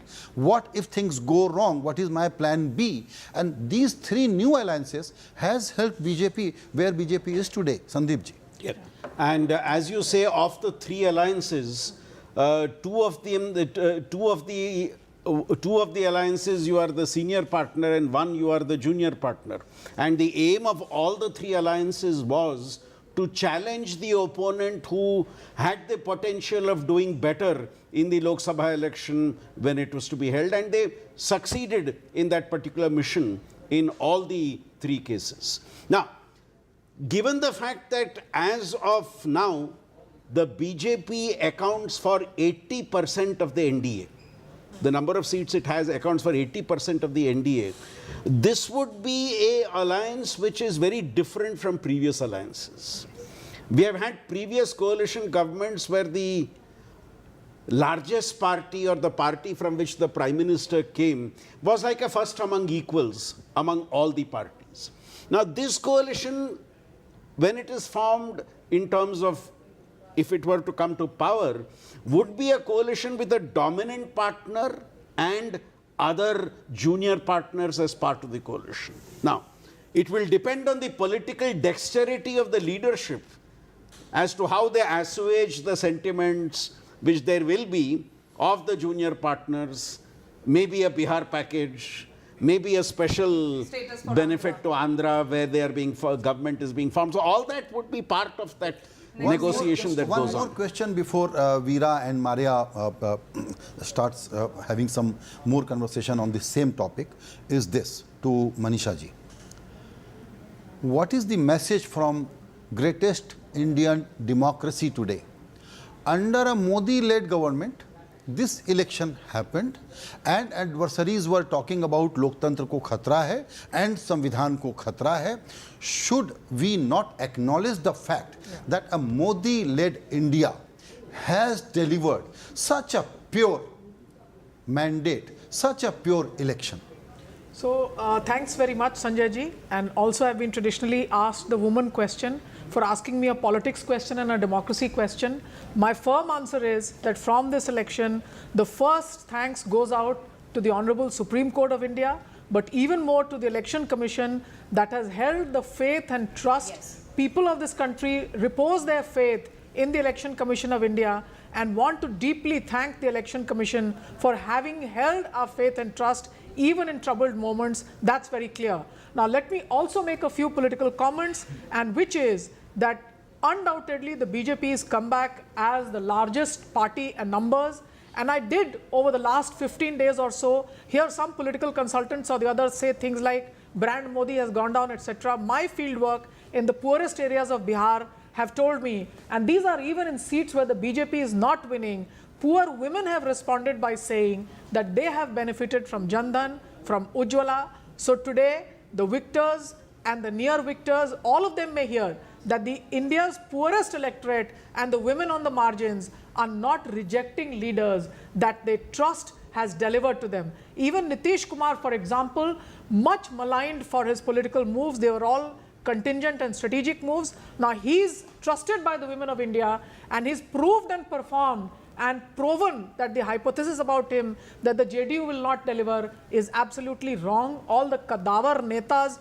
of the RJD today will believe the BJP today believe and understand that they owe their victory to Nitish Kumar and a coalition of the poor who are also called Pichdas. I think we should drop that name. We should call them the Samans. I would like to also say that the important chief ministers, Chandra Babu Naidu and Nitish Kumar, are pro-reform chief ministers. Chandra Babu Naidu, a much-loved boy, a globalizer, brought in investments. When the Telugu-speaking CEO of Andhra. CEO of Andhra Pradesh, also Nitish Kumar, a much-loved political leader for a pro-poor but industry and investment-led climate. Remember, roads and electricity required investments, so the poor can also see a development model. And I think two globalizers, two development leaders by the side, our Prime Minister who believes in a policy reform-led governance model.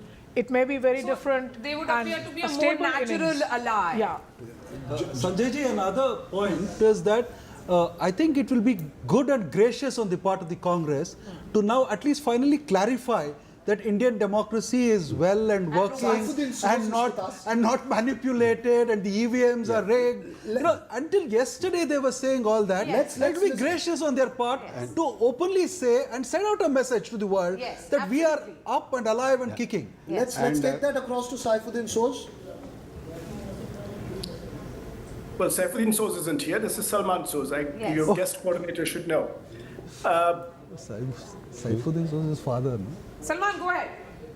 So, I think you people in this studio may be living in an alternate universe.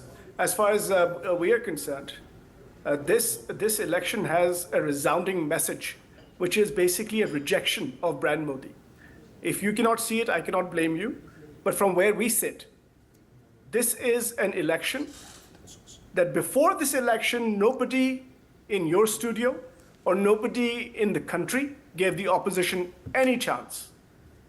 Opinion polls were talking about, this is pre-election opinion polls were talking about the Prime Minister and the alliance, the NDA, getting 360, 370 seats.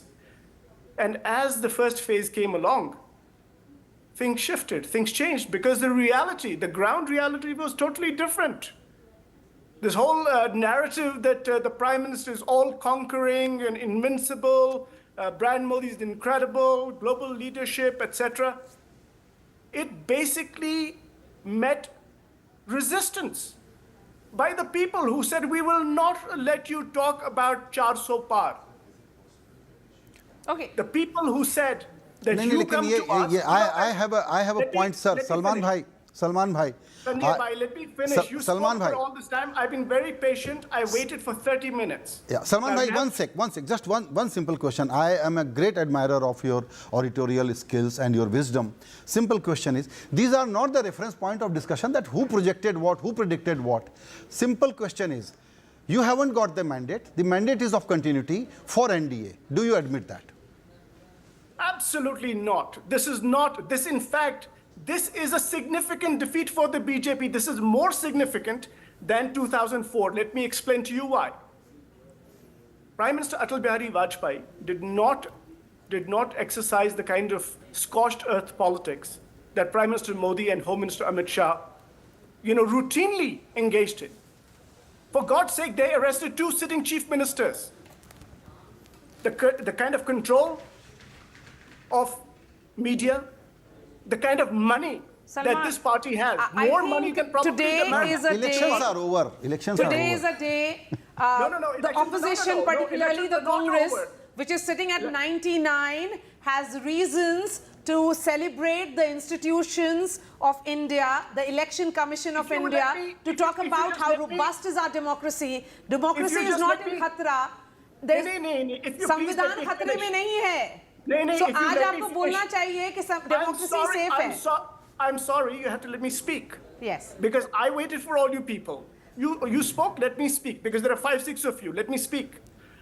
The point is, this election has been in some ways won despite the election commission that is appointed by the BJP. Not according to the directions of the Supreme Court. Salman, I'm going to come back to you just a moment. The issue is, Salman bhai, the issue is, in Uttar Pradesh, Congress has done, Salman bhai, Congress has done well. Look, Congress has done well. We at NDTV do not get into the shouting match. Congress has done well. We congratulate you, but elections are over. Please do not rant. Learn Sanjay from bhai, your let- party president, Mr. Kharge. Show some Sanjay bhai. decency in congratulating the Indian electorate. Sanjay Bhai, in Uttar Pradesh, the highest vote margin of any candidate belongs to Rahul Gandhi, and the Prime Minister has a margin of 150,000 votes. That, if that is not rejection of brand Modi, what is? Okay, then are you staking claim tomorrow? Are you staking claim We tomorrow? will be talking. What is the narrative you are building? No, Mr. Salman. Mr. Salman Soos, is Congress Party in India going to stake its claim to form the government tomorrow? Why are you so upset? Tomorrow, the Congress Party and the India Alliance are going to meet, and we're going to chalk out our strategy. People of the country have spoken. Let the final results come out. All of you have to be patient, but this is a bigger defeat for the BJP than it was in 2004. The political implication of this election is incredibly important and much more significant. Yes, And we'll I think I certainly leave it at read that. all the political implications and perspective of this elections, because we have esteemed analysts here in the studio. I can bring in Uma now. Uma, we just heard from Jagan Reddy. There was a lot of confidence in his camp. Now he has conceded and has also tendered his resignation. We are being told that Mr. Naidu is expected in Delhi tomorrow to participate in the NDA meet, which is going to take place. Yes, indeed. The outgoing Chief Minister has had a press conference, and he has in fact said that he is quite clueless about why this happened, and he listed out all the welfare measures and doles to different segments of the population. So the big political lesson perhaps from Andhra Pradesh for the rest of the country and for the political parties across the country is that you cannot have only a welfare and dole-centric government, and that is not going to yield you the kind of electoral dividends that you would hope they would come if you are going to be focused on that. Chandra Babu Naidu is the other big story, because he's won a spectacular win for the NDA in Andhra Pradesh, winning 136 out of the 144 seats that he has contested. And in a sense, JanaSena and Pawan Kalyan have done even better with a 100% strike rate, 21 out of 21 assembly seats it would appear, and 2 out of the 2 parliament seats as well, and managing to bring in the BJP as well in a state where they otherwise perhaps would not have had any seats at all. Yes, there was speculation through the day about whether Naidu will be kingmaker or whether he himself can in fact be Prime Minister. He has been kingmaker in the past. My producer is saying that there is a big breaking news coming in. We will finally be seeing the first images of the Prime Minister, who is expected at the BJP headquarters at 7:45 when he will be addressing the party karyakartas, the BJP workers. It's been a tradition which has been followed at the BJP, at the new BJP ever since the new BJP headquarters at DDU, which is the Deen Dayal Upadhyay Marg, was set up. Nikunj, it's going to be an important day for the party, an important hour when the Prime Minister addresses his party workers. Well, Maria, we are just putting out this information because there was a lot of prevarication and talk about the fact that the Prime Minister or the BJP is going to have a celebratory function today. It has just been confirmed by the advanced security team of the Prime Minister that Prime Minister will reach the BJP headquarters at 7:45 p.m. today. So the ritual carries on. The Prime Minister will indeed address the BJP Karyakartas workers, as you said. And timing is also now confirmed. In nearly 2 hours from now, the Prime Minister, in nearly an hour from now, the Prime Minister would be actually at the BJP headquarters. Obviously, the entire BJP blast would accompany him. In the message from the podium, what the Prime Minister is going to say will obviously list the future roadmap of the BJP's political action plan as the day of the counting draws to a close. So I'm reconfirming for our viewers once all over again, at 7:45 p.m. Prime Minister Narendra Modi will be at BJP's headquarters addressing and giving his thoughts out on the counting day performance of BJP and the NDA. Maria? Yes, Nikunj, because the message is of continuity, the mandate is of continuity, and the man of the moment, Prime Minister Narendra Modi, will be arriving at the BJP headquarters at 7:45. What will be his big message? I would ask all the panelists to make some kind of second guess, beginning with you, Sanjay sir. What is the big message which is coming from the Prime Minister? What do you anticipate at 7:45? I generally don't get to read long notes, but I did read Prime Minister's notes from Kanyakumari when he went there for meditation. I recommend our political observers to read that note. He has made some very interesting remark that how he sees the future. You will find a reflection of that in today's speech. He will be underlining the historicity of this mandate. The third time a government in a country like India, where you have to handle hundreds of challenges in terms of people's aspiration. Mr. Modi has been given the mandate of continuity of this government. The mandate today in Lok Sabha is for the BJP and NDA, not for the opposition, which is very clear. So this is a mandate of continuity. And then, of course, I am expecting him to talk about how he has got this mandate and what he plans to do going ahead. I do not think Mr. Modi will be worrying too much about the local and state level factor because, as I said in the beginning, Maria, look at the importance of this mandate. In this chaotic democracy called India, a regime is getting third time clear mandate. What is the third time clear mandate? Is 272 for the pre-poll alliance, whichever that alliance is. So NDA has got that simple majority and they will be back in power. This is a mandate of continuity and this is what Mr. Modi is going to focus on, that for him it will be a business as usual. And of course, he will underline that now the next task is going for a very, very accelerated growth path.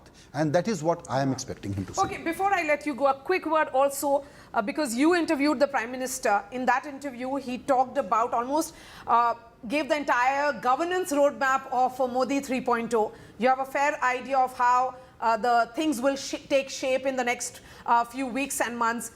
Do you think Mr. Modi will be talking about states, their roles, and particularly, let's not forget, sir, Odisha is going to be a big victory for the BJP. They're forming the government there. Definitely, this point did not get much discussed, that victory in Odisha is emphatic and BJP has done pretty well there. Andhra Alliance worked very well for them. As far as the next agenda is concerned, I am very confident. How much he will elaborate today, I do not know. But cooperative federalism, working with coalition, yes, and going for high growth are going to be his catchphrases. Right. Cooperative federalism, working for high growth, scope, scale. I think these are the 3 S that he shared with you when he gave that interview to you. So thank you so much for joining us, Sandeep Shastri, Shaugato, and also Manisha Priyam. Thank you, Sanjay sir, for being with us in the studio. We are slipping into a short break, but this remains our top focus here on NDTV. Prime Minister Narendra Modi, the man of the moment, will be arriving at the BJP headquarters. Let's not forget, history has been made today, and Mr. Modi will be talking about the scale of this victory of the BJP.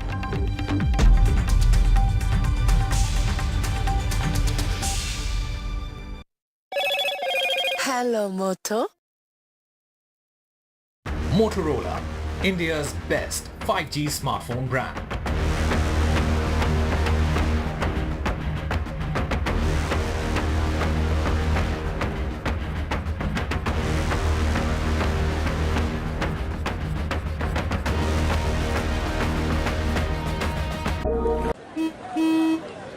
चल हो जा शुरू केसरिया से मन जोगी हुआ रे दिल झूमे देखो पतवारा हुआ रे दिल झूमे देखो पतवारा हुआ रे हर पल मनाओ केसरी त्योहार विमल बोलो जुबान Kesari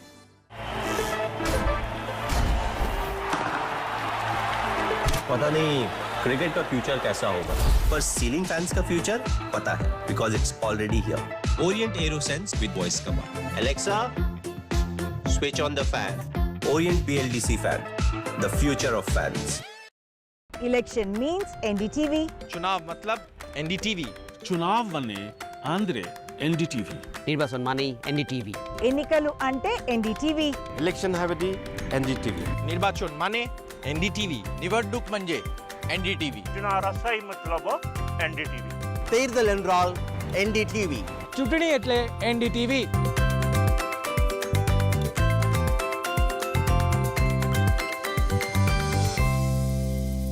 A parent's favorite question to school kids. Result kya raha? An investor's favorite question to a startup. Result kya raha? Everyone's favorite question on a day of a cricket match. Result kya raha? India loves results. But this counting day, don't just know the result. Understand it. Catch India's most important result out on June 4th on NDTV 24/7. Watch Result Kya Raha on NDTV.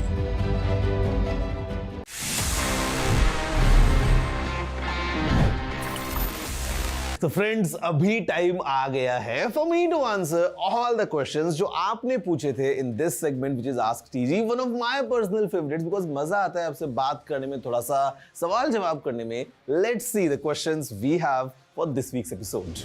Hi TG, क्या आपको लगता है कि phone को battery saver mode पे रखने से सही में कोई फायदा है?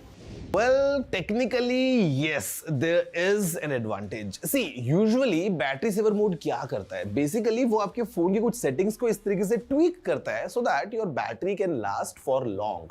अब उसमें कुछ चीजें ऐसी होती हैं जो आप खुद से कर सकते हो. For example, reducing the time जितना आपका स्क्रीन ऑन रहता है while your phone is idle, उसको आप जितना कम रखेंगे, it's good for you.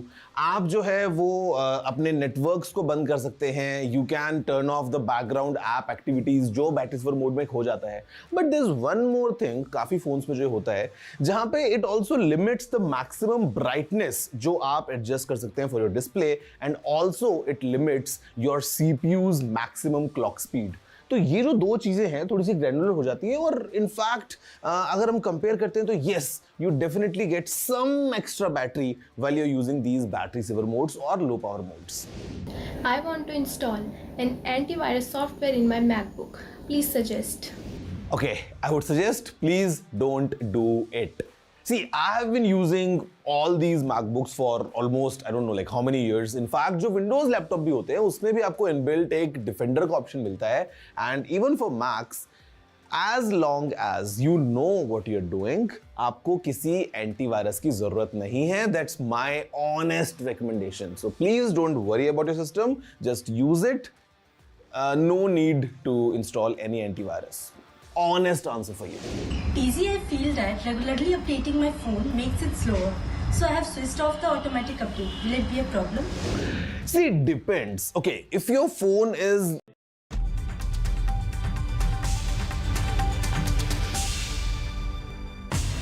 Welcome back.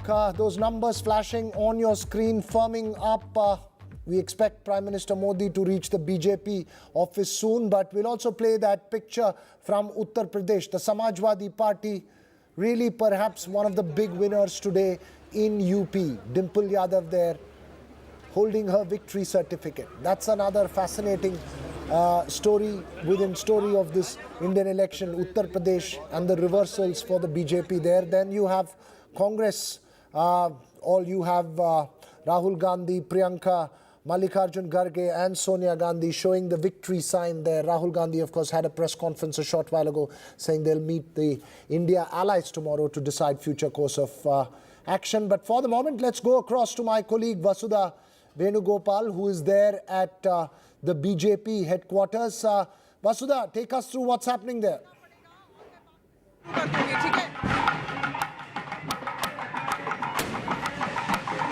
Take us through what's happening there, Vasudha. I can't hear you. Well, those are the pictures from the BJP headquarters there. The BJP claiming victory there. NDA at 291. The BJP by itself at 238. Down 65. Below. That's those pictures there from the BJP headquarters there in New Delhi. We can't go through to Vasudha right now. I think she's in the midst of all that noise. We'll try and go back to her in just a bit from now. 7:45, we believe the Prime Minister will reach that BJP office soon. So the BJP declaring a victory of the results. We'll take a short break. On the other side, much more coming up.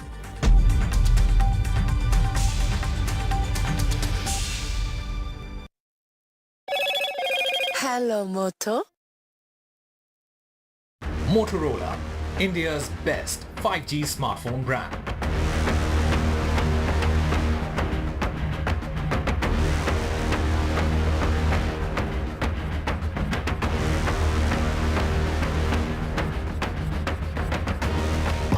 A parent's favorite question to school kids.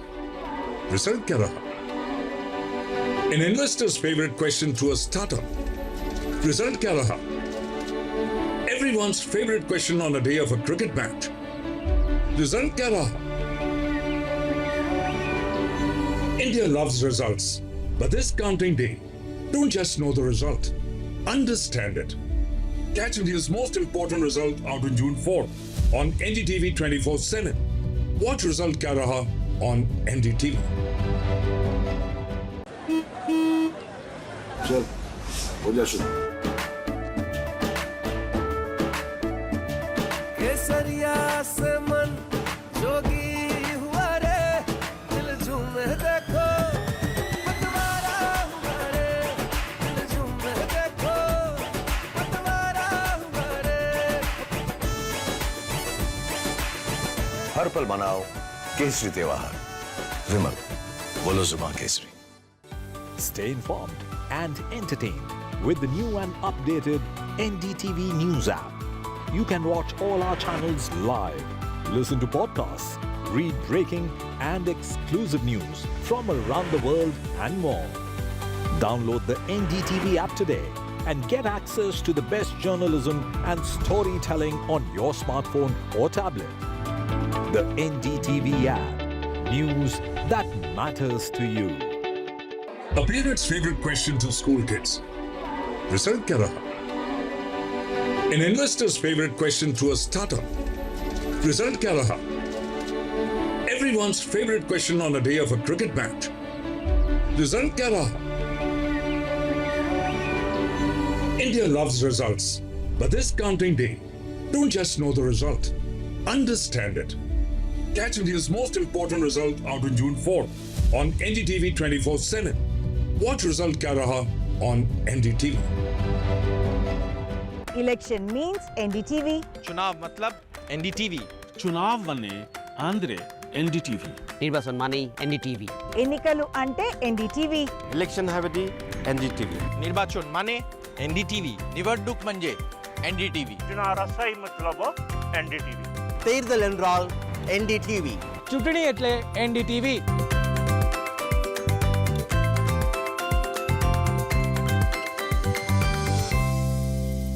Election means NDTV. चुनाव मतलब NDTV. चुनाव वने Andre NDTV. निर्वाचन माने NDTV. ఎన్నికలు అంటే NDTV. Election हावेदी NDTV. निर्वाचन माने NDTV. निवडणूक म्हणजे NDTV. चुनाराचा मतलब NDTV. तीर्दल एनराल NDTV. चूंटणी એટલે NDTV.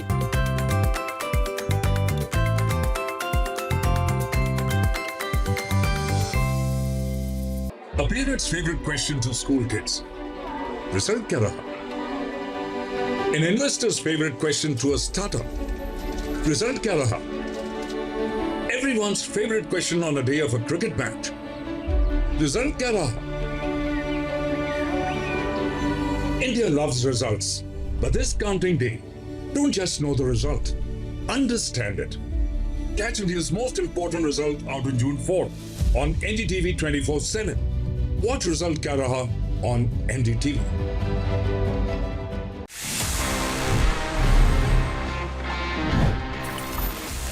तो फ्रेंड्स अभी टाइम आ गया है for me to answer all the questions जो आपने पूछे थे in this segment which is ask TG, one of my personal favourites because मजा आता है आपसे बात करने में, थोड़ा सा सवाल जवाब करने में. Let's see the questions we have for this week's episode.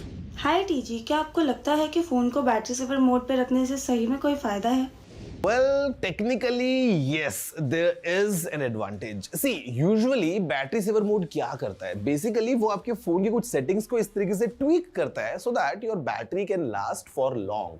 अब उसमें कुछ चीजें ऐसी होती हैं जो आप खुद से कर सकते हो. For example, reducing the time जितना आपका स्क्रीन ऑन रहता है while your phone is idle, उसको आप जितना कम रखेंगे, it's good for you. आप जो है वो अपने नेटवर्क्स को बंद कर सकते हैं. You can turn off the background app activities inquiries जो बैटरी सेवर मोड में हो जाता है. But there is one more thing काफी फोन्स में जो होता है जहां पे it also limits the maximum brightness जो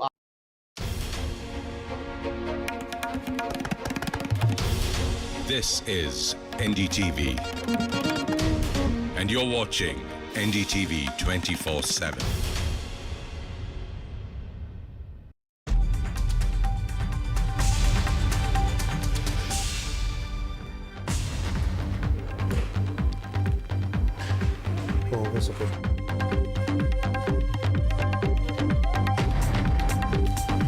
Hello and welcome. You're watching NDTV, and it's been a very exciting and interesting day for those of us who follow politics and elections. And the results weren't quite what the exit polls had predicted, but as you can see on your screens there, the NDA 291. So yes, Narendra Modi is going to form that record equaling third term.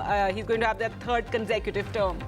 But the BJP's numbers there below 240. The opposition INDIA alliance are going to meet tomorrow.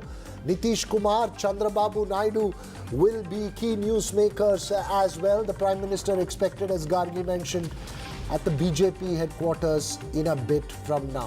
Exactly, that's right, around 7:45. Let's take a look at the headlines at this hour. And the Congress addresses a media conference after their exceedingly good show. And Congress chief says that this is a moral loss for the Prime Minister. Mallikarjun Kharge says the credit goes to Rahul Gandhi. ये जो result है ये जनता की जीत है. स्पष्ट हो गया है कि ये मैंडेट मोदी जी के खिलाफ गया है. Gets that majority, but the BJP falls short. The India bloc puts up an impressive show. The India bloc getting 233. Not one to waste time. The BJP moving to form the new government. Prime Minister Modi and Home Minister call up Chandra Babu Naidu while BJP leaders go in a huddle at BJP President JP Nadda's house. The big upset, or rather the great showing has been, or great surprise has been, the Samajwadi Party, which has stunned with its best ever showing. The BJP retains the heartland but stumbles in Uttar Pradesh.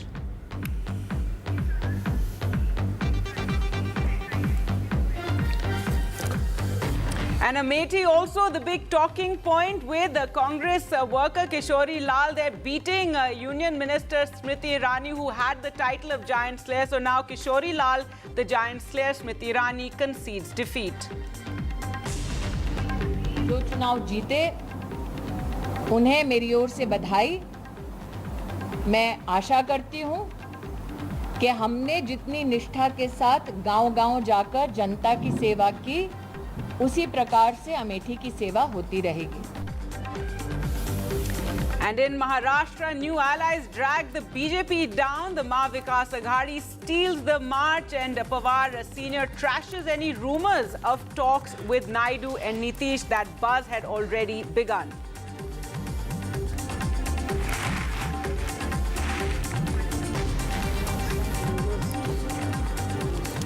Right, so all those headlines, all the news playing out here, right here on NDTV, and as I said, all the big faces with their reactions coming up to that results. Slowly, you had Jagan Mohan Reddy, Mamta Banerjee, all of them reacting. Different states, different results right. that's down there. And we're going to take a look at those results, also some of the surprises, how, the Uttar Pradesh, the Samajwadi Party did, also down south, the BJP opening its account in Kerala. But first, let's take a look at what was said at the press conference just a short while ago. The Congress addressing that press conference and starting with Mallikarjun Kharge talking about that the results, this victory belongs to the people. ये जो result है जनता की result है और ये जनता की जीत है और लोकतंत्र की जीत है. ये मैंडेट मोदी जी के खिलाफ गया है. ये उनकी राजनीतिक और नैतिक हार है. श्रीमती सोनिया गांधी जी, हमारे लोकप्रिय नेता राहुल गांधी जी, प्रियंका गांधी जी का विशेष मैं धन्यवाद करना चाहता हूं। और इन्होंने दिन रात बराबरी से पूरे देश में कैंपेन किया और हमें एक मजबूत स्थिति में पहुंचाने के लिए भारी मदद इन्होंने की। ये चुनाव इंडिया गठबंधन और कांग्रेस पार्टी सिर्फ एक राजनीतिक दल के खिलाफ नहीं लड़ी थी। ये चुनाव हम बीजेपी एक राजनीतिक दल, हिंदुस्तान के इंस्टीट्यूशंस, हिंदुस्तान का जो पूरा गवर्नेंस का स्ट्रक्चर है, इंटेलिजेंस एजेंसीज, सीबीआई, ईडी, लड़ाई संविधान को बचाने की थी, कॉन्स्टिट्यूशन को बचाने की थी। कांग्रेस पार्टी ने क्लैरिटी से हिंदुस्तान को एक नया विजन दे दिया है, pro poor vision, pro production vision Hindustan को इंडिया गठबंधन ने साफ दे दिया है। We, as we have said earlier, we're going to have a meeting with our partners, the India Alliance partners. I believe that meeting is tomorrow, and these questions will be raised there and they will be answered there.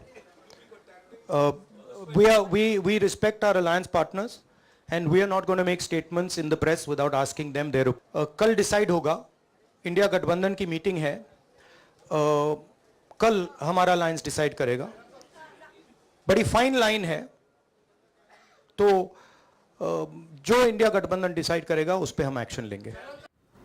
Right, that was the reactions at that press conference. We'll try and go and analyze this a bit more as we go along and also pick up the big newsmakers coming in at the moment. But Manisha Priyam here with us in the studio wanted a quick word on Jharkhand. In Jharkhand, you've got the, for the moment, the number is 8 for the BJP, 3 for the JMM, 2 for the INC. So that's up 3 seats for the UPA when compared to what it was in 2019. 3 plus 2, the JMM and the... They were 2 last time. Yeah, absolutely, 2 up. But the important part is that, you know, the Chief Minister, former Chief Minister Arjun Munda, very respected, very important Chief Minister and leader of the tribal area, and he fights the election from Khuti, which is where Birsa Munda has led his life and has gone to school. Now that Ulgulam has been lost by the BJP. A lot of the other tribal seats, this 3 plus 2 that you see, the wins of the India Alliance come from the tribal seats, and that's an important lesson going out to the BJP. Second election round now in the State Assembly for the Jharkhand Assembly, and now in the Lok Sabha, tribal seats having slipped out of the hands despite a very invigorated Babulal Marandi, Arjun Munda combination tribal leadership of the BJP. So that's a very important lesson. And that's here. interesting because there was anti-incumbency, against him, and then he got jailed, and it seems to have, sparked but that there's also something called the Patalgadi movement. The BJP had tried the whole agenda of having a non-tribal chief minister for Jharkhand, which could lead to a BJP model of governance and development, wherein there would be land acquisition, etc. That's something the tribals resisted, and you saw that they were voted out. It's important that you make that. Ashok Gehlot is speaking. We believe. Let's cut across to that. But yes, he's. There you can see from the hospital bed. That's right. केंद्र में सरकार बनाने का दावा पेश करने जितना, चूंकि अब तक तो इतने सहयोगी और आप सबकी कांग्रेस की सीटें मिलाकर इतनी नहीं हुई, तो क्या दावा पेश करेंगे आप लोग? देखिए, बात तो खड़गे साहब और राहुल जी कह चुके हैं. कोई भी फैसला होगा ओपन रखा, सब ऑप्शन को ओपन रखे, तो फैसले होंगे वो कल जो मीटिंग होगी इंडिया ब्लॉक की, उन सब पार्टनर से बात करके विश्वास में लेकर फैसले होंगे. कुछ सीटें और आपकी बढ़े, उसको लेकर भी चर्चा. Interesting, that's Veera, a fascinating because state, right? No, he has a slip disc, so we were told that's why he's not, coming out. We're not seeing him out and but about. He's still from the hospital bed, sending a message that we'll all decide tomorrow. In this moment of the Congress having done, much better than expected, and we have Mahima Singh and Tom Vadikan also joining us. Mahima Singh, first to you, and I know this is the question I think was asked at the press conference, and again Mr. Gehlot said, but yes, a lot of speculation about whether the India bloc is going to, make that bid for forming the numbers, whether, phone calls are being made, something Sharat Pawar also actually denied.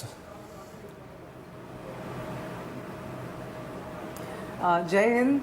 First of all, we thank the people of India for having shown their trust in the constitutional values, having stood up to the occasion to safeguard the democracy, the constitutional values, and ousted and weakened the power the tyranny, power of tyranny that was being brought in this country by the BJP. The people have not given mandate to a single party. And I think, you see, there are possibilities, manifold indeed. And as Rahul Gandhi ji has indicated, it is to be seen tomorrow after all our partners meet. Of course, as Jairam Ramesh ji indicated earlier, some partners of the NDA also have been in touch with us. So let's wait and watch in the next couple of days what is to unfold. But one thing is for sure, tyranny has been defeated, Man Ki Baat, Modi ki guarantee has been defeated. It is the true power of the people of this country that has thrived over the power of, the negative power of hatred and divisiveness. Tom Vadakan, as I get a response from you for that comment, your home state is possibly one of the few states where the BJP can smile today because you made entry into Kerala. Well, the green shoots are all over the place, and if you see the vote, the number of votes what we got in Trivandrum, I mean it's extraordinary. It's never happened, and the difference in Alathur was about 5,000 votes. So I think it's the beginning of, I think, a good journey. Now, overall, I would only like to comment that this reminds me of a sociological text by M.N. Srinivasan called Continuity and Change. The data presented before us by the People's Court is essentially for continuity and change. Okay. Continuity for the present government to continue. I'm sorry to butt in, sir, but I'll have to go across to the Congress headquarters where my colleague Sunil Prabhu is waiting. Sunil, we just heard Ashok Gehlot speak from his hospital bed. I believe you have Sachin Pilot with you.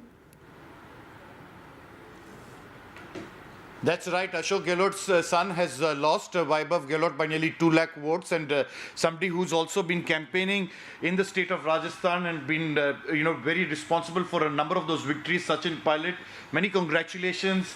How do you look at the verdict? Thank you very much. I think the takeaway from the counting and the results so far is quite clear. It's that the governance provided by the BJP ND for the last 10 years has not got a thumbs up from the people. The numbers, the coalition, government formation, what will happen, the next few days will tell. But the real takeaway is that the sense of arrogance that seeped into the ruling party and the way in which people have voted clearly shows that there's a pushback, and despite getting some numbers, it is not what was claimed. You see, the bar was set so high, 300 par, 400 par, 500 par, and ultimately what happened was that in the strongholds, there's been a strong pushback by the voters. So this election was fought on issues for the people, and the Congress and the India Alliance was clearly focused on enunciating those issues, not the religious issues, not the fear-mongering and not the unparliamentary language being used, but focus on farmers, young people, jobs, inflation, real issues of this country. And people have actually, I think, given us the response that we were expecting. Like I said, tomorrow I think the India Alliance partners will meet and take a call on what the future course of action should be. But just the numbers so far indicate that the kind of management and the kind of exit polls that were projected and the kinds of narrative that was being thrust upon the people, that's been clearly not accepted by the majority of people. And do you think somewhere down the line the Congress as well as the India Alliance should try to form government, even though the numbers are not completely entirely for you at this stage? I think it's too early to comment on those things because we fought this election as a coalition. So it's wrong for any one party to speak out of line. I think once the leaders meet tomorrow and take a considered view as to what the numbers are, what is required to be done, we will do that. Whatever may be the outcome of that discussion tomorrow. But today, just since the morning, what we've witnessed really is, I think, the sort of complacency that we were seeing is not something people of India like. They prefer humility than arrogance, and they prefer delivery and sort of connect. And in India, what we saw in the last few years, that the gap between the rich and poor kept increasing. The misuse of agencies, bundling of chief ministers into prisons, the real misuse of government machinery and undermining of institutions, really important issue. And people genuinely, I think, were quite right in thinking that if you give someone too much power or some party too much leeway, they will try and then misuse it. And I think that message has resounded in the results so far. Some would say, sir, that a person like you, I mean, after the Gandhis, you were most sought after, and this is I verified with the Congress headquarters, that, for being most sought after across India for campaigning. What do you feel really ensured? Is it that, the index of opposition unity? Because this is in many ways an unexpected victory in the way, things that... According to media channels, but all of us for the last few months knew that, when you start doing excessive stuff, people don't like that. And I must tell you, when Mr. Gandhi did his walk across the length and breadth of this country, the kinds of interactions he'd had and the kind of response we saw, and the connect with the people and enthusiasm, the workers were enthusiastic. And what really works is on the polling day, your Congress party worker, are they enthused or not? And just to set an example, in states where people were thinking BJP will get 100% seats, they're less than half. So it's a clear indication. And I think someone somewhere should take moral responsibility for what has transpired today. I think the campaign that Mr. Gandhi did, Mr. Kharge did, Priyanka ji, of course. So we all worked hard. All of us worked hard. But I think our campaign, our manifesto, and to be honest with you, during the entire campaign, no one knew what the BJP manifesto says. It was the Congress manifesto, for whatever reason, became talk of the town because they were real people's issues. So the campaign, the narrative, the hard work that leaders and the workers put in, and I think the opposition coming together itself, sent a very strong message to people that there is an alternative, right? And I think the kind of attacks that were made on leaders, agencies were misused, parties were broken, all that, I think this election results so far indicates that all of that is not acceptable to the wise voters of this country. One final question about Rajasthan. How do you view that victory in the sense, it's not really a thing, you just got 10 or 11 seats. We're leading 11 seats. Yeah, so that's clearly an indication that things haven't gone well for the BJP because they didn't put Vasundhara. Is it beyond that, or how do you look at it? I think there are multiple reasons, but in Rajasthan and also in Haryana, the Congress party has done well. We fought a very good election. Our candidate selections were very good. And even though, like you all work together also. We all work together. I think this is a much larger election. It's not about individuals. But Rajasthan, our campaign and the new government that's been there for 4, 5, 6 months really left no impression on the people. And all the promises made, etc. As you know, Rajasthan, we win one election, we lose one election. Alternate karte hain hum log wahan pe. But this time, despite having a new government, I think they were not able to. There are multiple power centers and pulls and pressures. But the Congress selection of candidates, our campaigning, the issue that we took up, Agniveer, farmers' issues, they are really important issues to people in the Hindi heartland. And the results in Rajasthan show that. So here you have it, Sachin Pilot, who has really helped the Congress party, apart from the Gandhis, campaigning across the length and breadth of this country, being able, speaking to us and explaining to us what are the issues, not yet committing on whether they'll came for that government formation, but India Alliance partners will definitely be working through the night to try to get coalition, many people to be part of that alliance. But what's the sense you're picking up, Sunil? Because one of the, from when you heard Rahul Gandhi in the press conference, he turned around and said, this was a battle to protect the constitution we did.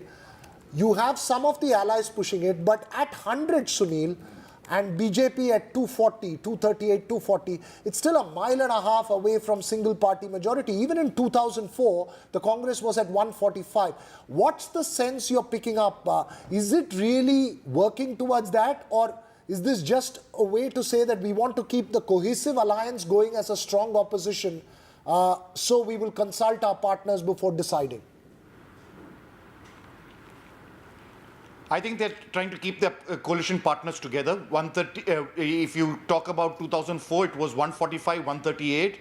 At that time, here, of course, you're right, 240 to 100. But please remember, the Congress party, for the first time in independent India has only contested in 328 seats, and after that 2 had already been given to Surat as well as Indore, where you saw what has happened. So it's in that backdrop that the index of opposition unity is very different, and that is the pre-poll alliance has really been able to do wonders in terms of working, especially as Sachin pointed out, in Rajasthan as well as, of course, in Uttar Pradesh. Sorry, Gargi. Sunil, if you have still Sachin Pilot with you, just one quick question. Is the choice between a strong opposition vis-a-vis a weak and unstable government, is that the choice that the Congress has to make now? Sachin, there's a question from the studio. Would you prefer a weak government or a strong opposition? Because, if you have a coalition, if the India Alliance does forge an alliance, it's going to be, back to UPA 1 without that full numbers. You don't have, a very strong single largest party. It's not about my preference. It's the verdict of the people. What will come out of it, we will only know tomorrow once the meeting happens of the India Alliance. But a coalition can be strong or weak, depends on who's leading it and what circumstances there are. And I always feel that we should have a strong opposition no matter which party it is. So it's very clear that tomorrow, once we all sit down together and figure out what the best way forward, not just for us, but for the country, what needs to be done, what are the options, what are the final numbers, it's far too early to speak. And I think Mr. Gandhi and Mr. Kharge very clearly said that unless we speak to our partners, I think it's decency demands that we have a clear, open-hearted discussion with the leaders of our alliance and then take a final call. So here you have it, no clear answer, because it's extremely difficult, and I think anybody would like to be absolutely sure, whoever is joining, who is going to get what ministry, what is the kind of cabinet that is going to be formed. You have to be absolutely clear at any particular stage, and there are a lot of contradictions that will take place, and it's in that context that the India Alliance will have to forge and see whether they'll work as an opposition or try to form a government. Ultimately, it is the president who will have to call the single largest party poll formation, and in that case it will be the NDA which will be asked to first form a government. That's been the convention since President K.R. Narayanan, and it has been followed by